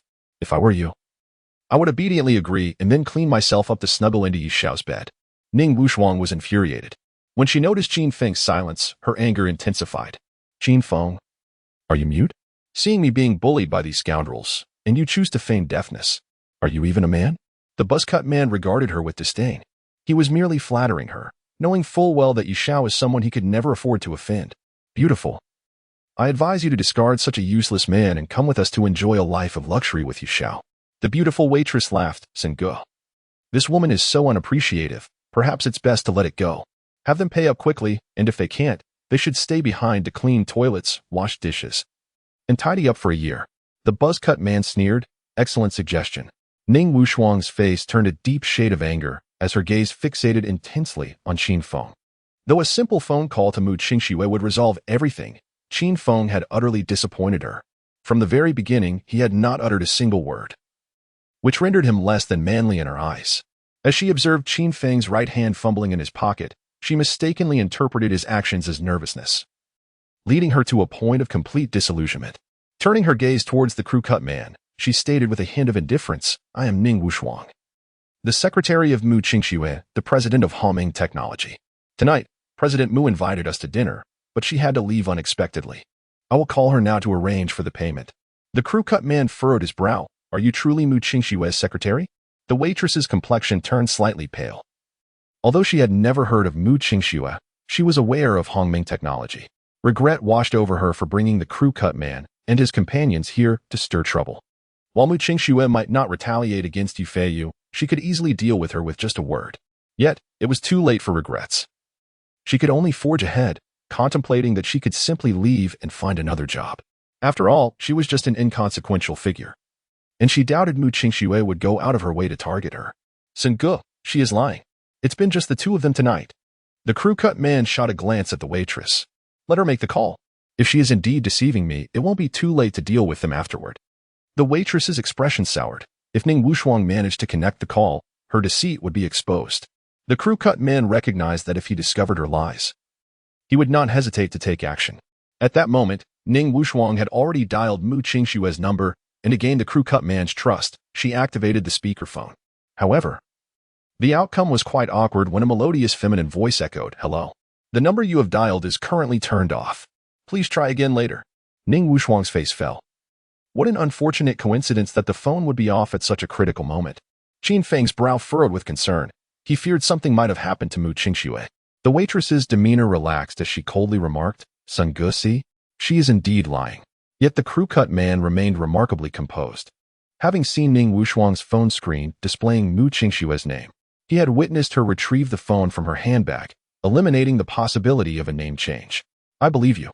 Out of respect for President Mu, I will lend you the money for tonight's meal." The waitress appeared displeased, and just as she was about to voice her thoughts, a mocking voice chimed in, "Xiao Sound, when did you become so generous?" The crew-cut man paused, instinctively turning around to see Yi Feiyu entering. "Young Master Yi, you have arrived." The crew-cut man hurriedly approached him and recounted the events that had transpired. Upon hearing this, Yi Feiyu wore a disdainful expression. "Isn't it just Mu Qingxue? Why should we extend her any courtesy?" As he said this, he cast a half-smile at Ning Wuxuang. "Fair maiden, do not think it is solely you. Even if Mu Qingxue were present, she would be compelled to settle the account. You are presented with two choices. First, to remain and work for a year to repay the debt. Second, to spend a night with me in lieu of payment. Alternatively, you may contact Mu Qingxue and see if she dares to meet me." Arrogant, domineering, and imperious, Ning Wuxuang's expression darkened significantly. She had not anticipated that Yi Feiyu would exhibit such audacity, completely disregarding Mu Qingxue. However, this reaction could be understood. Were it not for her status as Bai Xian's fiancée, Mu Qingxue's family background was rather ordinary. In contrast, Yi Feiyu, as the scion of the Yi family, naturally felt no obligation to show her any deference. At this moment, her hopes of relying on Qin Feng diminished entirely. "Young Master Yi, might I request a moment to make a call for assistance in borrowing money?" Chapter 71. Insufficient sincerity. One must kneel. "I have presented you with but two choices." With no third option, Yi Feiyu remarked with a smile that barely concealed his disdain. "Moreover, my patience is finite. You have a mere 30 seconds to deliberate." Ning Wuxuang's countenance darkened considerably. "Yi Xiao, are you not being a tad excessive? And what of it?" Yi Feiyu retorted with utter contempt. "Should you fail to appreciate my generosity, I am more than capable of resorting to even harsher measures. Only 20 seconds remain. Do not squander this opportunity." The man with a buzz cut chuckled. "My dear, to capture Yu Xiao's attention is indeed a privilege. Do not let your pride blind you to the obvious." The beautiful waitress scoffed. "What are you pretending for? In the entire coastal city, how many women do not wish to serve Yu Xiao in bed?" Ning Wuxuang felt a surge of despair. Given Yu Feiyu's formidable demeanor, even if she called Mu Qingxue now, it would be in vain. In fact, it might even bring trouble to Mu Qingxue. She instinctively glanced at Qin Feng, who had risen to his feet at some point. "Qin Feng, what do you intend to do?" Ning Wuxuang asked, a hint of anxiety creeping into her voice. Suddenly, the image of Qin Feng striking Bai Xian in the office that afternoon flashed through her mind. Bai Xian was far more powerful than Yi Feiyu. Qin Feng had acted without hesitation. Yet, the Yi family, with their dominance in the coastal region, posed a different challenge. Would Qin Feng dare to take action? Yi Feiyu's gaze shifted to Qin Feng, his expression dripping with scorn. "Boy, are you planning to kneel and beg for mercy? I might just spare you if I feel inclined." Ignoring Yi Feiyu entirely, Qin Feng extended the supreme vermilion bird card to the beautiful waitress. "Please settle the bill." The waitress merely glanced at the supreme vermilion bird card, her face a mask of cold amusement. "Is this a bank card? Or perhaps a membership card for the Blue Leaf restaurant? I regret to inform you that we do not possess such a membership card." Ning Wuxuang stared at the supreme vermilion bird card, her expression darkening. Did this man take her for a fool? Yi Feiyu, without even sparing a glance at the card, arrogantly declared, "I have already stated there are only two choices, with no third option. Time is up. Reveal your decision." Despair washed over Ning Wuxuang. It was evident that Yi Feiyu was determined to have her acquiesce to his demands. Even if they settled the bill now, he would not relent. At that moment, Qin Feng spoke up. "Yi Feiyu, is it? I suggest you take a closer look at the supreme vermilion bird card I hold." Yi Feiyu regarded him with disdain. "There's no need to look. even if his words faltered as a look of shock crossed his face. What did you say? The Supreme Vermilion Bird card? He then stared, momentarily dazed, at the card in Qin Feng's hand. As a member of the Yi family, he was undoubtedly aware of the significance of the Supreme Vermilion Bird card. With just a glance, he recognized it as the bespoke card crafted by his own family. His expression shifted to one of sheer panic. Who are you? How did you come to possess a Supreme Vermilion Bird card? Witnessing Yi Feiyu's reaction, both the buzz-cut man and the waitress exchanged glances, their expressions darkening. Though they had never encountered the Supreme Vermilion Bird card, they had certainly heard of it. There exist only 3 such cards, and possessing one grants unlimited spending across all of the Yi family's enterprises without any monetary contribution. Furthermore, the cardholder can request the Yi family to perform 3 tasks. Ning Wushuang gazed at Qin Feng in astonishment. She had heard whispers of the Supreme Vermilion Bird card belonging to the Yi family. She could hardly believe that this man before her possessed such a treasure. It felt as though she were caught in a dream. Qin Feng inquired nonchalantly, "Can this card be used for payment?" Yi Feiyu took a deep breath and quickly replied with a smile, "Of course. I admit I was in the wrong before, and I apologize." Without hesitation, Qin Feng raised his hand and struck Yi Feiyu across the face. "Do not apologize to me. Apologize to this lovely lady beside me." Yi Feiyu was seething with rage, yet the presence of the Supreme Vermilion Bird card in Qin Feng's possession forced him to suppress his anger. "My lady, I beg your pardon. Please forgive my earlier rudeness." Ning Wushuang was taken aback. This was the young master of the Yi family, and here he was apologizing to her. Just as she was about to respond, Qin Feng delivered another slap to Yi Feiyu's face. "Your sincerity is lacking. You must kneel." Qin Feng's smile held an edge of mockery. "You may choose not to kneel, but I assure you that your status as the Yi family's young master will not be preserved." Yi Feiyu's expression darkened. He had never been so humiliated throughout his life. However, he dared not retaliate and, after a moment of hesitation, knelt down in utter humiliation. "My lady, I am truly sorry. I, Yi Feiyu, am unworthy and should not have offended you."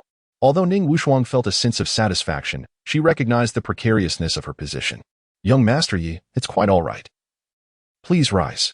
Yet, Yi Feiyu remained kneeling, casting a glance at Qin Feng, awaiting his command before he dared to stand. Qin Feng scolded, "Are you deaf? She has asked you to rise. Why do you hesitate? Do you wish for me to strike you again?" Yi Feiyu suppressed his fury and quickly stood up. "Mr. Qin, may I inquire if you have any further instructions?" Qin Feng gestured towards the buzz-cut man and the female attendant.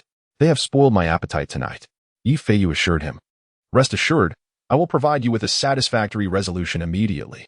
With that, he turned and approached the buzz-cut man and the female attendant. Yi Shao with a sudden thud. The buzz-cut man attempted to plead for mercy, only to be kicked to the ground by Yi Feiyu. Yi Feiyu coldly regarded the buzz-cut man as companions. "Break his legs." "Yi Shao, please don't." The group immediately descended upon the buzz-cut man, raining down punches and kicks. The female attendant, her face drained of color, instinctively turned to flee. However, Yi Feiyu swiftly kicked her down from behind, causing her face to crash onto the floor. The implants in her nose shattered. 2 of her front teeth were knocked out, and her mouth filled with blood.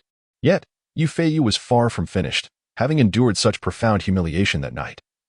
His anger sought an outlet. How could he possibly spare the beautiful waitress and the man with a crew cut?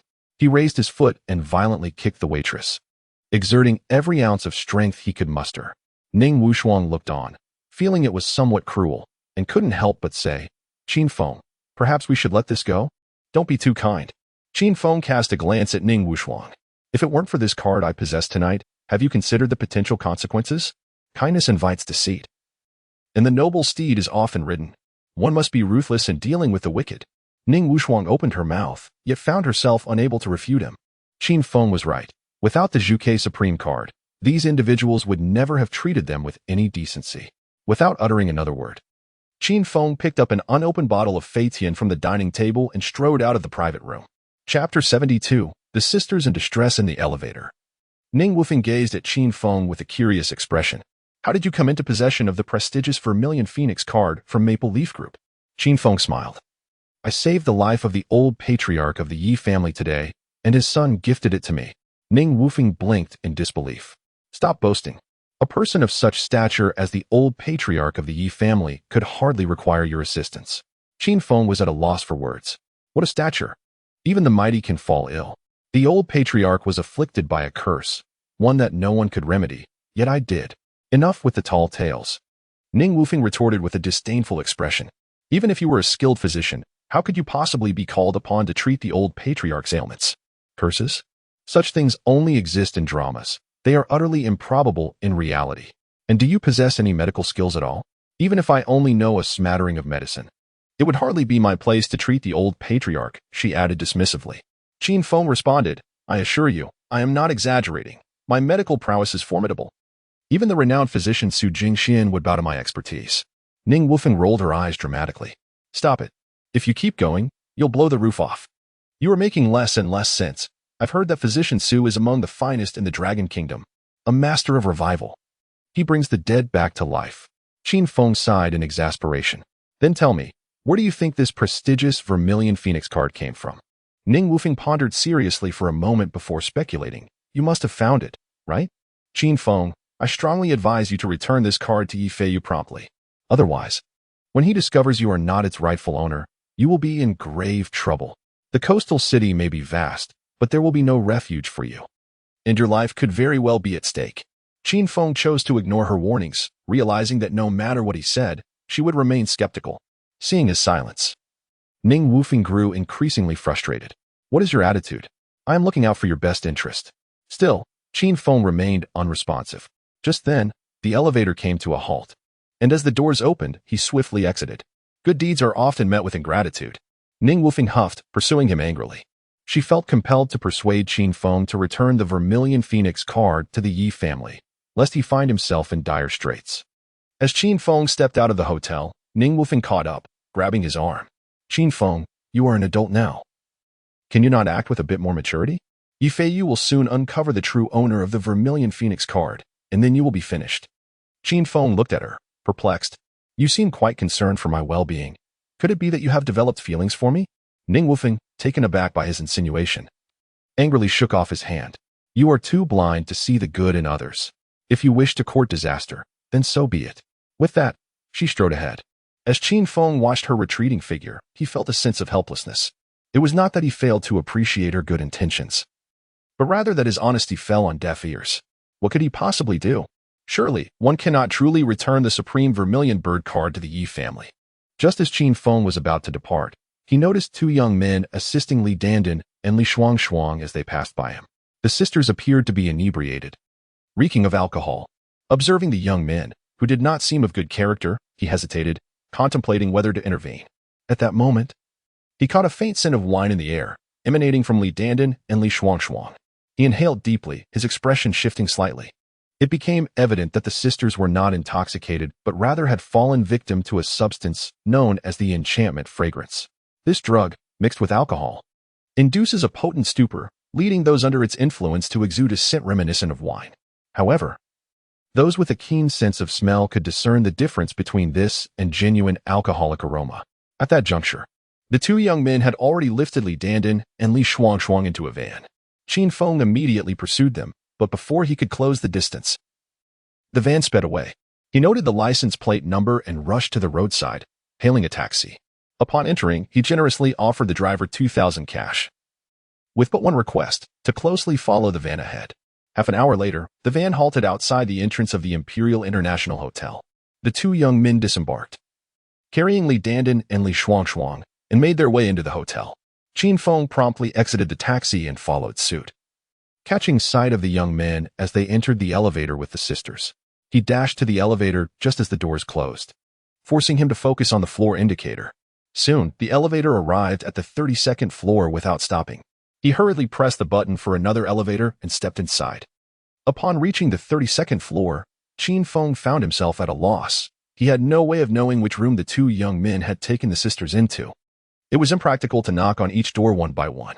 Just then, he spotted the two young men emerging from room 328888, laughing and conversing. Hey, we brought this pair of twin sisters for young Master Lu. He will surely reward us handsomely. One of them exclaimed. Of course.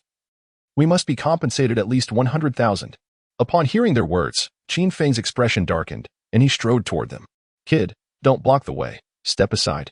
One of the round-faced men shouted upon seeing Qin Feng in their path. Without uttering a word, Qin Feng raised his hand, and delivered a resounding slap to the round-faced man's face. "You bastard!" With a loud thud, the round-faced man was sent flying several meters away, unconscious. The remaining young man, witnessing this, was about to speak when he too was kicked away, collapsing in an unconscious heap. Qin Feng, not sparing them a glance, advanced toward room 328888. He stood before the door and pressed the doorbell. However, after a prolonged wait, no one came to open the door, nor did he receive any response. Hesitating for a moment, he forcefully kicked the door open, shattering it into pieces, and swiftly entered the room. He had anticipated that the two young men had been speaking of improper conduct regarding Lu Xiao with Li Dandan and Li Shuangshuang. To his surprise, he found only Li Dandan and Li Shuangshuang lying on the bed. There were no other individuals present. Had he not just overheard the remarks of those two young men, he would have certainly doubted whether he had misunderstood the situation. He scanned the surroundings and confirmed that, apart from Li Dandan and Li Shuangshuang, there were indeed no other occupants in the room before he approached the bedside to assess the condition of the two sisters. After a while, Qin Feng furrowed his brows. The situation of the sister duo appeared rather dire. The intoxicating fragrance used by the two young men had been administered in excessive amounts, and if not expelled from their bodies promptly, it could lead to significant adverse effects. At best, they might face infertility. At worst, they could fall into a prolonged coma, becoming mere vegetables. Chapter 73. Do you believe I can knock you out? Qin Feng hesitated momentarily before lifting Li Dandan and Li Shuangshuang and carrying them into the bathroom.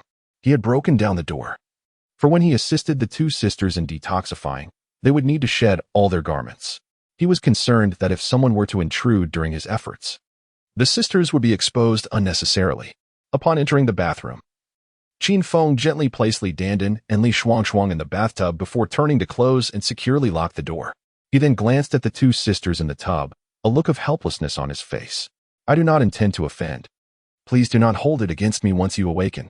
Though his intentions were noble, he felt a wave of trepidation, especially given the fact that he was seeing the sisters in their entirety.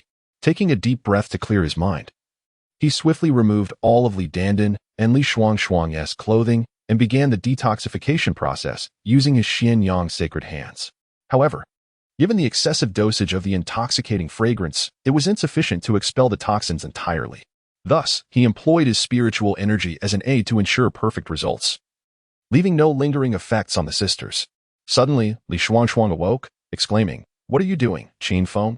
Upon witnessing the current scenario, her expression turned frantic. She attempted to struggle but found her body weak and powerless. Qin Feng, feeling the heat of embarrassment, quickly clarified, "Do not misunderstand.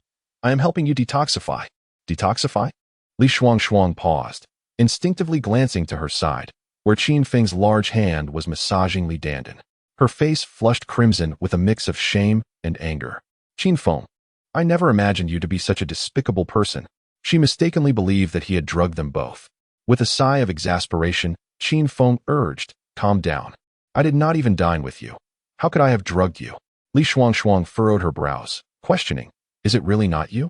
Qin Feng replied, exasperated, "If it were me, why would I wake you up? Even if I intended to, wouldn't I wait until both of you were asleep?" Li Shuangshuang's face flushed slightly. "But there is no detoxification method like this. Just because you have never seen it does not mean it is ineffective," Qin Feng retorted, rolling his eyes. "Focus on how you feel. You will know if it is working." Upon hearing this, Li Shuangshuang paused. She realized her body felt remarkably refreshed, with no other sensations. "I think you are merely taking advantage of us." Qin Feng, unwilling to further explain, continued using his Xian Yang sacred hands to assist the sisters in detoxification. As Li Shuangshuang noticed Qin Feng still massaging her, her frustration boiled over. "Qin Feng, stop." At her command, Qin Feng withdrew his hand from Li Shuangshuang. "Do not come to me for help later," he warned. The toxins within her body had not yet been fully expelled, and it would not be long before she experienced the discomfort brought on by the intoxicating fragrance. "Don't try to scare me," Li Shuangshuang retorted coldly. "Quickly move your filthy hands from my sister." Ignoring her, Qin Feng focused on Li Dandan, whose condition was slightly more severe, and he could not afford to pause. Li Shuangshuang was infuriated to see that Qin Feng showed no intention of relenting. "Qin Feng, do you hear me? Quickly remove your filthy hands from my sister." Qin Feng, momentarily irritated, retorted, "If you shout again, do you believe I will render you unconscious?" You. Li Shuangshuang's face turned crimson, her agitation exacerbating the effects of the intoxicating scent. For a moment, it felt as though her entire body was engulfed in flames, unbearable in its torment. What is happening? Qin Feng, what have you done to me? Without uttering a word, Qin Feng placed his hand on Li Shuangshuang, employing his Xian Yang sacred technique. Instantly, she sensed a significant drop in her body temperature, and gradually, she began to regain her composure. Regardless of whether Qin Feng had indeed drugged them, his massage technique was undeniably effective. Qin Feng, could it be that I have misjudged you? Just as Qin Feng was about to respond, Li Dandan interjected, Sister, can you please stop talking? I feel more embarrassed than you do. Let us not forget whom we were supposed to dine with this evening. How could it possibly be Qin Feng who drugged us? I suspect that if it weren't for him, we sisters might have already fallen victim to that scoundrel. Qin Feng felt a wave of relief. Li Dandan was certainly more astute than Li Shuangshuang. It seemed she had awakened earlier, but had refrained from speaking to avoid discomfort. Li Shuangshuang, feeling flustered, chose silence and closed her eyes. Qin Feng, are you in there? At that moment, Mu Qingshue's voice unexpectedly echoed from outside the bathroom. Qin Feng was momentarily taken aback before responding hoarsely, Miss, have you perhaps entered the wrong room? Outside the bathroom, Mu Qingxue furrowed her brows.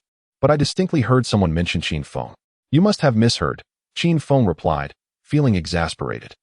It was indeed a remarkable coincidence that Mu Qingxue was not only at the Imperial International Hotel but also happened to pass by and overheard Li Dandan mentioning his name. Thankfully, he had locked the bathroom door. Otherwise, if Mu Qingxue had barged in, it would have been quite awkward. After a brief hesitation, Mu Qingxue muttered an apology and departed. Sensing her absence, Qin Feng finally exhaled in relief. Just as Mu Qingxue exited the room, she spotted Bai Xian and a handsome young man hurrying towards her. Bai Xian, upon seeing Mu Qingxue, paused momentarily, his demeanor somewhat unnatural. Qingxue, why aren't you in the room with your uncle and aunt? Mu Qingxue's parents had come to Beihai that evening, summoned by Bai Xian's phone call. His sole objective was to pressure Mu's parents into ensuring that she would marry him next month as planned. Mu Qingshue's expression was one of disdain. Bai Xian, you despicable scoundrel. Bai Xian, unfazed, replied, Qingxue, you would do well to treat me with some respect. Otherwise, I may reconsider my previous promise to you. Mu Qingshue's countenance darkened. Bai Xian had previously assured her he would not trouble Qin Feng again, contingent upon their wedding taking place next month. In a bid to safeguard Qin Feng, she acquiesced, feeling a profound sense of responsibility for inadvertently leading him into the clutches of Bai Xian. What transpired next? At that moment, the countenance of the handsome man beside Bai Xian grew dark. He cast a glance at the two young men who had been rendered unconscious by Qin Feng, before shifting his gaze towards room 328888. Bai Xian furrowed her brow. Lu Xiao, what has transpired? Lu Ming instinctively glanced at Mu Qingxue, then gestured towards the two young men. They are my subordinates. Yet I cannot fathom who could have incapacitated them. Upon hearing this, Bai Xian's expression tightened. This is the Imperial International Hotel. Who would dare to create a disturbance here? I do not know. Lu Ming responded, his eyes fixed on room 328888. Let us enter and investigate. Perhaps the assailant has yet to depart. Chapter 74, Qin Feng. Do not act recklessly, Mu Qingxue gazed as Bai Xian and Lu Ming entered room 328888. After a moment's hesitation, she followed suit. She had distinctly heard the mention of Qin Feng's name multiple times and felt confident that she could not have misheard. Lu Ming surveyed the surroundings, his gaze landing on the bathroom door, his brow furrowing. Is someone inside the bathroom? Li Shuangshuang and Li Dandan's expression soured at his words. They recognized Lu Ming's voice immediately. The sisters had arranged to dine with Lu Ming that evening, but he had sent two young men in his stead due to an unforeseen circumstance. Unfortunately, they had been drugged by those two young men. And now Lu Ming's presence here was all too coincidental. It was evident that he had orchestrated the drugging of the sisters. Observing the sisters' pallid faces, Qin Feng deduced that the individuals outside intended to harm them. At that moment, Lu Ming's voice echoed once more. Someone better come out. He barked menacingly. Otherwise, I shall force my way in. The sisters' faces turned even paler. They were completely unclothed, and if Lu Ming were to burst in, it would spell disaster. Do not worry. You get dressed, and I will step outside to investigate. Qin Feng assured them with a reassuring glance before rising and slightly opening the door to step out. He promptly shut the door behind him. Qin Feng. Mu Qingxue was taken aback at first, then quickly adopted a stern expression. What are you doing in there? Bai Xian's countenance darkened instantly, his gaze piercing into Qin Feng. Malevolence unmasked. Qin Feng was taken aback. He had not expected Mu Qingxue to still be present, especially alongside Bai Xian. Mu Qingxue, shouldn't you explain yourself? Qin Feng demanded, his expression serious. Although he believed that nothing could transpire between Mu Qingxue and Bai Xian, he felt compelled to question her. Mu Qingxue, momentarily stunned, grasped the implication of Qin Feng's words. Do not misunderstand. I merely chanced upon Bai Xian at this hotel, she replied, her demeanor betraying a hint of anxiety. As if feeling guilty, Bai Xian sneered, this is no coincidence. I called for Qingxue. Qin Feng, Qingxue and I are set to marry next month. You'd best keep your distance from her, or I will not hesitate to take action against you. Qin Feng's brows knitted together at this revelation as he turned to Mu Qingxue, inquiring, is what he says true? If it were false, Bai Xian would not have dared to declare it in Mu Qingxue's presence. Mu Qingxue's expression became uneasy. To protect Qin Feng, she had indeed agreed to marry Bai Xian next month. Though it was merely a temporary arrangement, she felt unable to deny it before Bai Xian. It is true. Qin Feng, I am truly sorry. We are fated to be apart. Qin Feng's visage darkened progressively, anger coursing through him, causing his entire body to tremble slightly. He felt utterly deceived. Lu Yunqi has turned her affections towards him, and just as he has finally begun to care for Mu Qingxue, this woman has decided to marry Bai Xian. Having already harbored shadows in his heart regarding relationships, he feels deeply wounded at this moment. Observing Qin Feng's unsettling demeanor, Mu Qingxue hurriedly implores, Qin Feng, do not act rashly. Matters of the heart require mutual consent, and between us, there isn't much affection. Severing ties would be beneficial for both of us. Therefore, I sincerely hope you refrain from any foolish actions. She is profoundly concerned that, in a fit of rage, Qin Feng might harm Bai Xian, which would be disastrous. Thus, she instinctively shifts closer to Bai Xian. Qin Feng witnesses this scene unfold, and the fury in his eyes seems poised to erupt at any moment. To him, Mu Qingxue is merely defending Bai Xian. Her claims of not wanting to marry Bai Xian seem disingenuous, as if she is manipulating him to inflict distress upon Bai Xian for some ulterior motive. Bai Xian sneers. Do you understand now, Qin Feng? You and Qingxue inhabit different worlds. She is merely using you to provoke me out of anger. Now that her purpose has been achieved, you can gracefully withdraw. Mu Qingxue's expression darkens, taken aback by Bai Xian's despicable tactics of sowing discord at such a critical moment. She finds herself unable to retort, fearing that Bai Xian might rescind his promise to cease troubling Qin Feng. Taking a deep breath, Qin Feng suppresses his rising anger, gazing calmly at Mu Qingxue and asking, is what he said true? Mu Qingxue opens her mouth, unsure of how to respond. Knowing Qin Feng's past, she realizes that admitting the truth would undoubtedly drive him into madness. Thus, she opts for silence and turns to leave. Bai Xian, what are you still doing here? If you do not depart, you may as well forget about the wedding next month. Upon hearing Mu Qingxue's words, although Bai Xian feels somewhat displeased, he turns to follow her. He has finally secured her agreement for the wedding to proceed next month and does not wish to complicate matters over trivialities. As for dealing with Qin Feng, he is confident that Lu Ming will handle it for him. Lu Ming is a local tyrant in Binhai, with his father, Lu Zhengong, being the president of the Yuanlong Chamber of Commerce, wielding immense power. Dealing with someone as insignificant as Qin Feng is akin to using a sledgehammer to crack a nut. At this moment, Lu Ming finally speaks up. Kid, where are Li Dandan and Li Xuanshuang? Qin Feng glances at Lu Ming and raises his hand, delivering a resounding slap. The sound echoes sharply, leaving a mark on Lu Ming's left cheek. You. Slap. As soon as Lu Ming begins to speak, Qin Feng lands another blow. After several exchanges, Lu Ming remains silent, his face contorted with rage as he glares at Qin Feng. So, it was you who had someone drug Li Dandan and Li Xuanshuang? Qin Feng regards Lu Ming with an indifferent expression. You may deny it, but I will incapacitate you without hesitation. Lu Ming retreats a couple of steps, snorting coldly. Indeed, it was I who ordered the drugs. How dare you strike me? Do you have any idea who I am?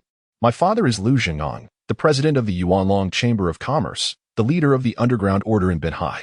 With a mere word, he could annihilate your entire family. If you wish to preserve your life, kneel before me now.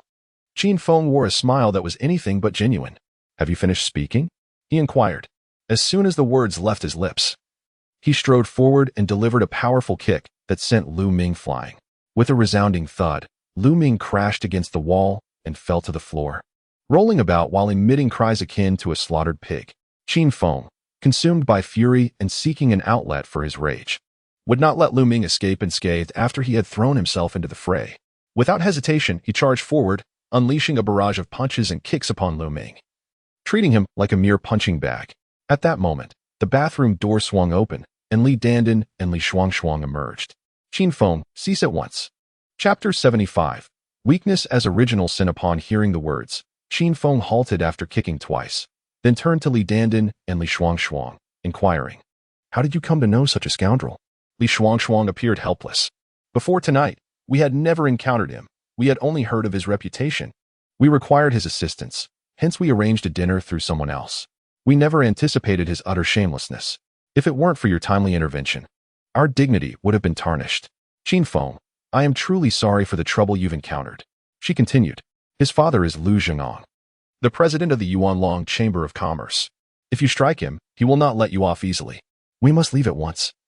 We will escort you out of Benhai overnight." Qin Feng scoffed. "Do not fret. Even if his father were here, he would be powerless against me. Now, let us discuss the matter for which you seek his aid." Li Shuangshuang looked exasperated. "Can you cease boasting for a moment? Please, just come with us. We will explain everything on the way." With that, Li Shuangshuang and Li Dandan each took hold of one of Qin Feng's arms, attempting to pull him away. Yet, Qin Feng remained steadfast, unmoving as a mountain. Annoyed, Li Shuangshuang urged, "Qin Feng, please stop this. If we do not leave soon, we might be in grave danger." "It is not that dire," Qin Feng replied, dismissively. "Now, tell me what you need him for." Li Shuangshuang sighed in frustration, questioning if this man truly feared nothing. "All right. I will tell you. It's not a major issue. My boyfriend has offended a minor manager from the Yuanlong Chamber of Commerce, and they have taken him captive." "You have a boyfriend?" Qin Feng exclaimed, astonished.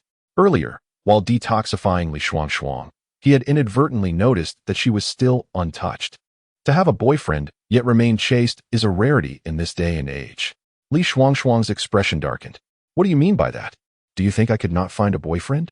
Qin Feng quickly shook his head. "That was not my intention." Before Li Shuangshuang could respond further, Li Dandan interjected, "Sister, let us not linger. We must leave this place swiftly." Li Dandan, being more perceptive, had deduced the reason behind Qin Feng's surprise.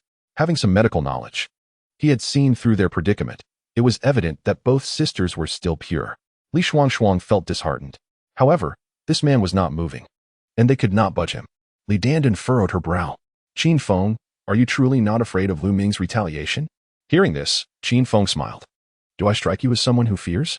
In fact, my mood is rather displeased tonight, so I shall assist your sister in rescuing her boyfriend." Li Shuangshuang and Li Dandan exchanged incredulous glances, struggling to believe their ears. "Qin Feng, please do not boast. Do you genuinely possess such ability?" Li Shuangshuang remained skeptical, while Li Dandan harbored a flicker of hope. At that moment, Lu Ming had just regained his composure. "Damn it, you certainly know how to boast. Have I permitted you to speak?" Qin Feng raised his right foot and forcefully stepped onto Lu Ming's left calf, resulting in a sharp crack, the sound of a broken bone. "Ah!" Lu Ming emitted a shriek akin to that of a slaughtered pig. You're dead meat." Qin Feng's expression turned cold.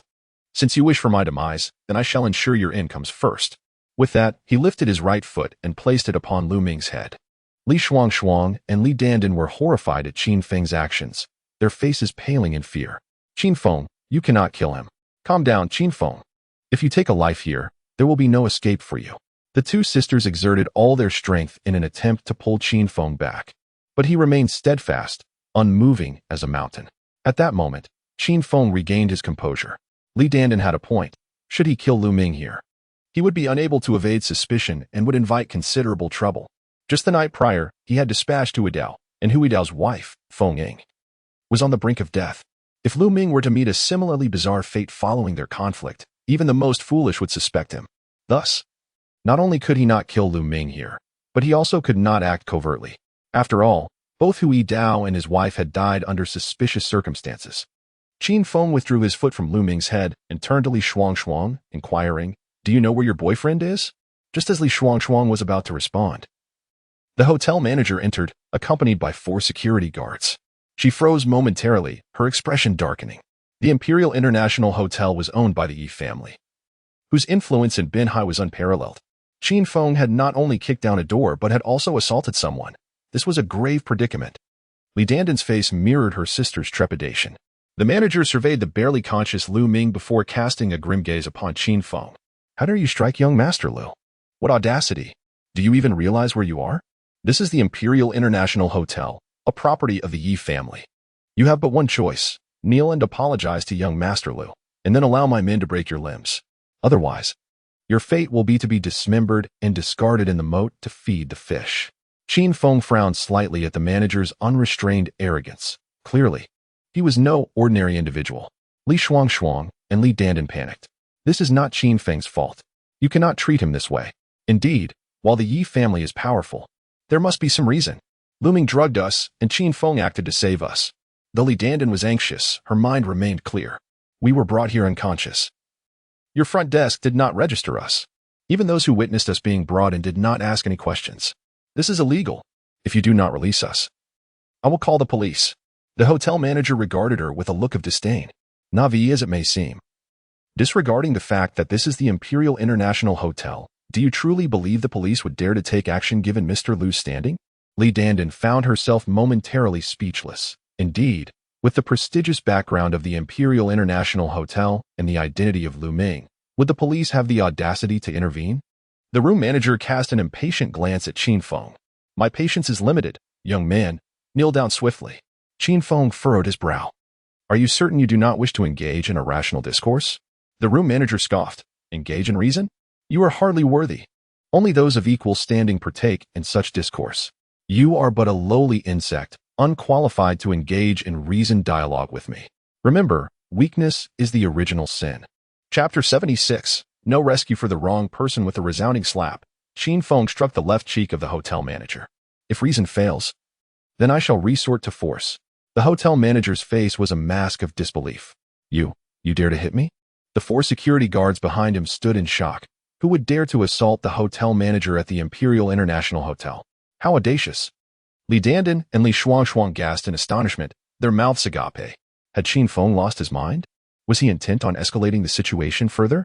Raising his hand once more, Qin Feng delivered another sharp slap to the hotel manager's left cheek. I've struck you again. What now? The manager, furious, began to retort. But before he could utter a word, Qin Feng's hand met his cheek once more. The security guards, regaining their senses, simultaneously brandished their electric batons and lunged at Qin Feng. However, with a series of thuds, all 4 guards were sent flying, crashing against the wall and losing consciousness. The hotel manager was left utterly bewildered. You. Li Dandan and Li Shuangshuang stared in disbelief, their eyes nearly popping out of their heads. This was beyond absurd. Was this a scene from a martial arts film? Lu Ming furrowed his brow, his expression a tumult of emotions. He had not anticipated Qin Feng's extraordinary fighting prowess. Even in the face of his own seething anger, he dared not speak out. Continue to lie there feigning death. Qin Feng turned to the hotel manager. Am I not worthy of a reasoned discourse with you now? The manager's expression darkened as he retorted coldly. Do not be so arrogant. Strength is of little consequence in the face of absolute power. You remain but a lowly insect. If you wish to leave this place alive, kneel and repent, then allow me to break your limbs. Qin Feng chuckled derisively. A lowly insect, you say? With that, he suddenly kicked the hotel manager to the floor and placed his foot upon the manager's head. If I am a lowly insect, then what does that make you? The hotel manager seethed with rage. You will die tonight, mark my words. Oh, so you still dare to be arrogant? Qin Feng pressed down harder, eliciting a howl of pain from the manager that resembled a pig being slaughtered. Qin Feng shook his head in confusion. I fail to understand. You are merely a worker in a decent job. What gives you such a sense of superiority? On what grounds do you dare to threaten me? The manager, gritting his teeth against the pain, continued to shout. Damn it, do not be so cocky. If you manage to leave the Imperial International Hotel alive tonight, I will take your surname. Don't. Qin Feng replied disdainfully. I have no desire to bear the name of such a wretched person. However, I can offer you an opportunity to call for help. Let me see just how formidable this Imperial International Hotel truly is. With that, he stepped back, positioning himself beside Li Dandan and Li Shuangshuang. The hotel manager, still in disbelief, questioned, Are you truly allowing me to call for help? Qin Feng smiled. Absolutely certain. Otherwise, how would you have the chance to prevent me from leaving the Imperial International Hotel alive? Li Dandan and Li Shuangshuang exchanged glances, their expressions dark. Was this man truly a fool? Shouldn't he be making a hasty retreat at this moment?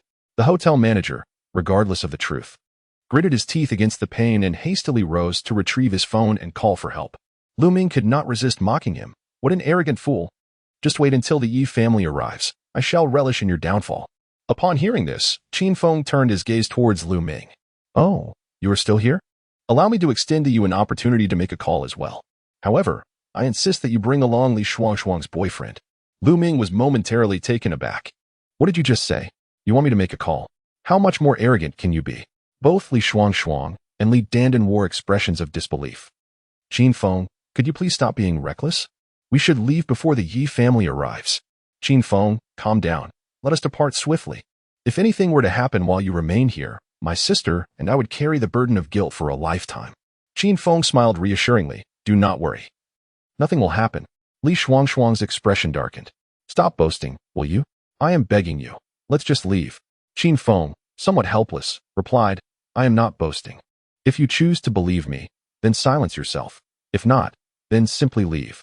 Li Shuangshuang furrowed her brow, about to speak, but Li Dandan interjected. Sister, since he is so insistent, let us indulge his madness just this once. After all, tonight's events stem from our actions, and Lu Ming will undoubtedly seek retribution against us.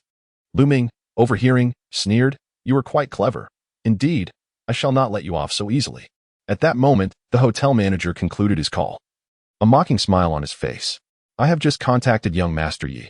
I trust he will arrive shortly. When he does, none of you shall escape. The expressions of Li Shuangshuang and Li Dandan turned grave. Yu Feiyu's reputation was even worse than Lu Ming's. Should he arrive and find them, he would surely entertain sinister thoughts. Lu Ming gazed at Li Shuangshuang and Li Dandan with a smirk. Two lovely beauties. If you disassociate yourselves from this fellow and share a night with me, I shall spare you further troubles. Both sisters turned pale, their eyes pleading as they fixed their gaze on Qin Feng. Qin Feng, let us leave. I implore you. Qin Feng furrowed his brow and strode forward, delivering a sharp slap across Lu Ming's face. Did I permit you to speak? I offered you a chance to call for help. Did you make the call? If you do not wish to call, I shall render you incapacitated. Lu Ming's face turned ashen, fury boiling within him. Yet he dared not retaliate and quickly pulled out his phone to call for assistance. Li Shuangshuang and Li Dandan exchanged glances, both believing that Qin Feng had indeed lost his mind. Qin Feng, you. Trust me, nothing will happen. Qin Feng interrupted Li Dandan, then mischievously suggested. How about a wager? If neither you nor I encounter any trouble shortly, then you sisters shall accompany me for a bath tonight. The expressions of Li Dandan and Li Shuangshuang darkened further. At such a time, to even contemplate such a wager was utterly absurd, a frivolous distraction amidst the chaos. Li Shuangshuang bit her silver teeth and lightly huffed. Enough. I shall indulge your whims for a night. As long as we remain unscathed this evening, I would not only accompany you in a bath, but even in some physical exertion. Li Dandan furrowed her delicate brows, feeling that Li Shuangshuang was being excessively impulsive. At this moment, one should be persuading Qin Feng to depart rather than adding fuel to the fire. At that moment, Qin Feng, with a playful smile, turned to Li Dandan and inquired, What about you? Li Dandan was at a loss for words. If you come with me now, I shall share a bed with you. Qin Feng was taken aback. He had merely been jesting, yet it appeared that these sisters had taken him seriously. Li Dandan's proposition was even more outrageous. She would agree to share a bed with him if he left immediately. However, this also confirmed that he had not erred in his choice of allies tonight. Had he been with others, they would have likely fled at the slightest hint of trouble. Indifferent to his plight, it was inconceivable that anyone else would be willing to share a bed with him under such circumstances. Chapter 77. Hope as you wish. Lu Ming and the room manager wore expressions of cold mockery. How dare he act so brazenly? He still harbored thoughts of enjoying the company of these two lovely ladies. Soon, he would learn the meaning of death. Qin Feng hesitated on how to respond to Li Dandan when he caught a glimpse of Lu Ming and the room manager's disdainful smirks. What are you laughing at? Have I granted you permission to do so? Instantly, the smiles faded from Lu Ming and the room manager's faces. It was an outrageous affront. Yet, they dared not express their anger, as the person they had summoned had not yet arrived, and they had to endure, observing their sudden compliance. Qin Feng made his way to the bedside and sat down. Li Dandan and Li Shuangshuang exchanged glances, their hearts brimming with helplessness. It was clear to them that this fellow was resolutely determined to wait for Yi Feiyu and Lu Ming's reinforcements to arrive. After a moment's hesitation, they steeled themselves and chose to stay by Qin Feng's side, come what may. Moments later, shouts erupted from outside the room. Who dares to stir trouble on my Yi family's territory? Yi Feiyu soon appeared at the door, flanked by two burly men in suits. Lu Ming's face lit up with joy. Feiyu, you finally arrived. This is the brat who not only assaulted your men but also laid hands on me. The room manager sneered. Kid, now that young Master Yi is here, shouldn't you hurry up and kneel to beg for mercy? Yi Feiyu turned his gaze to Qin Feng and was momentarily stunned by the sight. How could it be this guy? He had already called his father, Yi Siqing, to verify that Qin Feng was indeed the owner of the esteemed vermilion bird card. He was also aware that Qin Feng had saved his grandfather's life. Furthermore, his father had repeatedly warned him not to provoke Qin Feng, not because of any formidable background, but due to Qin Feng's exceptional medical skills, which might be of use in the future. After all, no matter how wealthy or powerful the Yi family was, illness was an inevitable reality. Without Qin Feng's intervention, his grandfather might not have lasted much longer. Li Dandan and Li Shuangshuang's faces turned pale, their bodies trembling slightly with anxiety, unconsciously inching closer to Qin Feng. The room manager, seeing that Qin Feng remained seated, grew increasingly irate. Are you still pretending? Hurry up, slap. Before the room manager could finish his sentence, Yu Feiyu's hand struck his face. The room manager stood in shock. Young master, you bang. Before he could utter another word, Yi Feiyu had kicked him to the ground. Lu Ming was bewildered. Li Dandan and Li Shuangshuang were equally taken aback. Had Yi Feiyu lost his mind? Why was he attacking his own people? Lu Ming furrowed his brow. Young master, you, don't call me that. We're not familiar. Yi Feiyu interrupted, his expression dark as he turned to Qin Feng. Little divine doctor, I sincerely apologize for not managing my own dog properly, allowing him to offend you. Rest assured, I will provide you with a satisfactory resolution. Upon hearing Yi Feiyu's words, Lu Ming's expression changed dramatically. This is impossible. How could Yu Feiyu possibly know this fellow and treat him with such deference? Li Dandan and Li Shuangshuang were left in utter disbelief, unable to comprehend what they had just heard. The hotel manager's face instantly contorted into a mask of distress. Impossible. Absolutely impossible. Young Master Yi, could you have mistaken him for someone else? Casting a sidelong glance at the hotel manager, Yi Feiyu commanded the two burly men beside him. Break his limbs and drag him out. Young Master Yi. No. The hotel manager's plea for mercy was abruptly silenced as the two strong men crushed his legs. Following this, they proceeded to break his arms, each seizing a hand to drag him away. Lu Ming's countenance grew increasingly somber, his gaze fixed intently upon Qin Feng, pondering, who on earth is this young man? Li Dandan and Li Shuangshuang curiously scrutinized Qin Feng, speculating if he might be a scion of some prestigious family. Otherwise, why would Yu Feiyu behave in such a manner? Yu Feiyu turned to Qin Feng and inquired, Little divine doctor, has your anger subsided? Qin Feng smiled and replied, It has. Yi Feiyu visibly relaxed.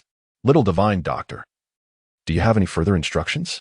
With a wave of his hand, Qin Feng dismissed him. This matter no longer concerns you. You may leave. Yi Feiyu glanced at Lu Ming. Little divine doctor, do you require my assistance in dealing with this man? Lu Ming's expression darkened. Young Master Yi. I am affiliated with Young Master Bai from the Bai family. Yi Feiyu scoffed dismissively. Since when did you become Bai Xian's lackey? Bai Xian may wield power in Yun City, but his reach does not extend this far in Benhai. Lu Ming. If you do not wish to make an enemy of me, you should kneel and beg for the little divine doctor's forgiveness. Otherwise, do not blame me for being ruthless. Lu Ming's face was as dark as thunder. Yi Feiyu, are you certain you wish to go against Young Master Bai? Just as Yi Feiyu was about to respond with disdain, Qin Feng intervened. This is my affair. I am capable of handling it myself. Yi Feiyu nodded and refrained from further comment, turning to leave. Who exactly are you? Lu Ming's gaze narrowed, fixated on Qin Feng's face. He sensed that Qin Feng must possess a significant background. Otherwise, Yi Feiyu would not have acted in such a manner. Qin Feng smiled and said, I am merely an ordinary person. There is no need to fabricate elaborate stories about me being the heir to a grand family. The people you summoned should be arriving soon. I hope they can assist you. Lu Ming's expression darkened considerably until he uncovered Qin Feng's true identity. He dared not act arrogantly. After a brief contemplation, he produced his phone and dialed Bai Xian. Since there was animosity between Bai Xian and Qin Feng, he believed Bai Xian would be aware of Qin Feng's background. Once the call connected, he did not hesitate to inquire about Qin Feng's details, relaying the recent events. Upon receiving Bai Xian's response, Lu Ming hung up with a cold smirk. So you are merely a pathetic loser. I am curious as to what means you employed to deceive Yi Feiyu. Bai Xian informed him that Qin Feng had no background whatsoever, merely a pawn summoned by Mu Qingxue to play a role. Li Dandan and Li Shuangshuang's expressions darkened significantly. They had just been imagining the formidable background of Qin Feng. But upon hearing Lu Ming's words, it was as if a bucket of cold water had been poured over them. It suddenly dawned on them that Qin Feng was an orphan. His parents had passed away when he was merely 6 years old, and he had been raised with the assistance of neighbors in his hometown. What formidable background could he possibly possess? Qin Feng wore a smile. Indeed, I am but a lowly individual. Yet, I have the ability to trample upon you, and I shall continue to do so. Lu Ming sneered. Do not be so arrogant. The individuals I summoned are the two most formidable fighters of the Yunlong Chamber of Commerce. They will treat you like a mere dog. Qin Feng responded with a smile that was both enigmatic and sardonic. May your wishes come true. Chapter 78. I was once kind Lu Zhengong. The president of the Yunlong Chamber of Commerce is supported by 3 capable assistants, 2 warriors, and 1 scholar. The 2 warriors are the formidable blade Zhang Wuliang and the renowned boxer Feng Kuei. Throughout his numerous predicaments, it has invariably been these 2 who have forged a path to safety for Lu Zhengong. It is no exaggeration to assert that without Zhang Wuliang and Feng Kuei, Lu Zhengong would not have achieved his current standing. He would have perished long ago. Within 5 minutes, Zhang Wuliang and Feng Kuei arrived. Upon seeing them, Lu Ming felt as if he were gazing upon his own father. Uncle Zhang, Uncle Feng, you have finally come. This brat has gone too far. You must avenge my grievances. Zhang Wuliang cast a dismissive glance at Qin Feng, his expression one of disdain. This kid, with such delicate skin, how formidable can he be? Young master, the people you keep around you are rather lackluster. Lu Ming furrowed his brow. Uncle Zhang, this lad possesses some skills. He took down 4 security guards in just one encounter. He must be a martial artist. Zhang Wuliang chuckled. And what of it? There have been no less than 80 martial artists who have met their demise at my blade. With that frail physique of his, I could slay 10 of him with a single stroke. Though Lu Ming felt Zhang Wuliang was underestimating their opponent, he found solace in Zhang Wuliang's past exploits. He then arrogantly turned to Qin Feng. Brat, if you wish to live, kneel and kowtow 100 times, calling me grandfather 100 times. If you comply, I shall merely break one of your legs and spare your wretched life. At this moment, Qin Feng leisurely stood up. Where is Li Shuangshuang's boyfriend? Why hasn't he come? Do you take my words lightly? The consequences will be dire. Li Dandan and Li Shuangshuang exchanged anxious glances, believing Qin Feng to be overly arrogant. The 2 newcomers exuded an undeniable aura of prowess, and yet he dared to behave so recklessly? It was simply madness. Lu Ming's expression darkened. What the hell are you pretending for? Uncle Zhang, break this brat's leg for me. Zhang Wuliang sneered. An interesting young man. Daring to threaten my young master in front of me, the blade. It has been many years since anyone has dared to act so brazenly in my presence. Your arrogance will come at a cost. As his words echoed, Zhang Wuliang stepped forward, reaching for Qin Feng's left shoulder. Just as he was about to seize it, Qin Feng's hand unexpectedly grasped his wrist. Zhang Wuliang froze for a moment, taken aback. Not bad, you do possess some skill. Yet, before me, the blade. You remain too feeble. With that, he exerted force to free his wrist from Qin Feng's grip, only to discover that Qin Feng's hand was like a vice, rendering him immobile. How can your strength be so great? Zhang Wuliang exclaimed, astonished. It was only at this moment that he began to regard Qin Feng with seriousness. Beside them, Feng Kuei looked on in surprise, his gaze curiously assessing Qin Feng. Li Dandan and Li Shuangshuang exchanged glances, realizing that Qin Feng was not insane, but rather possessed a hidden strength. Lu Ming furrowed his brow. Uncle Zhang, do not underestimate him any longer. Young master, you need not worry. What use is strength? Zhang Wuliang scoffed, his expression one of disdain. Watch closely, I can bring him down with a single punch. No sooner had he spoken than he raised his left hand and aimed a punch at Qin Feng's face.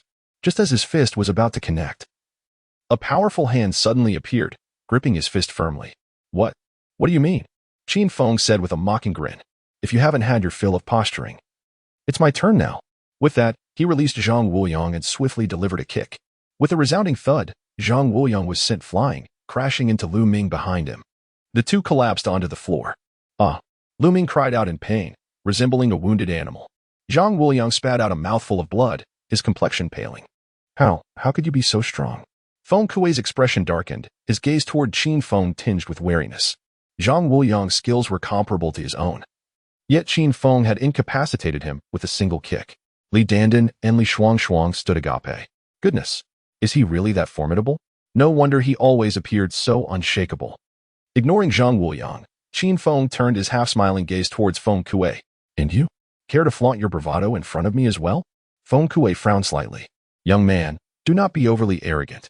Your skills are indeed commendable, but my title as King of Boxing is not one to be taken lightly. Should it come to blows, the outcome remains uncertain. And do not forget, we are members of the Yuanlong Chamber of Commerce. Making enemies with us is unwise. Even in the vastness of Benhai, there will be no refuge for you. Consider your family and friends. Even if you disregard your own safety, think of theirs. Threatening me? Qin Feng's gaze hardened. I had intended to show you mercy, but it seems my kindness is no longer warranted. Feng Kuei snorted coldly, young man. Excessive pride can lead to an early demise. Without finishing his sentence, Qin Feng darted forward.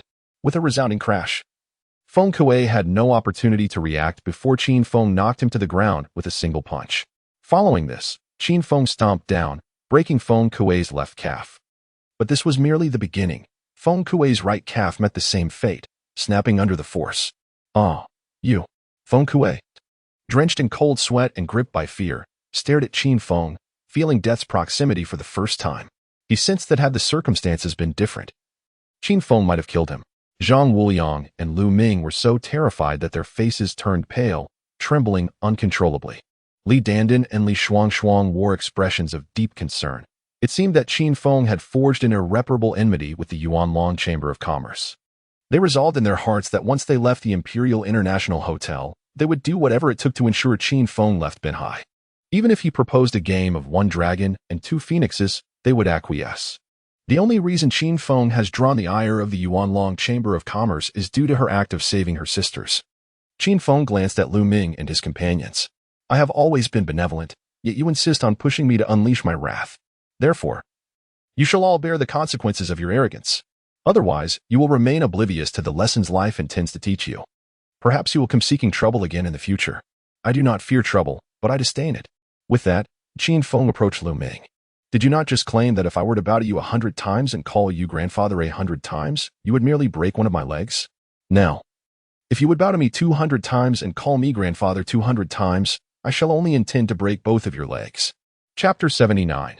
The feeling of no longer being able to love Lu Ming's countenance was exceedingly grim. My father is Lu Zhongang. Do you truly wish to offend me to the utmost? Qin Feng was rendered speechless. Does your father's status as Lu Zhongang make him formidable? I am genuinely curious about the nature of your intellect. If I were afraid of your father, wouldn't I have already knelt in submission? Moreover, I currently hold dominion over your fate. What relevance does your father hold now? Even if I were to release you, how can you assure that you will not seek vengeance upon me in the future? Since you cannot guarantee that, I shall naturally proceed to deal with you most severely. Thus, if you wish to avoid having your limbs shattered, you must confront reality. I possess little patience. Make your decision promptly. Lu Ming was filled with indignation. Yet he dared not utter further threats. As for begging for mercy, he recognized its futility. Observing Lu Ming's complete lack of response, Qin Feng, having lost all patience, lifted his foot and stomped down upon Lu Ming's right leg. Crack! The right leg fractured. This was merely the beginning. Shortly thereafter, Lu Ming's left leg and both hands were similarly crushed under Qin Feng's foot. The pain was so excruciating that Lu Ming lost consciousness. Witnessing Qin Feng's ruthlessness, both Zhang Wuliang and Feng Kuei were overtaken by terror. Their hands were stained with blood, and they were no strangers to brutality under normal circumstances. Such a scene would not instill fear in them. Yet, there was something exceedingly terrifying about Qin Feng. Though youthful in appearance, he bore the air of a seasoned reaper, having traversed through countless battles with his menacing aura contained. Ah, I nearly forgot something. Qin Feng slapped his forehead, realizing he had neglected to inquire about the whereabouts of Li Shuangshuang's boyfriend. He had waited here solely to rescue Li Shuangshuang's significant other.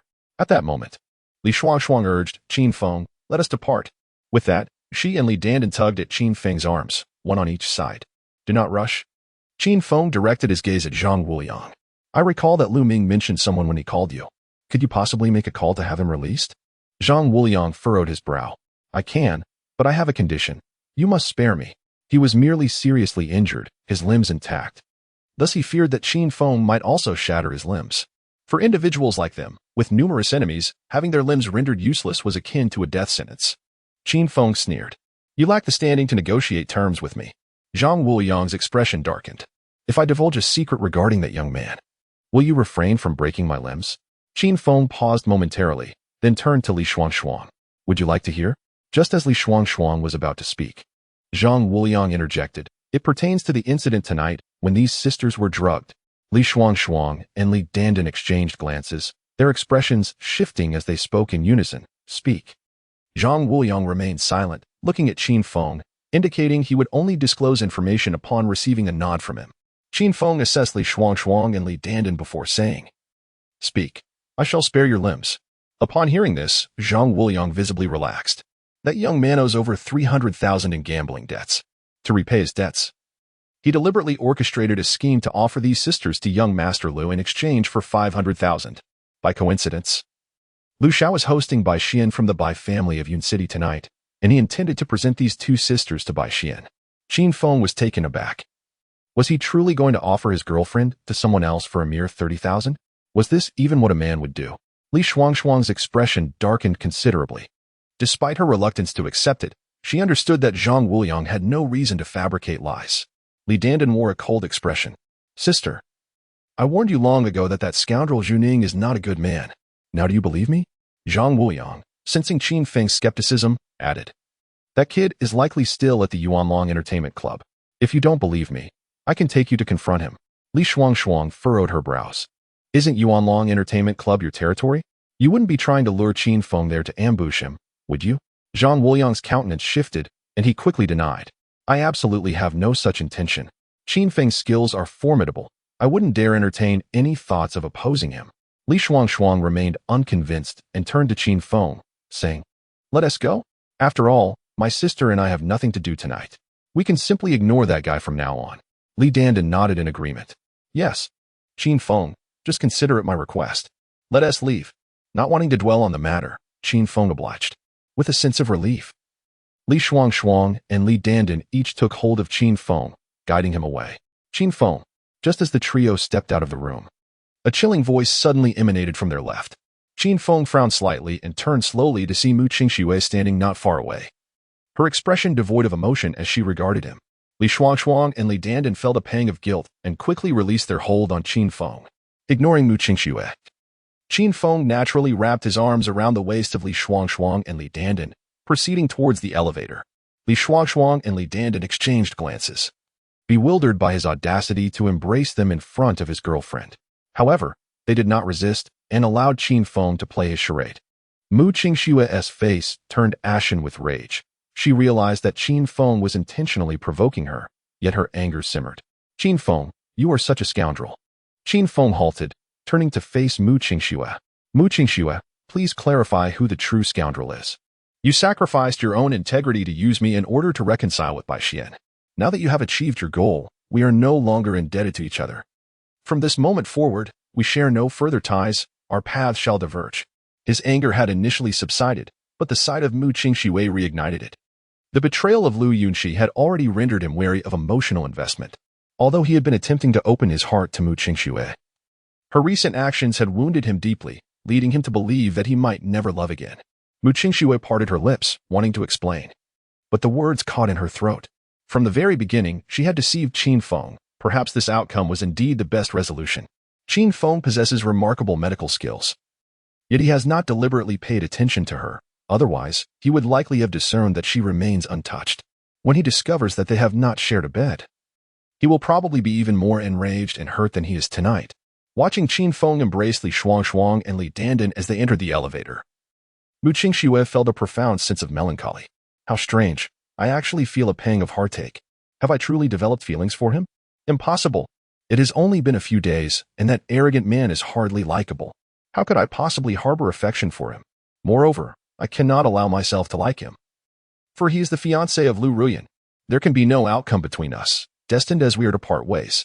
Chapter 80. The costly pursuit of immortality. As they exited the grand doors of the Emperor International Hotel, Li Shuangshuang furrowed her brows in concern. Qin Feng, must you be so reckless?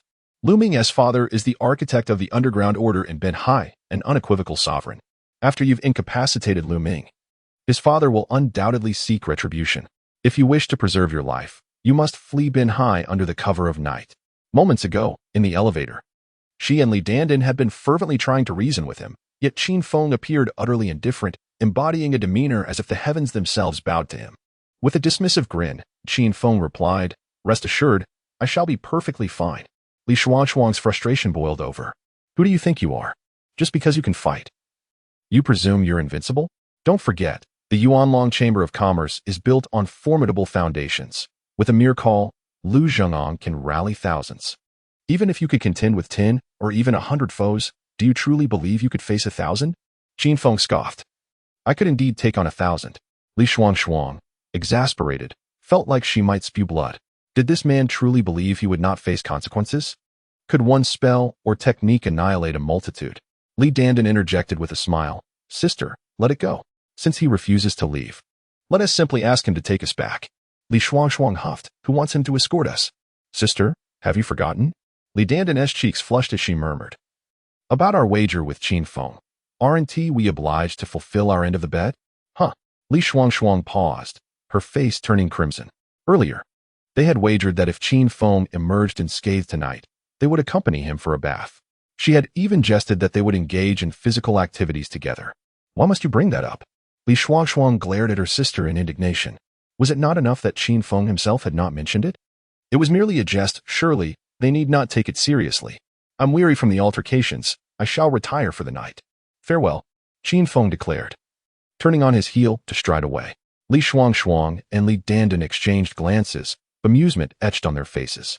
A jest indeed, yet why did they feel as though they had been dismissed? Any other man would likely cling to the notion of fulfilling the bathing wager. Li Dandan frowned in contemplation. "Sister, what should we do? Should we follow him? Are you out of your mind?" Li Xuanxuang rolled her eyes. "Do you genuinely wish to bathe with him?"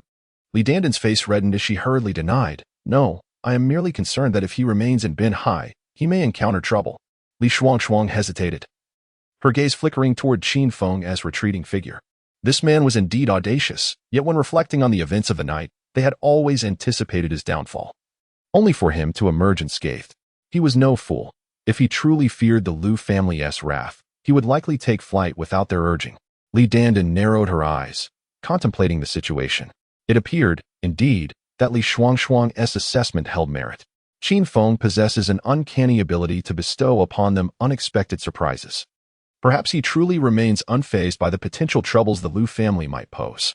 Upon returning to the entrance of his residential complex, he was taken aback to discover Yi Qingqing's vehicle parked there. He rubbed his eyes and looked again. Indeed, it was her car. To his astonishment, Yi Qingqing was slumped over the steering wheel, seemingly asleep. What time was it? How long had she been waiting? Was she foolish not to simply call him? He muttered softly as he approached. "Madame Long, wake up." Yi Qingqing stirred from her slumber, grumbling about the disturbance. "Ugh, I was sleeping so soundly yet," mid-sentence. She abruptly came to full awareness. "Ah, little divine doctor, you're back." She promptly opened the car door and stepped out. Qin Feng regarded her curiously. "Is there something you need?" "My second uncle's millennium ginseng was left in my car." Yi Qingqing hastily retrieved a gift box from the passenger seat and handed it to him. "Is that all?" Qin Feng accepted the box, his expression one of incredulity. "You waited here for this trivial matter? How long have you been here?" Yi Qingqing appeared somewhat embarrassed. I just came to drop you off at Hongming Technology, thinking you would return shortly." Qin Feng was taken aback. She had been waiting since the afternoon. At least 7 or 8 hours. What was going through her mind? Could she not have brought it tomorrow? "You must be starving. Come. Let me treat you to a late-night snack." Feeling somewhat helpless, Qin Feng thought it unreasonable to let her return home on an empty stomach after waiting so long. "No need." Yi Qingqing quickly declined. "It's already late. If I don't return, Long Hao you will surely be worried." Qin Feng nodded in agreement. "That makes sense. You should head back. We can have a meal together another time." "All right," Yi Qingqing affirmed, then got into her car and departed. After watching her leave, Qin Feng returned home, only to find that Mu Qingxue had not yet returned, which soured his mood. Was she at the hotel keeping by Xian Company? As these thoughts raced through his mind, he grew increasingly agitated and decided to take a cold shower to calm himself. Once refreshed, he returned to his room with the millennium ginseng gifted by the Yi family, casting aside his worries. He began to circulate the Juyang divine art to absorb the spiritual energy contained within the ginseng. Though the energy was minimal, it was remarkably pure, and he believed it would contribute to his cultivation. In less than 10 seconds, Qin Feng had completely absorbed the spiritual essence of the millennium ginseng, reducing it to powder. Although the energy had entered his body, it had yet to be refined. He needed to diligently circulate the Jiuyang divine art to refine and absorb it fully. Within 10 minutes, he had thoroughly refined the energy, and as he had anticipated, his cultivation had only advanced slightly. Qin Feng opened his eyes. A look of frustration etched on his face. It seemed that the path of cultivation was indeed an expensive endeavor. In this era of waning spiritual energy, relying solely on the absorption of celestial essence for cultivation may render him incapable of surpassing the qi refinement stage throughout his lifetime. If he aspires to reach a higher realm, a singular path lies before him, the pursuit of spiritual herbs or stones imbued with spiritual energy. However, spiritual herbs are not as plentiful as common cabbages. Only those with a century or more of age can truly be deemed spiritual herbs, rendering them exceedingly rare and exorbitantly priced. The meager sum in his account is insufficient even to procure a mere millennium-old ginseng. This predicament compels him to ponder whether he should embark on an entrepreneurial venture to amass wealth. Yet, what endeavor promises the swiftest returns? After much contemplation, a sudden epiphany strikes him as he slaps his forehead. How could I have overlooked this? The Taishan medical canon contains numerous prescriptions. Why not establish a pharmaceutical factory? However, from where shall I acquire the initial capital? With the scant funds in my account, I cannot even afford to rent a production facility. Perhaps selling prescriptions? Or seeking a partner for collaboration. Chapter 81. Discovering the Truth. Heart like a knife cutting the following morning. Qin Feng meticulously packed his belongings and departed from the home he had inhabited for several years. This residence now belonged to Mu Qingxue, and the events of the previous night had left him emotionally wounded, prompting him to sever all ties with her. As he exited the community with his suitcase in hand, he unexpectedly encountered Mu Qingxue's vehicle approaching. He intended to feign ignorance, but to his dismay, she halted her car beside him. As the window descended, Mu Qingxue glanced at the suitcase he was carrying. Are you planning to sever our relationship? Qin Feng scoffed in response. What? Are you truly so selfish?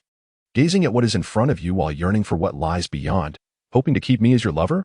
How could you? Mu Qingxue was infuriated, recalling how she had refrained from defending herself in front of Bai Xian the night before.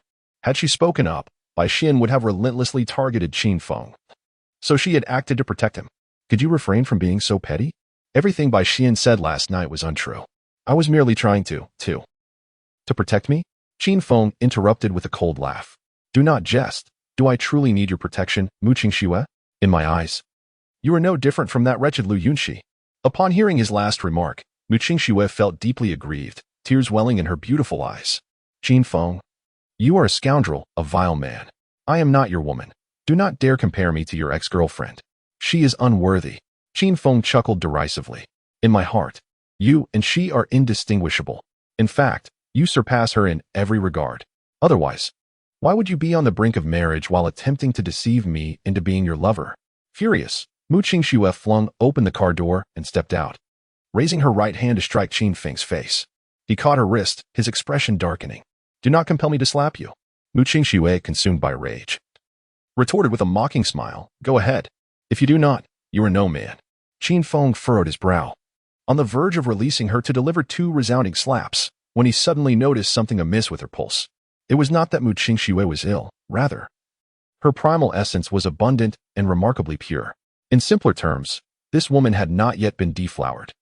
Only a woman of untouched virtue could possess such a rich and pure primal essence. Yet, she had claimed otherwise.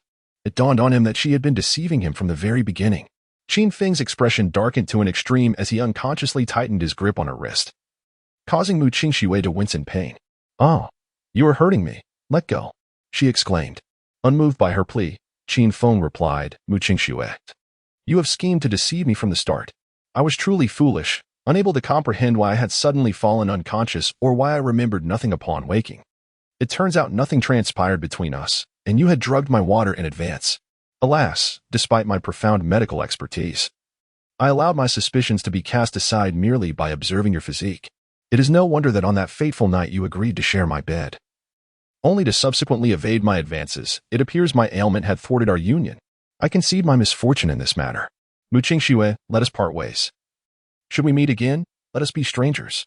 No, rather, let us never cross paths again, for I fear it may induce revulsion within me. With that, he released Mu Qingxue's hand and departed, dragging his suitcase behind him. A distinguished cultivator, endowed with unparalleled medical skills, deceived by a mere woman. How absurd. How tragic. Mu Qingshue's complexion turned pale. In that moment, it felt as though she had lost something of utmost importance, suffocating her with anguish. She had never anticipated that Qin Feng could discern her purity merely by grasping her wrist. She yearned to pursue him, to offer an explanation, yet found herself at a loss for words. There was truth in Qin Feng's words. From the onset, she had indeed orchestrated his deception. I am sorry. I am truly sorry. It was never my intention.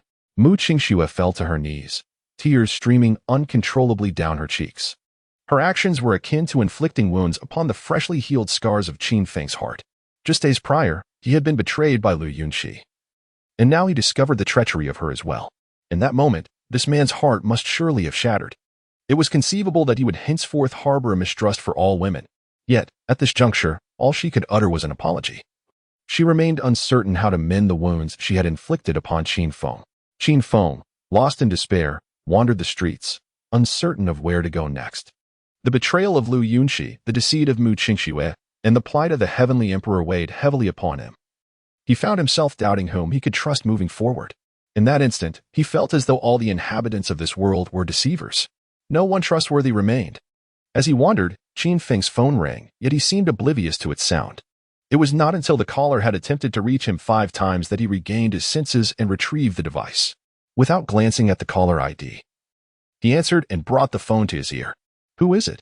Though it was but a single word, it was laced with indifference. As if the caller were his adversary. Qin Feng, it's me, Li Dandan. She inquired with concern. Have you encountered some trouble? You seem rather unsettled. I'm fine. Qin Feng replied tersely. Is there something you need? Li Dandan pressed on. The Lu family has tea bothered you? Have they?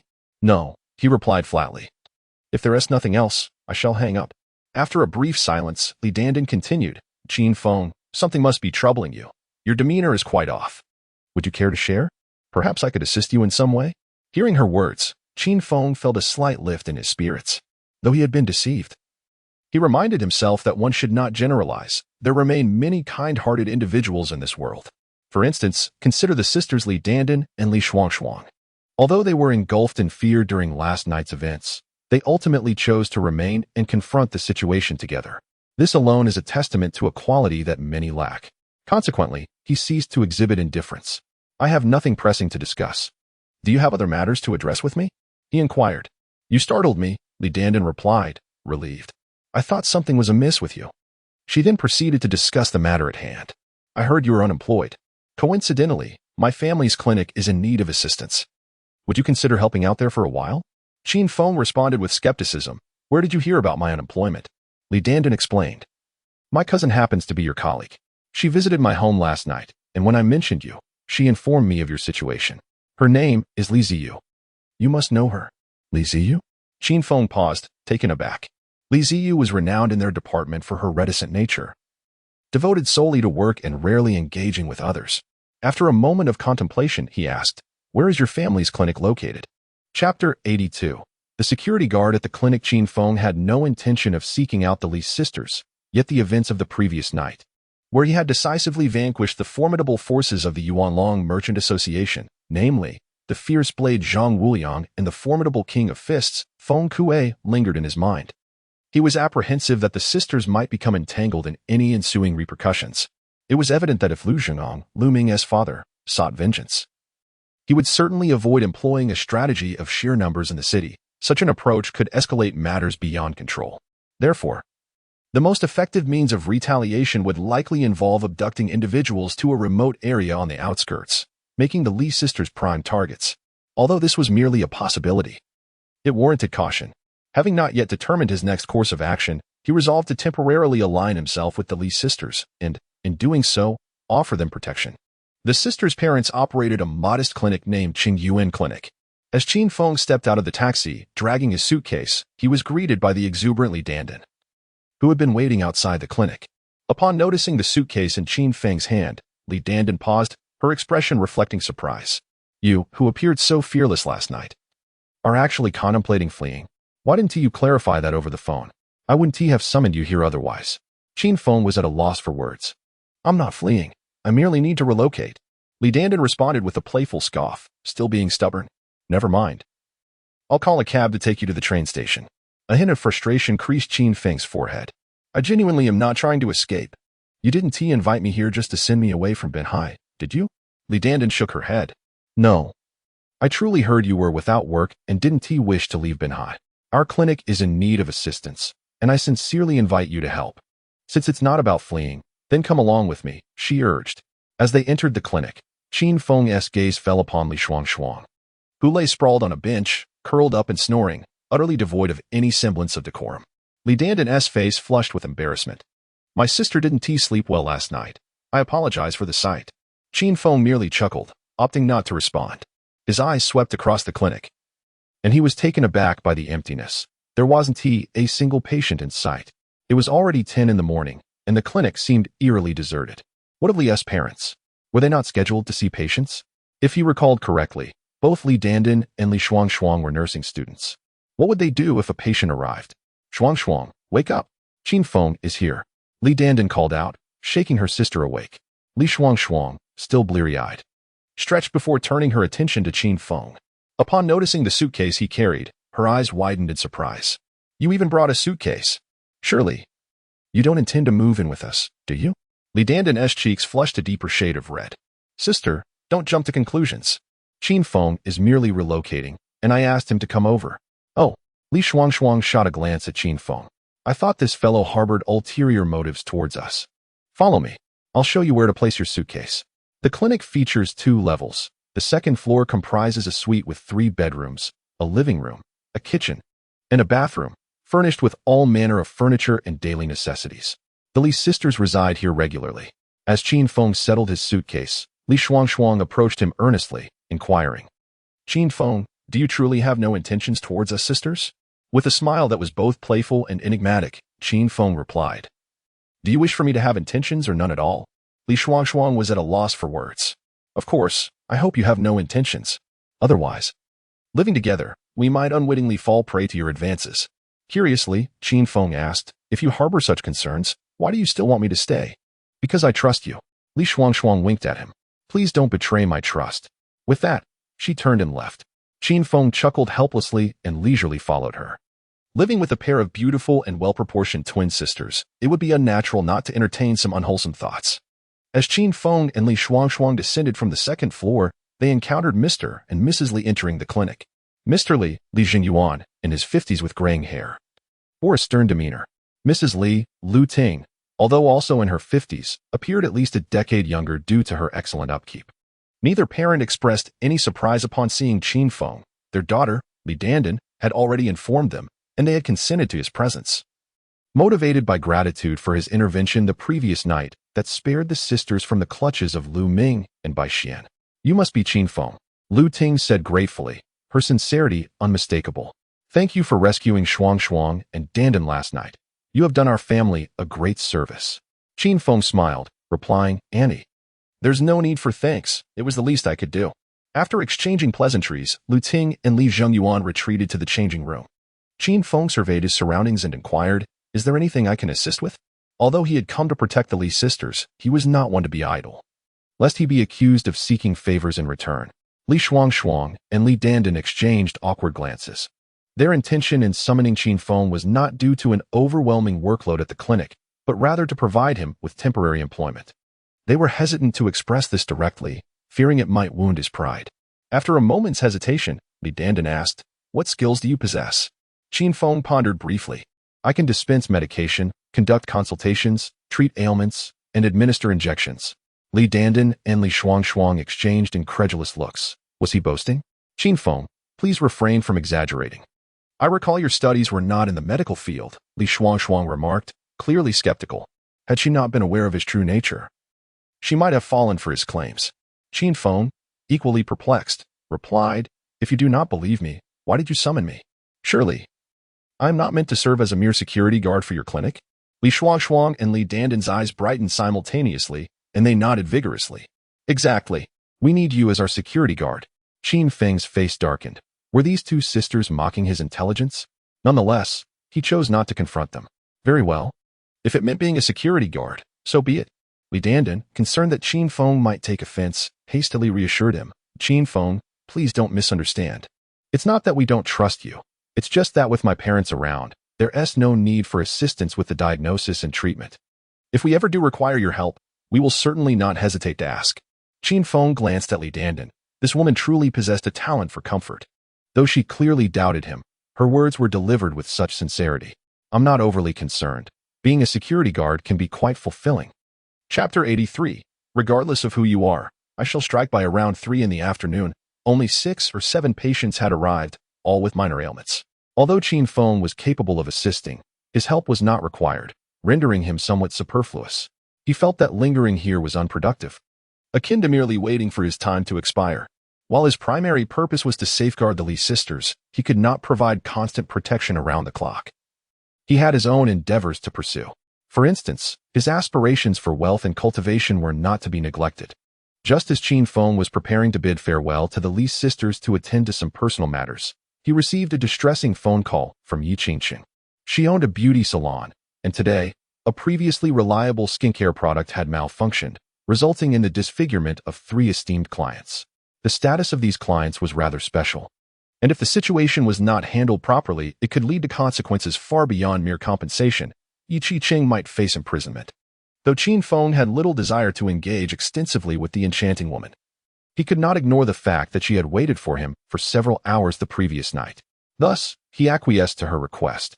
After ending the call, he turned to Li Dandan and said, Dandan, I need to step out for a moment. Li Dandan casually inquired, what for? Qin Feng replied candidly.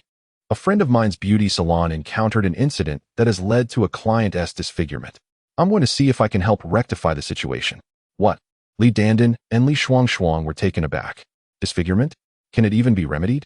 Qin Feng, are you out of your mind? That's disfigurement we're talking about. Not only do you lack medical expertise, even if you were skilled, you couldn't possibly fix that. Li Shuangshuang looked at him incredulously, exasperated by his tendency to boast. Qin Feng responded with a smile, you're right about everything, but surely it's acceptable for me to at least take a look? With that, he headed towards the clinic's exit. Both Li Shuangshuang and Li Dandan felt uneasy and wished to accompany him. However, at that moment, Li Zhengyuan intervened. Don't follow him into chaos. He is an adult now and can take responsibility for his own actions. Li Dandan furrowed her brows. But Lu Ting interrupted her with a frown. Listen to your father. Qin Feng is not a child. He doesn't require your concern. Faced with their parents' opposition, both Li Dandan and Li Shuangshuang reluctantly acquiesced. Upon arriving at the first hospital, Qin Feng witnessed a middle-aged man slap Yi Qingqing across the face. Yi Qingqing, listen closely. If my wife's face cannot be treated, I will ensure you rot in prison. Yi Qingqing wore a look of distress, unable to express her anger or protest, silently enduring the humiliation. At that moment, a handsome man nearby struck Yi Qingqing's face as well. Yi Qingqing, if my wife's face cannot be healed, I will make it my mission to ruin yours. Following suit, a round-faced brute also delivered a slap to Yi Qingqing. Don't think the Yi family can protect you. Let me make it clear. If the Yi family intervenes, I will take them down with you. Beside them, Ning Yuheng could no longer bear the sight and could not help but exclaim, Mr. Liang, Mr. Meng, Mr. Yu, this is a hospital. I kindly ask you to refrain from violence. With a resounding slap, Liang Xing struck Ning Yuheng across the face. Who do you think you are? How dare you meddle in my affairs? Do not think that merely assaulting someone is my only offense. Even if I were to demolish this hospital, what could you do about it? A creature as lowly as you dares to point fingers at me? Is the hospital director looking to resign? Ning Yuheng's expression turned grim, and he did not utter a word, bowing his head in humiliation. Noticing Ning Yuheng's submission, Liang Xing turned his gaze to Yi Qingqing. I have struck you. Do you have any objections?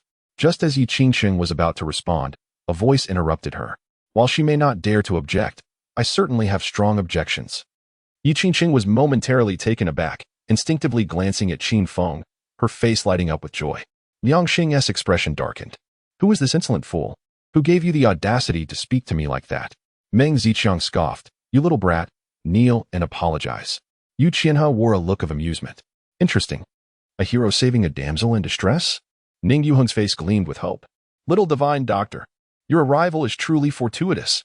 Qin Feng strode directly up to Liang Xing, and before the latter could utter a word, he delivered a sharp slap. The sound echoed loudly, leaving a clear mark on Liang Xing's left cheek. Qin Feng looked at him with disdain. Who are you? Who gave you the audacity to speak to me in such a manner? Both Ming Ziqiang and Yu Qianhe were rendered speechless. In Bihai, there were few who dared to strike Liang Xing, and this young man was certainly not among them. Yi Qingqing and Ning Yuheng's expressions turned grave, caught off guard by the unfolding situation. Liang Xing was the younger brother of the governor of Binhai. Qin Feng's boldness was bound to lead to serious consequences. Enraged, Liang Xing shouted, "Do you even know who I am?" Qin Feng merely shrugged. "I could not care less who you are. If you dare to be arrogant before me, I shall strike you. Go ahead and try to shout again." Liang Xing was so furious he felt he might vomit blood. He initially thought he had gone too far with Yu Qiqing, never expecting this fellow to be even more outrageous. "You. Slap you." Slap each time Liang Xing attempted to speak. Qin Feng would swiftly deliver another slap. After several exchanges, Liang Xing finally ceased his protests. Ming Ziqiang and Yu Qianhe, who had contemplated interjecting, were now thoroughly intimidated and abandoned the thought altogether. To them, Qin Feng appeared to be an arrogant youth who was best left undisturbed. Once Liang Xing relented, Qin Feng turned to Yu Qiqing and inquired, "Does your face still hurt?" Yu Qiqing was momentarily taken aback, quickly responding, "It no longer hurts." "Not at all." "Qin Feng, you must quickly apologize to Mr. Liang, or else." Qin Feng interrupted her with a wave of his hand. "Apologize? If anyone should apologize, it is them who owe you an apology." Yu Qiqing felt a surge of emotion within her, yet she remained composed. "It is all my fault. They are not to blame. Mr. Liang, I apologize. It is entirely my error. I beseech you not to hold Qin Feng accountable. He was unaware of your identity, otherwise he would not have dared to offend you." Liang Xing's countenance darkened, yet he refrained from speaking, fearful that uttering a word would result in another slap to the face. Qin Feng remained speechless. Why should you admit fault when you are blameless? Let us not forget that he is not a deity, even if he were. Today's incident is still his responsibility. He must apologize to you, or I shall continue to strike him. Upon hearing Qin Feng's words, Yu Qiqing could only smile bitterly to herself. Goodness, Liang Xing is the younger brother of the governor of Binhai. We cannot afford to offend him. Chapter 84. Someone has poisoned Qin Feng. Let it be. Yu Qiqing sighed softly. Consider it my plea. Qin Feng regarded Yu Qiqing with a peculiar expression. This woman, renowned in Binhai for her formidable background, seemed genuinely intimidated by the three men before her. It became evident that their identities were likely far from ordinary. Nevertheless, he held no regrets for his previous actions. Any passionate youth would be unable to turn a blind eye to three grown men assaulting a woman. Turning to Liang Xing, Qin Feng declared, "Since Madame Long is unwilling to press charges, we shall let it go. Allow me to examine your wife's face. Perhaps I can provide a remedy. However, prior to that, I do not wish for you to further harass Madame Long," Liang Xing coldly retorted. "And you think you can restore my wife's face? You shall soon discover whether that is true." Qin Feng shot Liang Xing a glance before focusing on Yu Qiqing. "Lead me to her," he urged. Yu Qiqing nodded and promptly turned to guide him. Liang Xing, with a darkened expression, observed Qin Feng's retreating figure and inquired of Ning Yuheng, "Director Ning, did you just refer to that young man as a little divine doctor?" Ning Yuheng nodded in affirmation. "Indeed, his medical skills surpass all others in our first hospital. Even the esteemed physician Su Jingxian holds him in high regard. He genuinely may have the ability to heal your wife's face." Liang Xing gasped in disbelief. "How is that possible? He is so young. How could his skills surpass those of physician Su?" Meng Ziqiang and Yu Qianhe shared a similar skepticism. Ning Yuheng smiled reassuringly. "I have no reason to deceive you." The three men inhaled sharply, astonished. If this young doctor truly possessed superior skills, it would be prudent not to offend him lightly. No matter how illustrious one's background may be, one cannot guarantee immunity from illness. Thus, individuals of high status typically refrain from antagonizing skilled physicians. However, they could not place their trust solely in Ning Yuheng's words. The results would dictate their belief. If Qin Feng could indeed restore their wise faces, the earlier incident could be forgotten. If not, they would seek recompense in full. The wives of Liang, Meng, and Yu were situated in an emergency room, where several top specialists from the first hospital were deliberating on a treatment plan.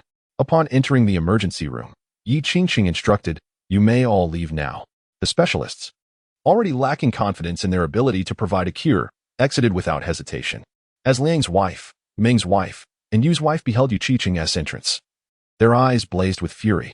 Yet, the pain etched on their faces quelled any vocal protest, for speaking would only exacerbate their suffering. "Rest assured, ladies," Yi Qingqing reassured them. "I have summoned a divine doctor, You will surely restore your faces. I implore you to cooperate with this treatment, for any lack of compliance could lead to unforeseen complications. Though Liang's, Meng's, and Yu's wives were skeptical, they refrained from voicing their doubts.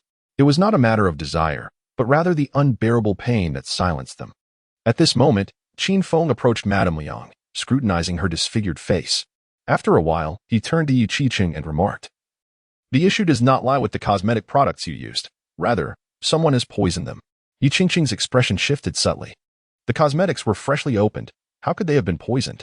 Qin Feng sighed. Once opened, can you truly guarantee that no one could have tampered with them? Yu Qingqing's countenance fluctuated, grappling with the unsettling possibility that the poison could have been administered either before or after the products were opened. The employees at the beauty salon were now under suspicion. The individuals affected, Madame Liang, Madame Meng, and Madame Yu, were all prominent figures.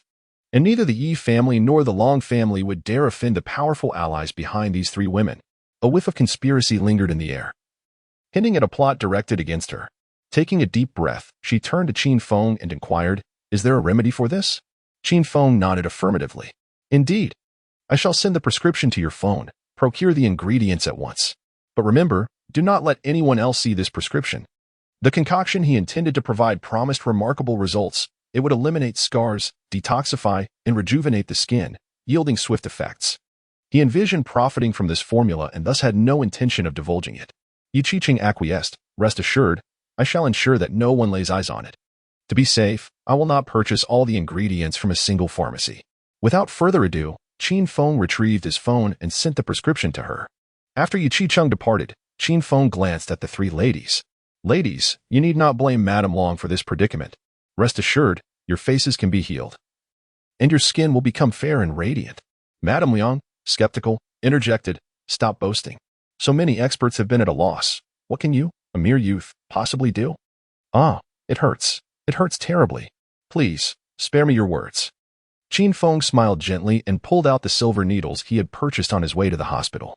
He swiftly inserted 2 needles into Madame Liang's forehead and asked, "Does it still hurt?" Madame Liang, taken aback, replied, "No, the pain is gone." How astonishing. Both Madame Ming and Madame Yu could not contain their curiosity. "Is that true? Just 2 silver needles and the pain has vanished?" Madame Liang affirmed, "Indeed. It seems this young man possesses genuine skill." With their doubts dispelled, Madame Ming and Madame Yu urged, "Hurry, hurry and give us the needles." Qin Feng retrieved 4 silver needles and leisurely approached the beds of Madame Ming and Madame Yu, administering 2 needles to each of their foreheads. Moments later, both ladies gasped in astonishment. "Goodness, it truly doesn't hurt anymore. This is miraculous. One cannot judge a person by their appearance. It seems he can indeed heal our faces." At that moment, Liang Xing, Meng Ziqiang, and Yu Qinhe entered the emergency room, bewildered by the exclamations of Madame Ming and Madame Yu. "What is happening? Madam, what seems to be the matter?" Lady Ming sighed. "The young divine physician invited by Lady Long merely administered 2 needles to our foreheads, and we no longer feel any pain." Upon hearing this, Liang Xing and the others were momentarily taken aback. "Is that all? What is there to be so astonished about?" "It simply indicates that this young man possesses a modicum of skill." Liang Xing turned to Qin Feng and inquired, "Can you truly restore their faces?" Qin Feng nodded affirmatively. "I can not only heal them, but also enhance their skin to a more radiant and supple state than before." Liang Xing, though somewhat skeptical, refrained from voicing his doubts, for he believed that Qin Feng was unlikely to be exaggerating. "If you genuinely can heal them, I shall not pursue the matters of the past." Chapter 85. A smile to obliterate grudges. Qin Feng merely smirked, disregarding Liang Xing's presence. Did he fear Liang Xing's inquiries? Absurd. Liang Xing, noticing Qin Feng's indifference, couldn't help but furrow his brow. What an audacious young man. He'd better truly heal my wife. Otherwise, he shall come to comprehend the harshness of reality. An hour later, Yu Qiqing finally returned with the procured medicinal herbs. The duration was longer than necessary, as she had visited 4 traditional Chinese medicine shops to maintain the confidentiality of the prescription. Qin Feng tossed the herbs into the rice cooker that Ning Yuheng had brought and began to boil them. After approximately 10 minutes, the water had darkened significantly, prompting him to pour the concoction into a thermos. Once cooled, he applied the medicinal liquid to the faces of Madame Liang, Madame Ming, and Madame Yu. Liang Xing, Meng Ziqiang, and Yu Qinhe observed with increasing skepticism regarding Qin Feng's reliability. Liang Xing could not resist questioning, is it truly effective, having merely boiled for 10 minutes? Qin Feng smiled. We shall see the results after 10 minutes. With that assurance, Liang Xing fell silent, knowing that the time would swiftly pass. Yi Qingcheng, however, wore a troubled expression, seemingly unconcerned about whether the treatment would succeed for the three women. Noticing her demeanor, Qin Feng could not help but inquire, what occupies your thoughts? Yi Qingcheng furrowed her brows. I previously called my second uncle and my husband, yet they have yet to arrive at the hospital. Nor have they even sent anyone to check on me. Qin Feng chuckled softly. Does it require clarification? Surely, someone has warned them. You might inquire of these three. Perhaps they hold some insights. Upon hearing Qin Feng's remark, Liang Xing, Meng Ziqiang, and Yu Qianhe frowned. Yi Qingcheng was momentarily taken aback before directing her gaze towards Liang Xing and the others. Did you warn my second uncle and my husband? Liang Xing shook his head. No. What stature do Elder Yi and Director Long possess? Even my brother must show them deference, let alone me. My earlier slap was merely an act of anger. Were circumstances different now, I would hardly dare. After all, you are not only the wife of Long, but also the dear niece of Elder Yi. Yi Qingcheng remained unconvinced by Liang Xing's assertions. After all, he was backed by the coastal governor. Furthermore, Meng Ziqiang and Yu Qianhe were the sons of the second and third most powerful figures in the coastal region, wielding significant authority. They would indeed dare to strike her and could easily have her imprisoned. Even if her second uncle and husband intervened, they would have to pay a hefty price to secure her release. The fact that her second uncle and husband had yet to show up suggested they might have abandoned her, likely after receiving a warning from someone. Suddenly, Yi Qingcheng's expression darkened, her eyes filled with a palpable sense of vengeance. The 10 minutes passed swiftly. As the time elapsed, Liang Xing could no longer contain himself. Time's up. Qin Feng turned to the three ladies, instructing, please wash your faces in the restroom. Is it truly that simple? Madame Liang and the others were skeptical. Yet they promptly descended from their sickbeds and made their way to the restroom. Yi Qingcheng clenched her fists, her face a mask of anxiety. Although she had faith in Qin Feng, the time frame seemed implausibly brief. Could a mere 10 minutes truly heal a disfigured visage and render the skin fairer and more radiant than before? Such claims appeared utterly extravagant. Unless it was some divine elixir, how could such miraculous effects be possible? Liang Xing and the others fixated their gazes on Qin Feng, equally doubtful of the purported efficacy of his medicinal concoction. Consequently, they remained vigilant, wary that Qin Feng might attempt to flee while they were distracted. After a short while, Madame Liang and the others emerged from the restroom in succession. Their faces were adorned with expressions of astonishment. Their complexions had indeed improved. Not only had they healed, but as Qin Feng had asserted, their skin was now fairer and more supple than ever. The transformation was particularly pronounced in Madame Liang. Approaching her 40s, her skin had previously been lackluster, dry, and marred by blemishes, with enlarged pores. Yet now, her complexion resembled that of a freshly shelled egg, seemingly imbued with a youthful vitality that made her appear at least a decade younger. Liang Xing stood agape at the remarkable change in his wife. Is that really you, my dear? Am I dreaming? Meng Ziqiang and Yu Qianhe were equally flabbergasted by the transformation of their spouses, questioning the reality of their own perceptions. Madame Liang cast a sidelong glance at Liang Xing. Oh, so you've always believed I was a mere yellow-faced woman? What has rendered you so speechless now? Liang Xing grinned widely. Not at all. My beloved, you have always been an invincible beauty. Madame Liang rolled her eyes. Stop with the flattery. At that moment, Qin Feng interjected inopportunely. Now that your wives have been restored, perhaps you should apologize to Madame Liang? Liang Xing, Meng Ziqiang, and Yu Qianhe exchanged glances, and without hesitation, they turned to Yi Qingcheng to offer their apologies. Madame Liang, we sincerely apologize for our momentary folly. Yi Qingcheng smiled graciously. It's quite all right, after all. The incidents involving your wives occurred in my beauty salon. Your anger towards me was understandable. After exchanging a few pleasantries with Liang Xing and the others, she turned to Qin Feng and expressed her gratitude. Young miracle worker, thank you. Had it not been for you, I might have faced dire consequences. With that, she bowed deeply to him. Qin Feng smiled reassuringly. There's no need for such formality. Just settle the payment. Yi Qingcheng hesitated momentarily before responding with a gentle smile. Of course, simply provide me with your bank account details, and I shall transfer 10 million immediately. Qin Feng was taken aback. 10 million was quite a generous offer. He readily provided her with his bank account information. Yi Qingcheng swiftly retrieved her phone, accessed her online banking, and executed the transfer of 10 million. Once the transaction was successful, she beamed at Qin Feng. Young miracle worker, it just so happens to be dinner time. Let us share a meal together. Qin Feng nodded in agreement. At that moment, Liang Xing looked at Yu Qichen and said, Madam Long, allow me to treat you to this meal. I hope you and the little divine doctor can grant me this favor. Yi Qingcheng remained silent, her gaze directed towards Qin Feng. After a moment of hesitation, Qin Feng nodded. Very well. Although he was a cultivator, it was better to resolve enmities than to foster them. Moreover, Liang Xing possessed some influence. Perhaps there would come a time when he could be of assistance. After all, constant conflict was not the answer. At times, it was necessary to navigate the intricate web of human relationships. Especially since he had already formulated plans for a venture, cultivating connections with such individuals could prove beneficial. Upon receiving Qin Feng's consent, Liang Xing promptly retrieved his phone to reserve a private room at Lanyi Pavilion. Subsequently, the group departed from the hospital and made their way to Lanyi Pavilion. Chapter 86. Discussing cooperation. Little divine doctor, could you assist me? As Qin Feng and his companions exited the emergency room, Ning Yuheng rushed over, drenched in sweat. Qin Feng glanced at Ning Yuheng, replying coolly, I have no time. Ning Yuheng's expression faltered slightly, yet he remained tenacious. Saving a life is more valuable than constructing a 7-story pagoda. Consider this my plea. I am not a physician. I lack even a medical license, so please refrain from calling me little divine doctor. It is a title I do not deserve, Qin Feng stated, his face devoid of emotion. Moreover, treating patients is the responsibility of your hospital, not mine. If you cannot treat them, transfer the patients. Why seek my help? Ning Yuheng's countenance darkened, taken aback by Qin Feng's indifference. Nevertheless, he persisted. This patient is the wife of Hui Dao, the vice president of the Yuanlong Chamber of Commerce. If you heal her, the benefits will be substantial. Qin Feng paused at the mention of Hui Dao's wife, Feng Ying, astonished that she had survived thus far. Given the covert actions he had taken against her the previous morning, she should not have lived past that night. It appeared she had been rushed to the hospital and had managed to cling to life through emergency measures.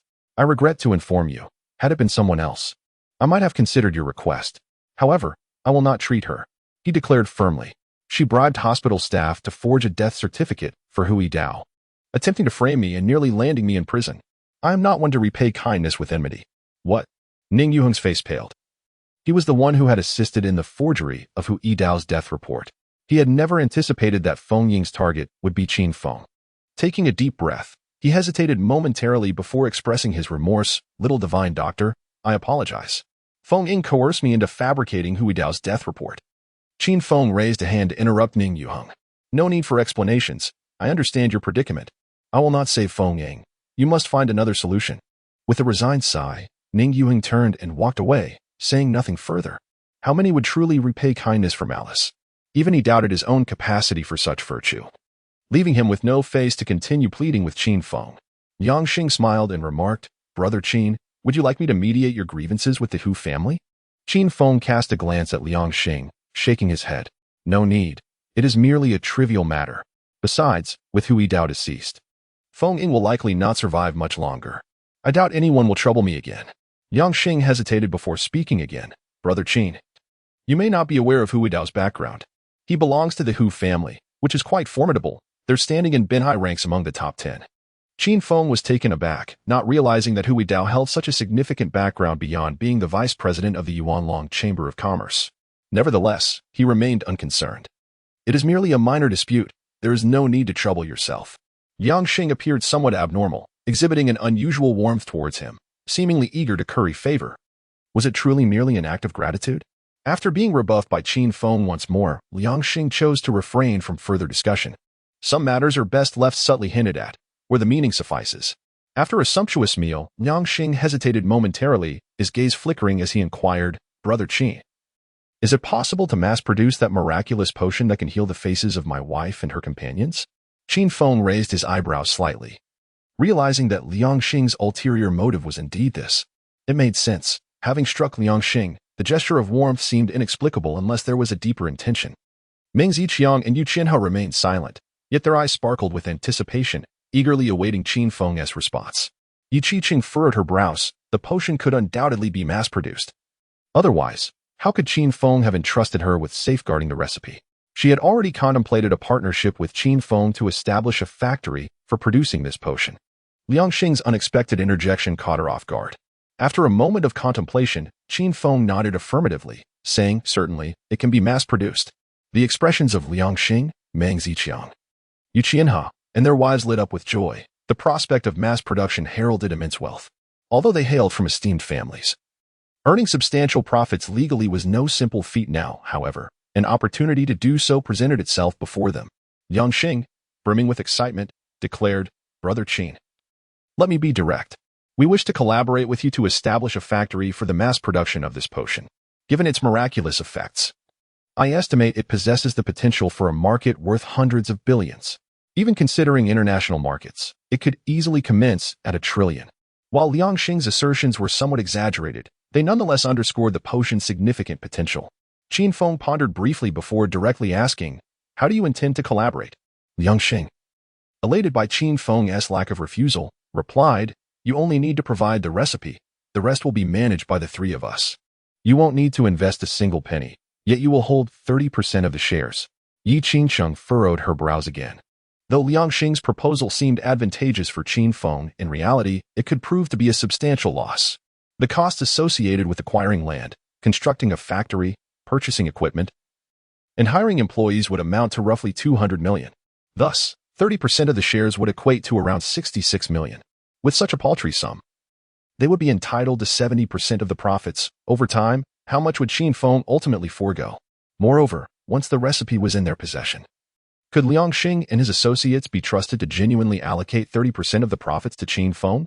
All three hailed from elite backgrounds, and with a mere shift in tactics, they could easily seize the shares from Qin Feng. Just as she prepared to caution Qin Feng, he spoke up. Does my recipe merely warrant 30% of the shares? Do you believe I lack the capability to establish a factory independently? Yu Qiqing felt a wave of relief. Despite his youth, Qin Feng exhibited remarkable acumen, leading her to realize her concerns were unwarranted. Liang Xing's brow furrowed slightly. Then how many shares do you desire? Qin Feng smiled faintly, raising his right hand and waving it before Liang Xing. At least 50%. Moreover, apart from you, I also intend to have Lady Long invest. Lady Long will hold 20% of the shares, while each of you will possess 10%. I demand absolute control, if you do not agree. There is no necessity to continue this discussion. The expressions of Liang Xing and his companions turned grim, as they had not anticipated Qin Feng's insatiable appetite. To demand 50% of the shares for merely a formula, along with an additional 20% for Yi Qiqing, was rather difficult for them to accept. With each of them receiving only 10%, Yi Qingqing's face brightened, and she glanced at Liang Xing and the others, saying, if you refuse, so be it. After all, I, Yu Qiqing, do not lack this little money. I am willing to invest fully in the establishment of the factory while only claiming 20% of the shares.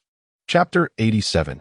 Unfurling the tiger's skin. Liang Xing, Meng Ziqiang, and Yu Qianhe all turned pale. Yi Qingqing's maneuver was nothing short of a masterstroke. Setting aside the wealth of the Yi and Long families, Yi Qingqing alone possessed the financial capability to back her claims. The market value of her personal enterprise, the Qingqing Group, exceeded 50 billion, making an investment of 2 to 3 billion in a factory a manageable endeavor. Madame Liang smiled and remarked, Madame Long, we are well aware of your formidable capabilities. However, I personally believe that collaboration for mutual benefit is the wisest course of action. Her words carried an implicit threat, which Yu Qiqing discerned but chose to disregard.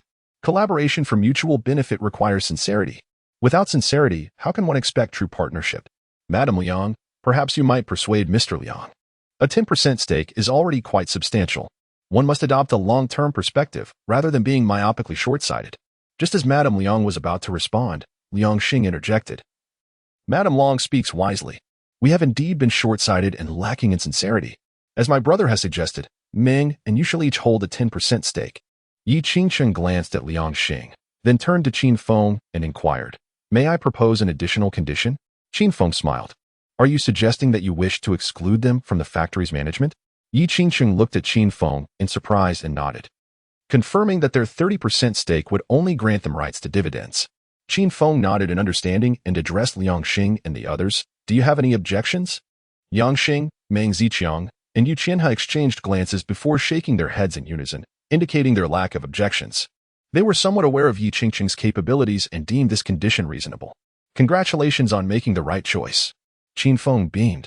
To be frank, aside from the beauty-enhancing scar removal solution, I have 2 or 3 formulas for curing complex ailments.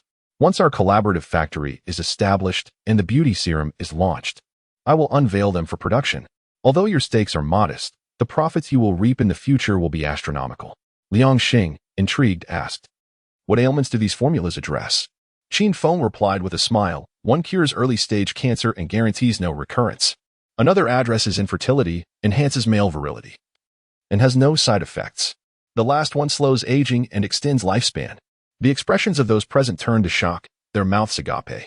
If Qin Feng's claims were not exaggerated, these 3 remedies would surely become bestsellers. Particularly the formula for delaying aging and prolonging life held immense market potential. Liang Xing swallowed hard. Brother Qin, you can't possibly be jesting with us? Qin Feng smiled. You may consider it a jest if you wish. Liang Xing was left speechless by this response. I have matters to attend to, so I shall take my leave. You may discuss the details of the collaboration with Madame Long. She is fully authorized to represent me. With that, Qin Feng rose and departed. As Qin Feng stepped out of the private room and closed the door, a profound silence enveloped the space for a considerable time, until Liang Xing finally broke the stillness. Madame Long, since the formula is in your possession, why not collaborate with the 4 of us? You shall hold 30%, while I will take 30 as well. And Meng and you will each have 20%. Together, we form a formidable alliance, and there is no need to fear any trouble from Qin Feng. Yi Qingqing regarded Liang Xing with a smile that bordered on mockery. Though I, Yi Qingqing, may not be considered a virtuous person, I deeply understand the importance of gratitude. Qin Feng has saved my daughter's life twice and has also rescued my uncle. I may betray anyone, but I shall never betray him. Liang Xing, Meng Ziqiang. Yu Qianhe, I strongly advise you not to harbor any ill intentions towards Qin Feng. He possesses the supreme vermilion bird card of the Yi family, and I trust you are aware of its significance. Upon hearing that Qin Feng held the supreme vermilion bird card, the expressions of Liang Xing and the others turned grim. This card allows its holder to request 3 tasks from the Yi family, which they must fulfill with utmost effort. Yi Qingqing scrutinized Liang Xing and his companions. Previously, when you struck me, I acknowledged my shortcomings and refrained from retaliating. Did you think I feared you? Moreover, do not forget from which lineage I hail. The coastal Yi family is merely a branch of a more prominent clan. Let me be unequivocal. Should anyone dare to entertain malicious thoughts towards Qin Feng, I, Yi Qingqing, will personally ensure he faces no repercussions without even needing to invoke the supreme vermilion bird card. At this moment, Liang Xing and his companions recalled Yi Qingqing's formidable background, their faces paling with trepidation, cold sweat trickling down their brows. Yi Qingqing offered a gentle smile. You needn't be anxious. I, Yi Qingqing, am a person of reason, distinguishing clearly between gratitude and grievances. As long as you harbor no ill intentions, you shall remain my friends. The trio nodded vigorously, affirming their commitment to harbor no ill thoughts towards Qin Feng. Observing their anxious demeanor, Yi Qingqing felt a bitter pang in her heart. She was merely bluffing. Had she still held the status of the esteemed eldest daughter of the Yi family in the capital, her uncle and husband would undoubtedly rush to the hospital tonight to support her. She had long been cast out of her home. Were it not for her uncle's life-risking guarantee to save her, she might have perished long ago. The poisoning incident involving Madame Liang, Madame Meng, and Madame Yu was likely orchestrated by someone from the Yi family in the capital, who had also warned her uncle and husband to refrain from intervening. Meanwhile, Qin Feng departed from Lanyi residence and directly hailed a cab to the Ghost Market. The Ghost Market is a street that remains deserted during the day but comes alive at midnight, showcasing a plethora of individuals from various walks of life who set up stalls. The wares consist of rare and exotic items, antiques, and more, though many are dubious in origin and numerous counterfeit goods abound. Additionally, there are fortune-tellers and geomancers plying their trade. Qin Feng had only heard of this place before and had never visited. This evening, he merely intended to try his luck in hopes of acquiring materials for crafting talismans. He could not provide constant protection for the Li sisters, so he planned to craft a talisman that combined both offense and defense. This way, even in his absence, should they encounter peril, they would be able to turn danger into safety. However, there was an even more effective solution: to eliminate Lu Ming and Lu Zhengeng directly, thereby eradicating future threats. Ultimately, though, he dismissed this notion, not out of fear, but to avoid unnecessary complications.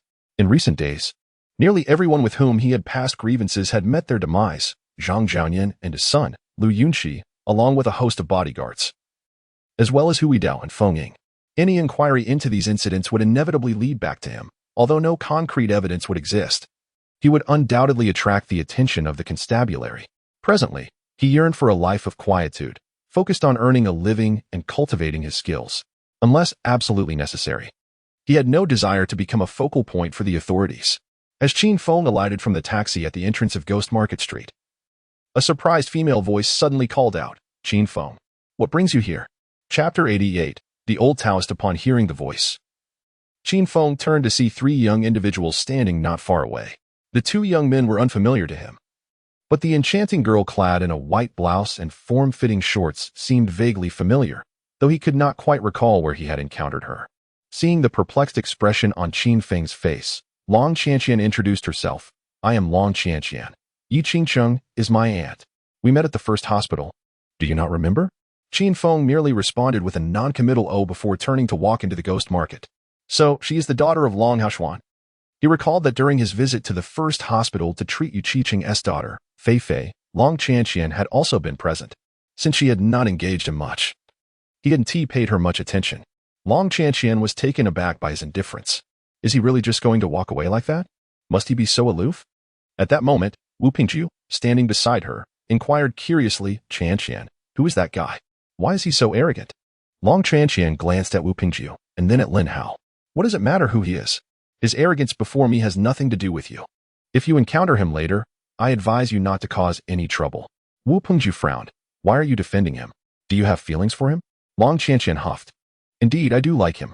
Therefore, both of you should refrain from following me anymore. I wouldn't want him to misunderstand."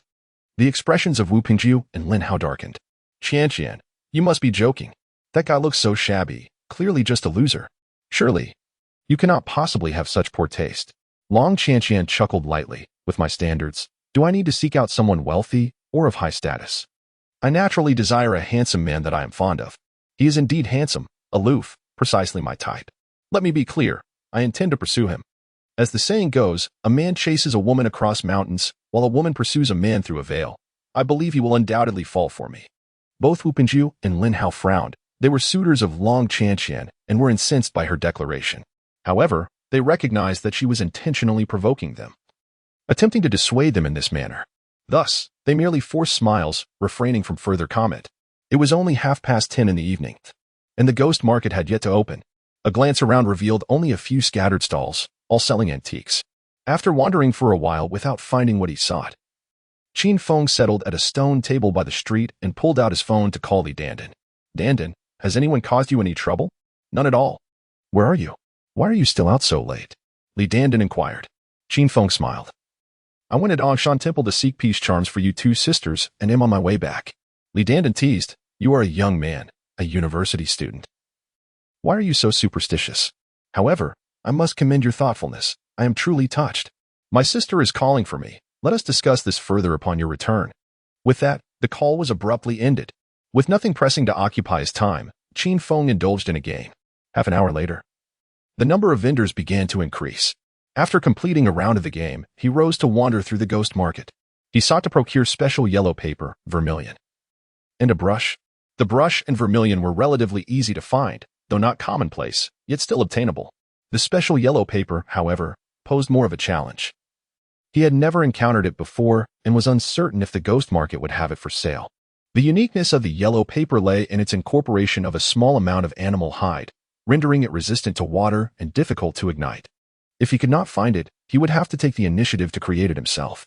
As Qin Feng passed by a stall run by an elderly Taoist, he spotted an array of talismans displayed. His heart leaped with joy, for these talismans were crafted from the very type of special yellow paper he required. However, the talismans offered by the old man appeared rather mundane and lacked any discernible power. He suspected that the old man might be a charlatan.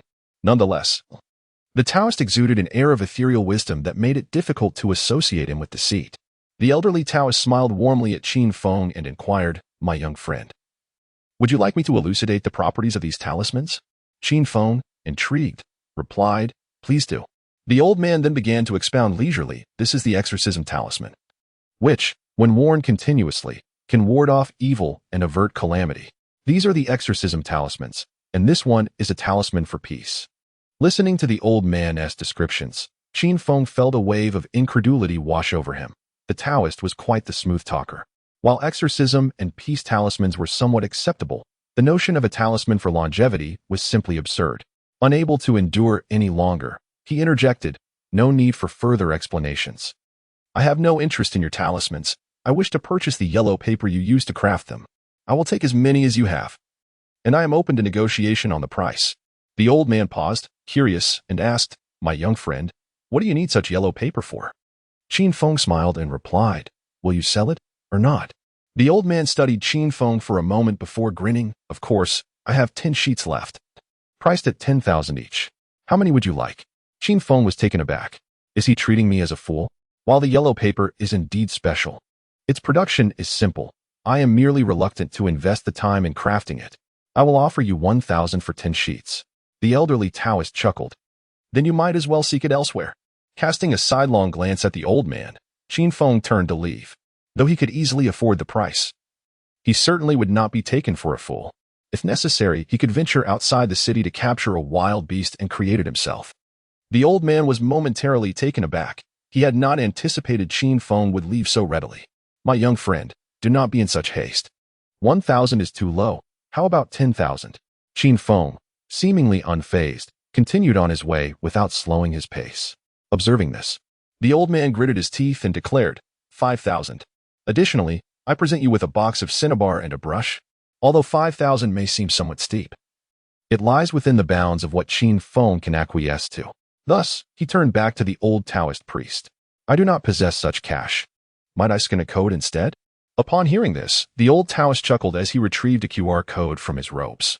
Scanning the code, Qin Feng proceeded to complete the payment of 5,000. Upon receiving the funds, the old Taoist promptly produced 10 sheets of yellow paper, a box of cinnabar, and a brush, handing them to Qin Feng. With a look of curiosity, he inquired, "Young friend, do you also possess the skill to craft talismans?" Qin Feng nodded in affirmation. "Indeed, otherwise, what purpose would there be in purchasing such items?" The old Taoist's eyes gleamed with intrigue. "Might you demonstrate your talent by creating one before me?" Chapter 89. I will not lose. Absolutely not. Qin Feng gazed at the old Taoist priest with a smile. "Heh. It seems that my young friend is merely boasting. You are utterly incapable of crafting talismans." The old Taoist shot a glance at Qin Feng. "I can teach you, but it will cost you 5,000 as tuition." Qin Feng was left speechless, observing the old man who appeared ethereal yet was undoubtedly a charlatan. Ignoring the old Taoist, he turned to leave. Seeing this, the old man hurriedly called out, "Young friend, please do not depart just yet. How about this? If you can produce a talisman, I will give you 5,000. Qin Feng paused, turning back to face the old Taoist. Was he out of his mind? Simply for this, he would offer me money? However, upon further reflection, the truth dawned on him. The talismans crafted by the old man were mere fakes and devoid of any efficacy. Thus, he sought to determine whether Qin Feng could create a genuine talisman. Should he succeed, it was likely that the old Taoist would shamelessly seek to learn from him. With this thought, a radiant smile spread across Qin Feng's face. 5,000 is far too little. It must be 50,000. What? 50,000? The old Taoist was taken aback. Isn't that a bit excessive? I merely wish to see if you can create a talisman. Qin Feng replied with a smile. Not excessive at all. After all, during the process of crafting the talisman, you might try to learn from me. 50,000 is already a fair price. Were it not for your age, I would demand 500,000. The old Taoist's expression darkened. I am from a prestigious lineage. How could I ever resort to such underhanded tactics? One price, 50,000. If you refuse, then so be it. With that, Qin Feng feigned a departure. The old Taoist quickly interjected, Wait, I do not have 50,000. I can only offer 30,000. How does that sound? Qin Feng cast a sidelong glance at the old man. 50,000 is 50,000, not a penny less. The old Taoist, with his air of an immortal, could only wonder how many unsuspecting fools he had deceived in the past. If not for the exorbitant price driving the old man away, he would have certainly asked for 500,000. The old Taoist stared at Qin Feng for a moment, visibly pained. Very well, 50,000 it is. But I can only give you 25,000 up front. If you truly manage to create a talisman, I shall transfer the remaining 25,000 to you. Qin Feng shook his head. No, it must be paid in full at once. After contemplating for a moment, the old Taoist nodded. Agreed. However, should you fail to produce a talisman, you must return the money. Qin Feng nodded. Agreed. He then presented his phone, revealing his payment code to the old Taoist. With a grimace, the old man took out his phone and scanned the code, transferring the 50,000. Upon receiving the funds, Qin Feng settled down beside the old Taoist. He placed a sheet of yellow paper and vermilion ink on the ground, taking up a brush to begin inscribing the talisman. With all materials at hand, crafting the talisman was a straightforward endeavor. He merely needed to infuse the vermilion with spiritual energy and draw the desired talisman symbols. Qin Feng's movements were swift and fluid, leaving the old Taoist bewildered, unable to discern the intricacies of the process. After a short while, the old Taoist could no longer contain his skepticism. Young friend, you are not merely scribbling, are you? As Qin Feng was about to respond, a voice filled with surprise interrupted him. Qin Feng, what are you doing here? Upon hearing the voice, Qin Feng looked up to see Long Qianqian, Wu Pingjiu, and Lin Hao approaching swiftly. He chose to ignore them and continued to draw talismans. When Long Qianqian got closer and noticed Qin Feng sketching, her face displayed astonishment. You can draw talismans too? What kind of talisman is this? Wu Pingjiu derisively remarked, just a charlatan playing tricks. Lin Hao chuckled, how amusing. Not only is he a pathetic loser, but also a fraud. Qin Feng remained unfazed, his hands' movements unwavering. The old Taoist was enraged, his beard bristling. Are you two implying that I am a fraud as well? Wu Pingjiu shot a glance at the old Taoist. Indeed, you are a fraud. These so-called talismans are nothing but scraps of paper. Do not be so arrogant. If you can prove that your talismans have any effect, I shall pay 10 million for them. The old Taoist sneered. 10 million to purchase all my talismans? Dream on. I possess 20 talismans. Each is worth 5 million, totaling 100 million. If you can produce 100 million, I shall demonstrate the efficacy of my talismans right now. Wu Pingjiu scoffed. You believe I cannot produce 100 million, hence you set such a price to deter me? The old Taoist smiled grimly. If you dare not gamble, then hold your tongue, lest you wish to see my wrath. Wu Pingjiu wore a disdainful expression. I refuse to be silenced. Brother, let's not forget the rules of the ghost market. Lin Hao quickly interjected, interrupting Wu Pingjiu. There is a rule in the ghost market. Even if you know the vendor is selling counterfeit goods, you may choose not to buy, but you cannot expose them. Otherwise, you bear the consequences. Wu Pingjiu's expression faltered momentarily, and he wisely fell silent, refraining from further comment. At this moment, Qin Feng completed a fire talisman and handed it to the old Taoist. Could you examine it for any issues? The old Taoist eagerly accepted the fire talisman. Scrutinizing it intently, Wu Pingjiu glanced at the fire talisman and sneered, it's just a piece of trash. What's there to admire? Qin Feng was not the vendor, so a bit of mockery posed no threat. Lin Hao chimed in.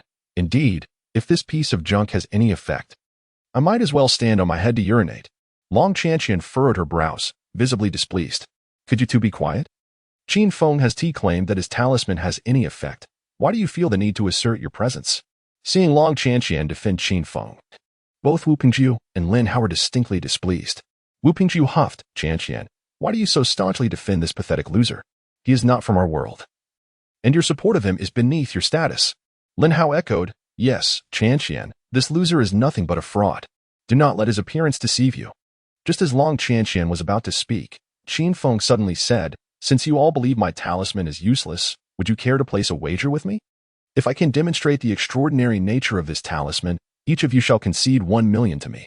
Conversely, I shall submit myself to your whims. Faced with incessant derision, Qin Feng naturally could not remain indifferent. Wu Pingjiu sneered, what is there to fear? Should you fail to prove the efficacy of your talisman, you must bow thrice and acknowledge yourself as a fraud, vowing never to appear before Qianqian again. Long Qianqian's expression shifted slightly. Qin Feng, do not heed their words. With my presence, they dare not act against you. Qin Feng cast a glance at Long Qianqian. Thank you for your kindness, but I shall not falter. Chapter 90. What is wrong with me slapping you twice? Qin Feng harbored a certain disdain for Long Qianqian. The antagonism displayed by Wu Pingjiu and Lin Hao towards him was evidently instigated by her. Their sole encounter had been that fateful night, which had ended on an unpleasant note, leading him to suspect that Long Qianqian had deliberately stirred discord. Long Qianqian opened her mouth to speak, yet ultimately chose silence. She was aware of Qin Feng's misconceptions about her, but found herself at a loss for words. The reality was undeniable. Wu Pingjiu and Lin Hao were targeting Qin Feng because of her. Wu Pingjiu sneered. Hurry up and prove that your talisman is effective. I can hardly wait to watch you bow before me. At his words, Qin Feng turned his gaze toward the old Taoist priest. The talisman, please. The old priest, unable to discern any remarkable feature about the talisman, hesitated briefly before returning it to Qin Feng. Open your eyes wide and behold. Qin Feng taunted, casting a glance at Wu Pingju and Lin Hao before tossing the talisman into the air. Wu Pingju wore a look of disdain, pretending to be divine. Before he could utter the word trick, he witnessed the talisman ignite in midair, initially no larger than a fist. The flames swiftly swelled into a massive fireball exceeding 2 meters in diameter within a mere breath. The surrounding temperature surged dramatically, enveloping them in a searing heat. Wu Pingju stood agape, his expression one of disbelief. This is impossible. Lin Hao exclaimed, this must be a trick, a mere illusion. Long Chanqian's mouth hung agape, as if even her own fist could fit inside. This is astonishing. The old Taoist was left speechless. How did you accomplish this? Suddenly, the enormous fireball vanished, as if it had never existed. Qin Feng turned to Wu Pingju and Lin Hao, smiling. I have proven my point. Now pay up. Wu Pingju frowned, retorting coldly, what payment? You're merely performing tricks to deceive us. Kneel and admit you're a fraud. Lin Hao chuckled. You may choose to disregard the wager, but your downfall awaits. Long Chanqian furrowed her brows. You two are truly shameless. You claim it's magic? Do you have any evidence? Without proof, you are the ones who have lost. Don't let your inability to accept defeat make me look down on you. Wu Pingju appeared displeased. It's clearly magic. Who needs evidence? It's just a piece of paper. How could it possibly ignite into such a large fireball? If evidence is required, my words serve as proof. Chanqian, this is not your concern. I hope you refrain from meddling. The threat in his last 2 sentences was unmistakable. Should Long Chanqian continue to defend Qin Feng, he would resort to actions even more egregious than those already taken. Long Chanqian's expression darkened. She found herself caught in a dilemma, unsure whether to continue her plea or remain silent. Wu Pingju, noticing her discomfort, felt his irritation deepen. He had pursued Long Chanqian for so long, yet had never received a shred of concern from her. However, at this moment, Long Chanqian was showing great care for a man she clearly did not know well, and a rather unsavory one at that. He felt that this was a humiliation directed at him. Lin Hao was equally displeased. He glared at Qin Feng and shouted, Aren't you going to kneel? Do you want me to break your legs before you comply? Qin Feng looked at Lin Hao and Wu Pingju with a smirk, contemplating whether they intended to renege on their debts. I, Qin Feng, am not one to be trifled with, he thought. Lin Hao scoffed. We are not trying to evade our obligations. You are merely using tricks to deceive us. My patience is wearing thin. Kneel down at once. At that moment, the old Taoist suddenly spoke with a smile. I am the witness to your wager. The talisman created by this young friend is genuine and not a mere illusion. To question him is to question me.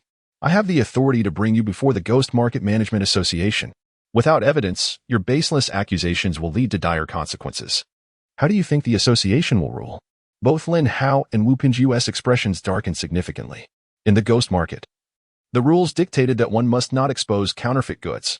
Failure to comply could lead to severe repercussions. Moreover, without any evidence, how could they expect the management association to side with them? They risked losing both their money and their standing in the association.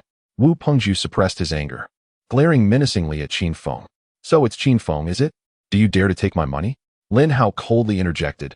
Think carefully before you respond. Qin Feng merely shrugged and provided them with his bank account details. He then added, transfer 1 million within a minute, or I shall consider your legs as collateral. Furious, Wu Pingju and Lin Hao felt as if they might spew blood. This fellow was even more audacious than they were. However, within the ghost market, they dared not act recklessly. Should Qin Feng lose his temper, the repercussions would undoubtedly fall upon them. Ultimately, they could only stifle their rage and dutifully transferred 1 million each into Qin Feng's bank account. Upon receiving the notification of the deposits, Qin Feng grinned widely and said, Thank you for your generous gifts, gentlemen. Wu Pingju and Lin Hao's faces darkened to an extreme. At that moment, they wished they could devour Qin Feng whole. Enjoy your time while you can still walk. Keep being cocky for a bit longer, and once you leave the ghost market, you will never have the chance to be so again. They each uttered a harsh remark before turning to leave, disregarding Long Chanqian entirely. What was this? They had pursued her for so long only to receive indifference, while she showed such concern for a worthless individual. Did she truly consider them to be mere sycophants? Long Qianqian watched the retreating figures of Wu Pengjiu and Lin Hao with a worried expression. Qin Feng, you are in trouble. You should not have. Slap. Before she could finish her sentence, Qin Feng's hand landed on her behind.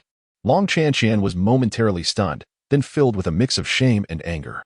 What are you doing? Qin Feng remained silent, instead delivering another slap to Long Qianqian's posterior. You. Long Qianqian fumed, hastily retreating 2 steps. Qin Feng, you despicable rogue. Should you dare to strike my behind again, I shall not let you off easily. Qin Feng offered a smile that was neither entirely genuine nor insincere. Lady Long, if it weren't for you, would those 2 ruffians have sought me out? Would they have so generously bestowed upon me 2 million? My entanglement with them is entirely your doing. So, what is the harm in administering a couple of slaps to you? If you are displeased, feel free to summon your father or brother to deal with me. Long Qianqian found herself at a loss for words. Qin Feng's remarks left her utterly defenseless. Had it not been for her earlier provocations towards Wu Pengjiu and Lin Hao, such an incident would never have transpired. As for calling her father and brother, that thought had never crossed her mind. She was acutely aware that even their intervention would be futile against Qin Feng, and, in light of such trivial matters, it was entirely unnecessary. Chapter 91. Wasteful Destruction Indeed. This individual possesses an extraordinary level of martial prowess, rendering him virtually invulnerable. It is certain that Wu Pengjiu and Lin Hao shall face dire consequences. Qin Feng has the audacity to confront my father and brother directly, effortlessly dispatching their bodyguards with a mere kick. As Long Qianqian contemplated this, her gaze toward Qin Feng took on a peculiar luster. He is not only skilled in medicine but also possesses formidable strength, and with his youth and striking handsomeness, he embodies the quintessential Prince Charming. At that moment, the elderly Taoist unexpectedly knelt before Qin Feng, both knees touching the ground. Master, please allow your disciple to pay homage. Long Qianqian was taken aback. Could it be that this old Taoist, despite his age, was actually a disciple of Qin Feng? Qin Feng, momentarily stunned, ignored the Taoist and continued on his way. As anticipated, this Taoist was merely a charlatan. The talismans he sold at the market were nothing but counterfeit. Otherwise, why would he resort to such desperate measures to seek a master? Seeing Qin Feng walk away, the old Taoist abandoned his stall and hurried after him. Long Qianqian hesitated for a moment, but ultimately decided against pursuing them. She could sense that Qin Feng held her in disdain. Why make herself a nuisance? After walking 500 or 600 meters, Qin Feng noticed the old Taoist stubbornly trailing him and finally halted. Do not follow me any longer. I will never accept you as a disciple. The Taoist chuckled, Master, having me as your disciple will only bring you benefits, never detriments. I am Zhang Xianzhong, the 56th generation Tianshi of Longhu Mountain, a bastion of authentic Taoism. Accepting me would bring you honor. Qin Feng's forehead twitched in annoyance. Longhu Mountain? Authentic Taoism? Though I have never heard of it, I am certain you lack the qualifications to be a Tianshi. I even suspect you are nothing more than a fraud. Zhang Xianzhong offered a wry smile. Master, you misunderstand me. While the talismans I sell may not compare to your celestial charms, they do possess some efficacy when worn. If they were entirely counterfeit, the ghost market would not permit me to set up my stall. Though the market's rules may be harsh, they do not condone the sale of pure fakes. There must be a mixture of genuine and false items. Qin Feng remained unconvinced. He saw nothing remarkable about those talismans. Even if you are not a fraud, I have no interest in taking you, an old fool, as my disciple. Zhang Xianzhong was momentarily taken aback. Master, do you mean to say that if I were not an old fool, you would consider accepting me as a disciple? Qin Feng scrutinized the old Taoist with a strange expression. Could it be that this old man had undergone some form of disguise? How else could he utter such words? Zhang Xianzhong felt a chill under Qin Feng's gaze. Master, please do not look at me like that. It is rather unsettling. Upon hearing this, Qin Feng withdrew his gaze. Realizing that Zhang Xianzhong had indeed disguised himself, and quite skillfully at that, a technique of acupuncture transformation. By stimulating the facial features through acupuncture, one could alter their appearance. A young man, disguised as an elderly figure, may either be attempting deception or evading enemies. I lack the skill to craft talismans. That earlier talisman was merely an illusion I conjured through magic. Do not follow me. Otherwise, I shall send you flying with a single kick. Zhang Xianzhong declared emphatically. Even if you kick me away, I shall pursue you to the ends of the earth. Ignoring Zhang Xianzhong, Qin Feng continued his forward stride. Zhang Xianzhong promptly trotted after him. Upon noticing Zhang Xianzhong's shameless persistence, Qin Feng turned and delivered a swift kick. With a resounding thud, Zhang Xianzhong was propelled several meters away, crashing onto a stall selling antiques. Qin Feng cast a glance back before turning to leave. Undeterred, Zhang Xinzhong swiftly regained his footing. Just as he was about to depart, the stall owner seized him with a fierce grip. The proprietor's expression was far from amiable. "Where do you think you're going, old man?" Zhang Xinzhong furrowed his brow, surveying the shattered antiques around him, his scalp prickling with anxiety. Regardless of the authenticity of these antiques, the compensation would surely amount to several million. "Release me at once. Otherwise, that rascal will escape, and you shall have no one to recompense your losses." The stall owner's expression darkened. "Are you jesting with me? It was you who smashed my antiques. I hold you accountable." Zhang Xinzhong chuckled. "Are you truly intent on being unreasonable? Do you know who I am? I am Zhang Xinzhong, the 56th generation celestial master of Longhu Mountain. Offending me will bring you no benefit. Release me immediately, and I shall pursue that lad who kicked me, and bring him to compensate your losses." The stall owner sneered. "Do you take me for a fool?" Zhang Xinzhong interrupted. "Hold your tongue and listen. Your brow is clouded, and misfortune approaches. This calamity stems from your trespass into an ancient tomb 10 days ago, where you engaged in forbidden acts." The stall owner's countenance paled. How could you know I visited the tomb?" Zhang Xinzhong replied with feigned solemnity. "I am indeed the 56th celestial master of Longhu Mountain, a true practitioner of the Xiamen. Such trivial matters are easily discerned by me." The stall owner no longer doubted Zhang Xinzhong's identity. "Celestial Master Zhang, how can I avert this impending misfortune?" Zhang Xinzhong smiled. "It's simple. 4 words. Part with wealth to avert calamity."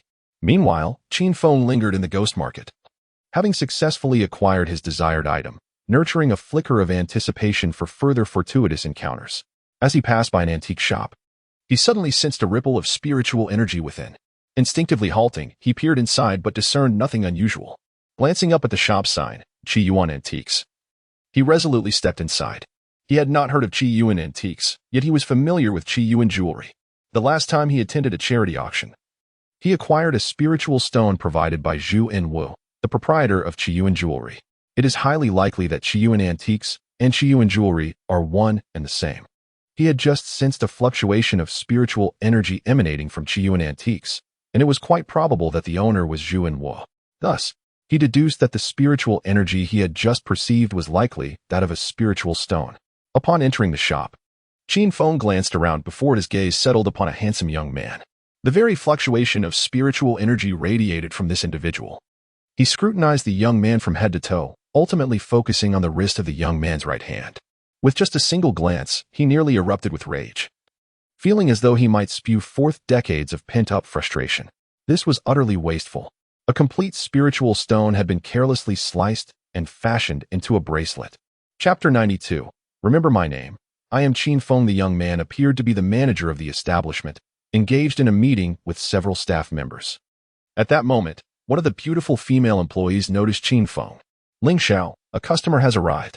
Upon hearing this, Ling Xiao glanced at Qin Feng, but merely exchanged a fleeting look before diverting his gaze. "You attend to him." The female employee nodded and swiftly approached Qin Feng with a smile. "Hello. May I ask what you would like?" Qin Feng gestured towards Ling Xiao. "I am interested in his bracelet. May I inquire if it is for sale?" Although the spirit stone had been cut, resulting in a substantial loss of spiritual energy, it still contained a measure of vitality. If he absorbed it, he might well transcend from the second level of qi refinement to the third. The beautiful employee was momentarily taken aback, then replied, "Please follow me to speak with Ling Xiao." Qin Feng nodded and accompanied her to Ling Xiao's side. The female employee directly addressed him. "Ling Xiao, this gentleman is interested in your bracelet and wishes to know if it is for sale." Ling Xiao paused, his gaze flickering as he scrutinized Qin Feng for a moment. "Do you recognize this peculiar gemstone?" With a smile, Qin Feng replied, "I do not know it, but it caught my eye, and I thought to discuss the possibility of acquiring it." If he claimed to recognize it, Ling Xiao might inflate the price, even if he were willing to sell.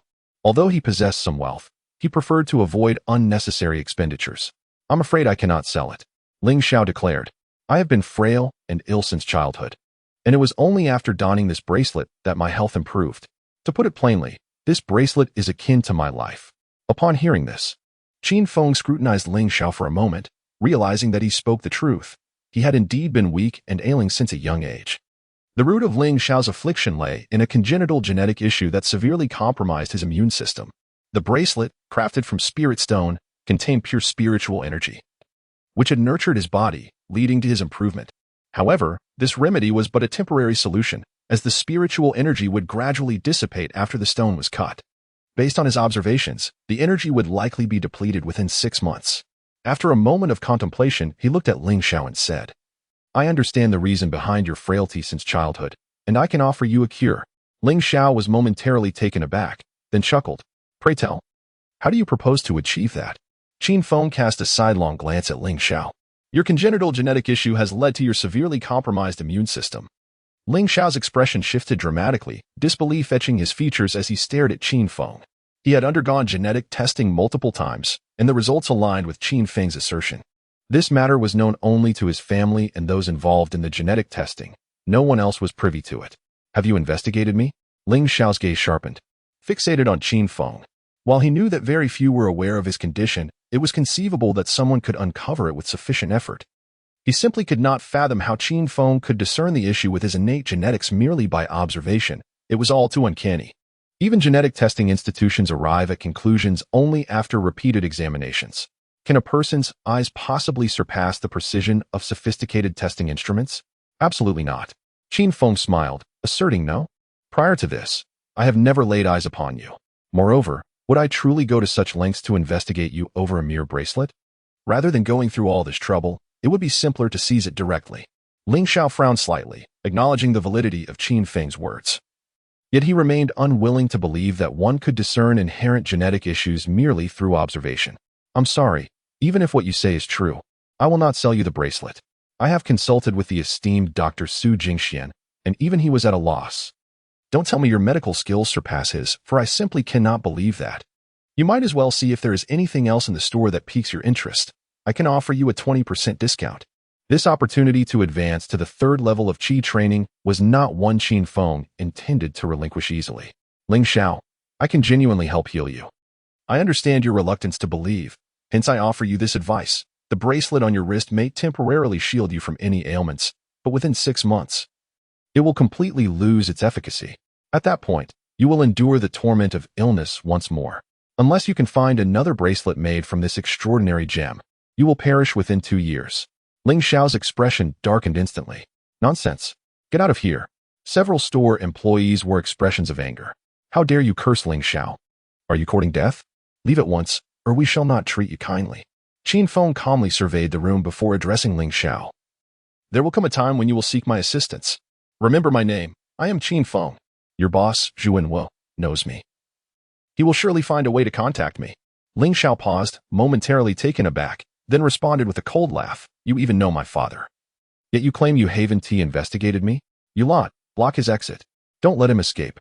As soon as he finished speaking, several male employees swiftly surrounded Qin Feng, their expressions decidedly hostile. Qin Feng was somewhat astonished. "So you are Zhu Wenwu's son? No wonder you possess such a bracelet." "You are mistaken. I genuinely have not investigated you. This is our first encounter. I became acquainted with your father because I recently purchased a unique gem he provided at a charity auction. If you doubt me, feel free to call him." In his quest to obtain the spiritual stone bracelet, he did not wish to clash with Ling Xiao over such a trivial misunderstanding. After all, Ling Xiao did not seem like the unreasonable type, making confrontation unnecessary. Ling Xiao, upon hearing this, fell silent for a moment before pulling out his phone to call his father, Zhu Wenwu. His full name was Zhu Ling, and due to the phonetic similarity between Zhu and pig, he preferred to be addressed as Ling Xiao rather than Zhu Xiao. After a while, Zhu Ling concluded his phone call with his father and cast a peculiar glance at Qin Feng. His father had informed him that Qin Feng was merely a kept man of Mu Qingxue, utterly lacking in medical knowledge. He advised Zhu Ling to ignore him, yet also cautioned him not to provoke Qin Feng unnecessarily. "You may leave. This bracelet is my talisman for survival. I cannot part with it," he exclaimed. "Step aside, everyone, and let him go." The nearby staff promptly retreated. Qin Feng felt a sense of helplessness. Could he truly let such an opportunity to acquire the spirit stone slip away so easily? Perhaps he might find a moment to seize it later? To him, the spirit stone held immeasurable value, far surpassing mere wealth. While money could be readily earned, the spirit stone was a rare and elusive treasure. Although Zhu Ling's bracelet had lost much of its spiritual energy due to the cutting, the essence contained within it was still superior to that of more than 10 medicinal herbs. Chapter 93. Healing with compassion, Zhu Ling furrowed her brow upon noticing that Qin Feng had no intention of departing. Are you not leaving? Do you intend to forcefully seize something? She admonished. Qin Feng, I advise you to remain calm. Mu Qingxue is merely an employee of the Bai family. Should you provoke our Zhu family, she will be powerless to protect you. Qin Feng merely scoffed. Who needs that woman as protection? And who said I wish to seize your bracelet? I merely observed that a few of your employees exhibit minor health issues and am contemplating whether to offer them free treatment. Zhu Ling was momentarily taken aback before responding with a cold laugh. Do not pretend to be a deity. I implore you to leave at once. The other employees were expressions of disdain, questioning his audacity. How could he possibly consider himself a healer? With an air of composure, Qin Feng pointed toward a beautiful female employee. She has a lumbar spine issue. Moreover, her left calf was fractured previously and has not healed properly, leaving a lingering threat. Whenever the weather turns foul, her left calf aches as if afflicted by rheumatism. Seeing Qin Feng speak with such conviction, Zhu Ling instinctively glanced at the female employee, who now wore a look of astonishment. Could it be that this fellow had indeed spoken the truth? Others began to shift their attention toward her as well. The female employee gasped, stammering. How did you know? If Qin Feng were aware that Zhu Ling's congenital genetic defect was due to prior investigations, how could he explain his accurate assessment of her condition? Instead of answering, Qin Feng turned his gaze to a round-faced man. You have hemorrhoids. Moreover, this is your second recurrence. If I am not mistaken, your first surgery was conducted 2 years ago, and it was not entirely successful. The round-faced man's complexion flushed crimson. Do not speak nonsense. I do not have hemorrhoids. The collective gaze of Zhu Ling and her companions converged on the round-faced man. Despite his denial, his reaction suggested that there was a high likelihood of truth in Qin Feng's statement. Qin Feng appeared exasperated. What is there to be embarrassed about? It's merely hemorrhoids. It's not as if you are the only man to suffer from them. It is said that 9 out of 10 men experience this condition. The round-faced man, feeling dejected, chose not to respond further, tacitly acknowledging Qin Feng's assertions. At that moment, Zhu Ling's gaze toward Qin Feng underwent a significant transformation. To call one correct guess a coincidence might be acceptable, but to accurately identify 2 conditions, could it still be mere chance? Surely, Qin Feng had not conducted investigations on her employees, had he? Qin Feng's attention then fell upon a crew-cut man, and he grinned widely. You, the crew-cut man hastily interrupted. Do not reveal anything. Zhu Ling and the others exchanged curious glances, wondering what ailment this man harbored that warranted such secrecy. Was it a condition of shame? Zhu Ling hesitated before inquiring, Xiaozhang, is your ailment serious? Xiaozhang quickly shook his head. Not serious. Thank you for your concern, Miss Ling. Zhu Ling furrowed his brow, sensing that Xiaozhang's condition was likely quite serious, perhaps an ailment that was difficult to articulate. He refrained from pursuing the matter further and turned to Qin Feng, inquiring, Can you cure Xiaozhang's illness? Qin Feng smiled reassuringly.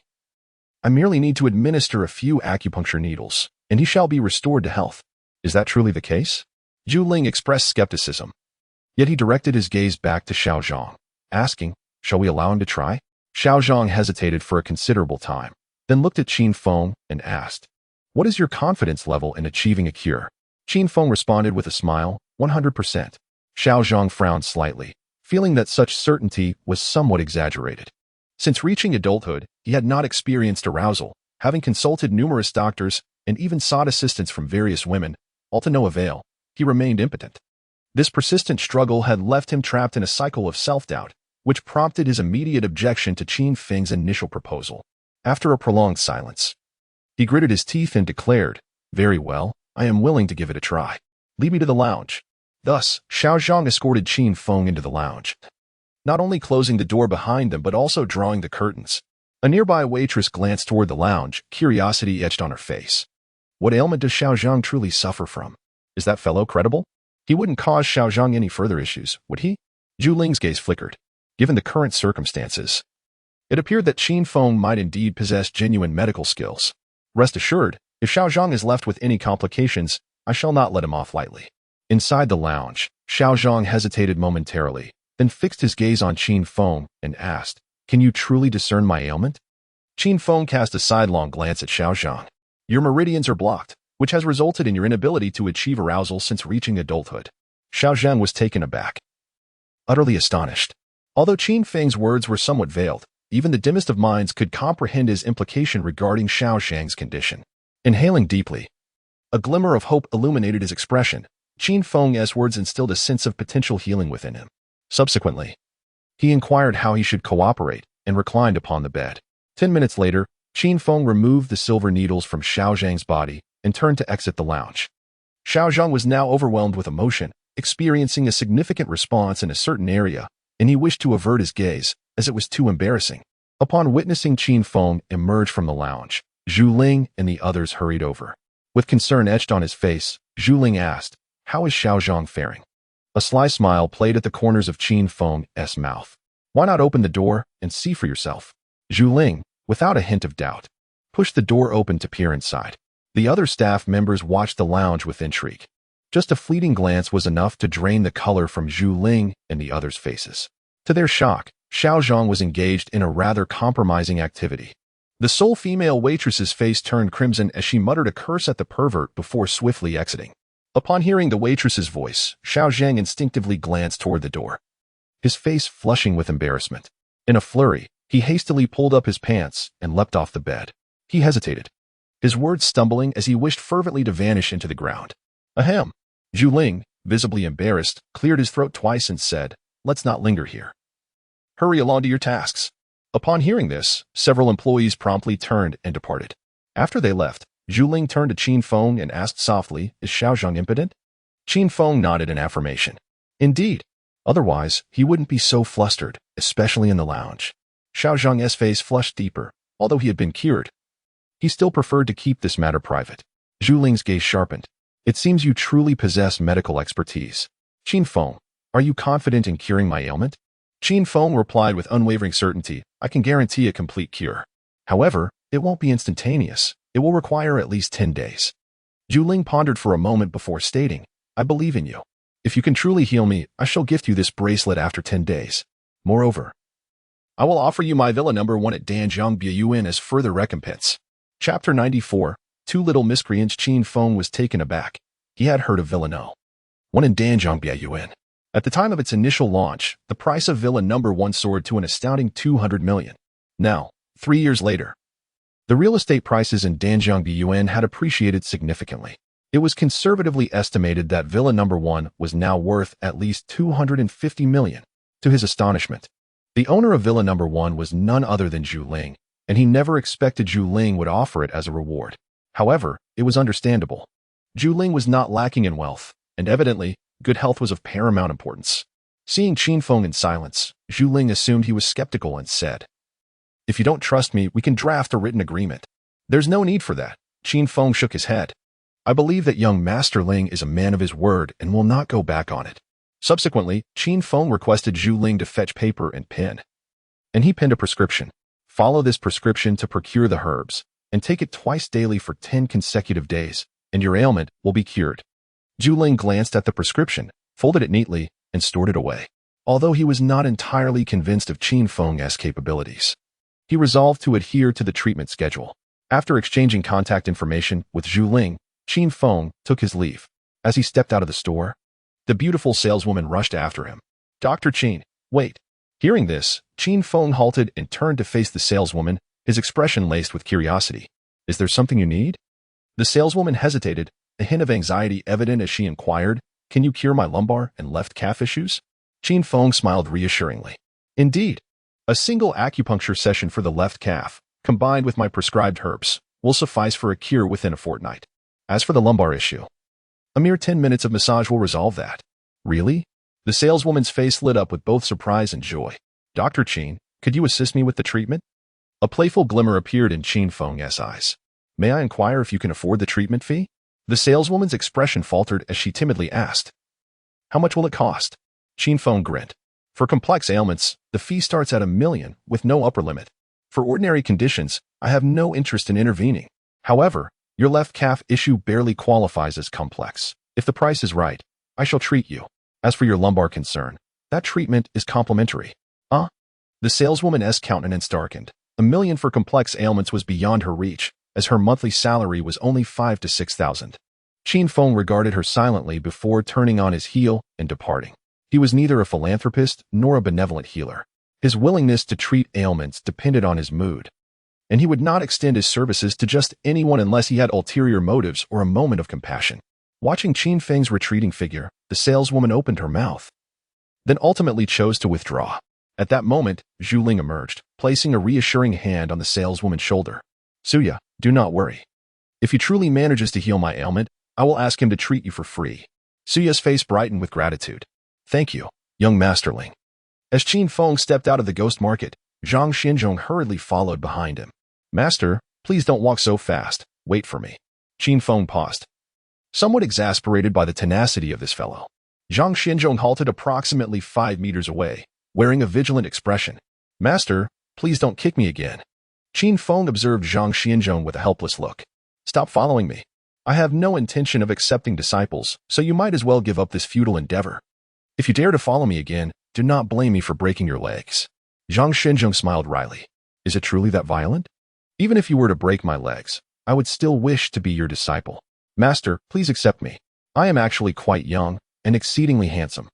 Qin Feng shot a glance at Zhang Xinzhong, about to respond, when suddenly a chilling voice broke through. Kid, you finally came out? I thought you would remain cooped up in the ghost market forever. Upon hearing this, Qin Feng turned to see Wu Pengju and Lin Hao striding towards him, accompanied by 4 unruly young men, their demeanor menacing. At this moment, Zhang Xinzhong stepped boldly in front of Qin Feng, declaring with great authority, while I am here, you shall not harm a single hair on my master's head. Wu Pengju scoffed derisively. Old fool, this is none of your business. Get lost, or I will break your limbs and feed you to the dogs. Zhang Xinzhong frowned slightly. Is it really necessary to be so ruthless? I have no enmity with you. Yet you threaten to break my limbs and toss me to the dogs? Clearly, you are not a person of good character. I now warn you, in the name of the 56th generation Tianshi of Longhu Mountain, to leave at once. Otherwise, I shall eradicate you in the name of justice. Wu Pengju appeared bewildered. Old man, where do you come from with such nonsense? Longhu Mountain? Have you been watching too many supernatural dramas? I'll say this one last time, get lost, or I will eradicate you in the name of evil. Qin Feng's expression darkened. Were both Zhu Inwu and Zhang Xinzhong truly clowns? One claiming to represent justice, the other evil, as though it were real. Little trash, if you lack the ability, do not pretend to be a Taoist. Zhang Xinzhong strode forward and slapped Wu Pengju across the face. Little trash, did you see that? I have the capital to act like a Taoist, while you do not. Wu Pengju's expression darkened significantly. Damn it, you dare to strike me. You 4, stop dawdling and kill this old fool. The 4 young men, upon hearing this, were about to spring into action. However, Zhang Xinzhong did not afford them the opportunity. His speed was extraordinary, and before they could react, they lay sprawled on the ground, groaning in pain. Both Wu Pengju and Lin Hao were left dumbfounded. They had not even seen what had transpired. The 4 thugs they brought along had been effortlessly subdued. Indeed, anyone who could set up a stall in the ghost market was not to be underestimated. Qin Feng's gaze flickered as he scrutinized Zhang Xinzhong. He had previously underestimated the prowess of this individual. Although Zhang Xinzhong's skills were still vastly inferior to his own, he was undeniably the most formidable opponent Qin had encountered thus far, surpassing all others by a considerable margin. It was highly plausible that he was the warrior Mu Qingxue had mentioned. Zhang Xinzhong regarded Wu Pengju and Lin Hao with a smile that was both enigmatic and mocking. 2 insignificant pests, do you still dare to show disrespect towards my master? Wu Pengju's expression darkened considerably. Old fool, do you have any idea who I am? My father is Wu Xiong, the chairman of the Wu Group. Offending me means you are destined for a path of destruction, regardless of your combat abilities. Chapter 95. Do you have evidence? With a swift motion, Zhang Xinzhong stepped forward and struck Wu Pengju across the face. What does your father's prowess have to do with me? I can manipulate you as I please. Besides, no matter how formidable your father may be, can he surpass my capabilities? Call your father right now and inform him that I am the one who struck you, and let us see if he dares to retaliate. Furious yet restrained, Wu Pengju, trembling with rage, pulled out his phone to call his father, Wu Xiong, seeking assistance. He refused to heed Zhang Xinzhong's words, merely stating that he was being bullied and requesting his father to send help. Without hesitation, Zhang Xinzhong delivered another slap to Wu Pengju's face. You little wretch, why do you not relay my message to your father? Inform him that I am Zhang Xinzhong, the 56th generation celestial master of Longhu Mountain. Seething with anger, Wu Pengju had no choice but to convey Zhang Xinzhong's identity to Wu Xiong. In the next moment, Wu Xiong's roar nearly deafened him. Unfilial son, kneel before Master Zhang and beg for forgiveness. Otherwise, I shall disown you. And where are you? Tell me at once. Stunned, Wu Pingjiu had not anticipated that his father would be acquainted with Zhang Xianzhong, and that he seemed to hold him in great fear, not daring to utter a word. He quickly informed Wu Xiong that they were at the ghost market. After hanging up, he immediately knelt before Zhang Xianzhong. Master Zhang, I apologize. I should not have offended you. I implore your magnanimity. Please do not hold my petty actions against me. Zhang Xianzhong disdainfully replied, Take your lackeys and leave. And tell your father not to come. Furthermore, when you encounter my master, you had better show due respect, or I shall flay your skin. Both Wu Pengjiu and Lin Hao were secretly alarmed. If Zhang Xianzhong was so formidable, how much more powerful must Qin Feng be? Wu Pengjiu dared not hesitate, repeatedly nodding in agreement before rising and leaving in a hasty retreat. At this moment, Zhang Xianzhong turned to Qin Feng with a grin. Master, am I impressive? But compared to you, Master, you are truly remarkable. After all, you have an extraordinary disciple like me. Qin Feng cast a sidelong glance at Zhang Xianzhong, his expression inscrutable. Do not follow me again, or you shall face the consequences. Watching Qin Feng depart, Zhang Xianzhong furrowed his brow. After a moment's hesitation, he ultimately chose not to pursue him, for it was only at this moment that he realized the depth of Qin Feng's capabilities, which were beyond his comprehension. If he had pursued, he might very well have met his demise. Outside, Qin Feng finished drawing 2 talismans for protection before entering the Qingyuan clinic. Li Dandan and Li Shuangshuang were not present. The sisters were downstairs, engaging in a live stream. At that moment, both donned nurse uniforms, playfully dancing and posing. Qin Feng merely glanced at them, his heart racing. 2 identical beauties dancing together, striking alluring poses, was a sight to behold. Such a scene would undoubtedly stir any man's emotions. Soon, Li Dandan spotted Qin Feng, her face flushing with embarrassment as she came to a halt. Sister, Qin Feng has returned. Li Shuangshuang, upon hearing this, cast a glance at Qin Feng, showing little interest. So what if he asks back? The popularity is soaring. Don't stop, keep dancing. Li Dandan, feeling rather speechless, was not as thick-skinned as her sister. Meanwhile, Qin Feng feigned ignorance and proceeded directly towards the staircase. Without a moment's hesitation, Li Dandan quickly followed him. Qin Feng, my sister and I are not what you think. We merely want to earn some money. Qin Feng smiled and replied, I did not think too much of it. You are both good girls. However, I advise against performing such dances. Li Dandan nodded. I won't dance like that anymore. Qin Feng chuckled softly, then retrieved 2 talismans he had prepared earlier, handing them to Li Dandan. These are protective talismans I acquired for you sisters. Make sure to keep them on you. Although Li Dandan was skeptical of their efficacy, she accepted them gratefully. Thank you, Qin Feng. Just as Qin Feng was about to speak, he suddenly sensed something and halted, gazing towards the clinic's entrance. He noticed Captain Yang Shui of the police action team entering with 2 agents. A frown creased his brow. It was likely that they were here for him. Feng Ying may be dead, and he is the prime suspect. Upon seeing Yang Shui and her companions, Li Shuangshuang halted her dancing, her expression turning anxious. Excuse me. Who are you looking for? Yang Shui pointed at Qin Feng, standing on the staircase. We are looking for him. The faces of Li Shuangshuang and Li Dandan paled. Could it be related to the incident at the Imperial Hotel last night? Li Shuangshuang hurriedly ended the live stream and approached Yang Shui. What happened last night has nothing to do with Qin Feng. He injured Lu Ming to save us. Hearing this, Qin Feng's expression darkened.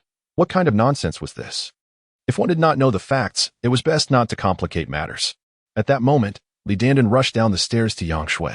It really has nothing to do with Qin Feng.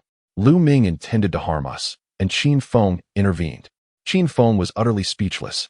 They say that those with ample bosoms lack wisdom, yet these sisters were not particularly well endowed. How could they be so dim-witted? Thankfully, in the matter of Lu Ming, he had acted correctly, otherwise he would have been in serious trouble due to these sisters. Yang Shui scrutinized Li Dandan and Li Shuangshuang with a peculiar expression. Now, explain why Qin Feng broke Lu Ming's limbs last night. Lu Ming was the son of Lu Zhengong, president of the Yuanlong Chamber of Commerce. The couple, Hui Dao and his wife, were also prominent figures within the Yuanlong Chamber. She began to suspect that Qin Feng harbored a grudge against the Yuanlong Chamber, which might explain the deaths of Hui Dao and his wife. At this moment, Li Dandan and Li Shuangshuang finally recognized the gravity of the situation. From Yang Shui's words, it was evident that their inquiry into Qin Feng was not solely due to Lu Ming's injuries. However, given the circumstances, They dared not conceal the truth and candidly recounted the events of the previous night. Upon listening, Yang Shui furrowed her brows slightly. The Li sisters did not seem to be lying, thus her earlier supposition was likely erroneous. However, her purpose for seeking Qin Feng tonight was not related to this matter. She turned her gaze directly towards him and spoke calmly. Qin Feng, someone has accused you of murdering Feng Ying. Please accompany us to the constabulary for an investigation. Qin Feng descended the stairs leisurely and stood before Yang Shui. Captain Yang, may I inquire if you possess any evidence? I trust this isn't yet another baseless accusation like the last time. Yang Shui's expression became somewhat unnatural, for the complaint had been lodged by Feng Ying's son, Hu Han, at the constabulary, and there was no concrete evidence to support the claim. Her suspicions regarding Qin Feng had merely led her to investigate. And upon discovering his presence at the Qing Yuan clinic, she had promptly arrived with 2 agents. Chapter 96, as close as family when Feng Ying's son, Hu Han, reported the case, he explicitly named you as the perpetrator. Therefore, you are obliged to cooperate with me in returning to the police station for an investigation. Yang Shui's assertion lacked conviction. Had there not been the prior incident of Feng Ying falsely accusing Qin Feng, her statement might have held some semblance of reason. However, given the current circumstances, even if her claim were reasonable, Qin Feng could rightfully refuse to cooperate. The rationale was quite simple. The police had failed to hold Feng Ying accountable at that time, allowing her to evade justice. Now, with Feng Ying deceased due to renal failure, she sought to drag Qin Feng back to the police station based solely on a single testimony. Was that feasible? Qin Feng regarded Yang Shui with a half-smile. Captain Yang, last time you took me to the police station, I spent an entire night there. What was the outcome? Did you pursue the charges against the person who falsely accused me? Now, based solely on Hu Han's word, you wish to take me back for questioning. Do you not find this somewhat absurd? I shall say this. If there is evidence, I will accompany you to the police station for the investigation. If there is no evidence, I kindly ask you to find some before seeking me out again. Should you persist in your baseless accusations, I reserve the right to sue you, and that Hu Han for defamation. Captain Yang, I suggest you leave. Yang Shui's brows furrowed slightly. Qin Feng's words left her with no room for rebuttal. Yet her intuition urged her to believe that Feng Ying's death was likely connected to Qin Feng. Just days prior, Hu Dao had succumbed to renal failure, and now Feng Ying had met the same fate. Such coincidences were hardly credible. More critically, both Hu Dao and Feng Ying had been touched on the shoulder by Qin Feng shortly before their deaths. The most suspicious aspect was that Qin Feng had uttered the same phrase to both, "Cherish the time you have left to breathe." This single statement cast a shadow of doubt over the connection between their deaths and Qin Feng. Qin Feng, you have a responsibility and obligation to cooperate with the police investigation. This is a duty every citizen should fulfill, and I hope you will comply. Qin Feng chuckled softly. After the last incident, I no longer trust the police. You request my cooperation only if you can first convict Feng Ying and publicly acknowledge the police's negligence in this matter. If you cannot do that, do not expect my compliance. Yang Shui's expression darkened, her face alternating between shades of blue and white, thoroughly incensed by Qin Feng's demeanor. Yet she was acutely aware that Qin Feng was not someone to be trifled with. Not only was he exceptionally formidable, but he also had the backing of the illustrious Lu family from the capital, with Lu Ruyu as a powerful ally. Without evidence, she truly dared not confront him forcefully. At that moment, Li Shuangshuang suddenly activated the video recording function on her phone. Captain Yang, to assist you in enforcing the law more effectively, I will record this video. Yang Shui's face turned a shade of iron. She recognized the blatant threat. In this era of self-publishing, should she continue to harass Qin Feng, all it would take was for Li Shuangshuang to upload the video online. Her actions could tarnish the reputation of the police, possibly even branding them as protectors of the privileged elite. If at this moment, Lu Ruyu, who stood behind Qin Feng, were to exacerbate the situation, it would not only jeopardize her, but potentially lead to the downfall of the entire upper echelon of the constabulary. The deaths of Qin Feng, Hu Dao, and Feng Ying are undoubtedly tied to you. Just wait. I will surely uncover the evidence that will bring you to justice. With that, Yang Shui turned sharply and departed with 2 officers in tow. After watching the trio exit, Li Shuangshuang redirected her gaze to Qin Feng. Could it be that the demise of those 2 individuals is connected to you? Although Li Dandan remained silent, her eyes were laden with suspicion as they fixed on Qin Feng. He did not respond, but instead posed a question. If it truly were related to me, what would you do? Both Li Shuangshuang and Li Dandan were momentarily taken aback before they spoke in unison. Naturally, we would protect you, Li Shuangshuang remarked. I have heard of Hui Dao and Feng Ying. They were not virtuous individuals. It is said that their hands are stained with blood. Even if you were the one to end their lives, they had it coming. Li Dandan asserted passionately, Qin Feng, even if you were a ruthless killer. My sister and I would never betray you, for we can both sense that you have treated us with genuine sincerity, since you have shown us true kindness. We shall reciprocate and regard you as family. Qin Feng was taken aback. He never anticipated that Li Dandan would express such sentiments.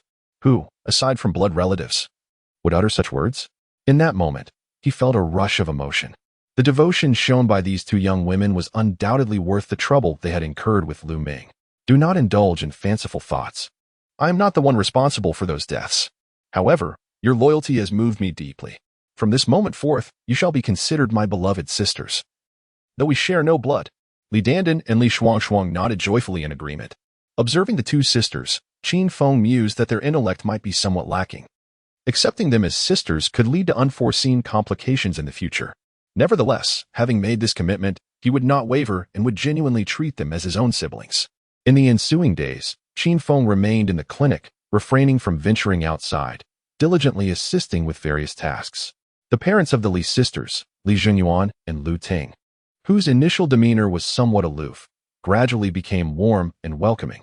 This transformation arose from their sudden realization of Qin Feng's medical prowess, which was indeed remarkable.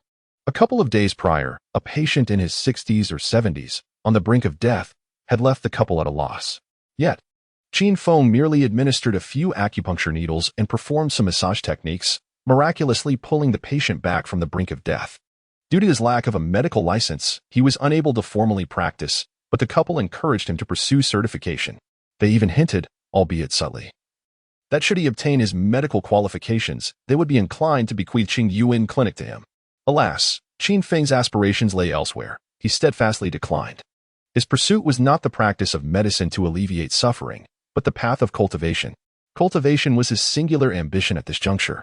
However, Li Zhenyuan and Lu Ting did not easily relent.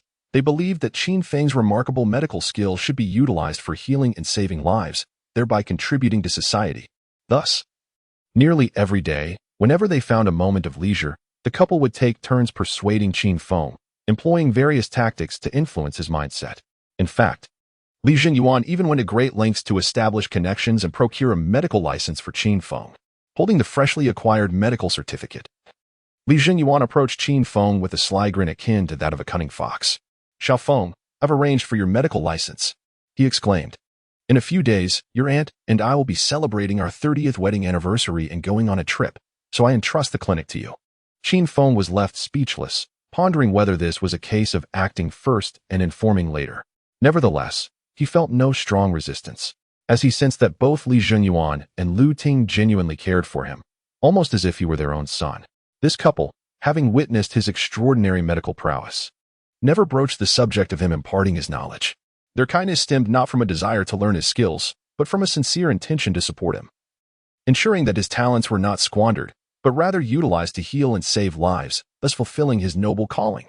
Chapter 97. The ominous realm. Qin Feng wore a look of helplessness. Uncle Li, my aspirations do not lie here. Li Zhenyuan smiled and replied, I am aware that your ambitions extend beyond this, but I am not asking you to assume a permanent position. Your aunt and I are merely going away for a few days, and we require your assistance during that time. The clinic does not typically see many patients. If it were to close for a few days, our family of 4 would be left without sustenance. Do you truly wish to see us reduced to the depths of begging? Qin Feng was rendered speechless. While it was true that the clinic had few patients, it was not as dire as Li Zhenyuan portrayed. Both Li Zhenyuan and Lu Ting were highly skilled practitioners. If necessary, they could simply close the clinic and seek employment at a hospital. There would be no shortage of hospitals eager to hire them. It was evident that Li Zhenyuan was intent on binding him to the clinic. Xiaofeng, you are no longer young. It is imperative that you secure a respectable job. Li Zhenyuan jested. If you agree to stay at the clinic, I can assist you with your romantic pursuits. You may choose either Shuangshuang or Dandan. Regardless of your choice, I will transfer the clinic into your name. Qin Feng stared in astonishment. Was this a form of seduction? Had he still been the old Qin Feng, he would have certainly accepted such a tempting offer. After all, in this era of rampant materialism, how many fathers would forego a bride price and even offer their wealth? It was clear that Li Zhenyuan held him in high regard. or he would not have made such an offer. Qin Feng chuckled wryly. Uncle Li, please refrain from such jesting. I shall assist you at the clinic for a few days, that much I can promise. I am not jesting, Li Jinyuan asserted solemnly. You truly may choose either Shuang or Dandan. A hint of resignation appeared at the corners of Qin Feng's mouth. He could discern that Li Jinyuan was sincere. Yet, he regarded Li Shuang and Li Dandan as nothing more than younger sisters. Future possibilities aside, he had no intention of pursuing a romantic relationship with either of them at present. Li Jinyuan patted Qin Feng on the shoulder, directly handing him the medical license before departing the clinic with Lu Ting. He perceived that Qin Feng held no deeper feelings for his two daughters, which left him somewhat disappointed. Nevertheless, he would not impose. Li Shuang and Li Dandan had been observing from a distance, having overheard their father's conversation with Qin Feng. However, they paid little heed, as their relationship with Qin Feng was quite harmonious. They felt akin to siblings and were content, not wishing to alter the current state of their bond. After Qin Feng attended to a few patients, he found himself with some free time and promptly rested his head on the desk, succumbing to drowsiness. For several days, he had been assisting at the clinic during the day and meditating at night. Having gone without sleep for consecutive days, he felt a degree of mental and physical fatigue despite being a cultivator. As Qin Feng drifted into a light slumber, a woman's voice suddenly pierced the silence. Little divine doctor, I am unwell. Could you assist me in my healing? At the sound of her voice, Qin Feng jolted upright, his gaze falling upon the source. There stood Yu Qi-Ching, smiling radiantly, her captivating presence looking down upon him. He momentarily lost his train of thought before swiftly regaining his composure. Yi Qingcheng was adorned in a black silk romper today, her neck exquisitely pale, and her figure was strikingly alluring. The hem of the romper reached only to the mid-thigh, revealing a pair of long, fair, and delicately smooth legs, evoking a sense of intrigue and a desire to explore the beauty that lay within. Furthermore, Yi Qi-Ching exuded an air of languid charm that left Qin Feng momentarily breathless. She was undeniably a paragon of beauty, with a radiant smile.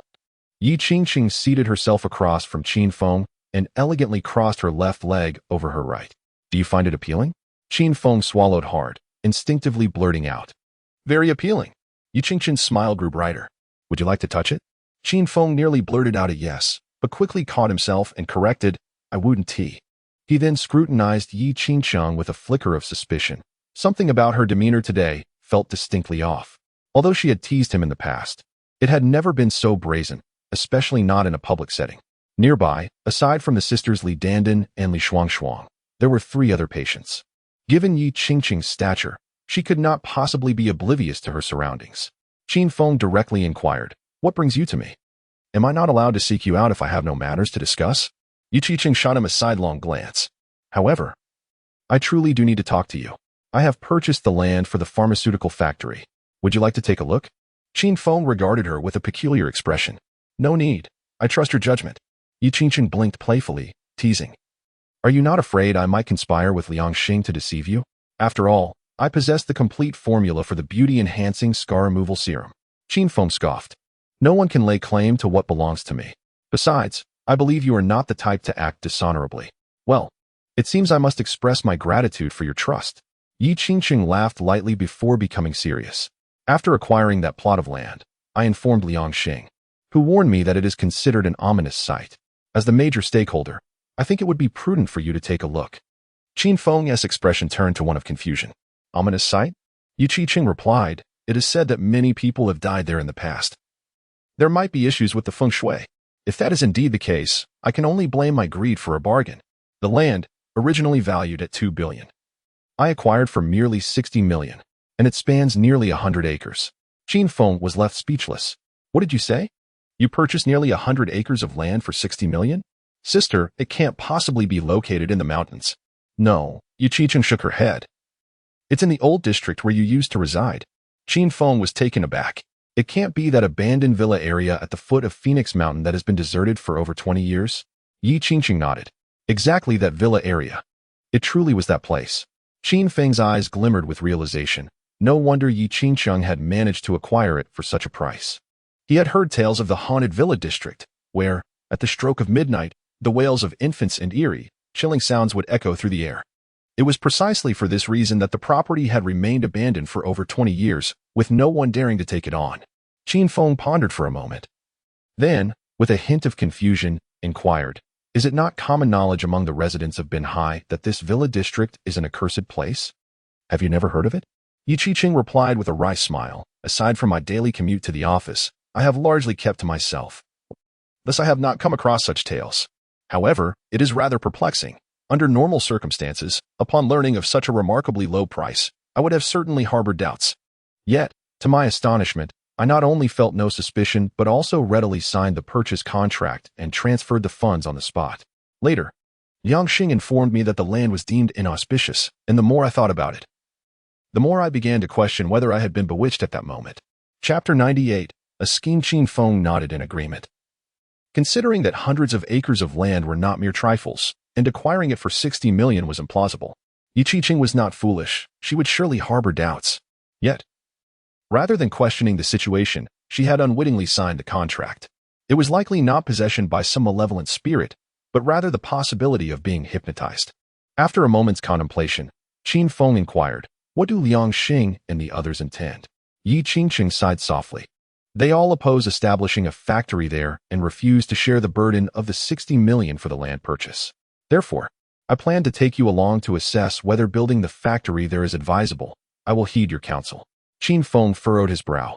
Liang Xing and his companions were indeed untrustworthy. Hence, he resolved not to collaborate with them any further. Moreover, such an inexpensive parcel of land should not be overlooked. He needed to expedite the acquisition of the property certificate for his apprentice.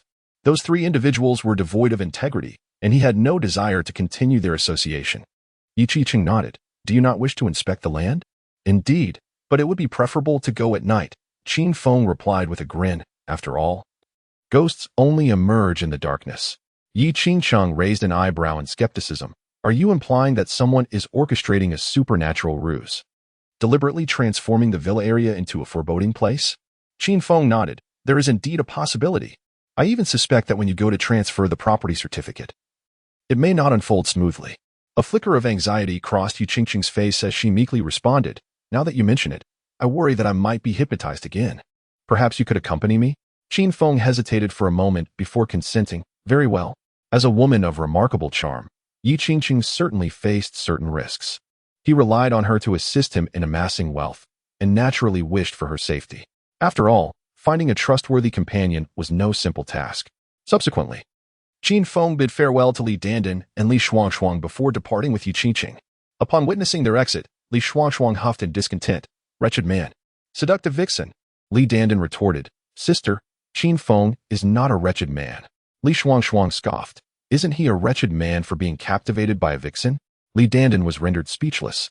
If he truly were a wretched man, why did he not seize the opportunity to be with us that night? Li Shuangshuang looked disdainful. It must be that he is lacking in that regard. Otherwise, with such beautiful sisters as us, any man would have taken advantage of the situation. Li Dandan's expression darkened. "You are utterly unreasonable." Yi Qiqing procured the land from a real estate agency. When she called the agent intending to visit the agency directly, she was met with insistence that they meet at the Emperor International Hotel to discuss matters. The agent even stated that if she did not go today, it would likely be a month before he could assist her in securing the property certificate. It was clear that ill intentions were afoot. Fortunately, Qin Feng accompanied her. Otherwise, she would not have had the courage to venture alone. Half an hour later, Qin Feng and Yi Qiqing arrived at the Emperor International Hotel. Manager Yu of the real estate agency had prepared the room with unmistakable intentions, seeking to impose ill will upon Yi Qiqing. Qin Feng found himself perplexed. How could a mere mid-level manager from a small real estate firm dare to covet Yi Qiqing? She was backed by the Yi family and the Long family. Did he not comprehend her formidable background? Upon reaching the door of Manager Yu's room, Yi Qiqing pressed the doorbell with determination. After a brief moment, a middle-aged man with a sharp face and gold-rimmed glasses opened the door. This man was none other than Manager Yu of the real estate agency, wearing a beaming smile. "Miss Yi, you have arrived. Please, do come in." Yi Qiqing cast a sidelong glance at Manager Yu before stepping into the room. Just as Qin Feng prepared to enter, he was halted by Manager Yu. "I'm sorry, but you cannot enter." Qin Feng furrowed his brow. "Why can't I enter?" Manager Yu scrutinized Qin Feng from head to toe. "I said you cannot enter, so you must not. Be smart, kid, and don't overstep your bounds." Qin Feng grinned, raising his hand to deliver a sharp slap across Manager Yu's face. "I'll overstep my bounds if I wish. What will you do about it?" You dare strike me? Manager Yu seethed with rage. Do you even know who stands behind me? Qin Feng chuckled mockingly. I'm quite curious about the person behind you. Do enlighten me. It appeared that the matter concerning the land was possibly a scheme orchestrated by someone directing Manager Yu to ensnare Yi Qi-Qing. Likely the same individual who had previously poisoned her at the beauty salon. Yi Qingsheng furrowed her brows, sharing Qin Feng's suspicions. Manager Yu sneered. You are not worthy to know. Just understand that the person behind me is someone you will forever look up to. If you wish to avoid trouble, you ought to kneel and apologize. Qin Feng raised his hand once more, delivering another slap to Manager Yu's face before forcefully entering the room. Manager Yu's face turned ashen with fury. You're finished. Qin Feng, seemingly unfazed, surveyed the room's environment and discovered 4 pinhole cameras. His gaze then shifted to a bottle of red wine on the coffee table. The wine had already been opened, likely laced with a drug. Having fallen victim to Mu Qingshui's trap before, he was now particularly cautious in such matters, determined not to repeat the same mistake. Otherwise, his credibility as a cultivator would be severely undermined. He approached the coffee table, sniffed the wine, and confirmed it had indeed been tampered with. Manager Yu's expression shifted dramatically upon witnessing Qin Feng's actions. Kid, that bottle of wine is worth over 100,000. If you break it, you won't be able to afford the cost. Put it down. Qin Feng set the wine down and then sat on a nearby sofa, crossing his legs. A sardonic smile gracing his lips as he regarded Manager Yu. We have already paid the full amount for that piece of land. Simply transfer the property rights certificate to us at the housing authority. But why did you summon us to a hotel for negotiations? You intended to plot against Madame Long with that drugged wine, didn't you? Manager Yu's countenance was exceedingly grim, for he had not anticipated that Qin Feng could discern the presence of drugs in the red wine merely by scent. Yi Qingqing's expression was also somewhat displeased. Manager Yu, who has instigated you to harm me? Manager Yu replied with a cold sneer. If you wish to retain the land ownership certificate for that plot, you must ensure this young man leaves. Do not forget that you are no longer the Dragon Lady or the young miss of the Yi family. That old fellow Yi Kong dares not support you any longer. Yi Qingqing's face darkened as she strode forward and delivered a resounding slap across Manager Yu's face. Why should I, Yi Qingqing, rely on the titles of Dragon Lady and Young Miss? Why should I depend on my uncle to stand up for me? It seems you are acting under Yi Ming's orders. I never imagined he would bring me to such a state and still refuse to relent. Chapter 99. Soul-capturing technique. Manager Yu's countenance was exceedingly grim, and he realized that even if Yi Qingqing was not the Dragon Lady, she would still lack the protection of the Ben Haiyi family. However, Yi Qingqing possessed the Qingqing Group, valued at 50 billion, making it effortlessly simple for her to deal with a mere small manager of a real estate agency, with the backing of powerful allies. He momentarily lost his sense of caution and overlooked this crucial detail. Qin Feng furrowed his brow, pondering the implications. Not the Dragon Lady? And devoid of the Yi family's protection? What on earth had transpired with this woman in recent days? Manager Yu inhaled deeply. Miss Yi, since you have deduced that I am backed by young Master Yi, I shall be forthright with you. I cannot transfer the land ownership certificate to you, nor can I refund the 60 million. I understand that it would be simple for you to eliminate me, but I am unafraid to inform you that I have installed 4 pinhole cameras in this room. Moreover, someone is monitoring the live feed. Should you dare to kill me, you too shall face justice. Yi Qingqing responded coldly. Thank you for the information. Qin Feng, let us depart. Given the circumstances, any further words would be futile. As long as Manager Yu was resolute in his decision not to comply, even taking his life would yield no benefit. Qin Feng remained silent, gradually rising to his feet. He leisurely approached the television cabinet, violently shattering the set-top box and extracting a pinhole camera, which he then crushed with his hand. Upon witnessing this, Manager Yu's expression darkened instantly. You, how did you find them? Ignoring Manager Yu's question, Qin Feng proceeded to locate and destroy the remaining 3 pinhole cameras with the same deliberate slowness. Manager Yu's face turned pale, his body trembling uncontrollably. What does it matter if you found them? The hotel's cameras captured you entering this room. If I die here, you cannot escape. Qin Feng cast a sidelong glance at Manager Yu. Who said I intended to kill you? A person of your insignificant stature is hardly worth my effort. I destroyed the pinhole cameras merely because my upcoming methods are rather unconventional, and I prefer them to remain undisclosed. Manager Yu, momentarily taken aback, scoffed. Don't try to intimidate me. I grew up unafraid. Qin Feng remained silent, his gaze fixed firmly on Manager Yu. Although Manager Yu felt a twinge of unease, he summoned his courage to meet Qin Feng's stare. unwilling to believe that Qin Feng possessed any extraordinary abilities. At that moment, Manager Yu noticed an eerie red glimmer in Qin Feng's eyes. In the next instant, he appeared entranced, his expression vacant, eyes devoid of life, resembling a fool. Yu Qiqing, observing Manager Yu's peculiar behavior, asked suspiciously what has happened to him. Qin Feng smiled. He has succumbed to my hypnotic technique. Now you may pose any questions, and he will respond truthfully. In truth, it was not hypnosis but a minor spell known as the soul-capturing technique. Those ensnared by this spell lose their independent thought, becoming akin to puppets, answering any inquiry with unwavering honesty. Yu Qiqing was taken aback. You can also perform hypnosis? Does this imply that I must remain on guard against you in the future? Otherwise, I might inadvertently succumb to your hypnotic influence, leaving me utterly vulnerable? Qin Feng wore an expression of exasperation. I'm not that kind of person. Quickly, ask your questions. Hypnosis has its time constraints, and if it fails, I cannot employ it again in the short term. He was merely trying to mislead Yu Qiqing, insisting that the soul-capturing technique had no limitations on usage. Moreover, its effects were quite prolonged. As long as he did not actively revoke it, it could last for at least 3 days. Upon hearing Qin Feng's words, Yu Qiqing took them at face value and eagerly turned to Manager Yu, inquiring, Is Yu Ming in Binhai? Manager Yu responded, Yes. He is residing in room 888888 of the Maple Leaf International Hotel. Yu Qiqing's delicate brows knitted together. What did Yu Ming instruct you to do to me today? Manager Yu replied, To drug you, then I would take advantage of you, recording a video to ruin your reputation. A frosty veneer swept across Yu Qiqing's stunning visage, her eyes brimming with murderous intent. It was already intolerable that she had been coerced into divorcing Long Haoyu, and that her uncle, Yi Kong, had severed ties with her.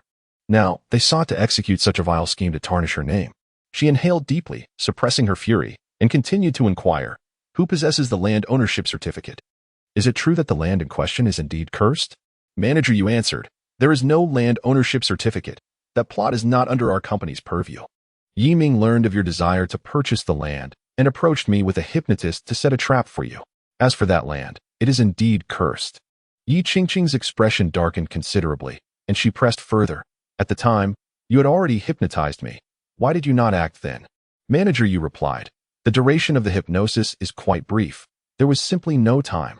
Yu Qiqing proceeded to ask several more questions, but Manager Yu remained largely ignorant, prompting her to cease her inquiries. She turned to Qin Feng and asked, Do you have anything you wish to inquire? Qin Feng pondered for a moment before addressing Manager Yu, who currently possesses the 60 million. Manager Yu replied, Yi Ming gave me 1 million. The remaining 59 million he claimed for himself. Qin Feng furrowed his brow. Although it was not his money, it was intended for the construction of a factory, and he certainly meant to retrieve it. Go find Yu Ming and stab him a few times in the abdomen. Manager Yu said nothing. His expression woodened as he turned and left. Yu Qiqing frowned. Yu Ming's identity is quite significant. I worry that your actions may provoke unnecessary trouble. Qin Feng cast a sidelong glance at Yu Qiqing. What trouble could arise? It was Manager Yu who inflicted the harm. What connection do you and I have to it? Besides, I will step in to rescue him. After all, 60 million cannot simply vanish.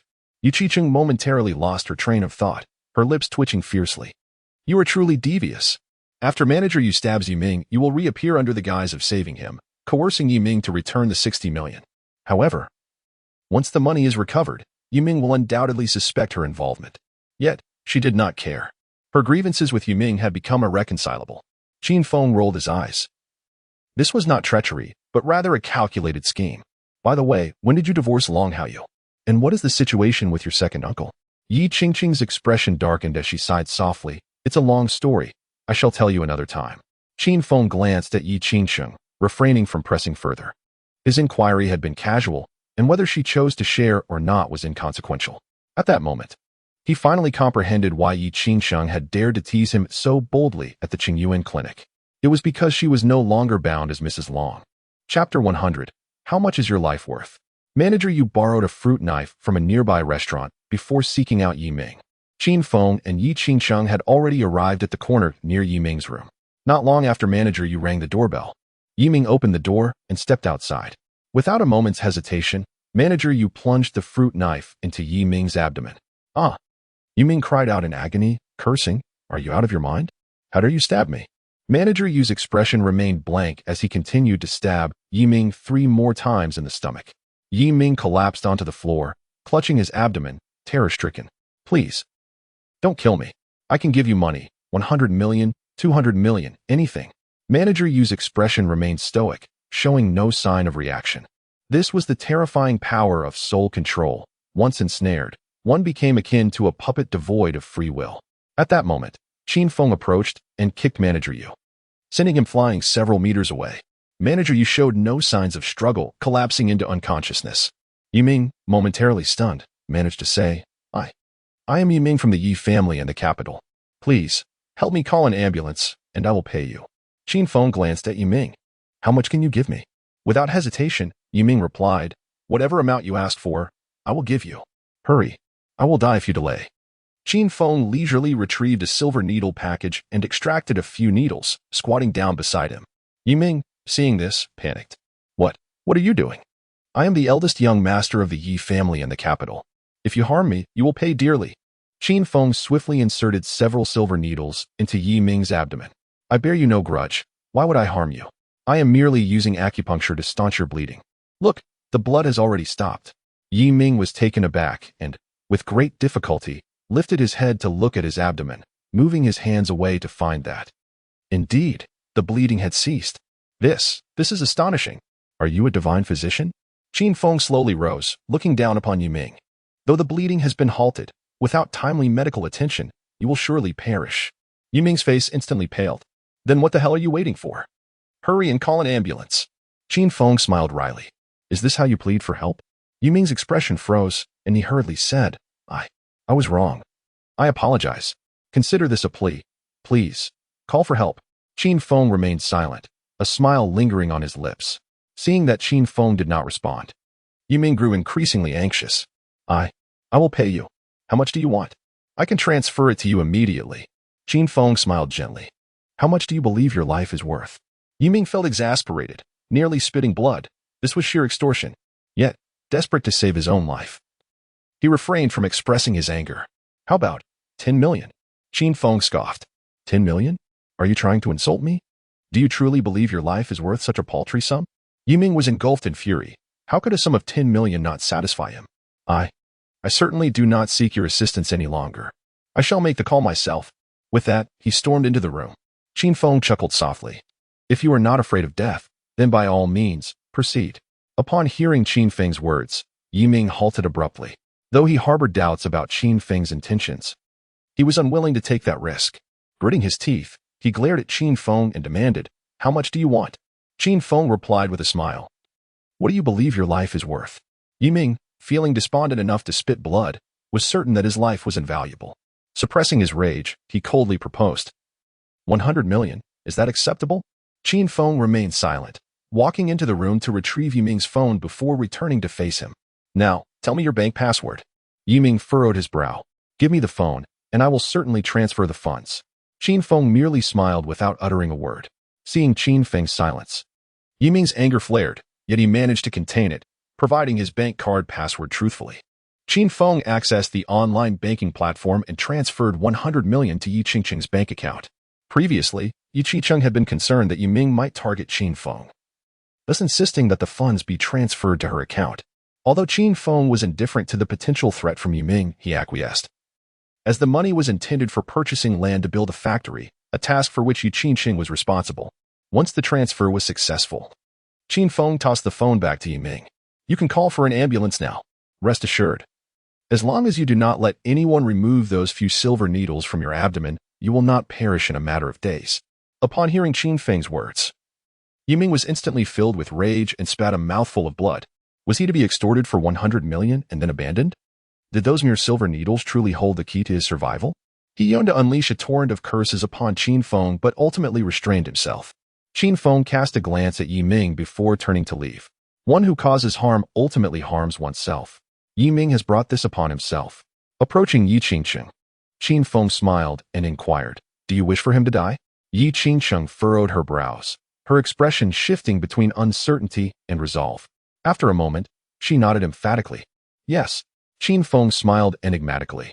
Then prepared to witness the spectacle. Yi Qingqing was momentarily taken aback, instinctively glancing at the unconscious Manager Yu. Are you planning to utilize Manager Yu? Qin Feng remained silent, prompting Yi Qingsheng to draw in a sharp breath. For the first time, she sensed the terrifying potential of the man before her. He could achieve his aims without lifting a finger, merely by manipulating others. Such invisible murder was truly something to behold. A few minutes later, the hotel manager arrived hurriedly with several security guards. Yiming had not only called for an ambulance but had also contacted the hotel front desk. The hotel manager, feigning concern, asked, "Young Master Yi, are you all right? Are you blind?" Yiming retorted angrily, "I have been stabbed multiple times. Do I look unscathed?" He commanded, "Go and eliminate that bastard over there. Then chop him into pieces and toss him into the moat to feed the fish." The hotel manager's expression subtly shifted as he instinctively glanced at the unconscious manager Yu. "Young Master Yi, this seems rather inappropriate, does it not?" The faces of several security personnel bore an unmistakable unease, while they could manage a mere beating. The prospect of murder was far beyond their courage. Yiming scoffed dismissively, "Incompetence. If you lack the resolve, summon Yufei Yu at once." The hotel manager exhaled a sigh of relief. As long as they weren't compelled to commit murder, he would comply. He promptly retrieved his phone to contact Yufei Yu. After completing the call, he turned to Yiming and suggested, "Young Master Yi, perhaps we should first take you to the hospital?" Yiming remained silent for a moment before replying, "No need. I will wait for the medical team to arrive. Otherwise, I fear you inept fools might inadvertently exacerbate my injuries."